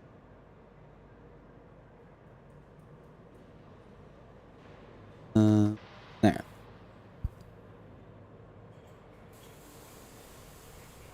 I remember the black hole. Trust me, I do too. That's fucking scary. 4D, I'm very happy I didn't die there. Would have lost a lot of money. 4D sensors.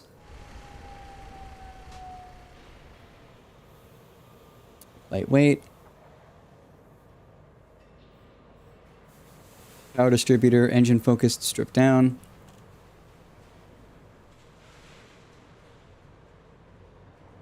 $2D.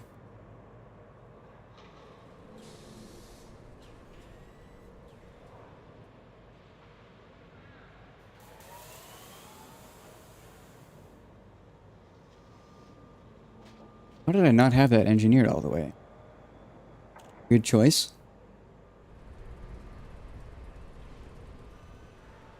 I think that was a mistake. Yeah, I must have.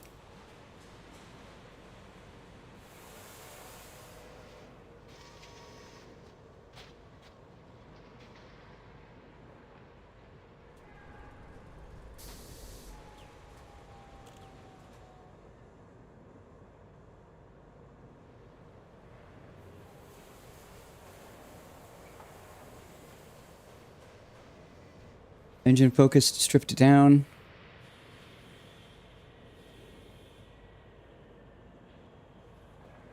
Jeez, what did I do? Oh my god, this UI is so confusing.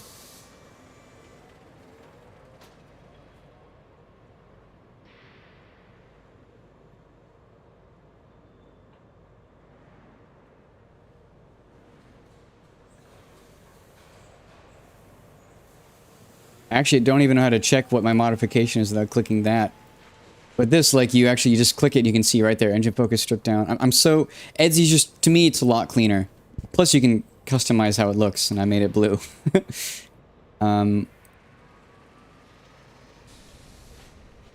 Second. Sensors, this is a little tedious.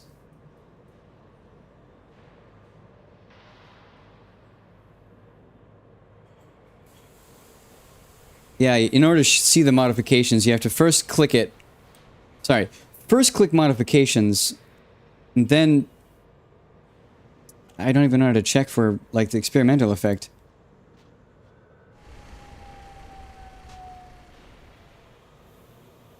How do you tell if you have experimental effect on the sensors? Like, without removing it.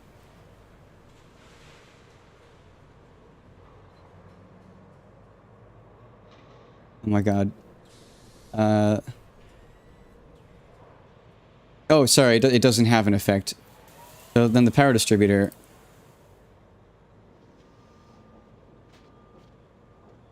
(2D) engine focused, stripped down. I guess you click on that and it shows engine focus stripped down. Then you have to close it again. Life support is just plain lightweight. And 6D. 6D lightweight frameshift drive. 5A SCO. Increased range. Mass manager. My builds would drive you nuts, I wing it. Yeah, it's a known thing that I min-max a ton. Like I go way deeper into the numbers than you really need to. But that's just who I am. That's how I play these games. I really enjoy theory crafting. 30 tuning. Stripped down.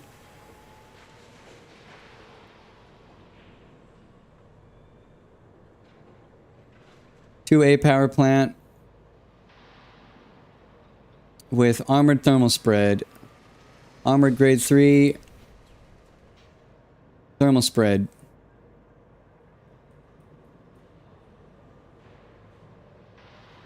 Lightweight alloy.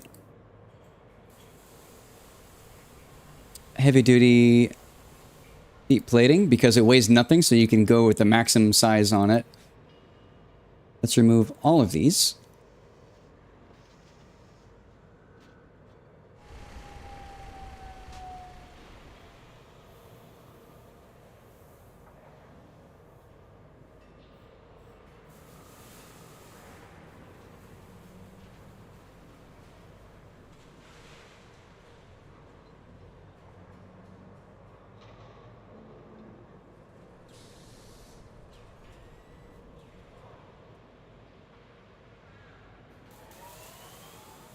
Heck, what did I click? Okay, sorry, heatsink launcher.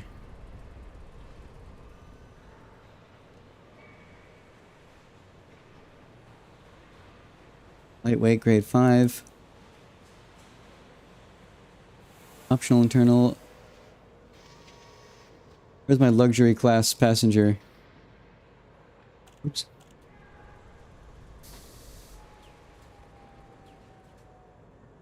There we go, 6B.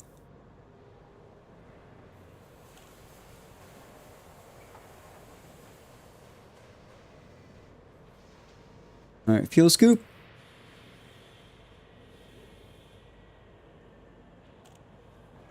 (5A) fuel scoop.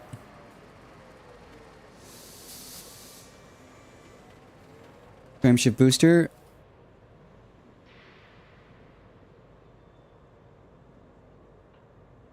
AFMU, Autofield Maintenance Unit 5A.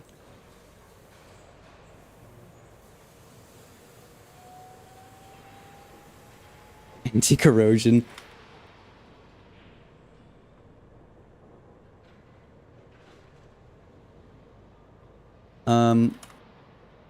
I love it.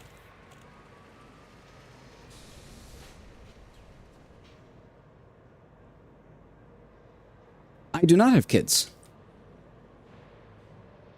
Not sure if I would, but that would all depend on if I had the right person, and I don't in my life at the moment, so it's not something that I have really had to think about.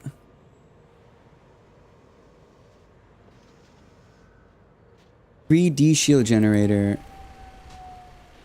Enhanced low power and stripped down.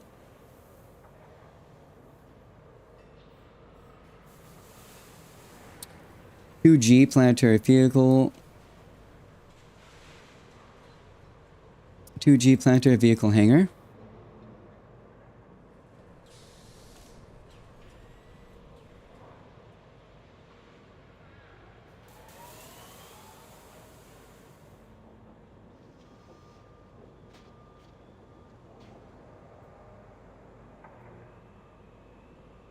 Who's vehicle hangar? Oh, we already got that. Repair limit controller. 1D repair limit controller. And a surface scanner.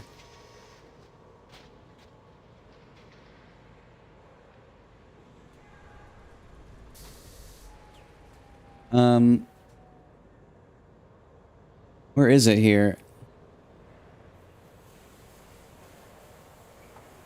I don't even know where to find it.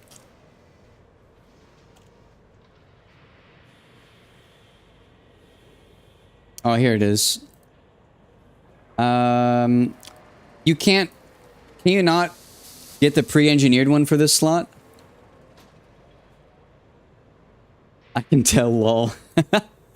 That's funny.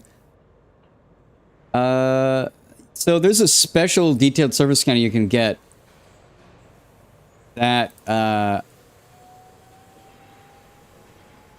with them meticulous energy into kids. That would be nice. And thank you. I think I would be a good dad. Especially considering that I worked at the Lego store for 5 years, and I've also been a youth leader for it at summer camps. It's something fun. But I cannot for the life of me find the expanded radius pre-engineered detailed surface scanner. Oh, here it is, I guess. Okay, I believe this is the same.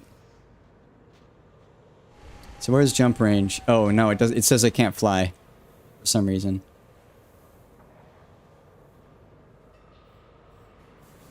Did I miss something? Heavy duty deep plating, power plant, armored thermal spread. Armored thermal spread. 4D thrusters. 30 tuning stripped down.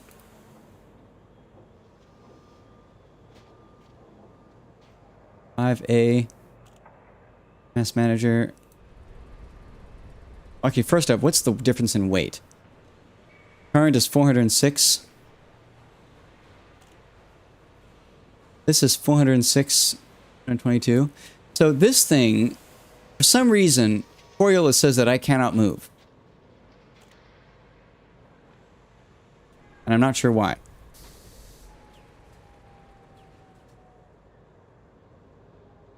I actually can't even tell my jump range because Coriolis is saying that I cannot move. And I'm not sure why. These weigh exactly the same. You see that? Mass unladen is 406. Also, this one shows fractions, 406.8, which is pretty nice. What if I get rid of the... No. Yeah, I don't know why. But, this thing is... It says I can't move. There's a discrepancy between these two. And I found in the past that EDSI is more accurate.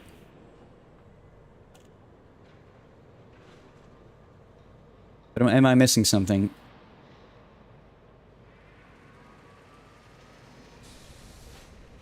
Maybe it's to do with power? Oh, I think it's because of this. Let's figure out power distribution. Let's just copy it. Thrusters 1. AFMU, they're out of order. 2. Life support 2. Cargo hatch 5. Power distributor 3. Frame shift drive 3.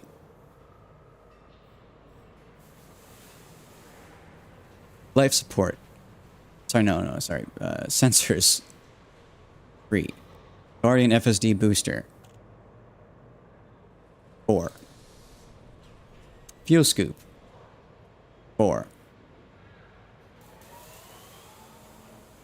Fuel generator 3. Planetary vehicle hangar 5. Pure limpet controller 3. Heatsink launcher 2.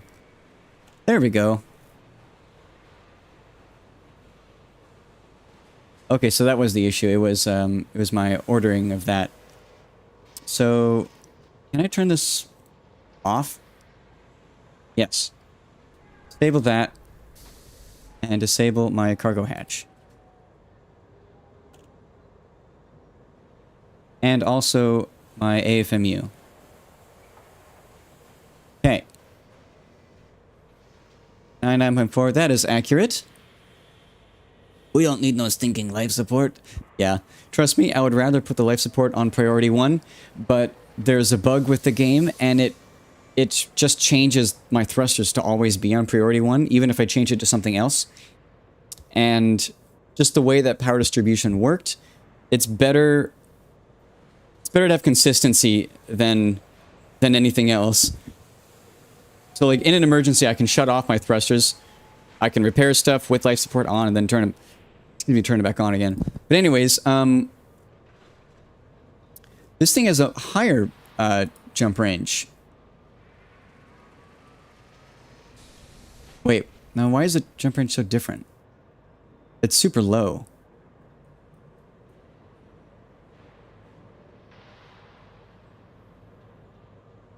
SCO.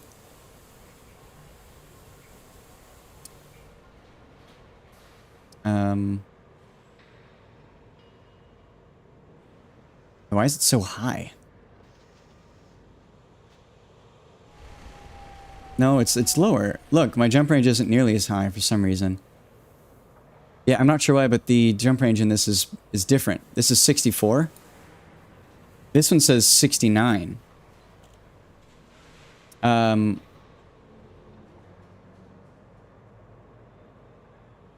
Yeah, the unladen is 69.52. This is 64.21, and I'm not sure why. Why is that?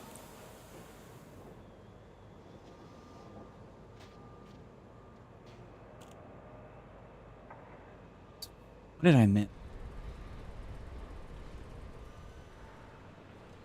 Like, that's a very big discrepancy. 5B there, 5A there, 5H there. AFMU is 5A. Cargo rack is 4E. 3D shield generator. 2G planetary hangar. 1D repair. Surface scanner. Those are all the same. Lightweight alloy.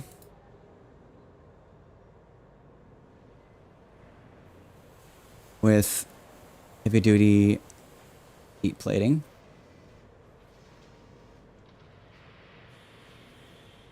Power plant.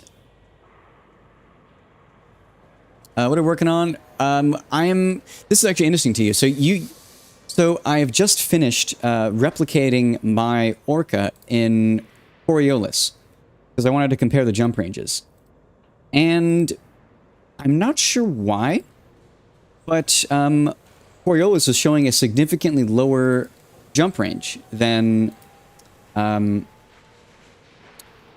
is. In EDSI, you can see that my unladen jump range is 69.52. I was expecting this to be 69.42, but it is not. It's super low. And so I am trying to figure out why that is. Like, did I not engineer something right? The optional internals are identical. Know that.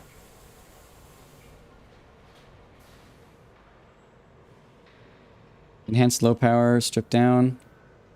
The generator is enhanced low power, stripped down. Yep. Lightweight alloy, lightweight alloy. Those are identical. Power plant. Armored thermal spread, armored thermal spread. Yep. 3 thrusters. Dirty stripped. Thrusters is dirty stripped. Frameshift drive is mass manager, pre-engineered. I believe max is with no fuel, unladen is fully fueled, and laden is fully fueled with full cargo. You are correct on that. What I'm confused as to why these are identical and Coriolis is showing significantly worse jump range. Frameshift drive. I mean, they are the same.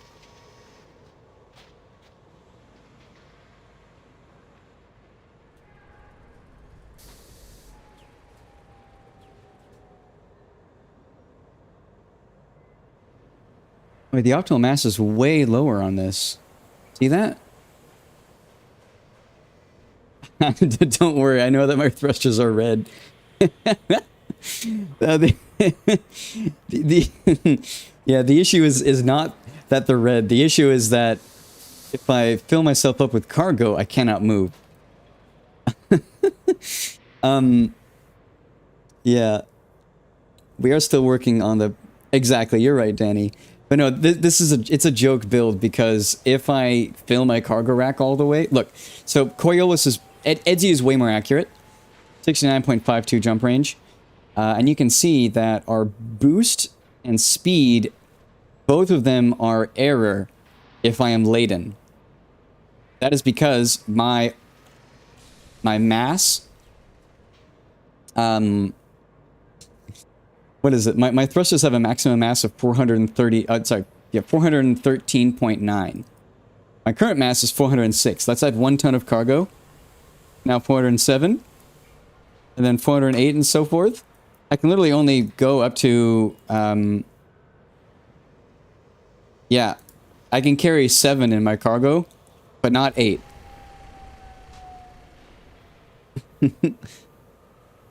So that's the joke. That's the silly joke about this thing.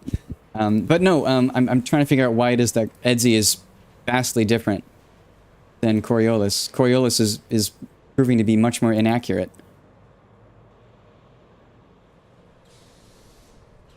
Trying to figure out why. Thrusters are dirty tuning stripped down. Dirty stripped down. Frameshift. So the frameshift drive is different.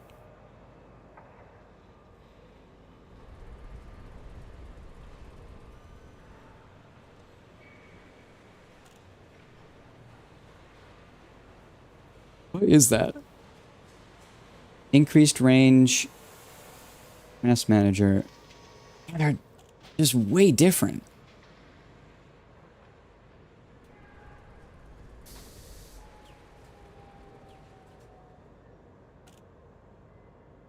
Life support, lightweight, grade 5. Power is engine focus stripped down. There's something wonky going on. What could, like, where is that weight difference coming from?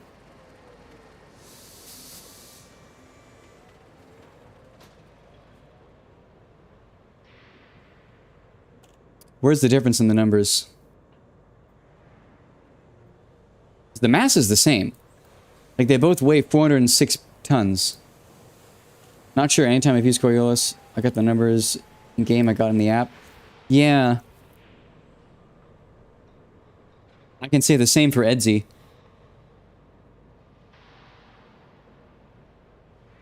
So I'm used. Actually, can I import? Well, first let's save this as LV Ferry Court recreate.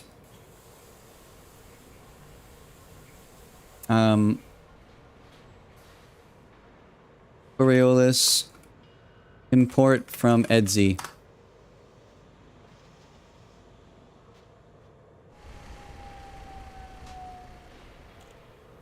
That doesn't help.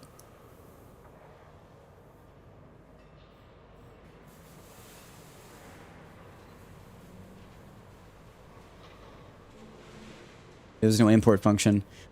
Etsy also has that. Has a whole bunch of import functions. Export, similar. Weird. Well, I guess that doesn't help me, unfortunately.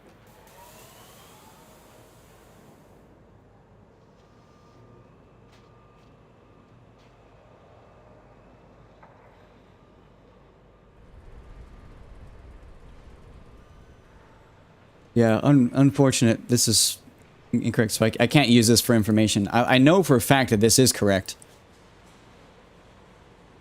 And that is because this one's correct.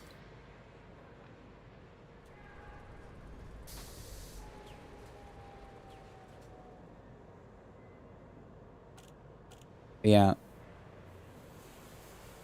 Weird. Okay, back to what we were doing. Sorry. So that tangent's over.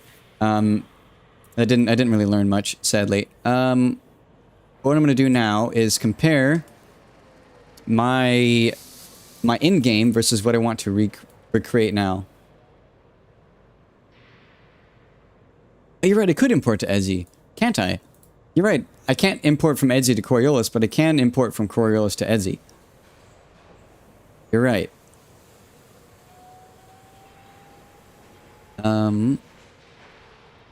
Let me check that.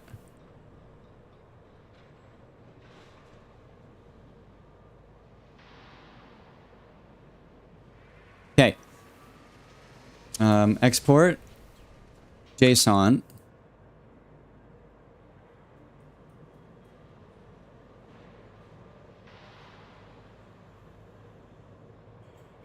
And where is the import button?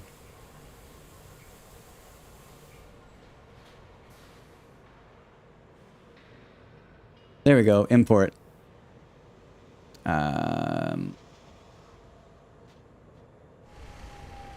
Yeah, JSON. Aw. It didn't work.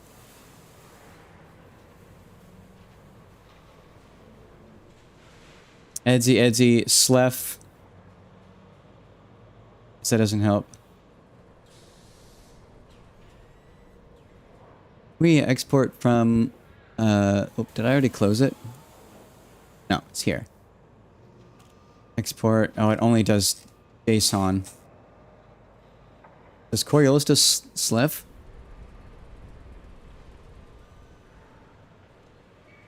Why does Coriolis not support slef format?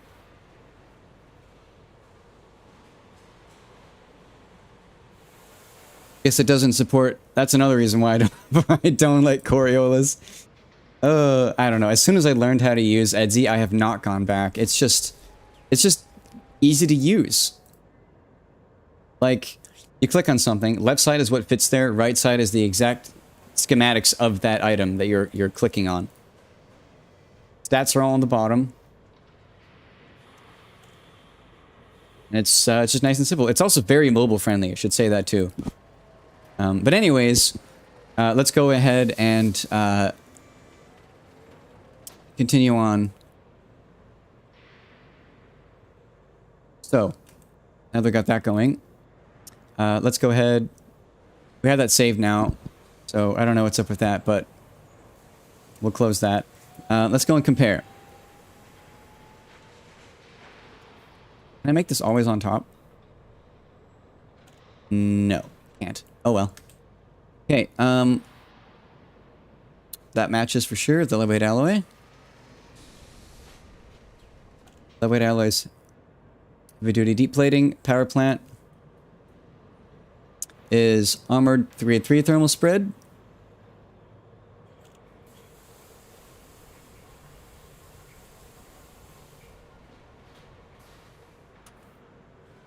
Thrusters.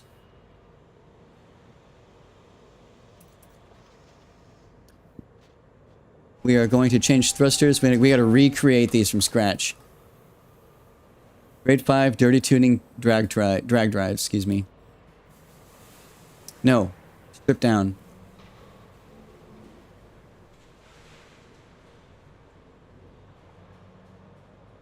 Grade 5 dirty tuning stripped down. Frameshift drive.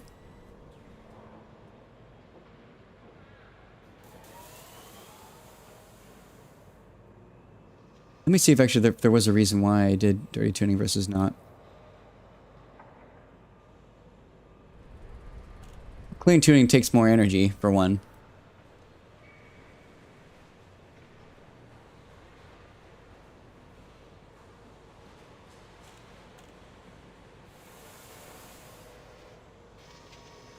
Ha. I know why I did clean tuning. It lets you boost. Oh, that's silly. I love that.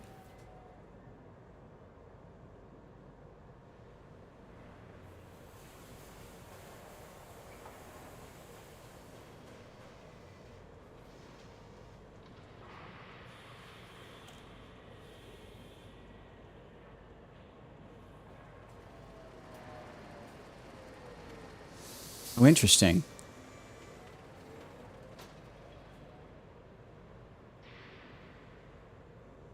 There's N12.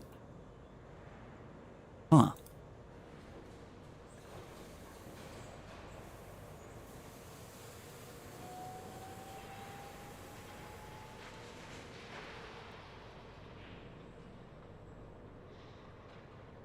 Okay. Something weird going on here.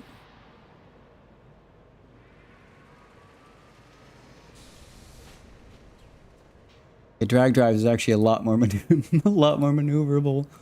Oh, that's silly. Yeah, drag drives is way more maneuverable and just way faster. Drag drives is definitely the better option. Go to pinned and engineer SCO drive. I'm not sure what you mean by that. Sorry.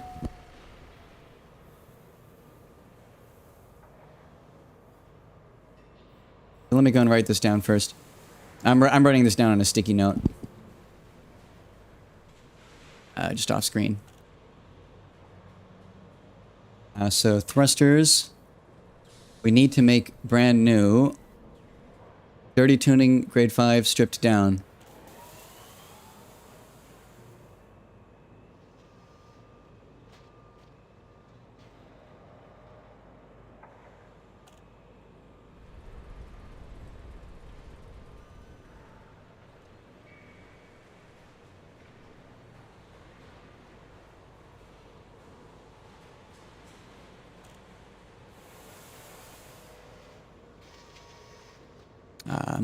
FSD, we need to fully just add the mass manager effect.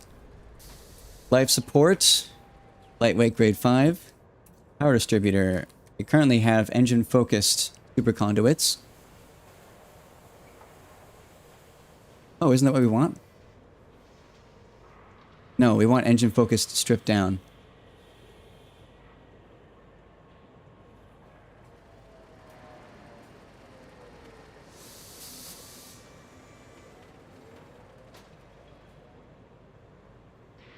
Starport services and fire array is pinned engineering. Oh, yeah. Yeah, we'll see about that. Yeah. Thank you. Give me just a second for that. Sensors are the same. Okay. Modifications are now set.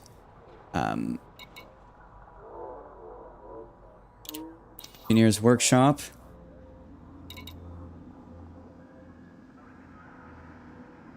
Power plant, armored grade 3 thermal spread.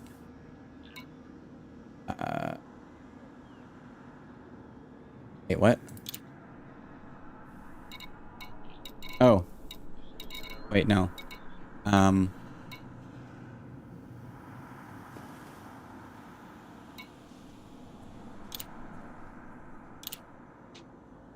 Second. This actually...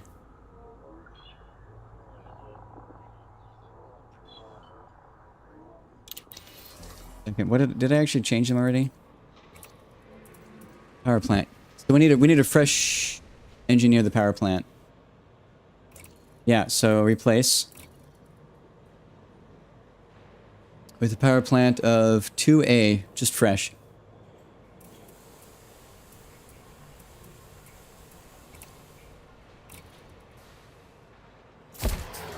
Armored is useless in exploration. You are correct. But, silly enough, it works for getting my optimal mass that I want. Unless there's a better way to do it, but... the jump range, just really fun.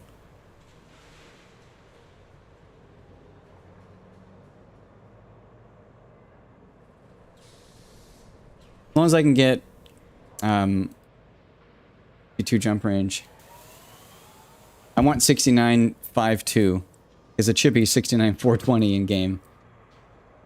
Which is just silly.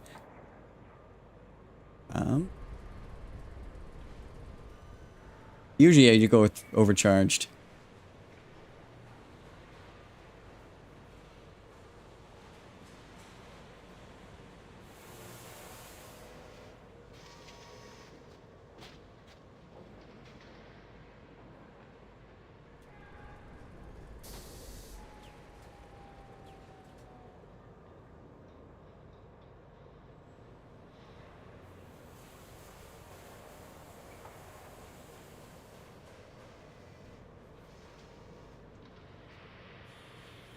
Oh.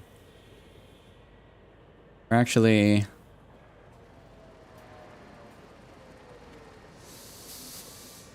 $69.50. We're at 69.420. We want 6952 is the number that we want.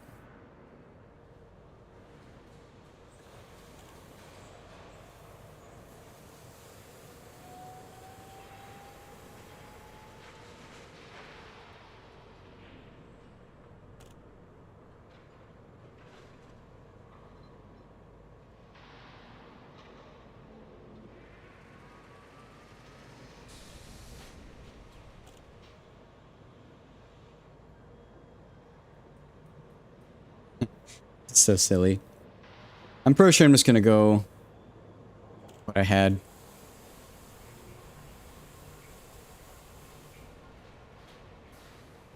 The armored is pretty useless, you are correct. I'm mostly doing it because it reaches exactly 69.420 jump range, which is just funny.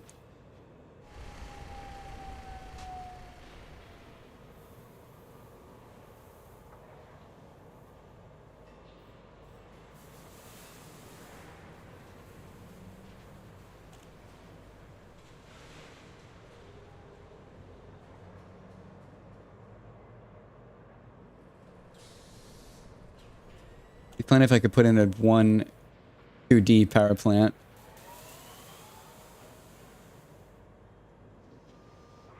Overcharged monstered. Oh my god. It actually fits it somehow. This thing would run so damn hot. Yeah, look, it actually overheats itself in FSD. Trust me, I'm gonna be doing this for a bit. It's a thing. It runs so much hotter. I love that. 2D versus a 2A. What's the difference in weight?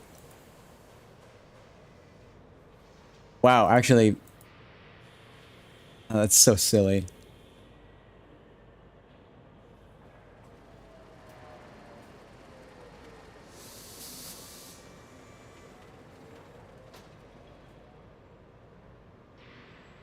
Man, the 2D power plant. What a Chad power plant.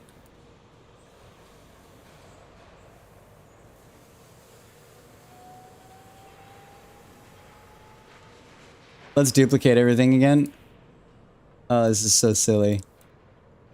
Thrusters. Thrusters. Strip down. Strip down. Oh, it's very much like watching grass grow. That's me. This thing can reach, look at that, it can reach 69.57 jump range. That's crazy. Wow. I'm actually very curious. What if I stripped out all of the uselessness? What's the maximum jump? We're gonna discover what is the maximum jump range that an orca can have. We're gonna find that out right now. 6A limpet. Get rid of all this shit. Don't need it. That right there. Guardian frameshift booster.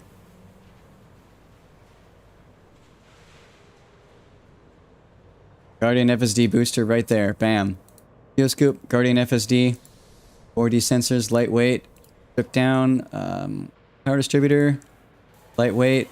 Mass manager. Thrusters. Dirty tuning. Strip down. Overcharged. Monstered. I want to go for as little of monsters as possible. Can we strip it down? We can.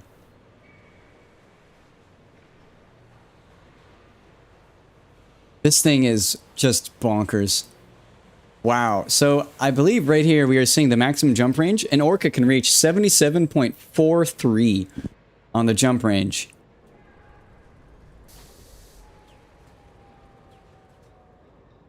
Wow.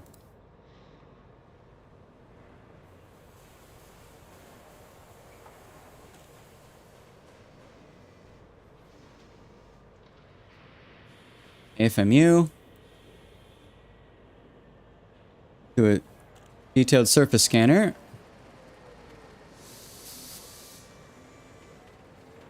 Yeah.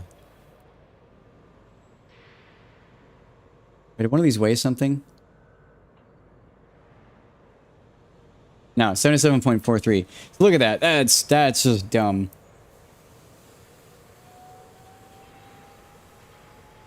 This thing couldn't quite reach the peak, sadly. Just not quite. We're gonna save this though.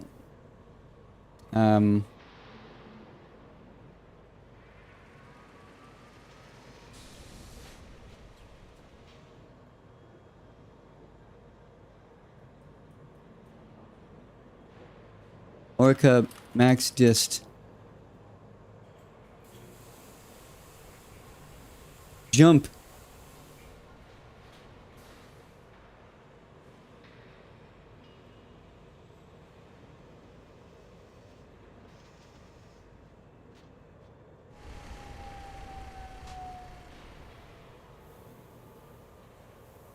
Okay, let's, now that we have the list of things to do here, power plant, fresh engineer, armored, grade 3, thermal spread, let's go and see what we can do here. Power plant, armored, grade 3, thermal spread.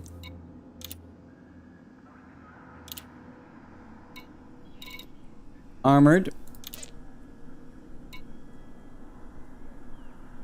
So we want grade 3. Armored grade 3.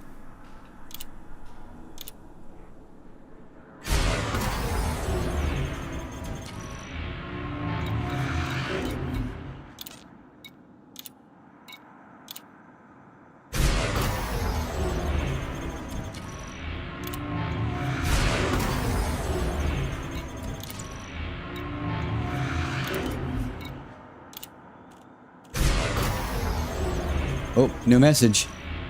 Just checking on the stream. He has apps so his viewers can crash ships into his head. That's awesome.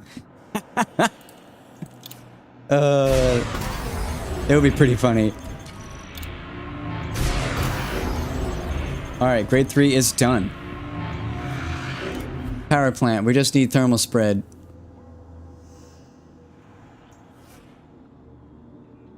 Power plant. Add experimental effect.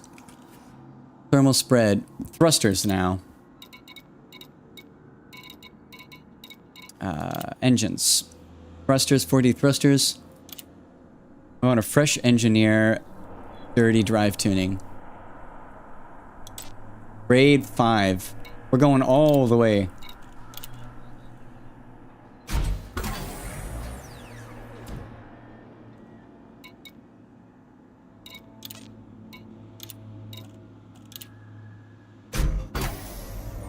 I'm not sure if we have enough resources to get it to grade 5, but we'll see.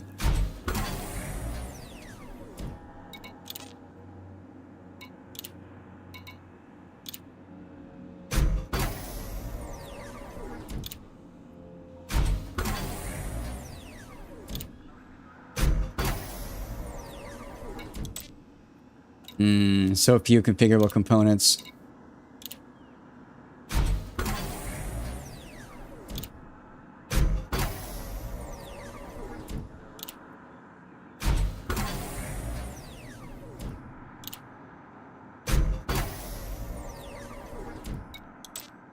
Okay.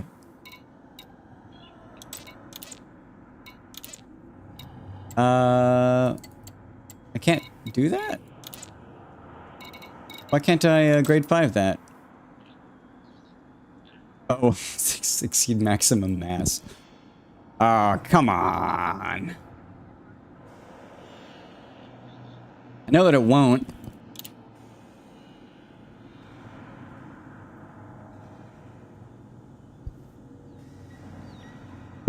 That's actually really funny. I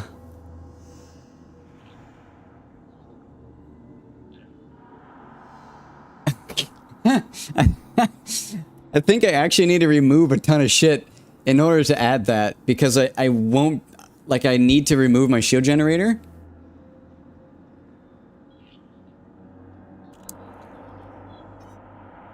It'd be interesting if I physically cannot mount this, because I need to apply the experimental effect before.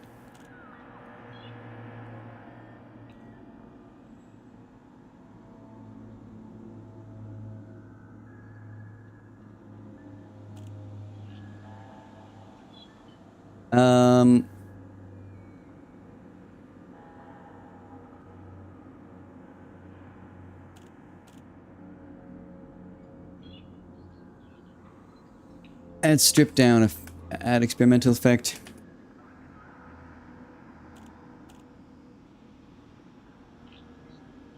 Let me actually see about that.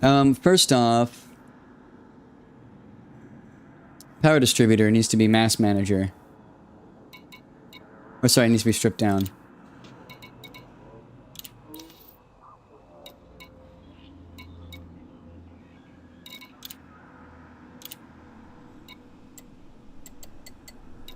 Looks like I need to be at the actual place for it. So, where is the person for that? Power distributor stripped down. And now I can't remember this. Where is it?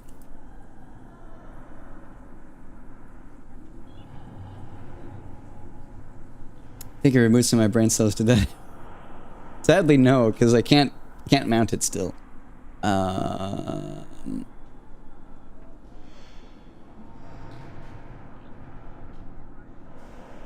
do use the thing finder.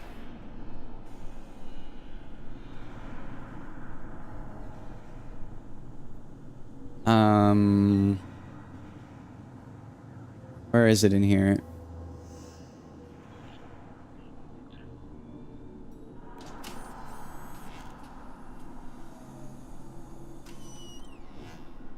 Okay, add blueprint to crafting list. SEO frame shift with mass manager. No. We're doing power distributor.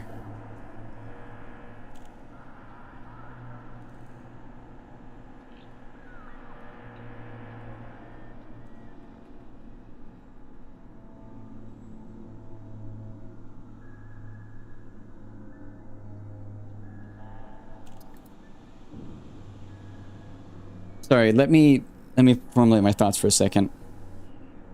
I want to explain what it is that I'm doing.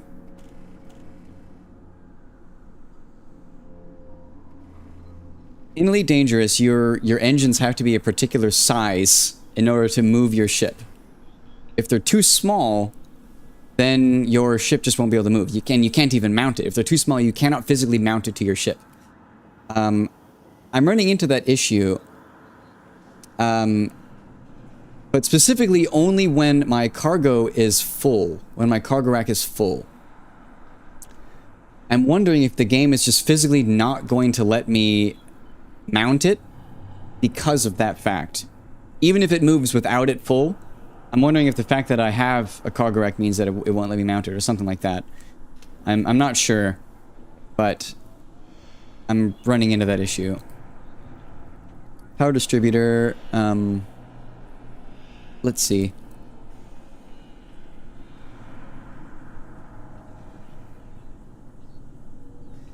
I hope that makes sense. I'm debating if I can actually do what I want to. Like, I don't know if I can, because it's not letting me engineer this. And I'm trying to figure out what parameter I'm running into that's preventing me. Dirty tuning. Sorry, no, we're doing thruster. I think maybe it's best if I just, like, think internally maybe for a second.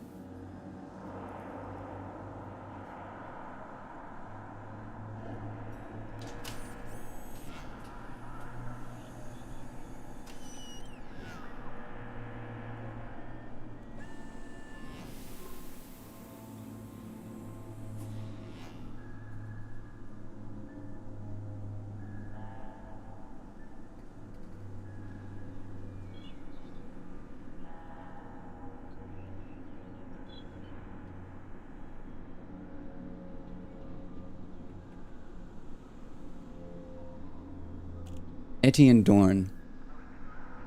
We gotta go to Etienne Dorn.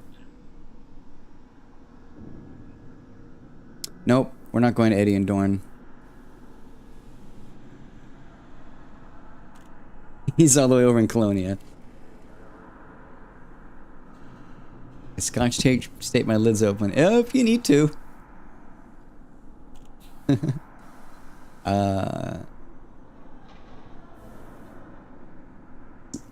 This is a power distributor.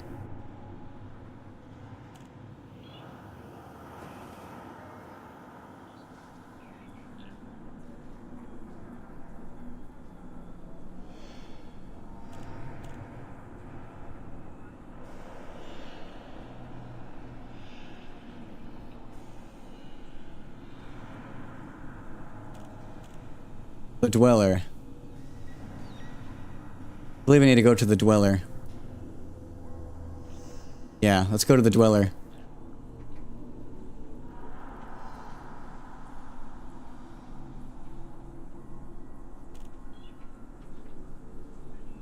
Okay, we're traveling.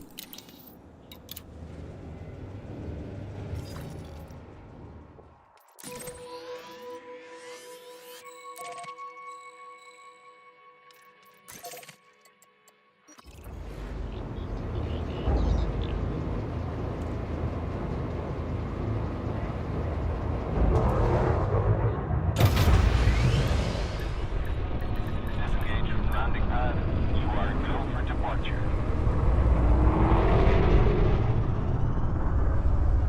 Landing gear retracted.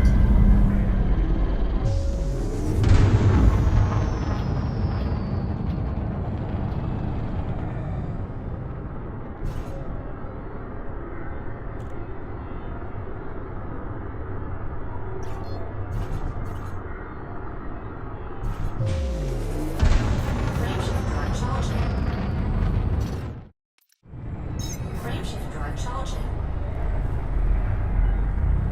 Clear of the station. Be careful out there, Commander.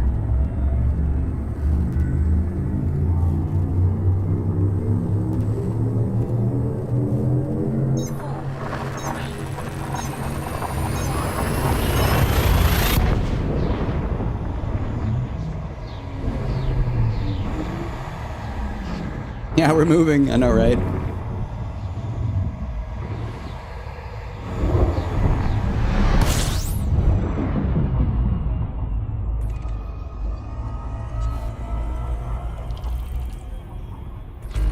System scan complete.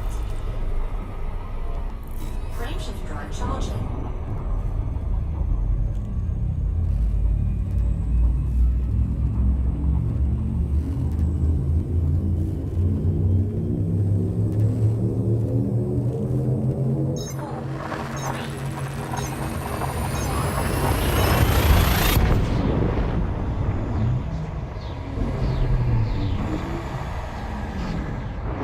Alright. Take care, Gundrick. We'll see if I can. The question remains to if it will let me equip a ship that cannot move when it is fully laden, but can when it is not. That remains to be seen. Yeah, you have a good night. Ah, you're fine, Danny. I find it funny, actually.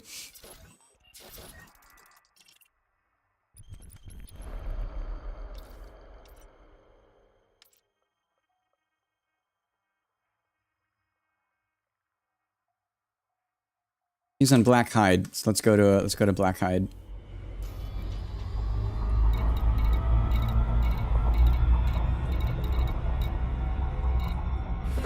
Disengaged. Where's Black Hide? Maybe I just can't see it from here.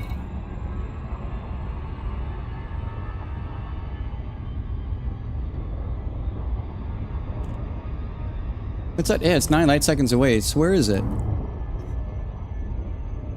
The surface base. Ah, here it is. Behind us. Oof.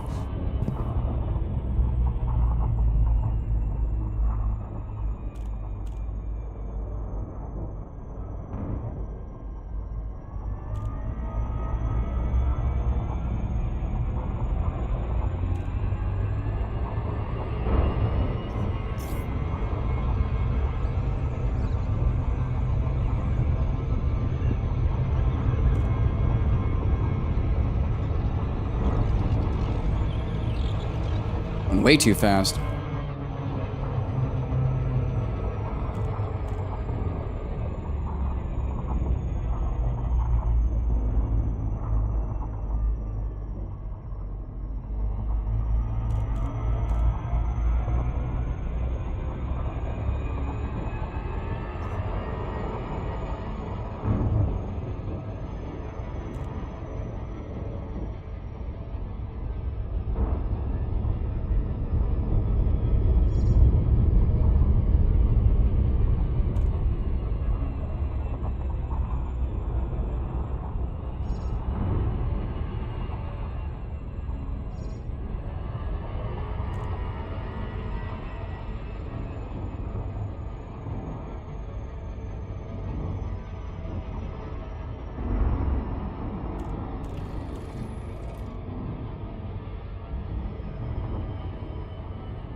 Orbital flight engaged.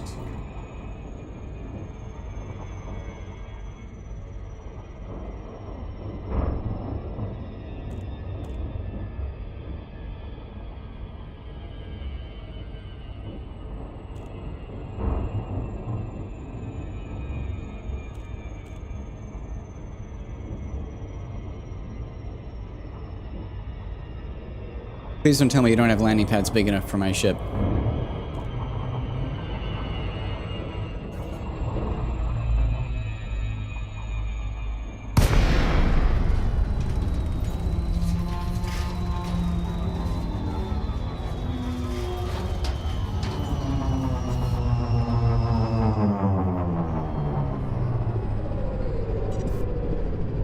Request docking. South Kruger, Lima, Lima, Victor. Okay, good. Automated flight control protocol initiated. Please submit a request prior to landing. Docking permission authorized. Oh, jeez. Going fast. To landing pad 03. Landing Whoops. gear deployed. Little bonk. Try that again.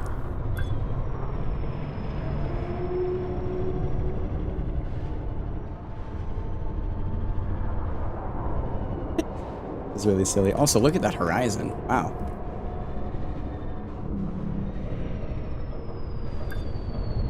Engineers of large pads. Yeah. Thankfully. Imagine if they didn't. So, let's go see what if I parked any modules here. Because I'd like to move everything back to Kenrar to Desra, I think. Completed. If possible. Greetings, Commander.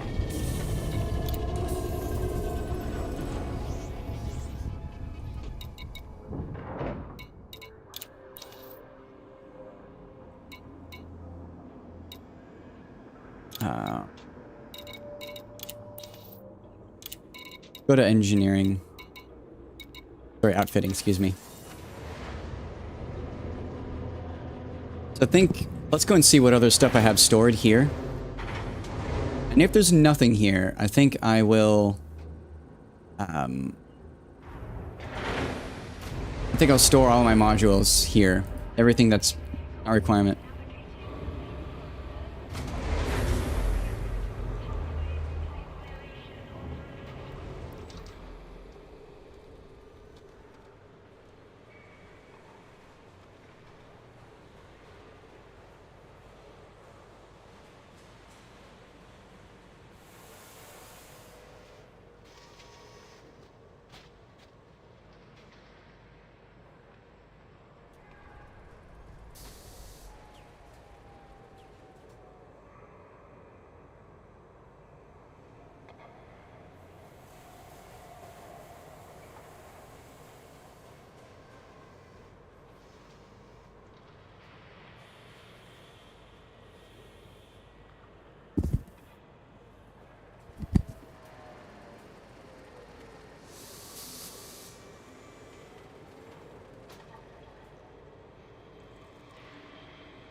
Okay.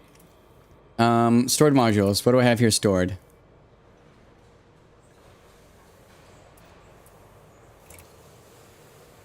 What is stored here? Garlic crate error. Oh. Whoa.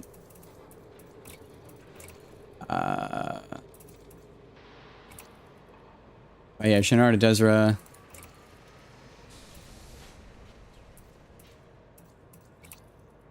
What do I have stored here? Is there a way to check what's stored here?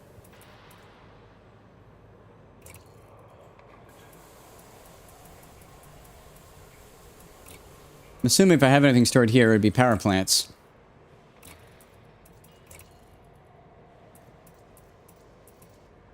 How is that serious?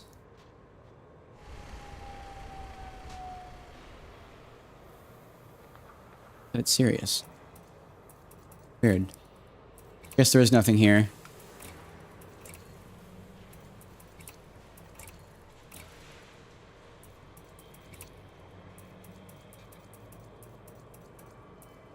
Wolf 127.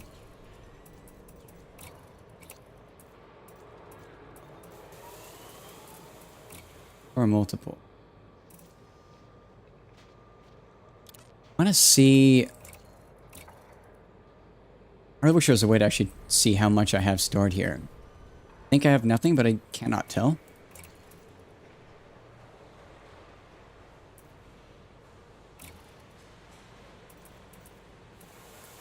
But I want to take out all of these.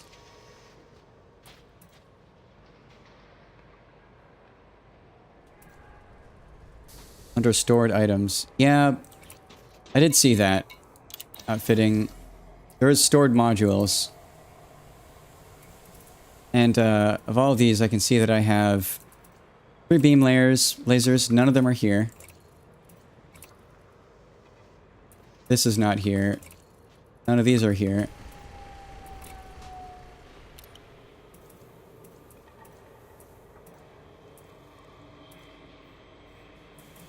Look at how many pack hounds I have. I bought all those for shits and giggles. For a silly build that I want to do. I believe there's nothing stored here. You'd probably only have a type module the engineer works on. Yeah. Most likely. And I do not see that here. But I just want to make sure I have nothing here because I want to be able to offload everything from this ship to this station. At least I think that's my plan.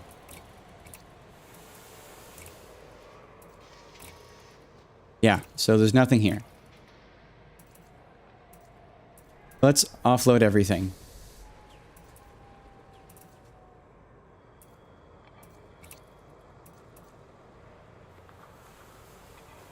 We'll keep that. Actually, no, we'll get rid of that too. We'll store everything here. Optional internal. Door module. Buy luxury class passenger. It's been a pleasure. Literally getting rid of everything.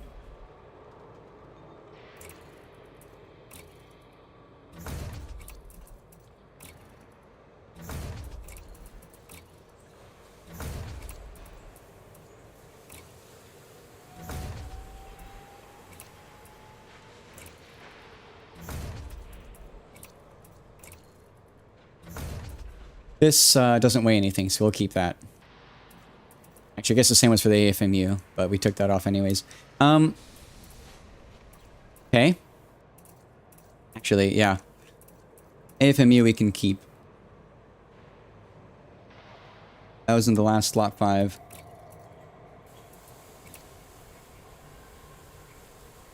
Field maintenance unit. Okay. So this thing...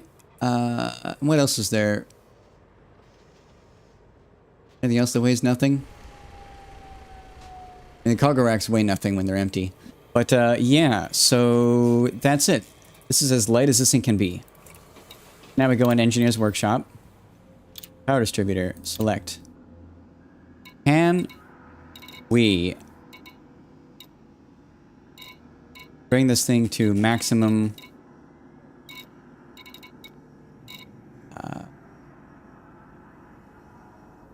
maximum power.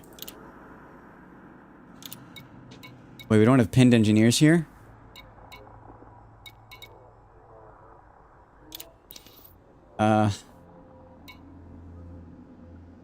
That's unfortunate if we don't.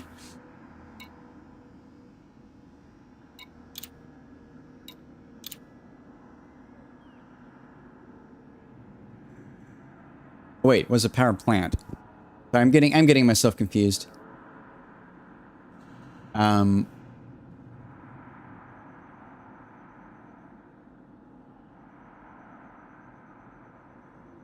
crafting list. Power distributor. Yeah.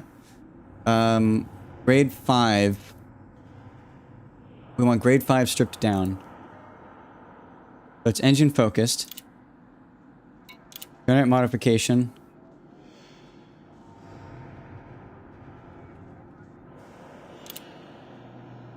What was I just doing? I was doing...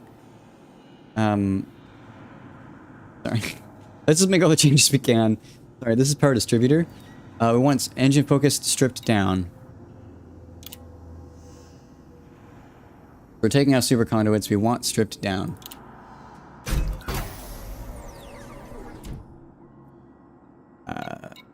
Wait. What? What did I just do?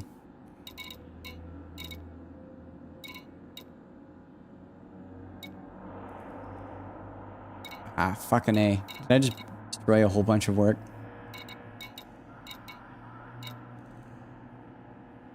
I might have.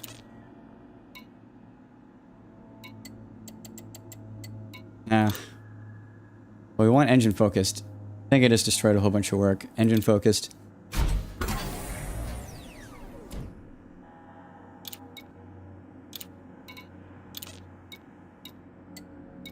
Does it not get an experimental effect?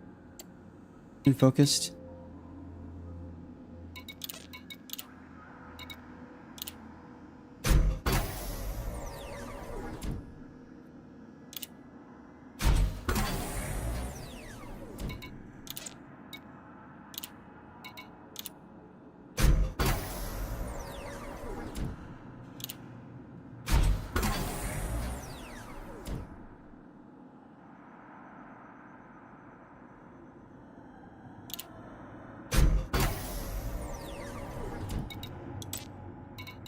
But this isn't actually all that expensive yet. Let's see.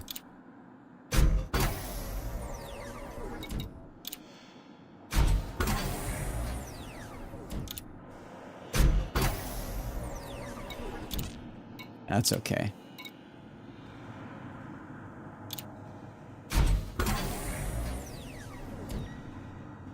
Now, I think I clicked on the wrong thing. I needed to click engine focused grade 5 and then click it. It's been a long time since I've used this UI, so I think I just screwed up. Having to re-engineer it now because I clicked on an effect I didn't want. But there we go, experimental effect. We'll go with stripped down.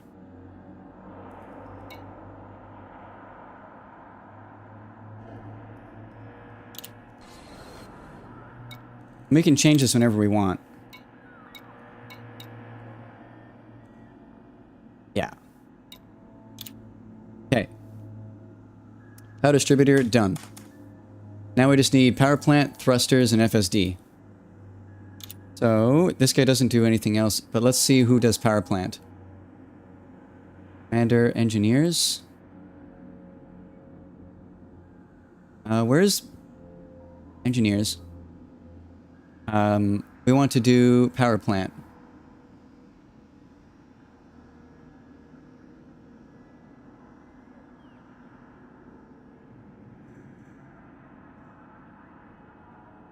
We want Haratani at the jet's hole. So let's re-outfit this thing now. Silly.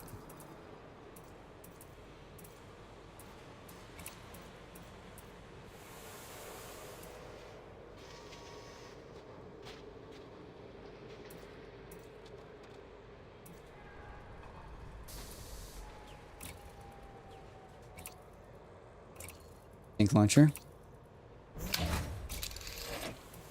Optional internal. It's your cabin. Fuel scoop.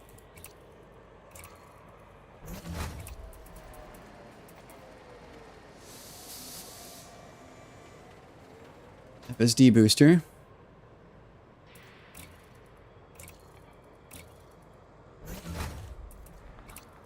Cargo rack.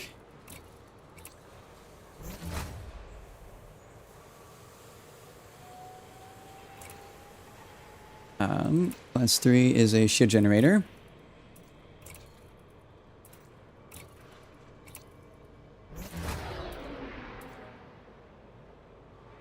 Class 2 is the vehicle hangar.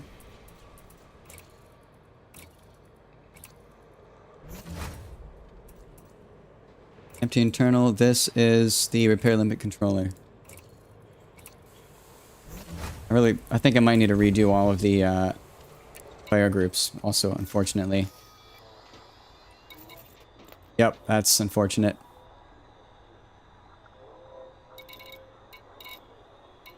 Thrusters 1. AFMU. So silly. It's 2. Guardian FSD. 4. Shield generator. 3. Vehicle hangar. 5. Life support. 2. Fuel scoop. 4. Cargo hatch. 5. Frameshift SCO. 3. Power distributor. 3. Sensors. 3. Heatsink launcher. 2. Repair limit controller. 3. Okay. We now head to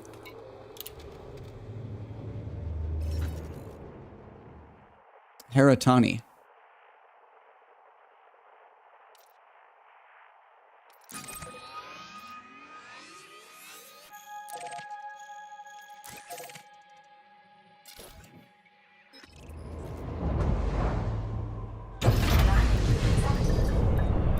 Ship released. Departure authorized.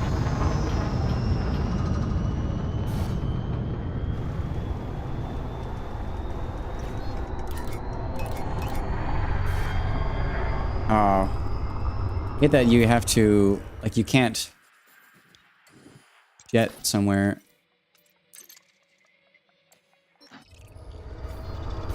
Automated flight control protocol now offline. There. 4, 3, 1.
Frameshift drive charging.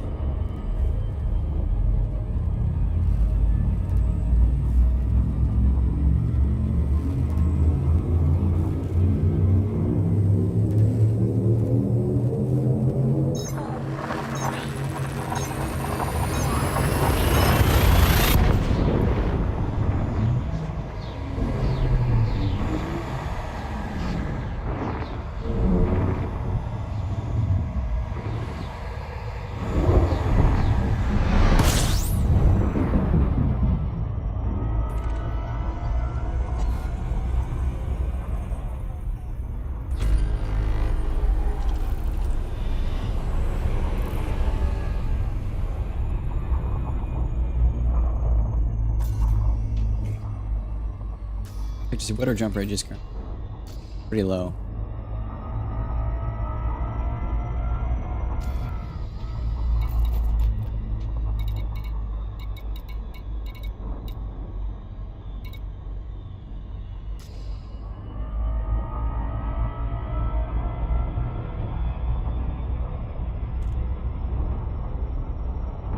Warning. Frameshift drive operating beyond safety limits.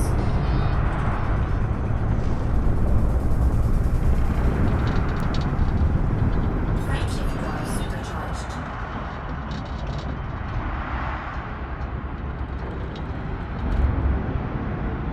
Frameshift drive charging.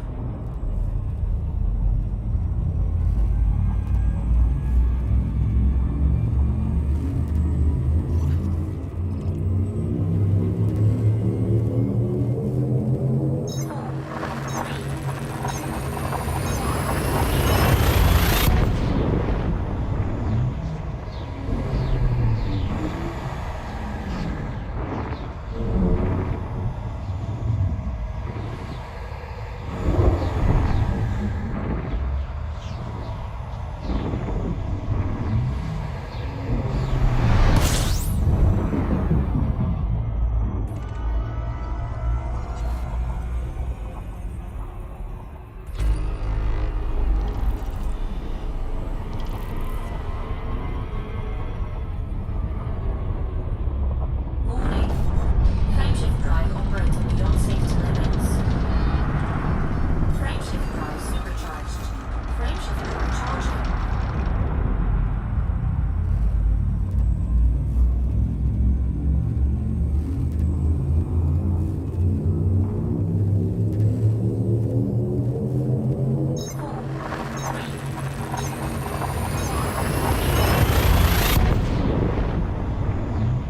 Excuse me.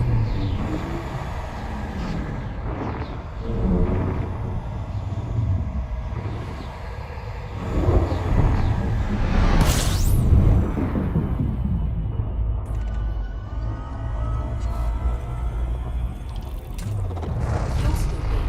System scan complete. Fuel scoop disengaged.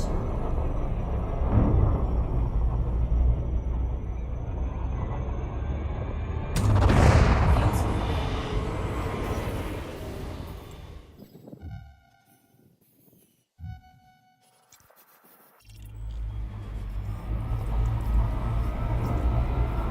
scooping.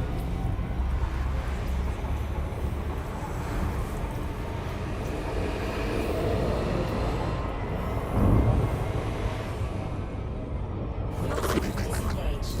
Frameshift drive charging.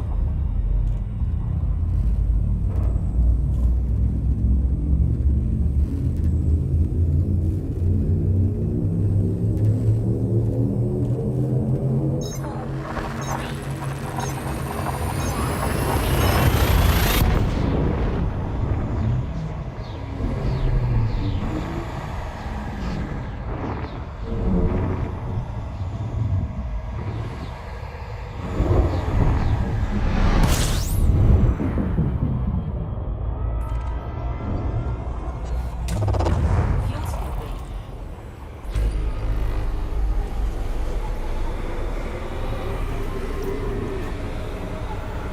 Fuel scoop disengaged. Frameshift drive charging.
Alright, there's our destination. Frameshift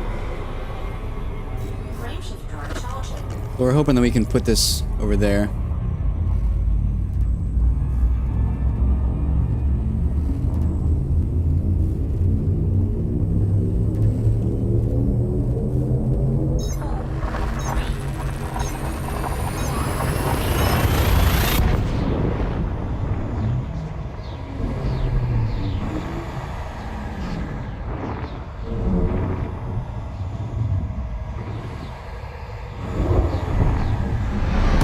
And then they were gonna go to Chloe, I think, is the one after this. Maybe it's Professor Pollen, I forget which I have.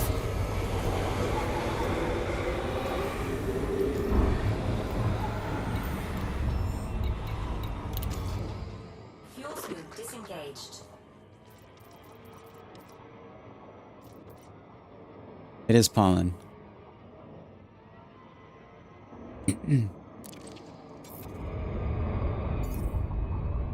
Alright. Where is... There we go. Going there.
So, where is she again?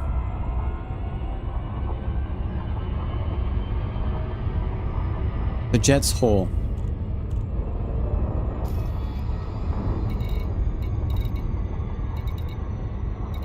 There we go. Another one on the dark side. Excuse me.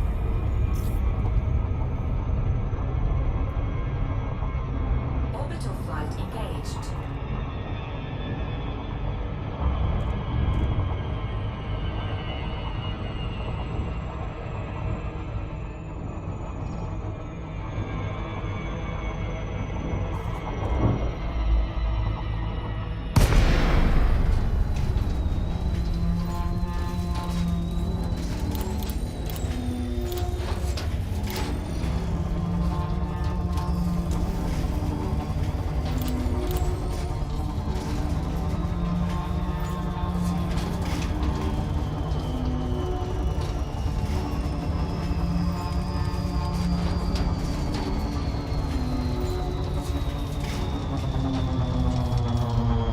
Press docking.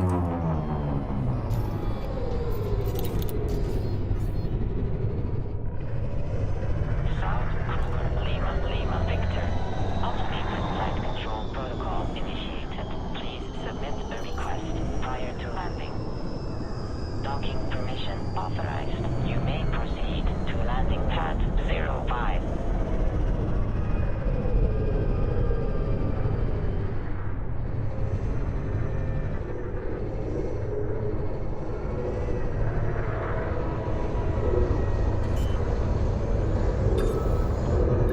Oh, that was perfect. Landing gear deployed.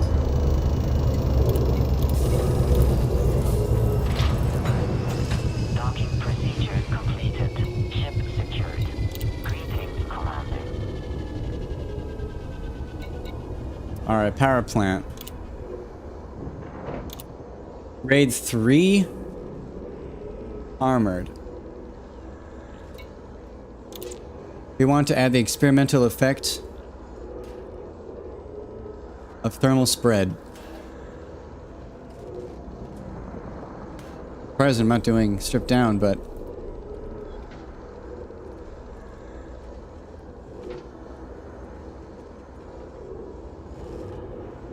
Thermal spread is kind of nice to have.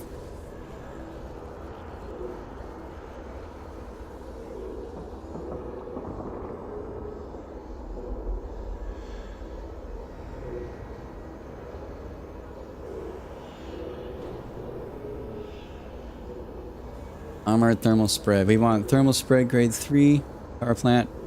Environmental effect. That.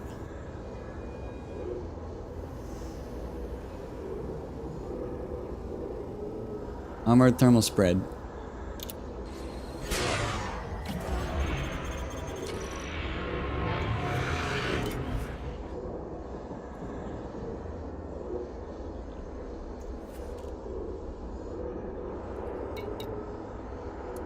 Alright. Thrusters, we want dirty tuning stripped down.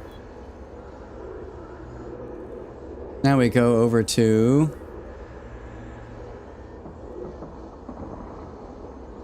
I believe, Professor Palin.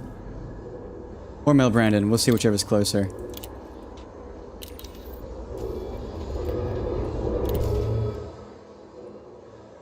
D5 thrusters. Makes it run cooler for sure. Yeah, that is nice. Yeah. Let's see. So, grade 5 thrusters, there's 3 of them. We have Mel Brandon, who's all the way over in Colonia. We have Professor Palin. And then we have Chloe. So Palin and Chloe. We have Palin. We have Chloe.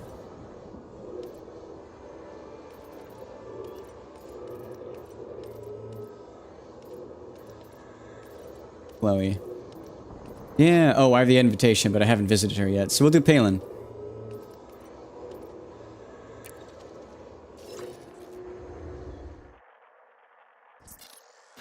We're plotting a route there now. Okay, I'm just gonna use the bathroom really briefly, but I'll be back momentarily.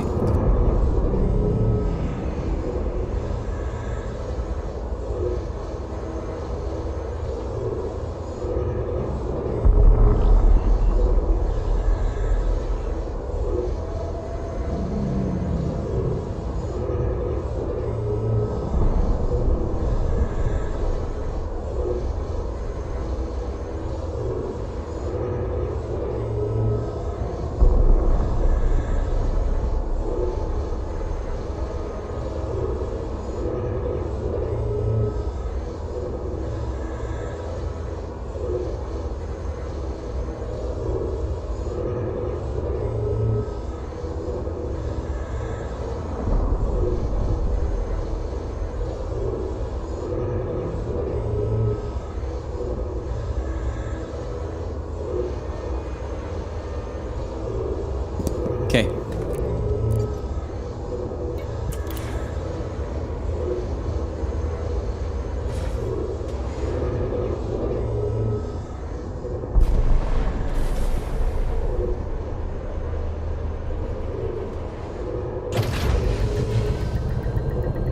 Ship release. Departure authorized.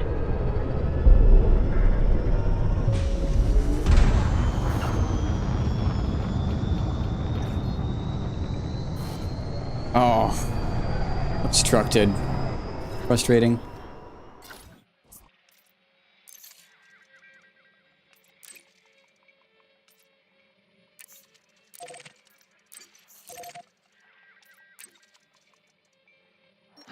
Protocol. Frameshift charging. Thank you, Commander.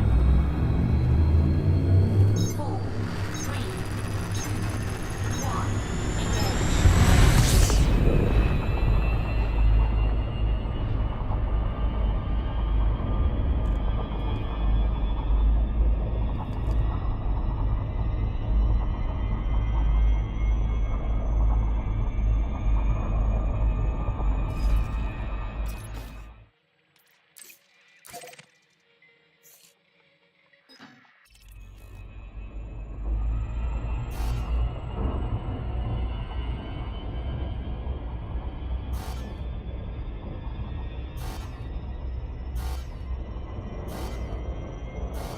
Come on. Frameshift drive There we go. charging.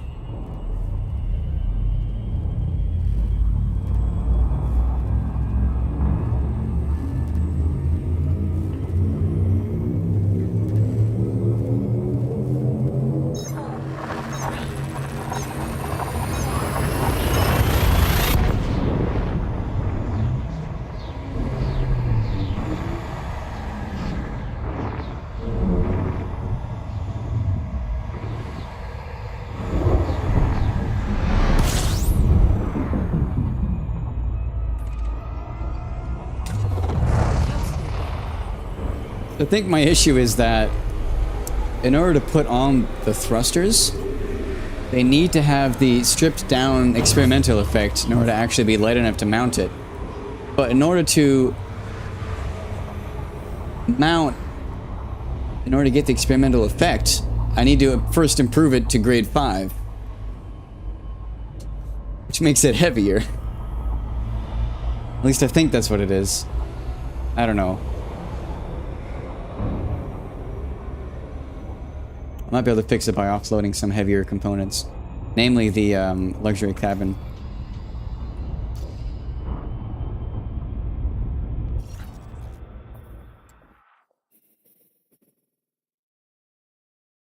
Going to Arc.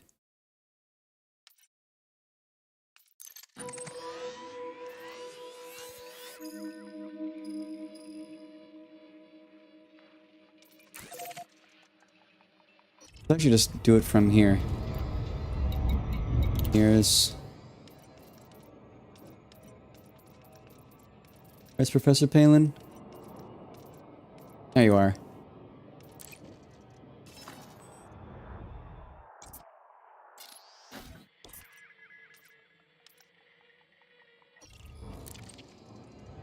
Okay. Frameshift drive charging. Yeah, we'll see. I might get away with removing my my luxury cabin, then mounting whatever I need, and then putting it back in.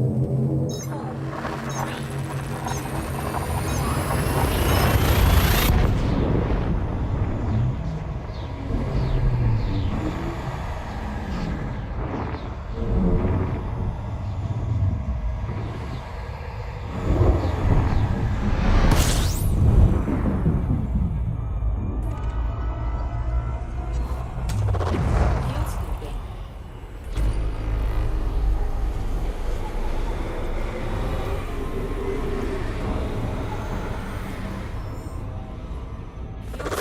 Engaged. Frameshift drive charging.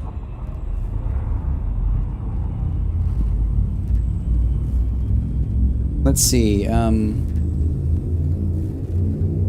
about frameshift drive?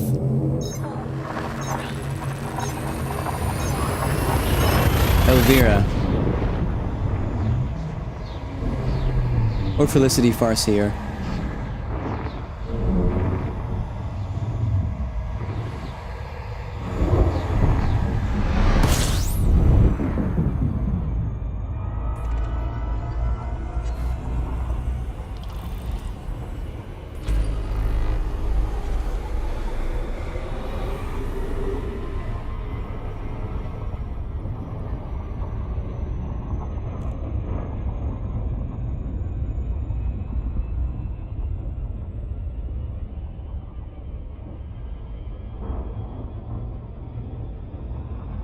Frameshift drive charging.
jump range is terrible for some reason. I think it's because I just don't have engineered stuff. Fuel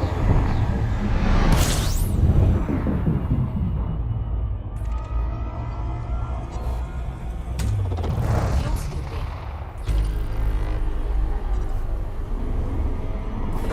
Disengage. Actually, I probably should do... Well, we'll see, we'll see.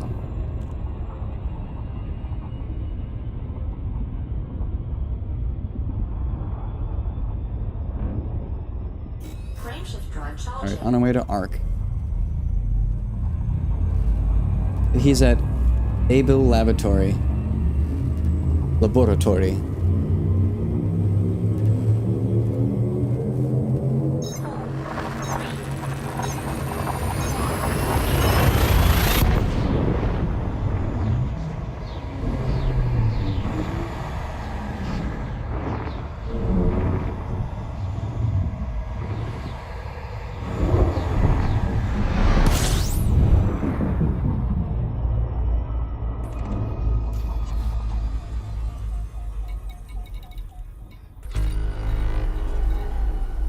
There it is.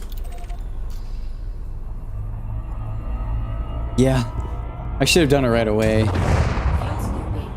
We'll go after the thrusters. Engaged. Still not sure why... Oh, it's so far away. Still not sure why exactly... oh wait, can't I...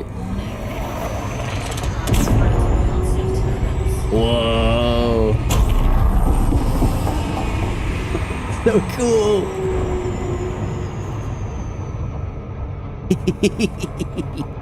Whoa!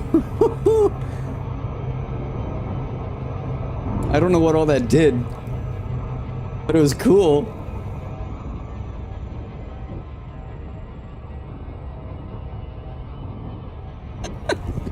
Sadly, it does not do the boom sound effect. Oh, that's so weird.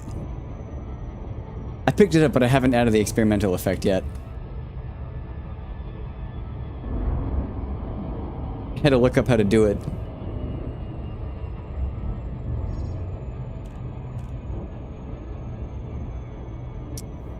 Yeah, but no, like, I'm using the new one, but my jump range is super low, and I'm not exactly sure why. I think it's because I haven't... I don't know.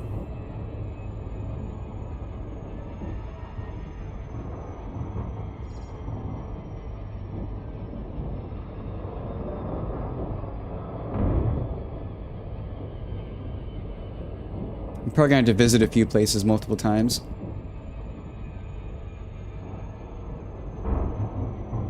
Because I'm not really thinking it through right now. I'm just kind of just going. Seeing.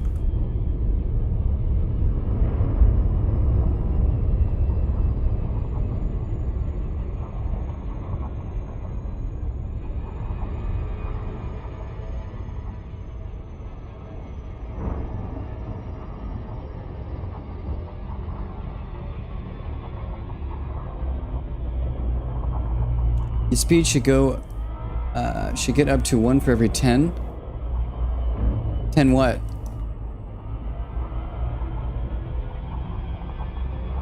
And then 10 for every 100 what? Orbital flight engaged. I actually have no idea how it works at all.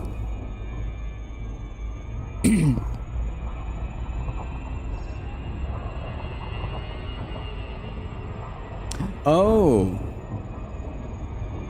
I didn't realize I need to fully engineer it. For some reason I thought it was only the experimental effect. Okay. And that would be it. I've not done any engineering on it yet. At all.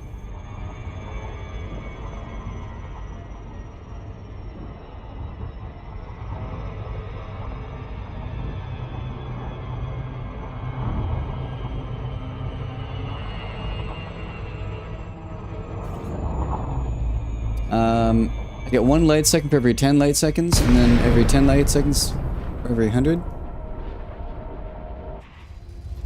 I'm not sure I follow.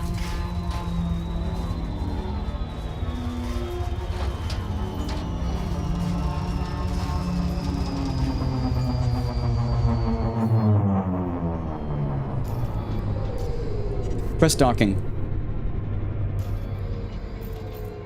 South Kruger, Lima, It didn't- Victor.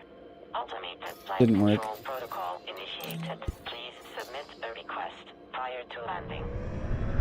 Docking permission authorized. You may proceed to landing pad 01.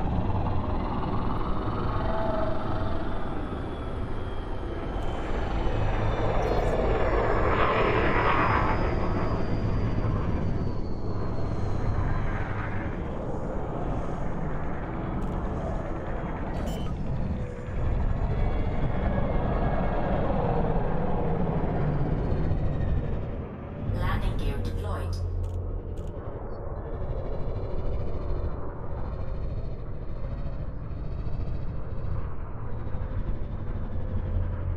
If a station is 1,400, you should get up to 1,400 speed before you take off. Oh, okay.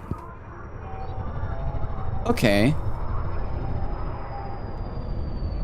Interesting. That does make sense. Only to practice, of course. Docking procedure completed. Ship secured. Okay, thrusters.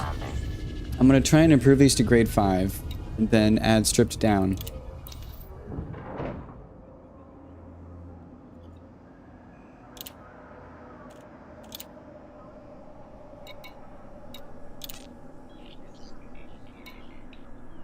So... yeah, I can't add that, which means... we're gonna remove... our luxury class passenger cabin. This is so silly. If I'm correct, we should be able to remove our luxury class passenger cabin, upgrade our engineers to grade 5, then add stripped down, and then put it back in again. I think the stripped down is going to make it big enough to wear, or to fit. Optional internal. This thing weighs 40 tons. So, store module. Here's workshop. Engines. Hey! Now we generate modification.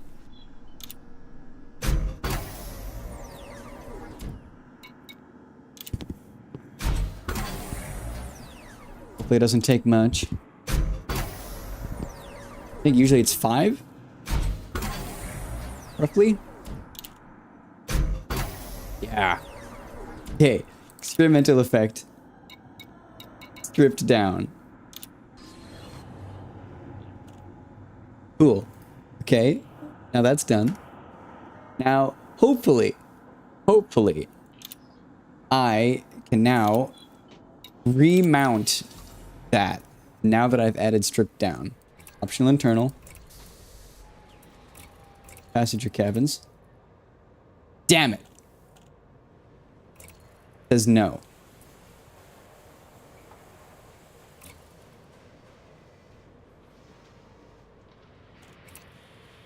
How come?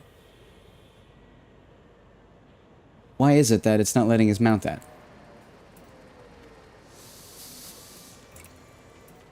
What if I remove the cargo rack?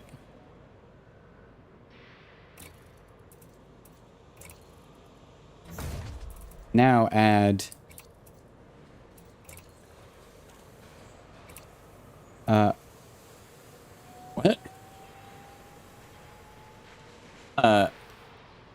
So I can equip this. See that? The hell? Is it really not letting me slot the cargo rack? Because if it is full, wow. That is bizarre.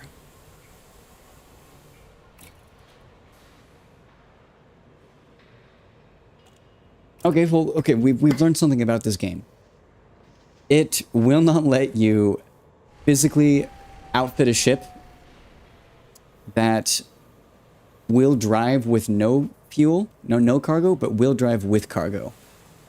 This is such a, like, this is so weird. Yeah, literally. So we cannot slot this cargo rack. It doesn't weigh anything, right? This thing weighs nothing. But we cannot slot it because if it was full, we couldn't drive. It's not a power issue. It's a weight issue.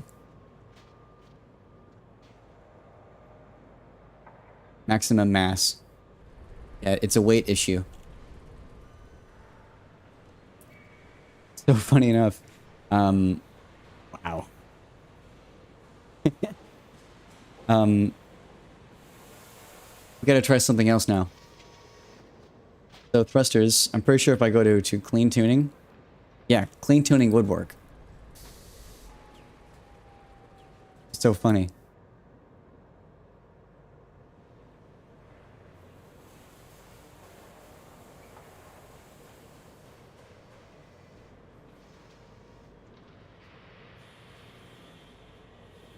Wow. So our thrusters just need to have clean tuning.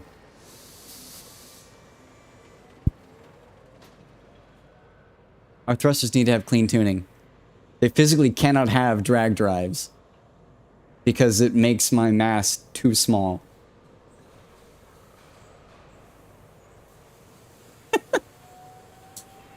Wow. This is the funniest shit. It's either power or thrust to make that weight. Yeah, exactly. Oh, no. It's not power. Trust me, it's not power. I'll show you the issue. This is a lot easier to explain quickly. So the issue is that if we have dirty tuning, which is what we have right now, when we are laden, we cannot drive. Because the dirty tuning lowers your maximum mass and optimal mass. So it makes our maximum mass too low. Max mass is 413.9, which we reach if we are we have more than 7 cargo. But we can use clean tuning. See that?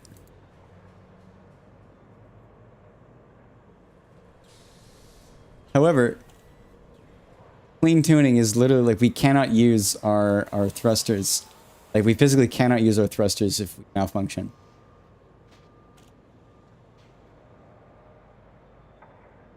Oh, this is so funny. Like if you ever see that error, I don't know. Have you ever seen the screen where it lets you drive when you're unladen, but you can't when you're laden? Because that's such a peculiar, funny thing. Like we're really pushing the mass. But anyways, that's very unfortunate. We cannot mount that. It physically does not let us. The only other option would be to mount a 2E cargo rack.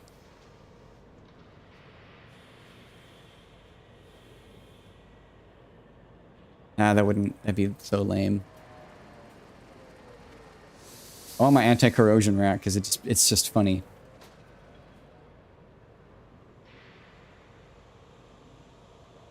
Wow. Oh, that's so silly.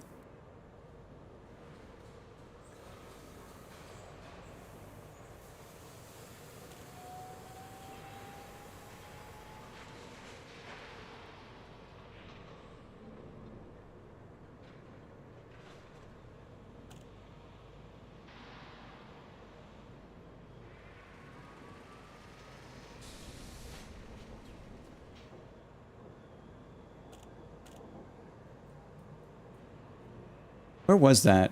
There was something else that I was able to mess with the jump range with. I want this to be 69.52. As long as that reads 69.52 and these are good, we're fine.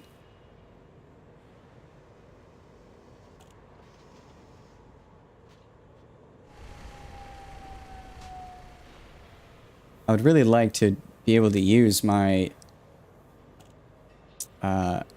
my thrusters. Oh, this is so silly. Wow. Wow. Never run into this issue before. It's so funny.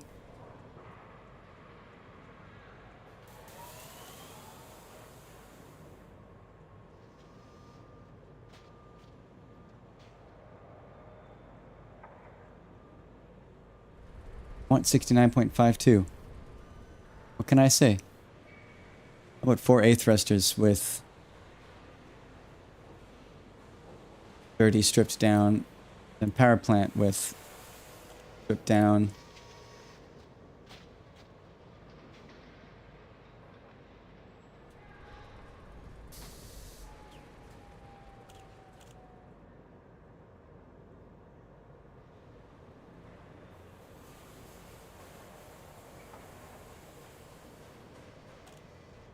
Yes, so I had to make my thrusters or power plant bigger. Yeah. My issue is just that I'm trying to get a jump range that's a joke of 69, 420.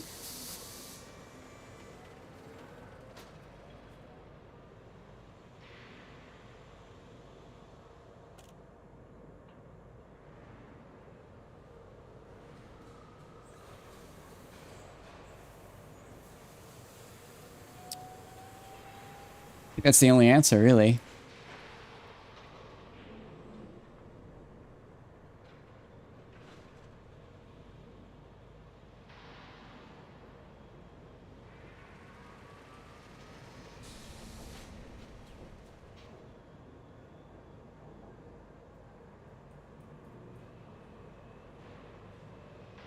Sometimes the shields can handle a bigger mass, but usually thrusters a power plant. Yeah, 100%. You're right with that. I'm messing with very particular values here. Very particular numbers. The issue I'm having right now is that we physically can't use the thrusters. Wow.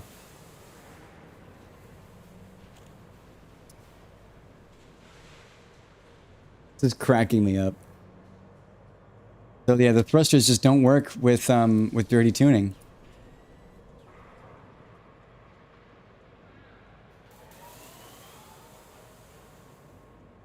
Has to be clean tuning, stripped down.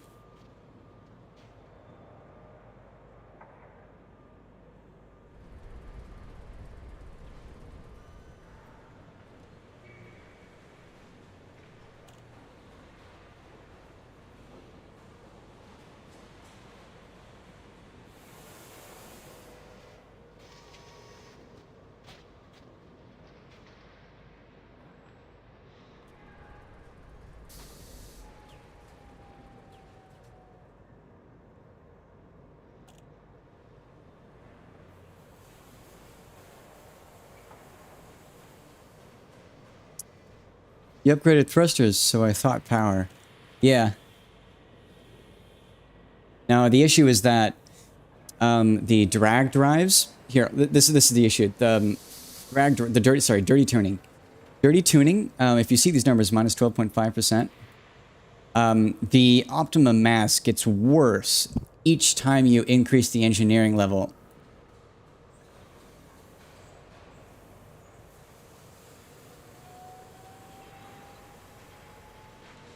And we just can't, we can't use this at max. We could just do that. We could just use grade 4.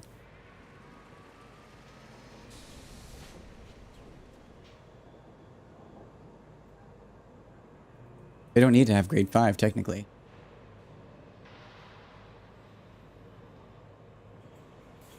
An interesting thought.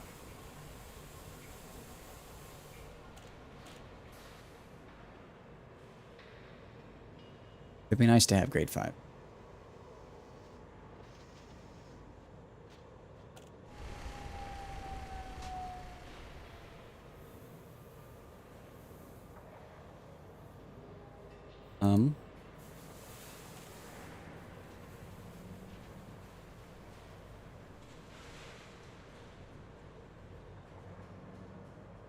Let's find the rest of these.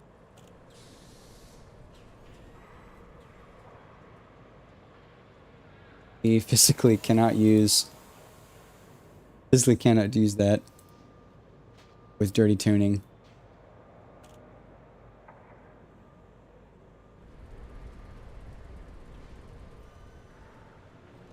Yeah, had grade 4 and upgrade to one. Upgrade it one more to 5. Exactly. Yeah. It's not a grade 5. Look. Well, now I did upgrade it to grade 5. Sorry, it is at grade 5. Maybe I should have left it at grade 4. Oh well. Kind of burning through my materials. Learning stuff as I go. So.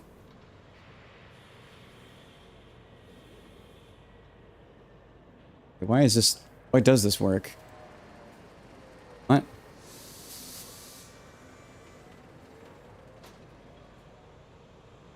This says that it works now.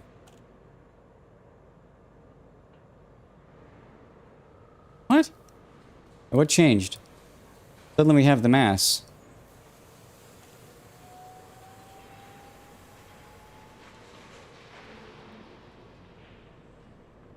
What did I change?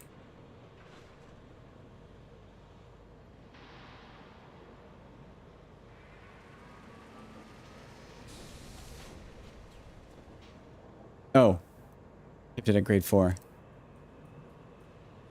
Okay, so our options are kind of limited.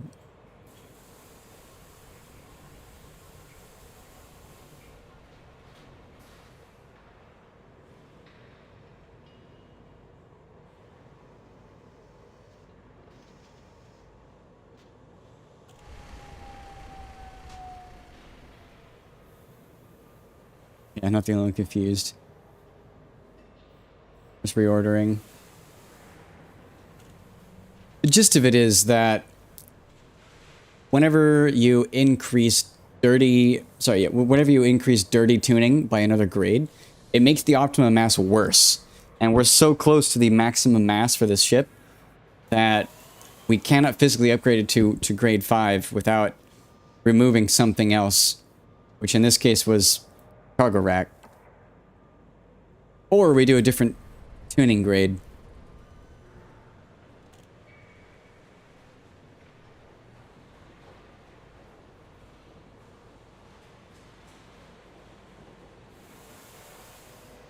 We might actually need to use the clean tuning stripped down.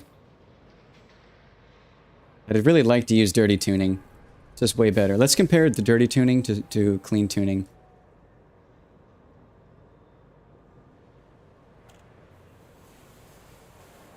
This one will go with that. This one will go with the same thing. But thrusters, we're going to make clean tuning in 5. Let's compare handling. So they both boost at a rate of every 40 seconds. That's atrocious. Drag drives is way faster. The thermal is negligible in difference. So dirty tuning grade 4 is actually what we really want. Fuck. So I gotta redo it. I'm an idiot. We should have just left it there. So we want wow, this is so particular. I've never seen something that has more than one thing that is not engineered to maximum. We need dirty tuning grade 4. Can't go to grade 5 because it breaks shit. Grade 4.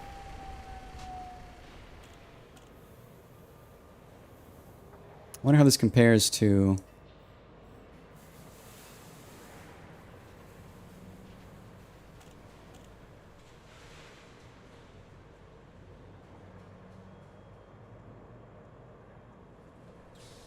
Delete all the other ones we don't need.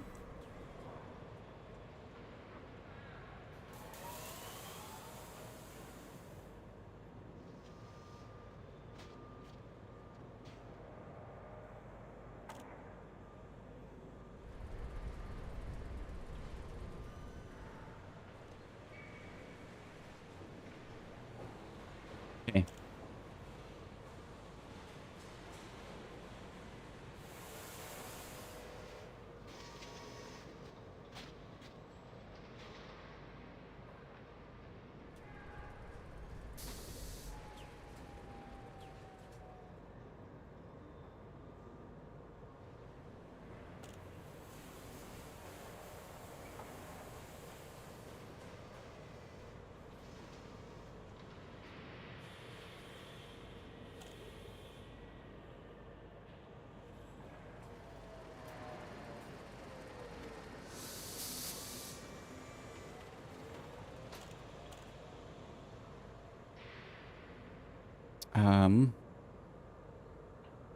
We wasted a lot of resources, very unfortunately.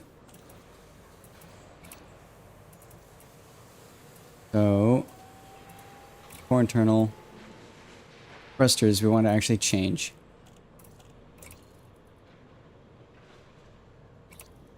Oh, we want to go. We want to buy them from Shinrarta Desert because they're cheaper there. Ugh, so unfortunate. We gotta drive around a little bit more. You do FSDs here, so let's upgrade this. Increased range. We're gonna do this as much as we can here.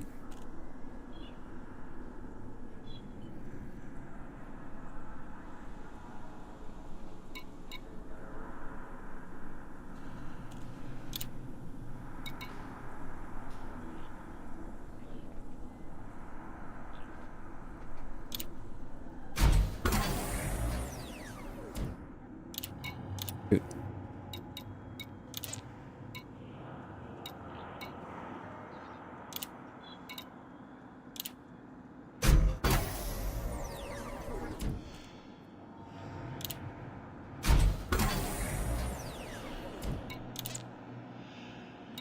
So expensive. Chemical processors.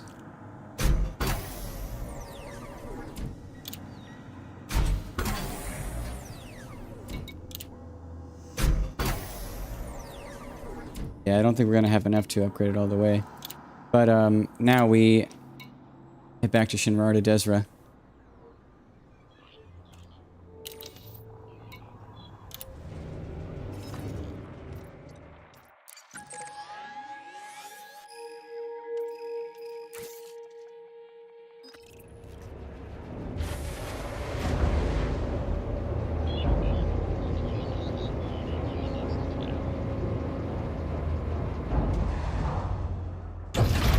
Landing gear retracted. Ship released. Departure authorized.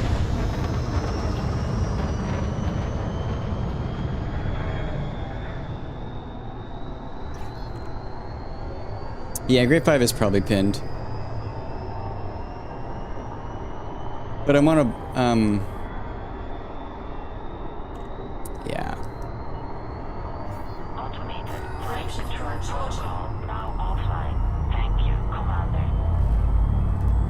We're just gonna go to Shinrarta Desra. I don't think I have enough chemical processors to upgrade it all the way. Ready to engage.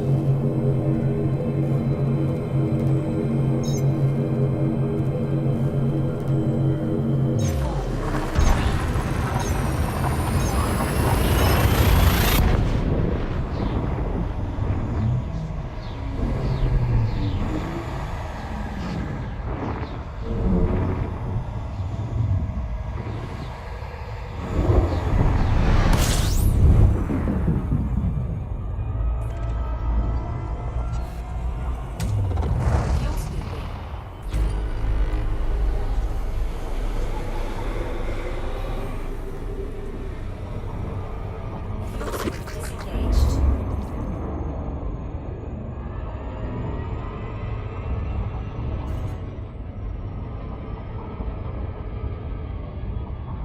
Warning. Frameshift drive operating beyond safety limits.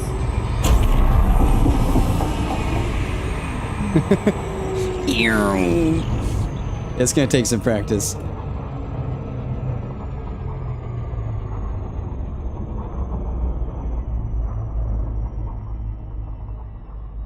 That was awesome. And zooming by. How far are we now? It's just fun to do.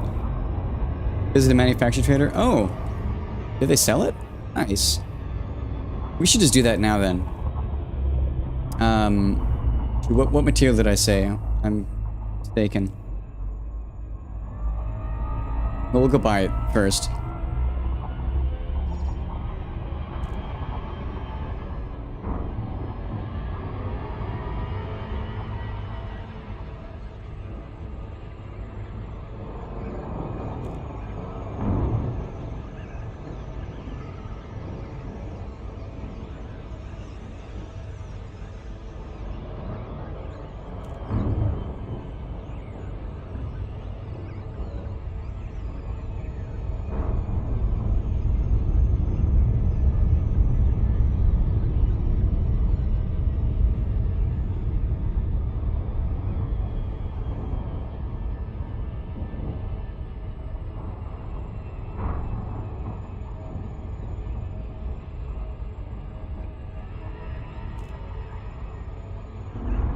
We're pretty damn close to head on this thing. Let's see how close to perfectly aligned we are.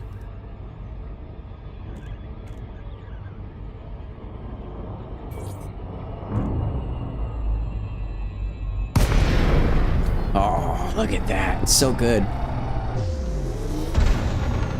Request docking. Lima Victor.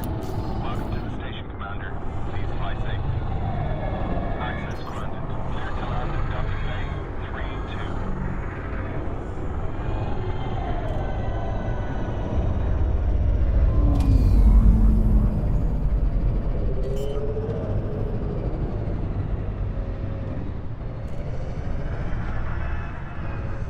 Landing gear deployed.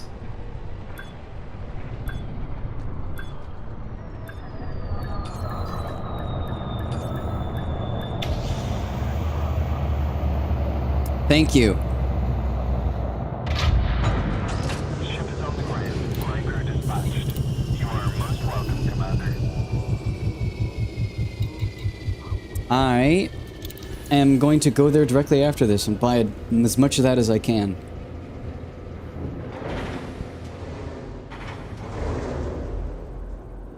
LHS 317.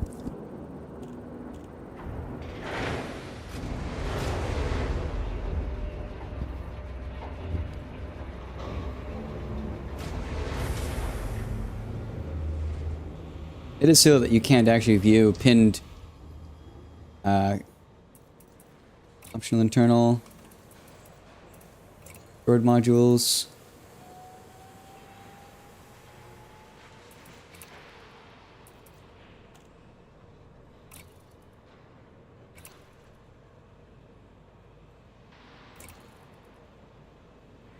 Okay.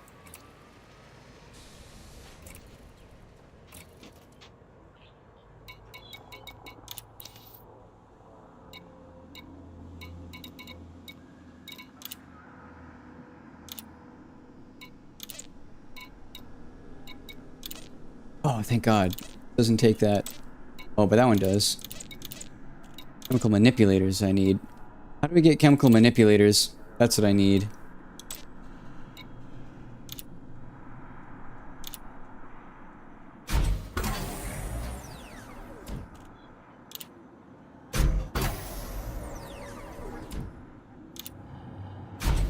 Oh, you trade. Yes, yes, yes. Thank you. I remember that now.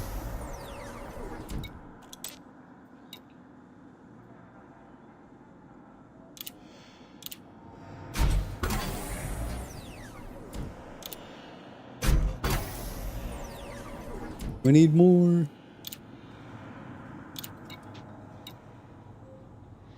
So,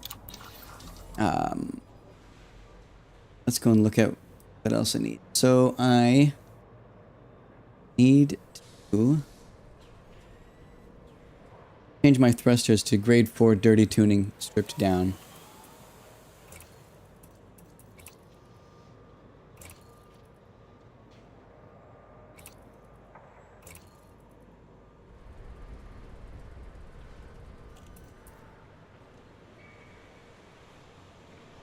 4D dirty tuning stripped down. 4D dirty tuning stripped down. Don't have yet, so we are making it. Sadly, this is the second time I'm making this. 4D.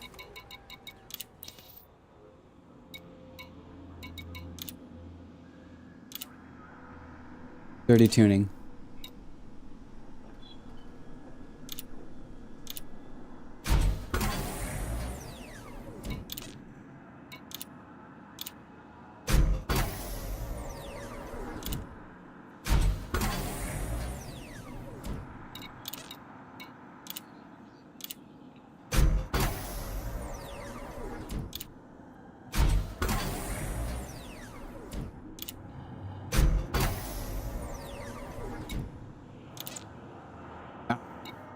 Okay, so I need configurable components.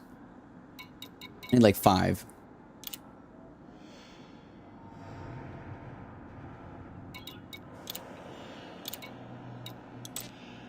And chemical manipulators. Like 5.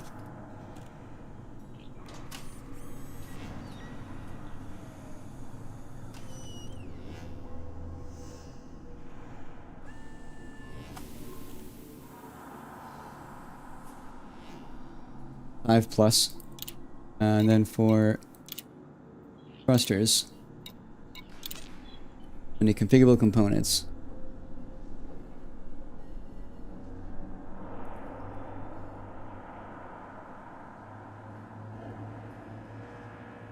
Five plus. We only probably need 5. Now I head to that system you mentioned.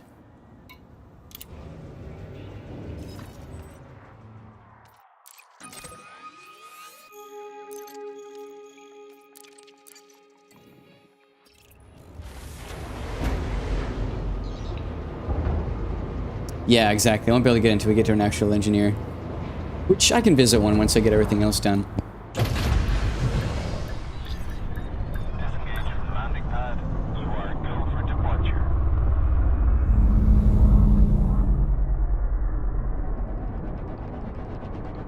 Landing gear retracted. I swear, there's an extra setting in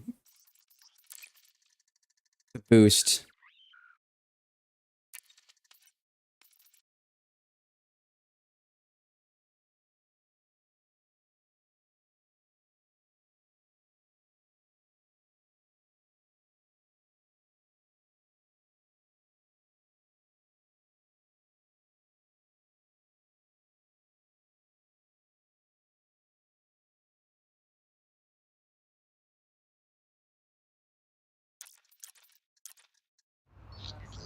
Frameshift drive charging.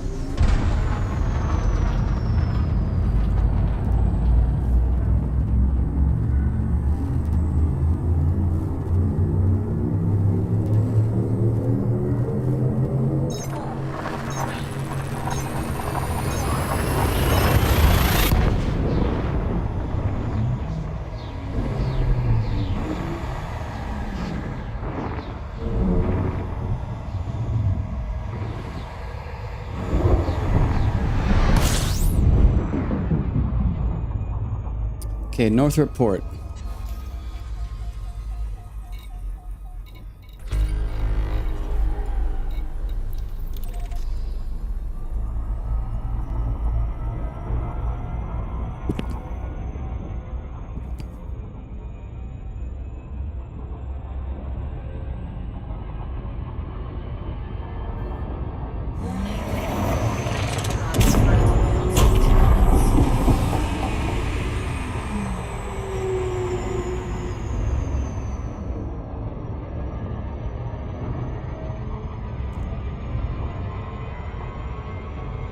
Oops. That time I just forgot to slow down.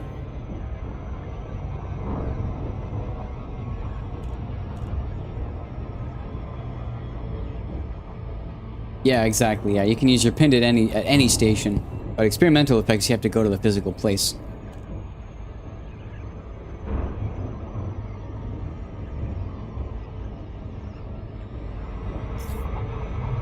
I keep forgetting to slow down.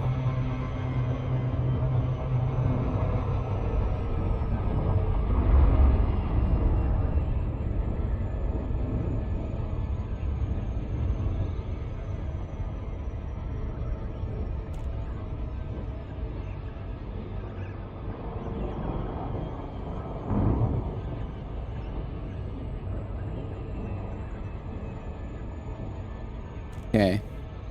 Tilt up.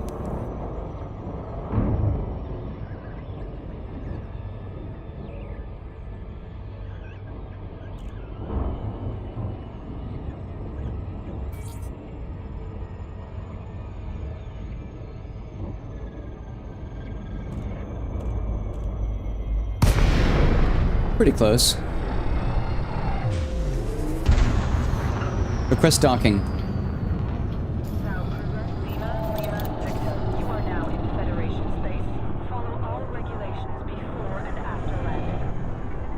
Access approved. You will go for approach at 09.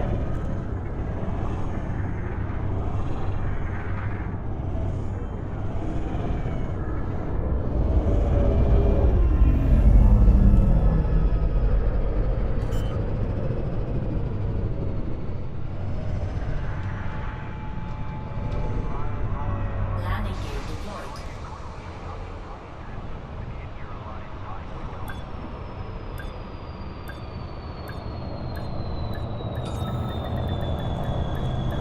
Noticing that OBS is updating chat much slower than my chat app. That's why I use Assist so I can run chat while it makes its way there. Ground crew.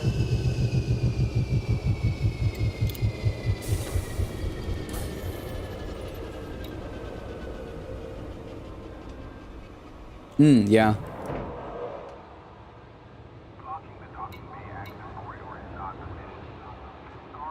Okay, material trader.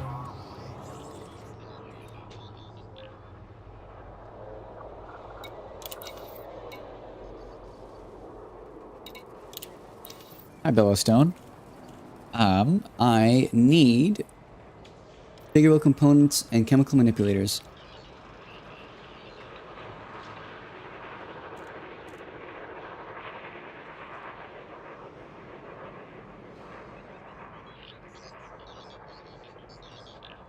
Chemical manipulators.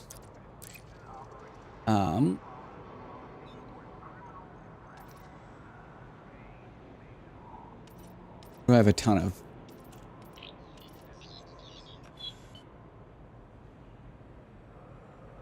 Yeah, Super Cruise Assist. Yeah.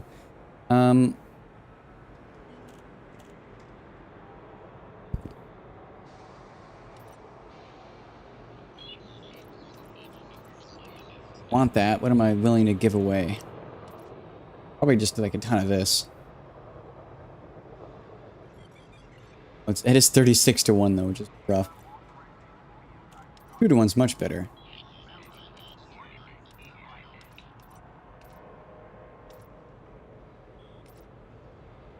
Uh, 2 to 1. 1 to 6 is good with the protolite alloys.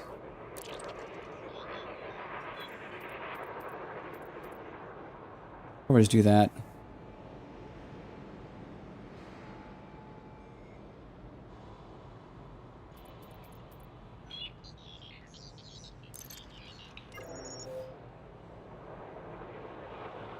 Okay, those are chemical manipulators.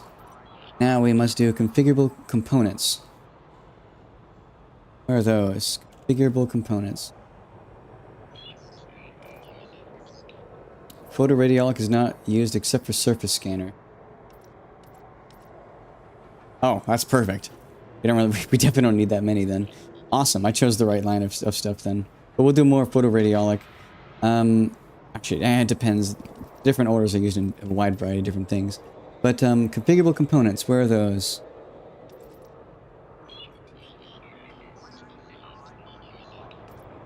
Here we go. We want go 10. Okay. Now FSD.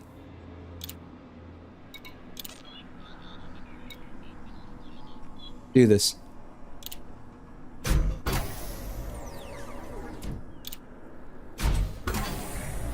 gonna be 1 or 2 more. 1 more. Hell yeah. Okay. FSD add mass manager. That's all we need to do for that. For engines, we must get this to grade 4. Then no more.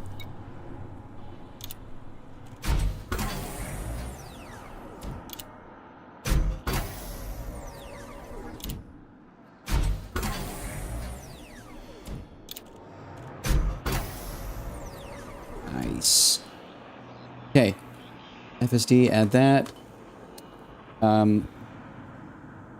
Thrusters, add. Hope I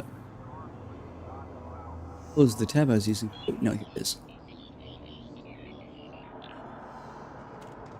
Thrusters, I need stripped down.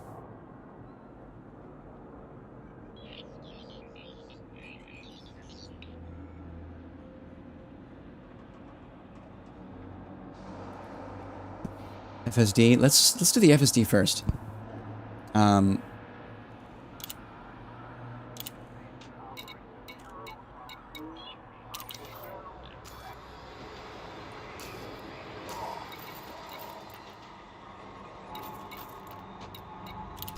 Engineer.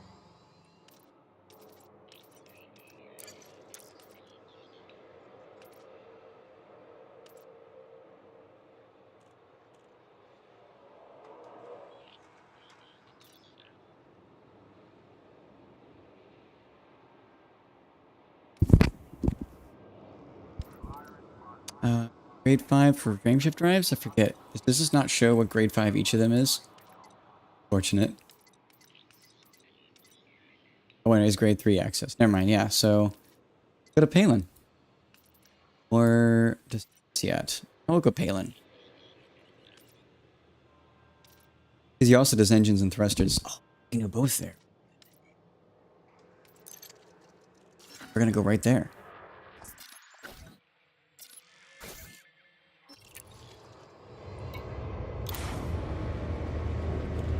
Also kind of a shame that I moved my cargo away from him.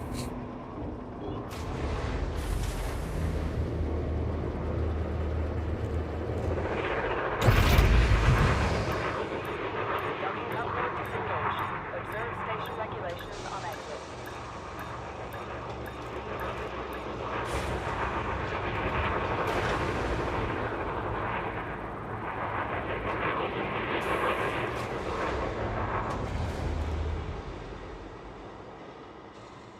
Avoid unnecessary destruction. Do not Landing gear retracted.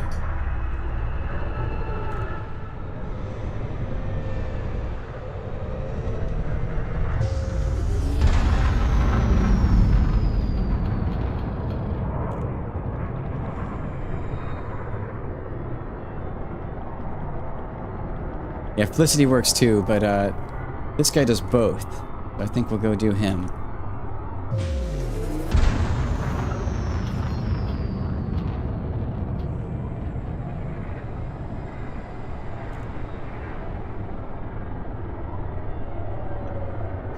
Clear of station perimeter. FFC signing off.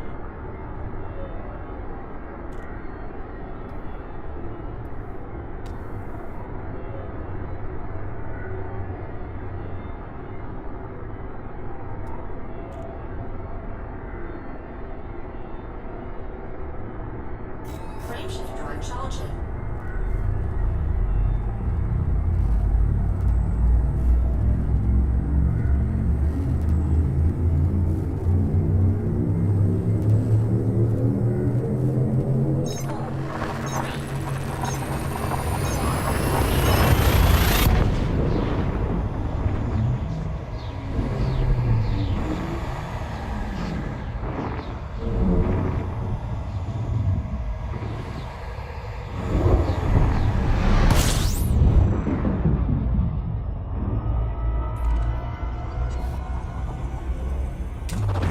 Fuel scooping.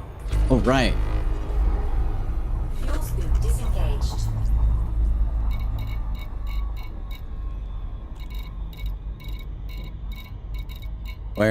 There we are.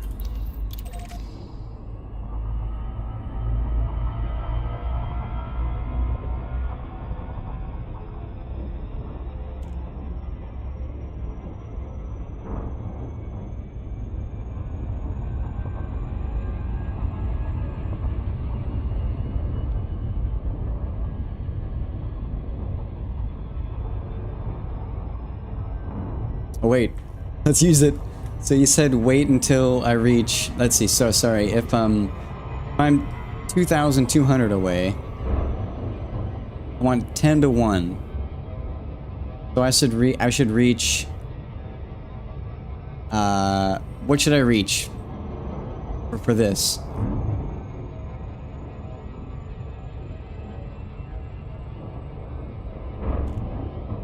Just gonna wing it.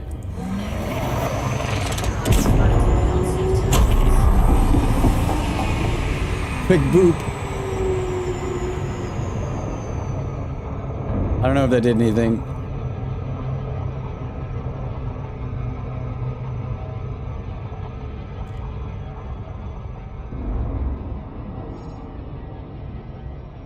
Ah, okay. It's funny, I'm wondering if I can get the experimental even though I don't have him as grade 5. We'll see. It's like, I can't make this, but I can modify it.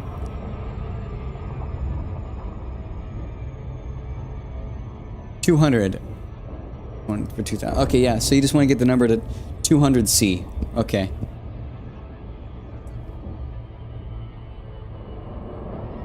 Love that. It's like kind of scary. Also not. It's just, I know, it's funny.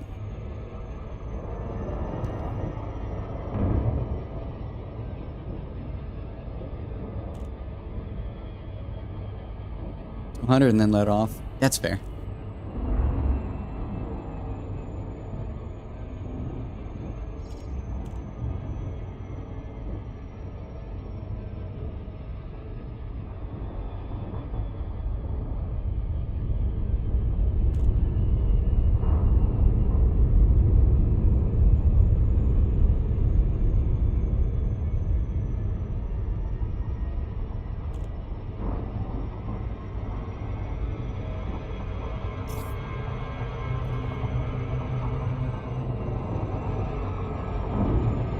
Orbital flight engaged. Gonna slow us down in time.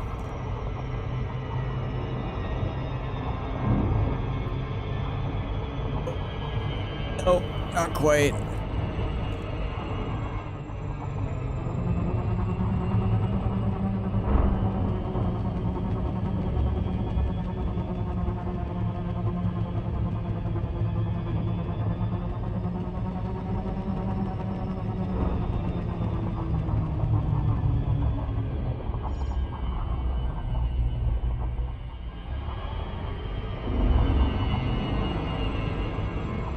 Yeah, it is great now that we're...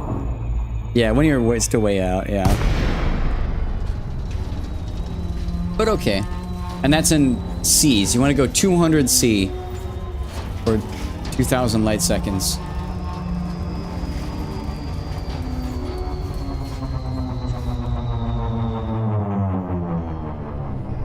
Request docking.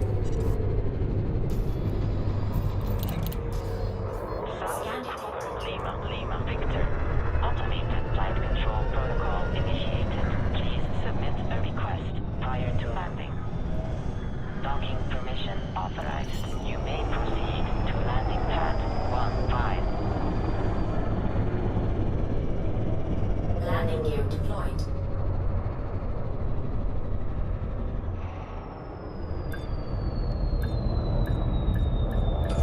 Scan detected.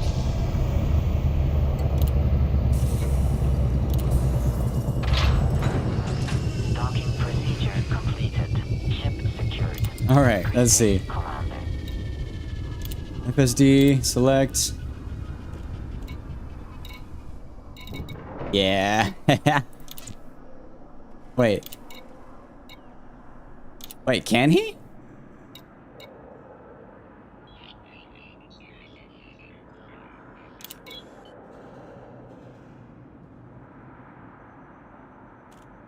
Yeah, 10C for 100. Exactly. Yeah, yeah. So I want 200C for 2,000 light seconds. Can you really do mass manager? You can.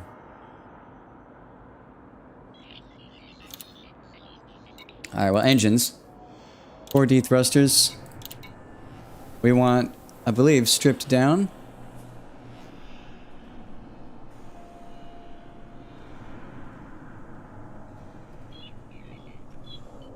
Stripped down.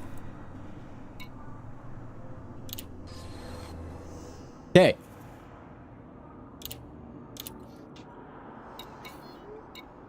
Let's look at outfitting, make sure that we are matching.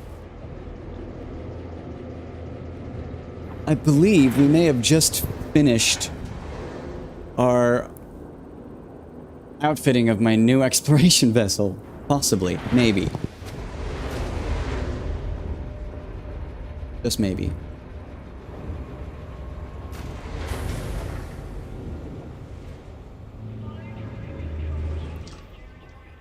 Yes, he can. All right.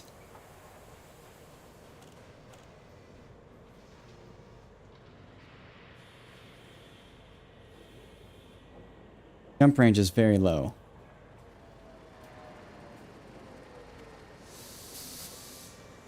Not sure why it's so low.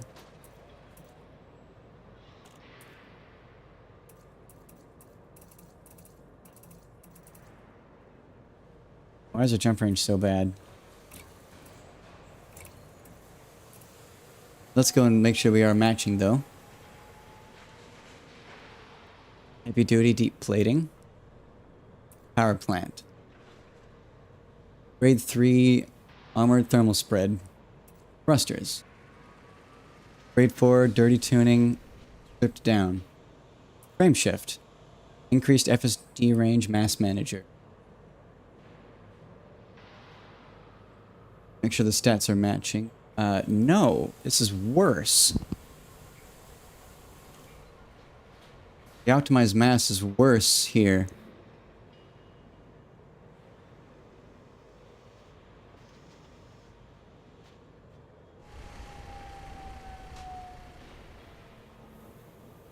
Why is that? For some reason, the optimized mass that this is showing in-game, not nearly as good as what it shows in EDSI.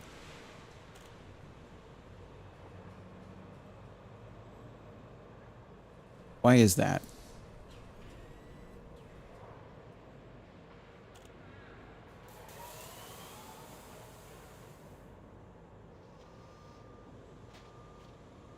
Oh, wait a second. I think I know.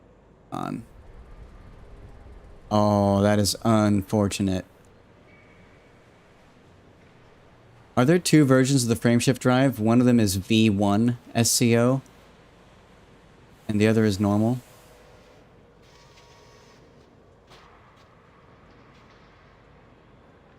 Elite, dangerous. How to get V1 SCO. I believe there are two different types of SCO. Yep. Damn. I need Titan drive components. Fuck. Well, that's unfortunate. This is useless to me. I have fully upgraded a drive that I do not need. Damn it.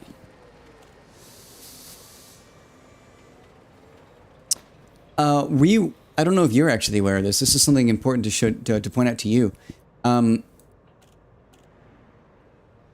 Did you change something about your distro? No. So I'll show you the difference here. So, one second. Here. This is the new Fairy Court with Frameship Drive SCO. But there's actually two of these.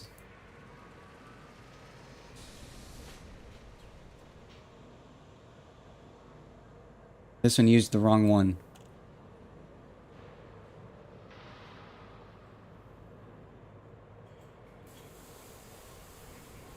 So this is the difference. See this? 67.25 versus 64.31. In-game should say 64.21. Which it does. 64.21. So, there is a better frameshift drive than this, and it's the SCO V1. To make this requires grinding some particular components, some new pieces, which I'm going to have to look up how to do. Let's go into Coriolis now and see if that is true there too. Coriolis. Builds. Duplicate. Damn, I was... The V1 FSD is the one I wanted to make, not this. Very unfortunate. So this one, I actually don't want to make this. This one, does it even have the pre-engineered? I don't know if Coriolis even has a pre-engineered one.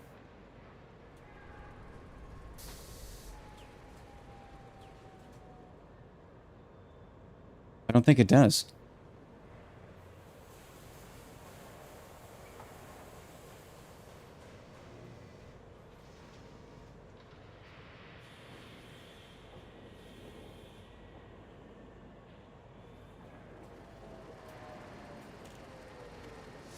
You have a Titan drive, one of your carriers? Nice.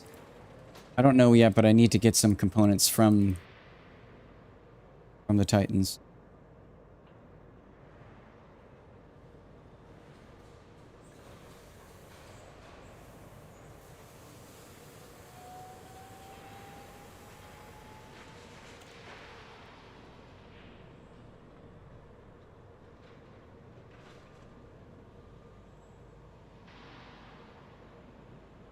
So, yeah, so, oh my god. The, Coriolis just doesn't have it. So I can't compare the, stuff here.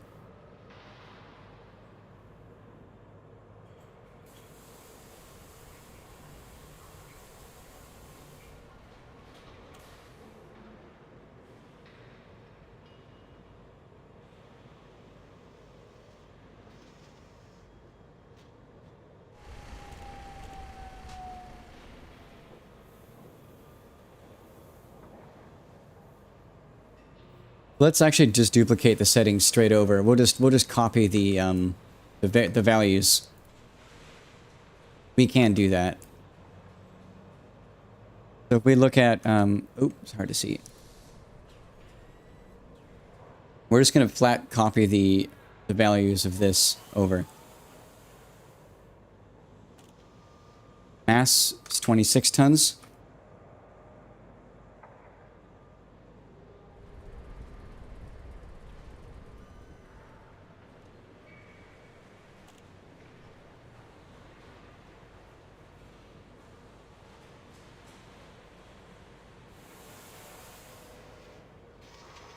Integrity is 84.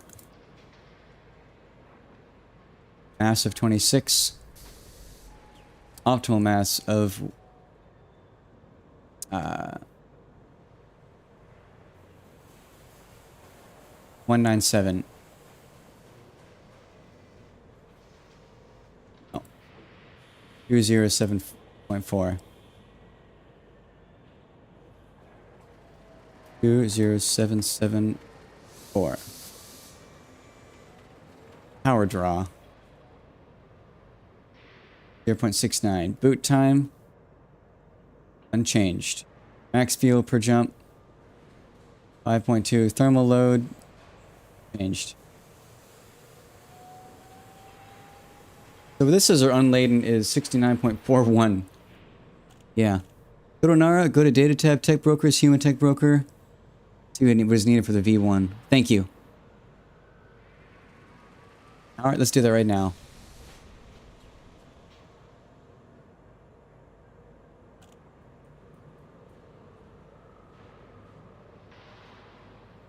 Nara, Data tab, Technology Broker. Human Tech Broker.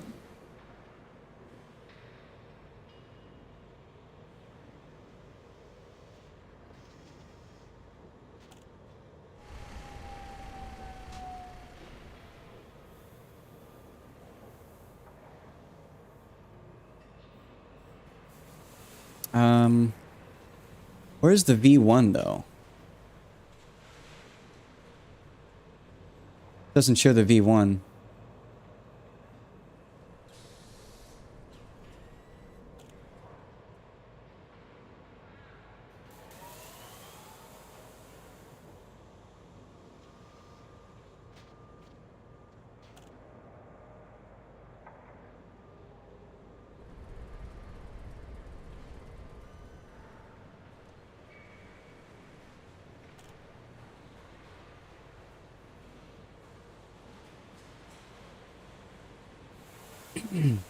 Is it that?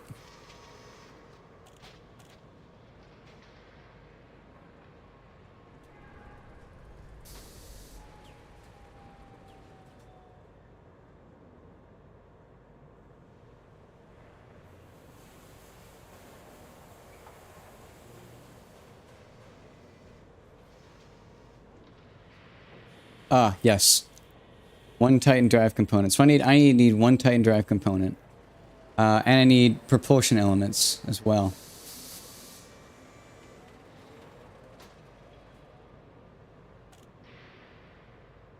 Need processor. Propulsion element. More importantly, one Titan drive component. I need that. So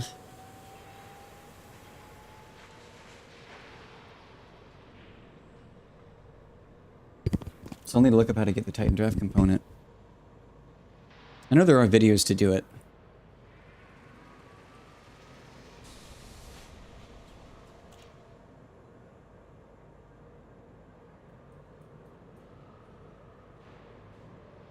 Yes.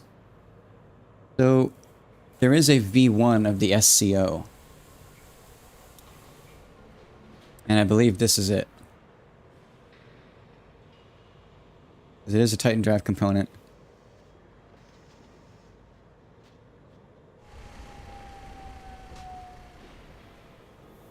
So we need another couple chemical processors.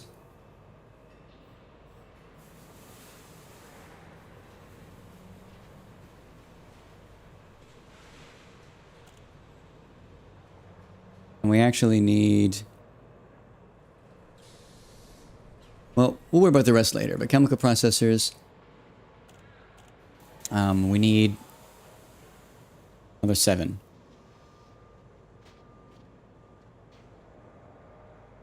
Potion elements, another 7.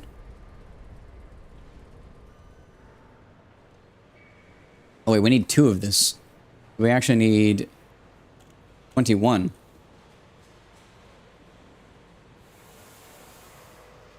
Potion elements is 14. Chemical processors, 21 more. We already have 7, we want 2, so 14. I know, 20. Yeah, 21. Make sure I'm doing my math right.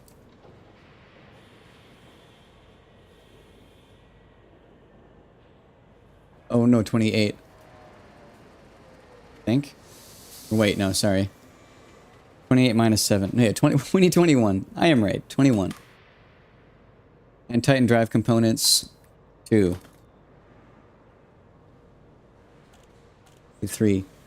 What's bad is you need a corrosive cargo rack to carry that stuff. Yeah. And to get that, we need more, I think.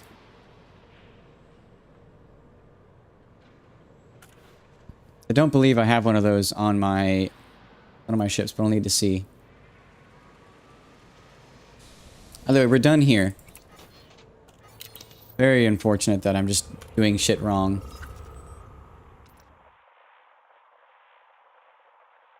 Go back to Shinra to Desra.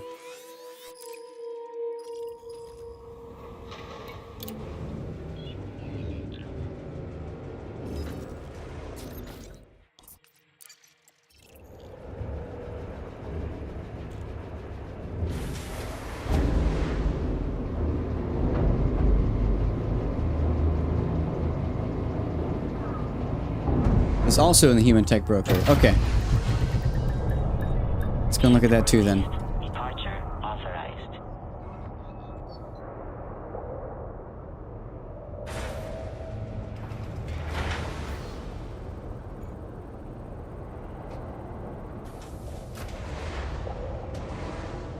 Oh.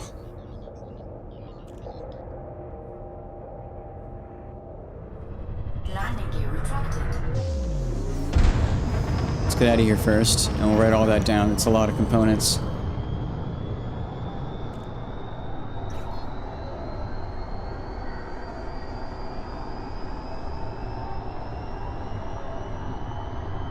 You have the meta alloys?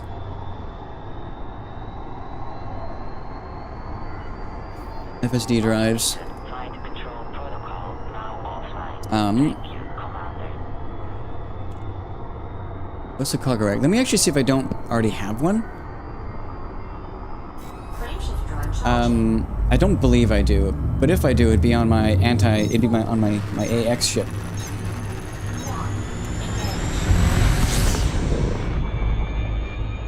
writing down what I need right now.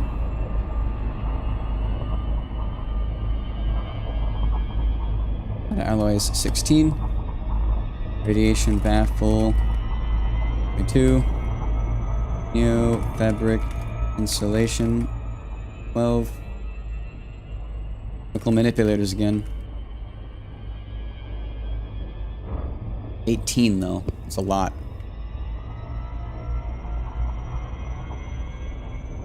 Plot route home. Glad that still works.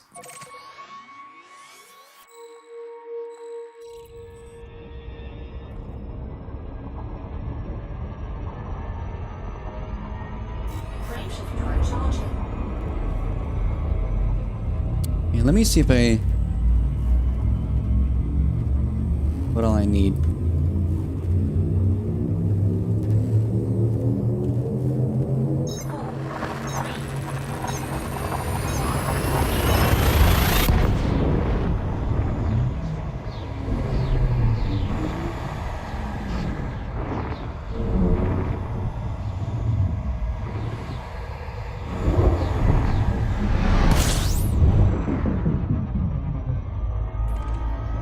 Good old Jameson.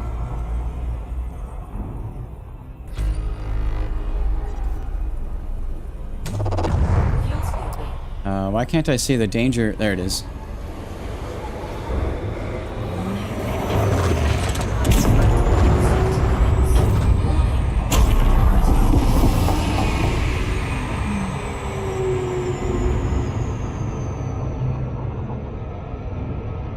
Steady sector? Oh, dude, I'd love to visit your carrier. Dude, I'll totally go there. Yeah.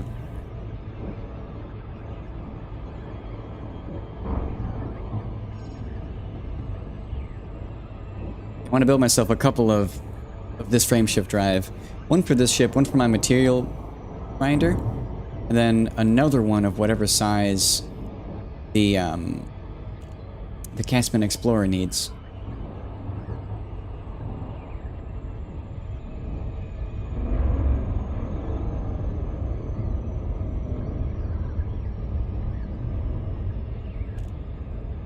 I'm gonna go check if my AX ship has a corrosive rack. Do not know if I already purchased it. I feel like I didn't, but it's worth checking. And then I will also remount my my rack. Would actually be really funny if I took this ship to get the items from the carcass. Lima Victor. Welcome to the station, Commander. Please fly safely. Flight assist off. Request docking. Access authorized. Please head directly for Bay 09er.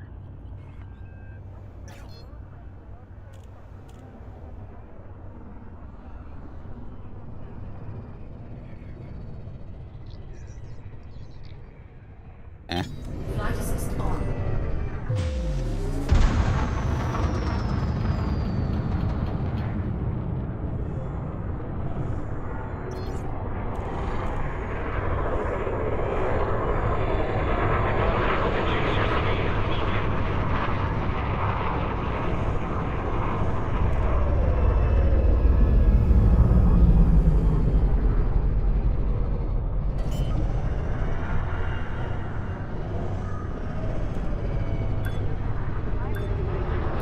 Landing gear deployed.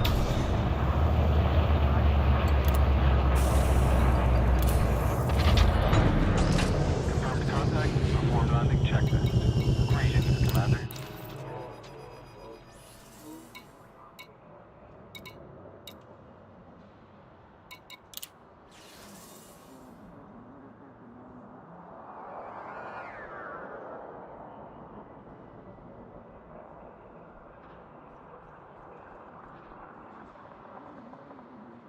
I do not have a corrosive resistant rack, unfortunately. So yeah, I'll need to make it. So, In that case, yeah, let me go to your carrier.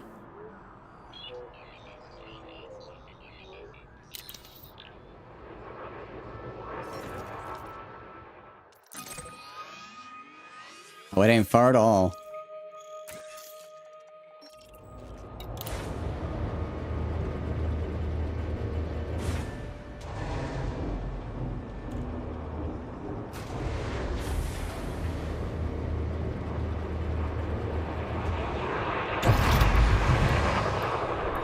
Ship uncoupled. Exit the station quickly and safely. Landing gear retracted.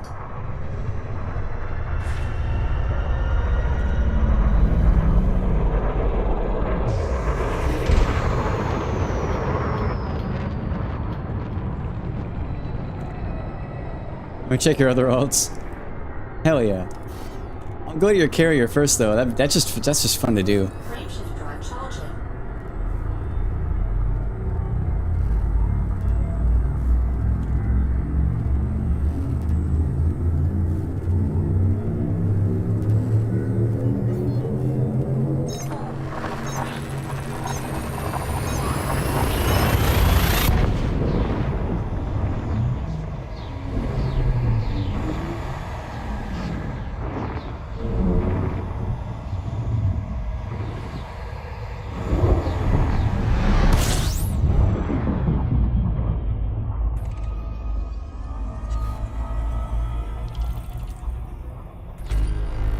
Oh, don't go yet? Okay.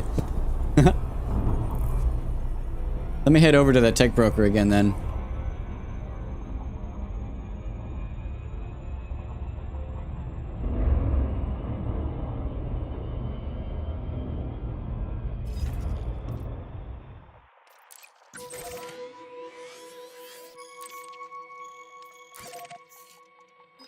Oh, nice. Actually didn't really waste any time at all.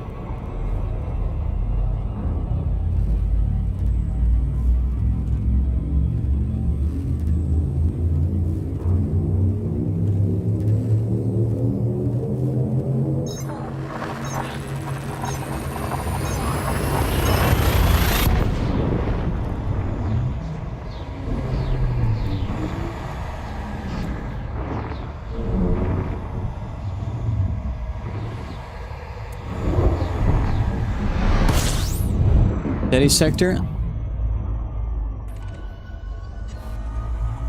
Two of the items you need. What are those items? I'll totally take a peek.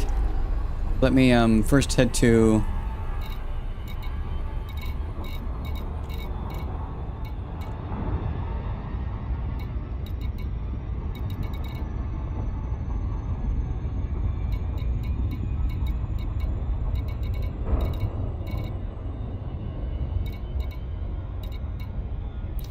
Northrop. If it has two of the items, then I will buy the other stuff. So that has meta alloys. What else does it have?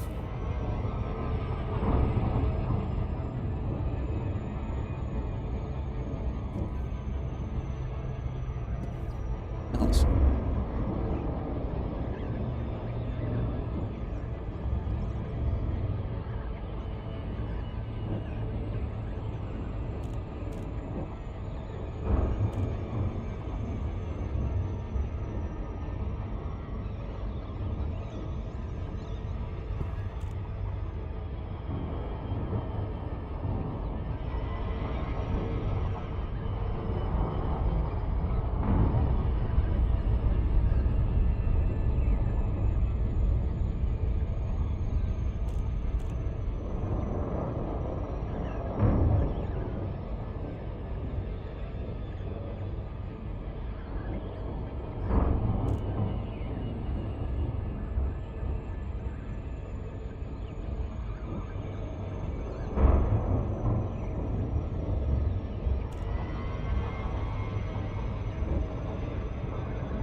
Radiation baffles. Oh, awesome. Hell yeah.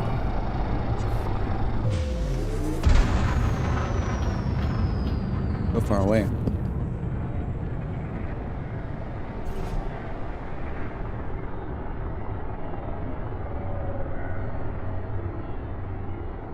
Why are we so far away? Jeez.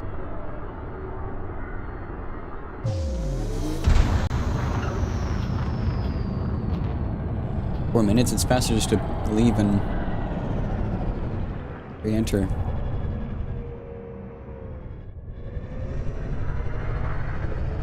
Frameshift drive charging. 3, 1, engage.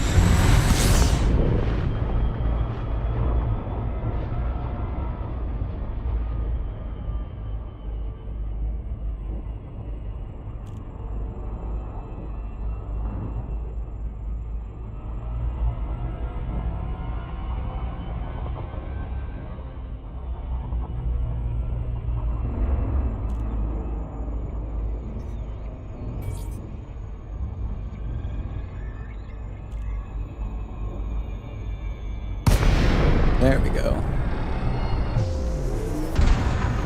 Request docking. Doug Kruger, Lima, Victor. Follow all federal docking protocols before attempting to dock. Okay, Commander, Flight you assist are go off. for approach to pad 2-5.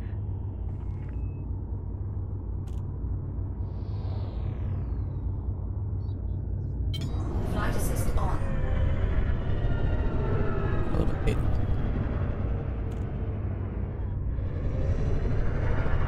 Scan detected.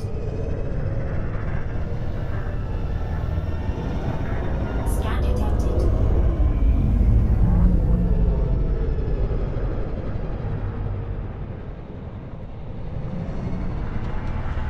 I will buy everything except for radiation baffles here. Landing gear deployed.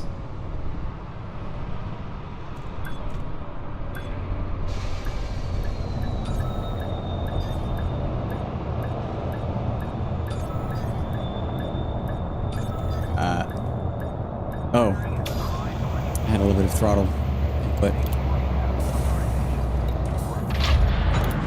Landing complete. Ground crew have been dispatched. Send a friend request to get my carrier set for squad and friends only. Makes sense? I'm happy to accept. Yeah. Bella Stone. Turn. Chemical manipulator. Need 18 of these.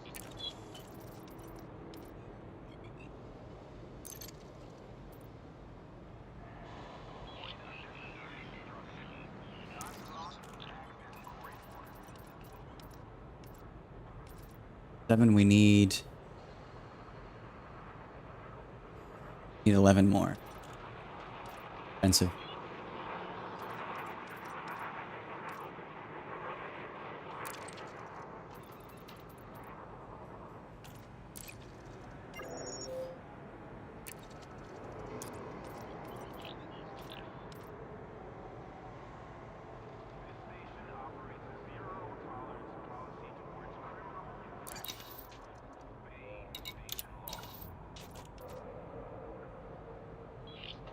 Five more.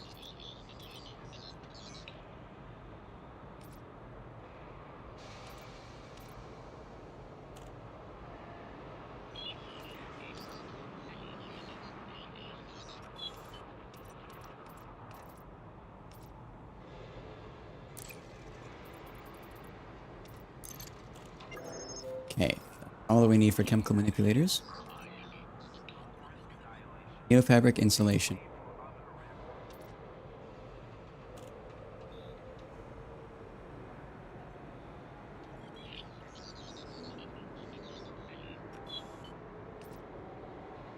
Fabric insulation.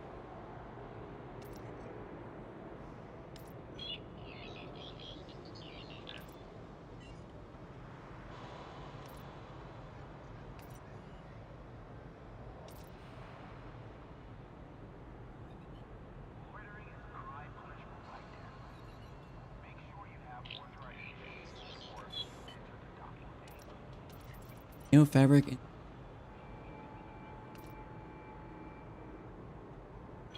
Something we're out of. Have a 0.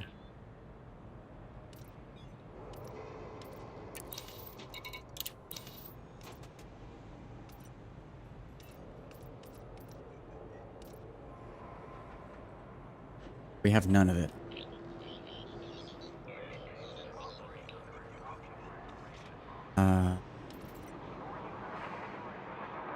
Don't know where that is.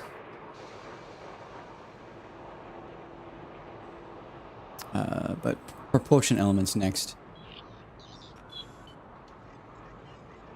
It's a commodity. Okay. Awesome.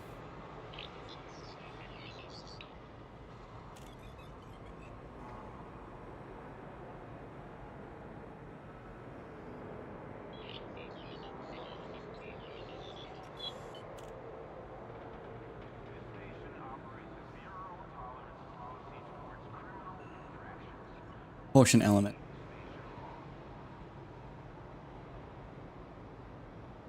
Probably also commodity.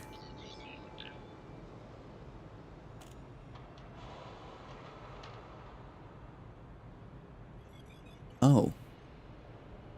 A manufactured material.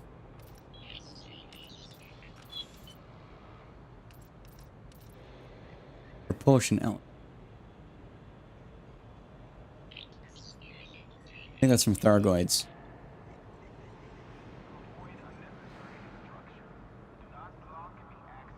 Does it have none?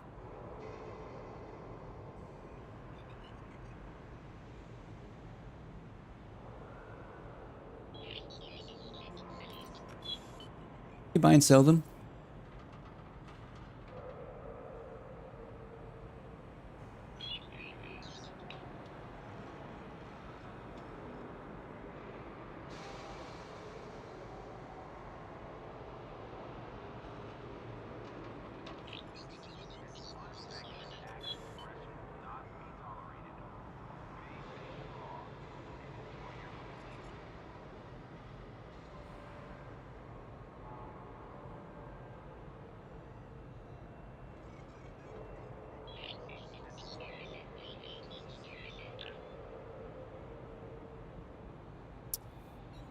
Or Thargoid component.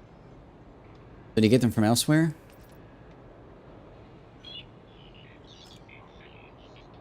Actually, I think I need that. I think I need the corrosive rack to get those.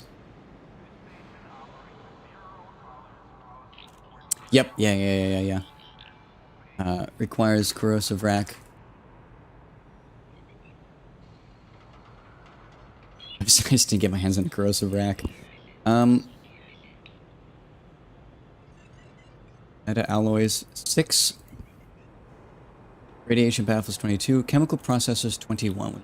Processor. Thankfully, they're very cheap.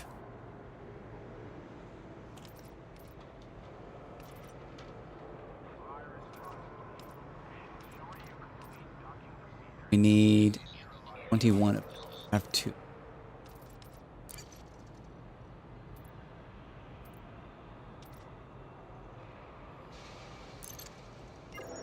Need 1.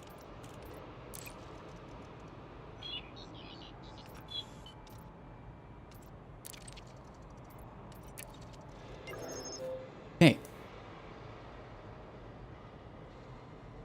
So now, we head to that one star that you mentioned, SETI Sector Wandering Souls. There.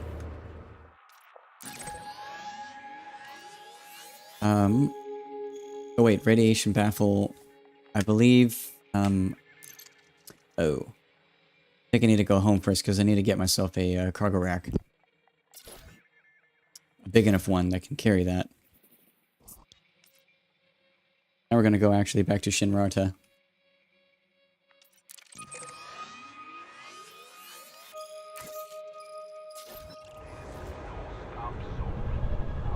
Landing gear retracted.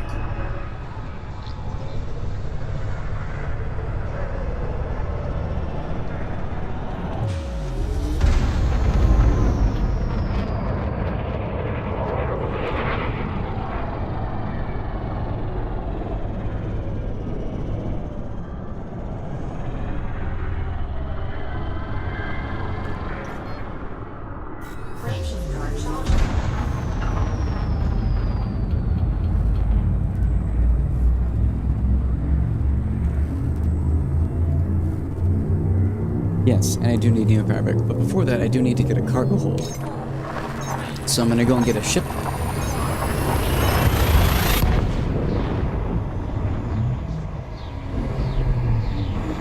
That SETI Sector OT-R had radiation baffles.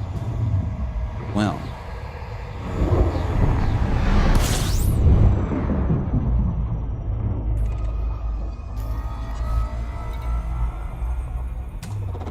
Fuel scooping.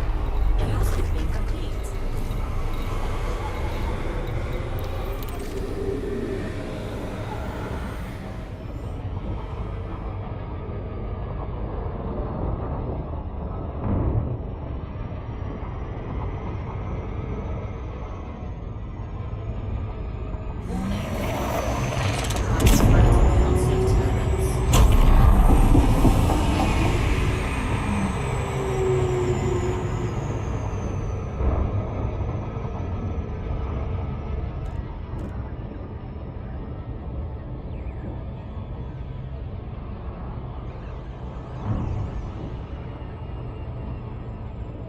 Sent friend request? Nice, I see it, thank you. Grab that now. Fantastic. Potion to taxonomist. Nice. Also, I totally went right by this thing. Oops.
How close we are to down the barrel.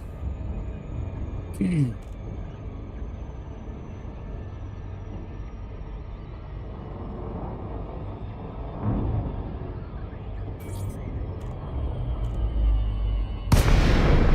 little off. Press docking. Lima Victor. We are happy to have you, Commander. Please note that all station services are at your disposal. Permission authorized. Clear to land at Docking Bay 25.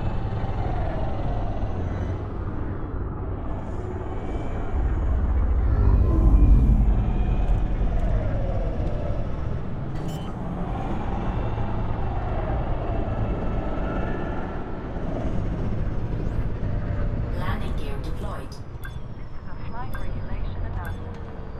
Far forward. Land on your assigned pad in a timely manner and refrain from obstructing other docking areas.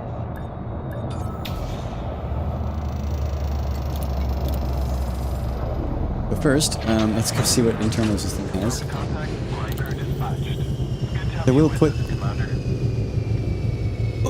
the thing in here if I can.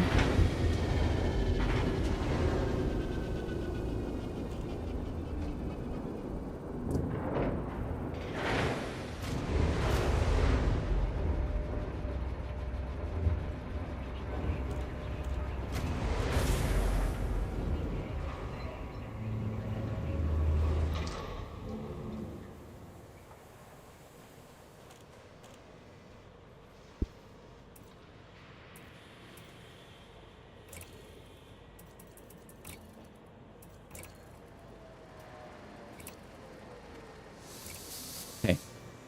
Now we have that, but now let's go to shipyard. Endless night. Use this guy now. Now we want to go to SETI sector.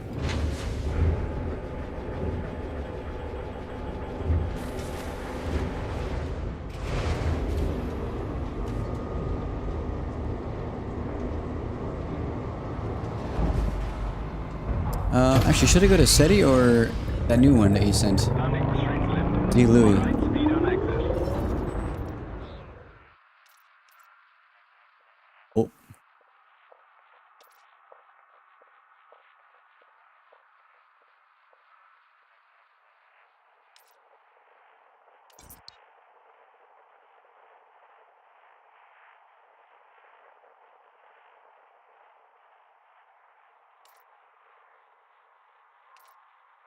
Doesn't show up, but that second one should.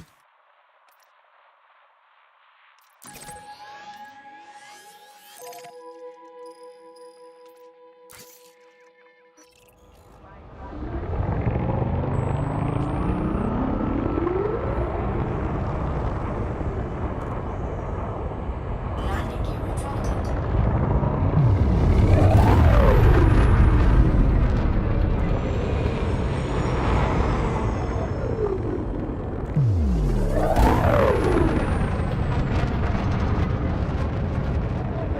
Go there first, it's closer. Roger. Here we're headed.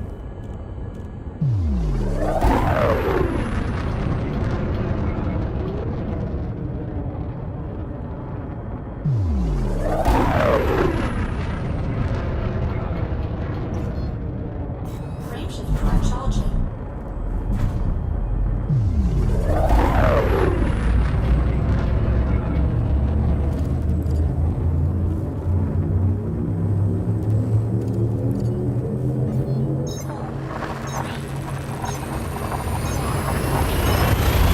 Yeah, heading there first.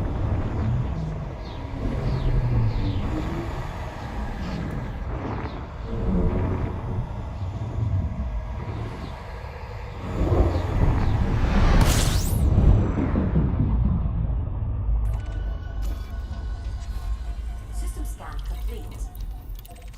Go. Fuel spending.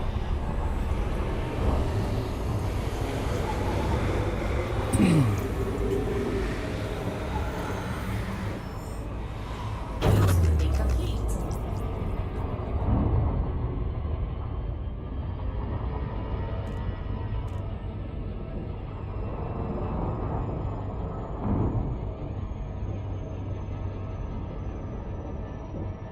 Oh, this is somebody's station. Or not station, but here. They actually have docking allowed? Yes. Huh.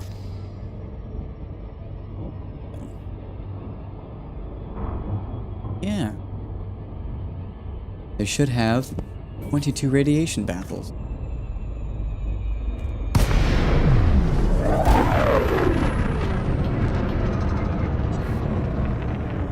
Request docking. Landing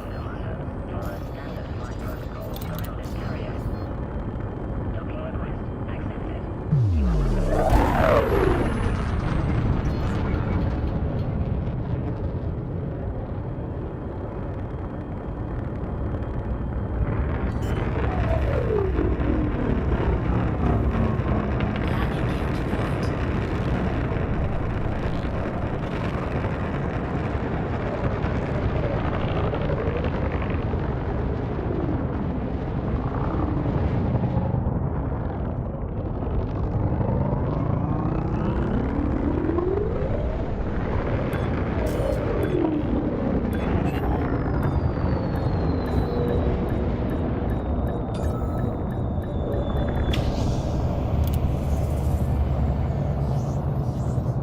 Hopefully near fabrics. I know how it can be. They're not always there.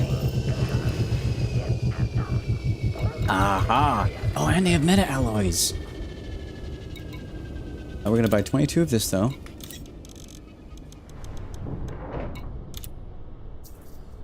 We'll just buy the meta alloys from here. We need 16. Unless you want me to buy it from you because it would be more profitable for you. It's so much money. Wow.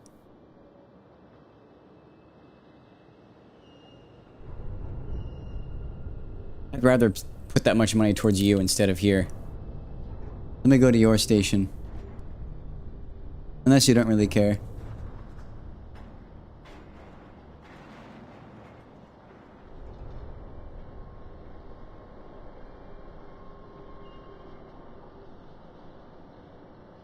You have 45. Would you rather me buy them from here though? You know.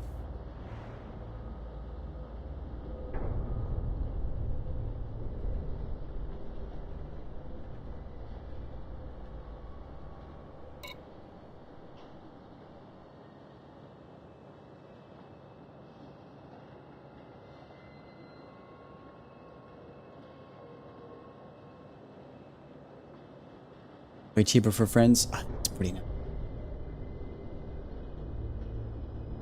Because it is like a tenth of my total wealth. Here, maybe not a tenth, but it's a lot. I'll go to your place.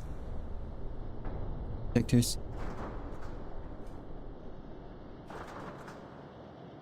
Yeah, I'll go to yours.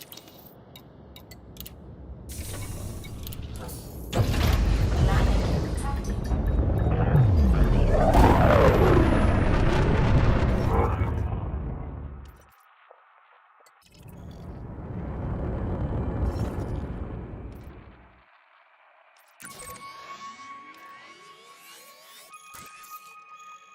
Let's go. Just picked him up while I was there. Ah, gotcha. I want to visit your carrier, dude. Let's go. Frameshift drive charging.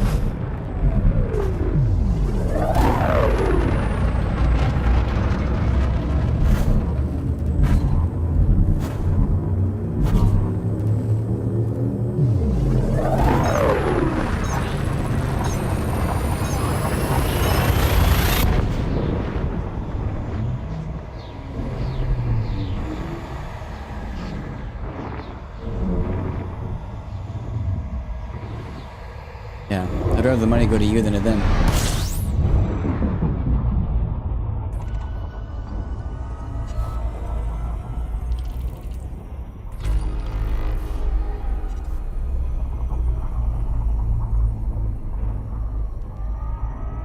Warning. Frameshift drive operating beyond safety limits. Frameshift drive supercharged. Frameshift drive charging.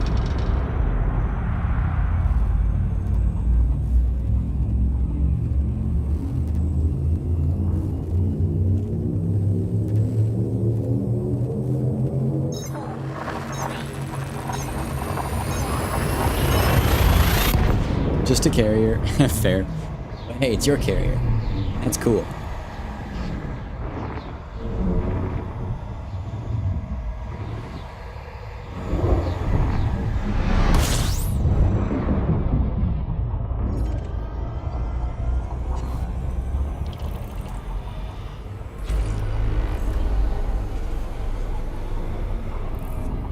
Really, it's having me jump through another cone. I really don't like jumping through these cones. A lot more scary.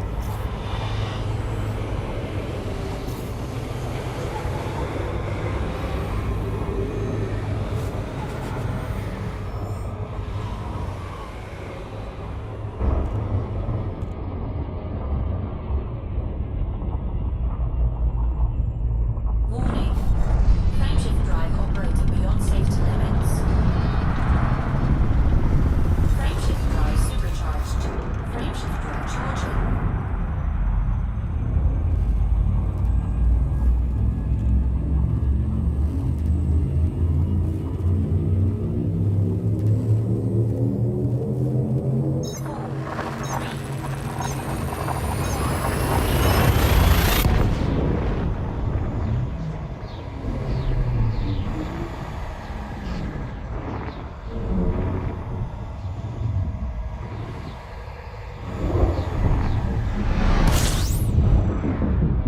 Alright, here we are. Where's the wolf pack? The wolf something. Sorry.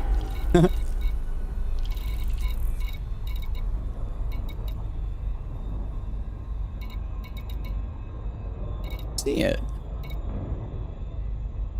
Study sector CLY E57.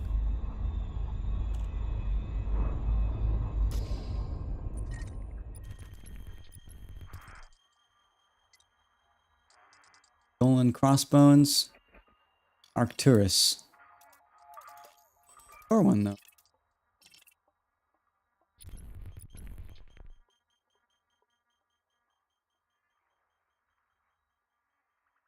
Place.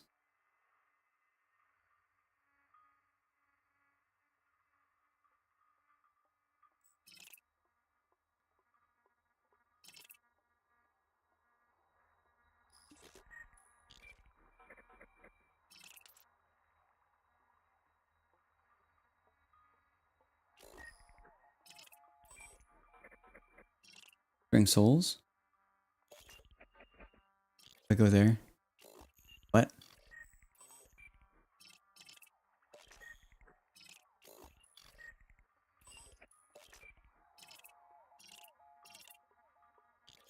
I don't follow.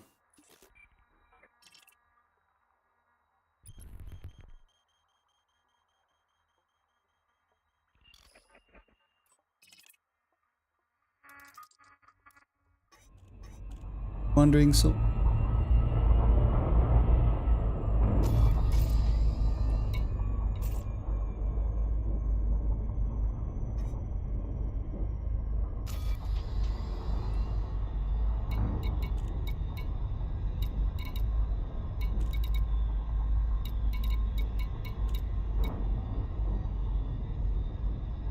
Oh, am I in the wrong place? Looks like I am in the wrong.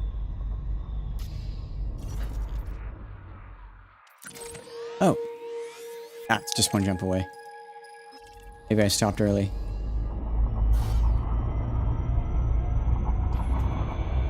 Fuel scooping.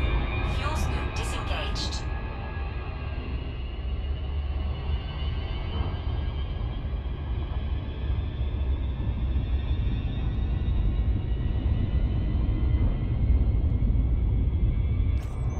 Frameshift drive charging.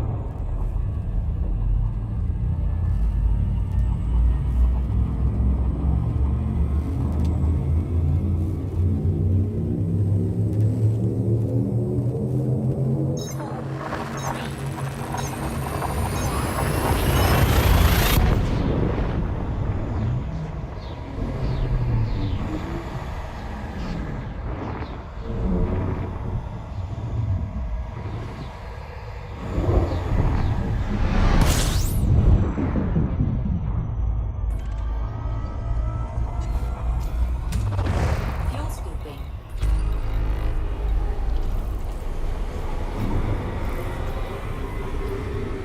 Wandering souls. Disengaged. Here we go. This ship is so pretty. Shame that the Mandalay outclasses it in every way.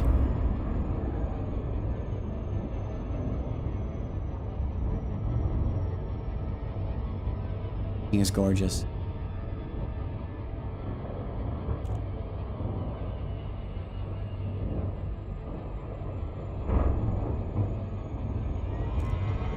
A relic from a different era now.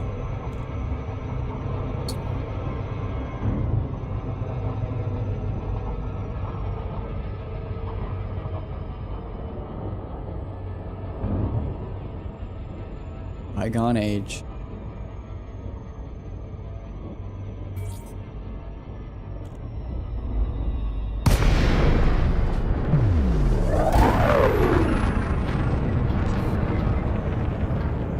Nice. Press docking. Request docking.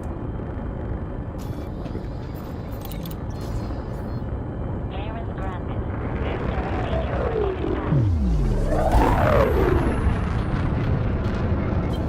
Flight assist off.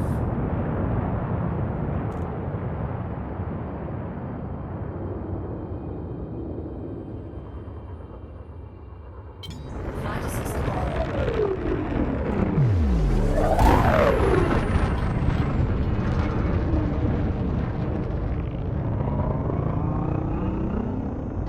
Scan detected. This paint job here. Deployed. I like the gray. I actually like it a lot. Scan detected.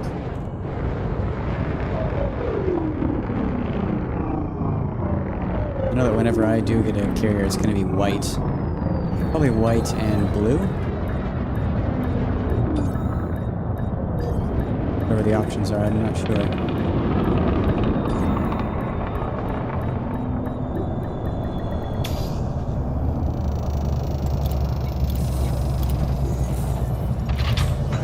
Alright, we want meta alloys. 16. Clamping gate. Our services are available for use, Commander.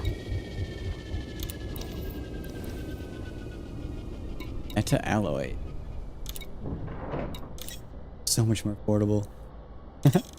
16. Might also buy all of them. Right? But I don't know if I should. Probably just...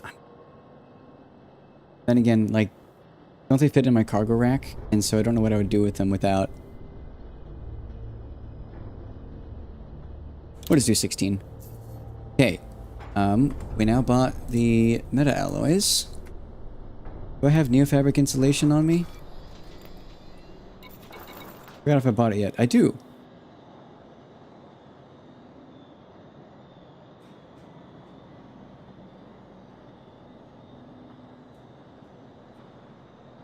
Wait, I have 22 for some reason. I only need 12, I think. Need baffles. Yeah.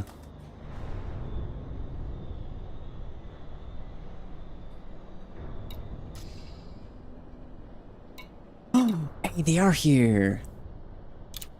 I'm gonna buy 22. Fantastic.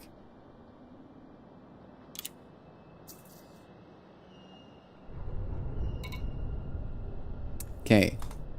I believe that's everything to buy the corrosive cargo rack. So now, I have to go get it. Is that from a tech broker?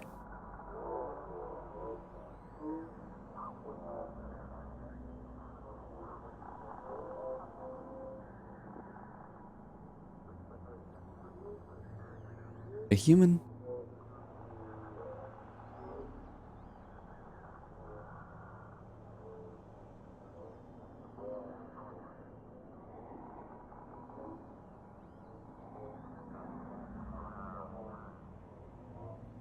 Oh, you can buy a small one from Professor Palin, but I want the large one. Yeah, human tech broker.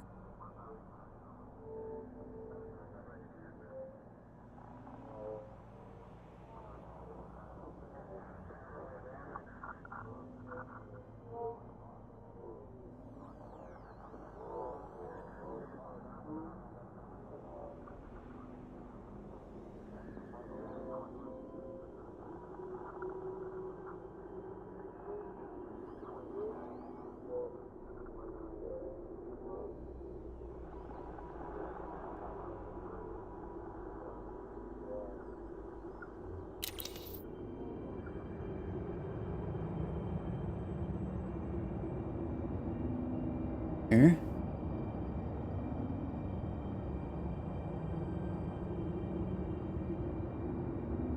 Woman City. Oh my god, thank you. We're going there right now. Hell yeah.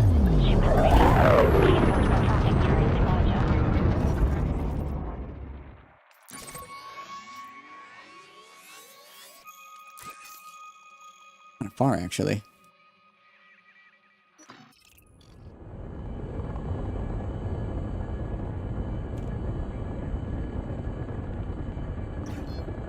Isn't there a closer one, or is there not? There's a closer one.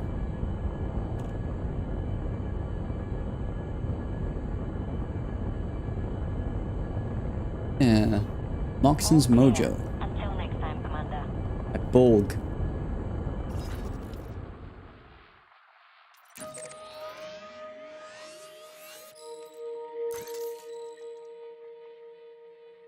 Right? Frameshift drive charging.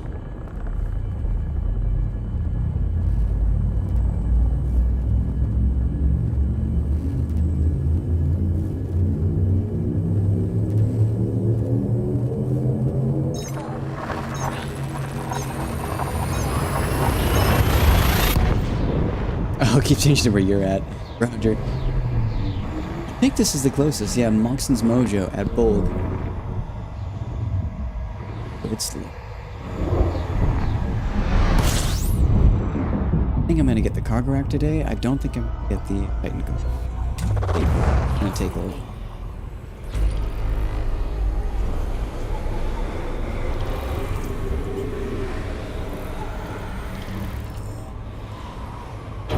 Incomplete. Frameshift drive charging.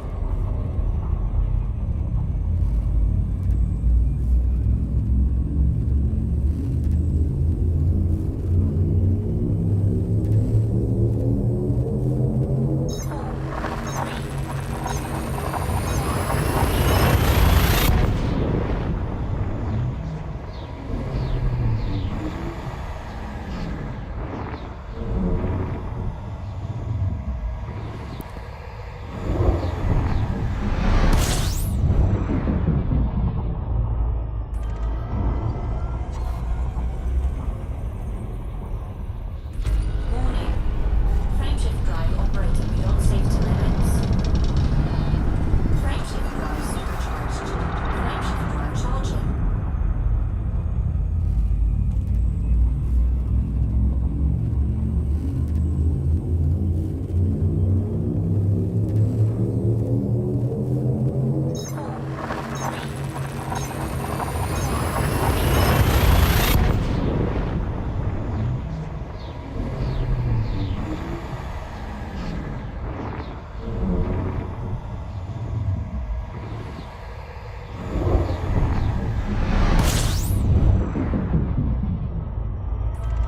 Alright, Moxon. Fuel scooping.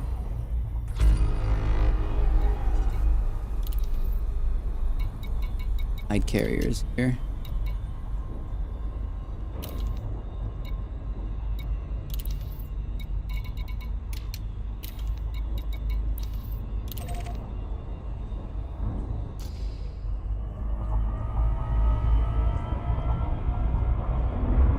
Fuel scoop disengaged.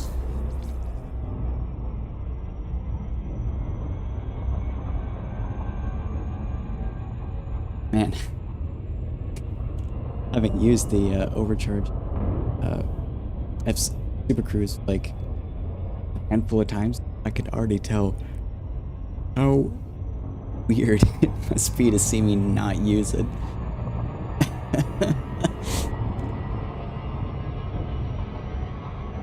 I imagine.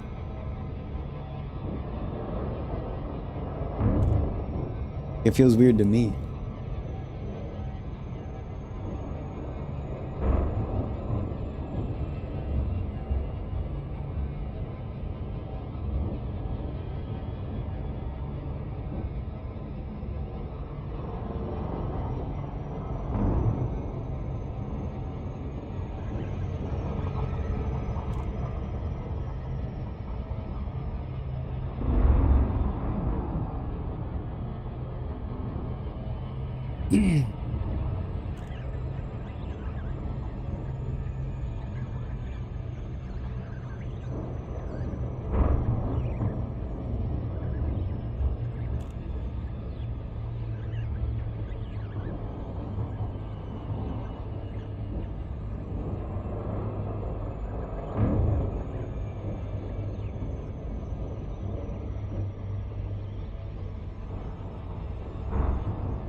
Yeah.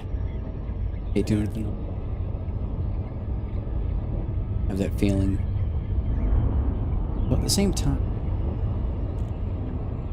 it won't matter too much because every ship that I'm going to be using will have it. I think I'm just going to have to farm for a ton of components to build, like just to stockpile the resources to build these. I'd like to have like just the SCO drives at my fingertips, B1s.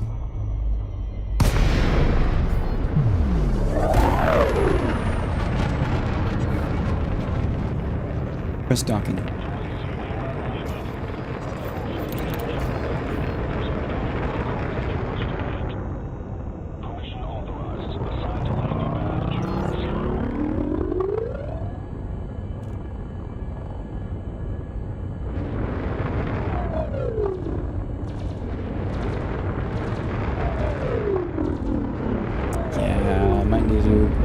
Jameson crash site. Remake my macro. The gun's firing. Good. Is it really under me? Ow. Landing gear deployed. Yeah, right below the door.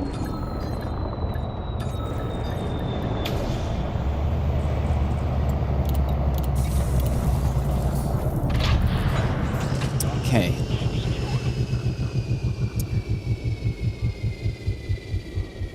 Is it? Is this redo it?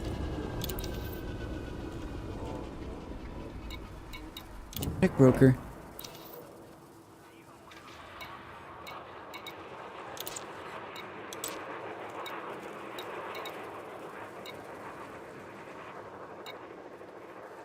SCO V class. Yeah, because we that. But we can buy this now. Yeah, I got an extra 10 new fabric on it, but that's okay.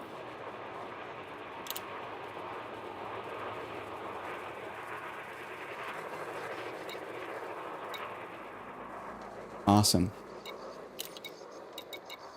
Go and actually sell what I have. Yep.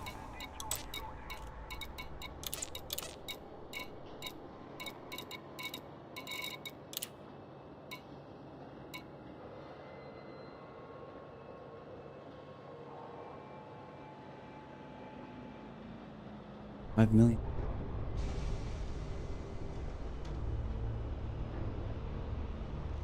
Because I bought them for a ton.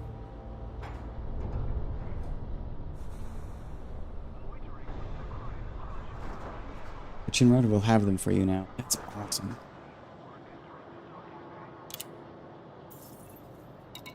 Okay. But, I didn't... I thought it gave you one for free. Like, the first one that you got was free. But, I guess we'll go in outfitting and see. You might be right, though, that now that I've just unlocked it. I thought that the first one was free. Then you have to buy them.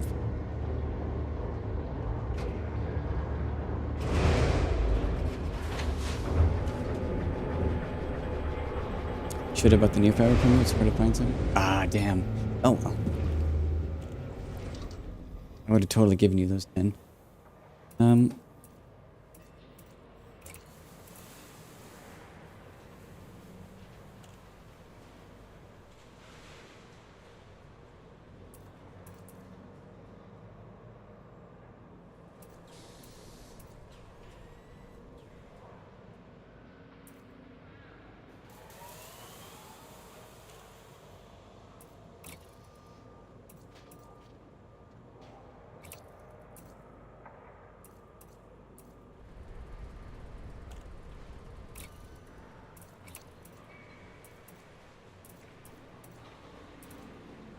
You're right. It looks like I do need to buy it. Fortunate. I don't think you can... yet. I'm still not be sharing my monitor constantly.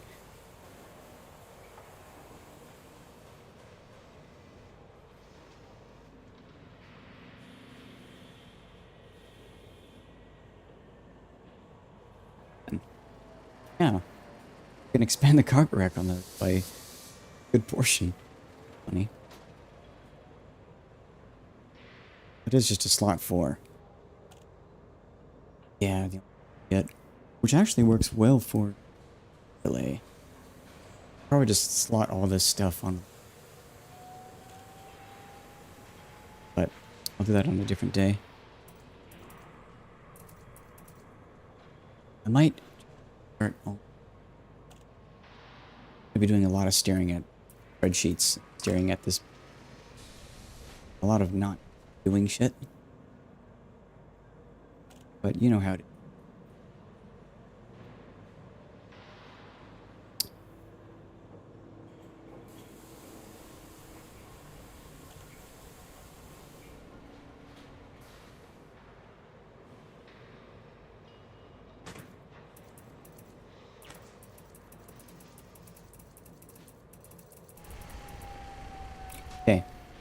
We got that. Head back to Shin Ezra. Plot course home.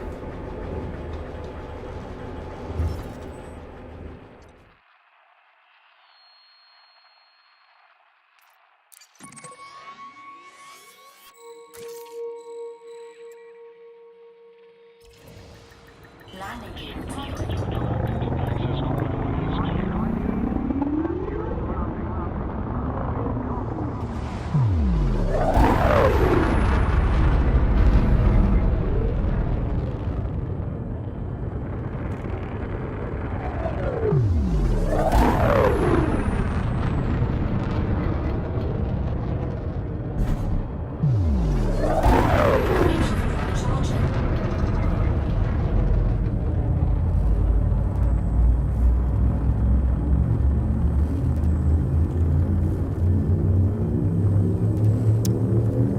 That's our project to close now.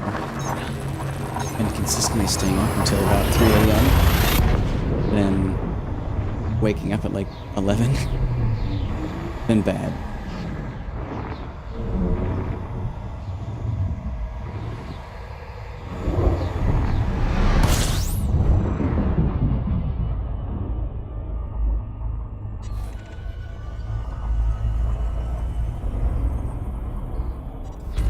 Frameshift drive charging.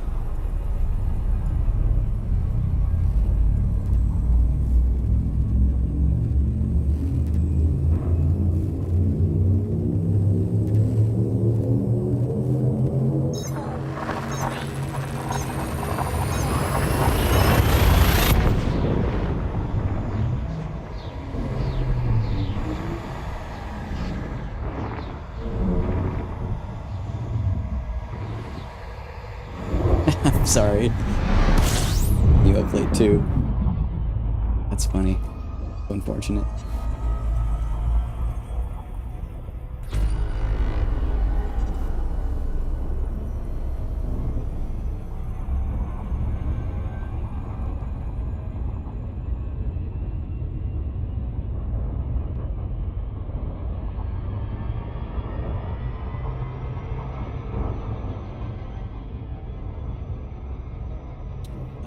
Recommend collector limpets. Collect resources gathered.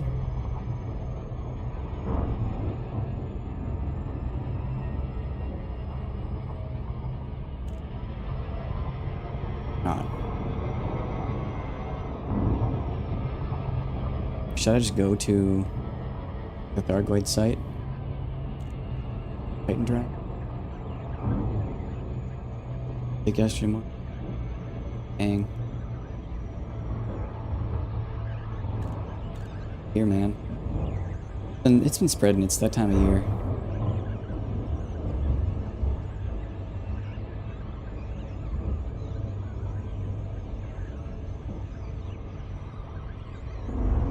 There's one in Seoul. Huh. Pretty sure I do have Seoul unlocked.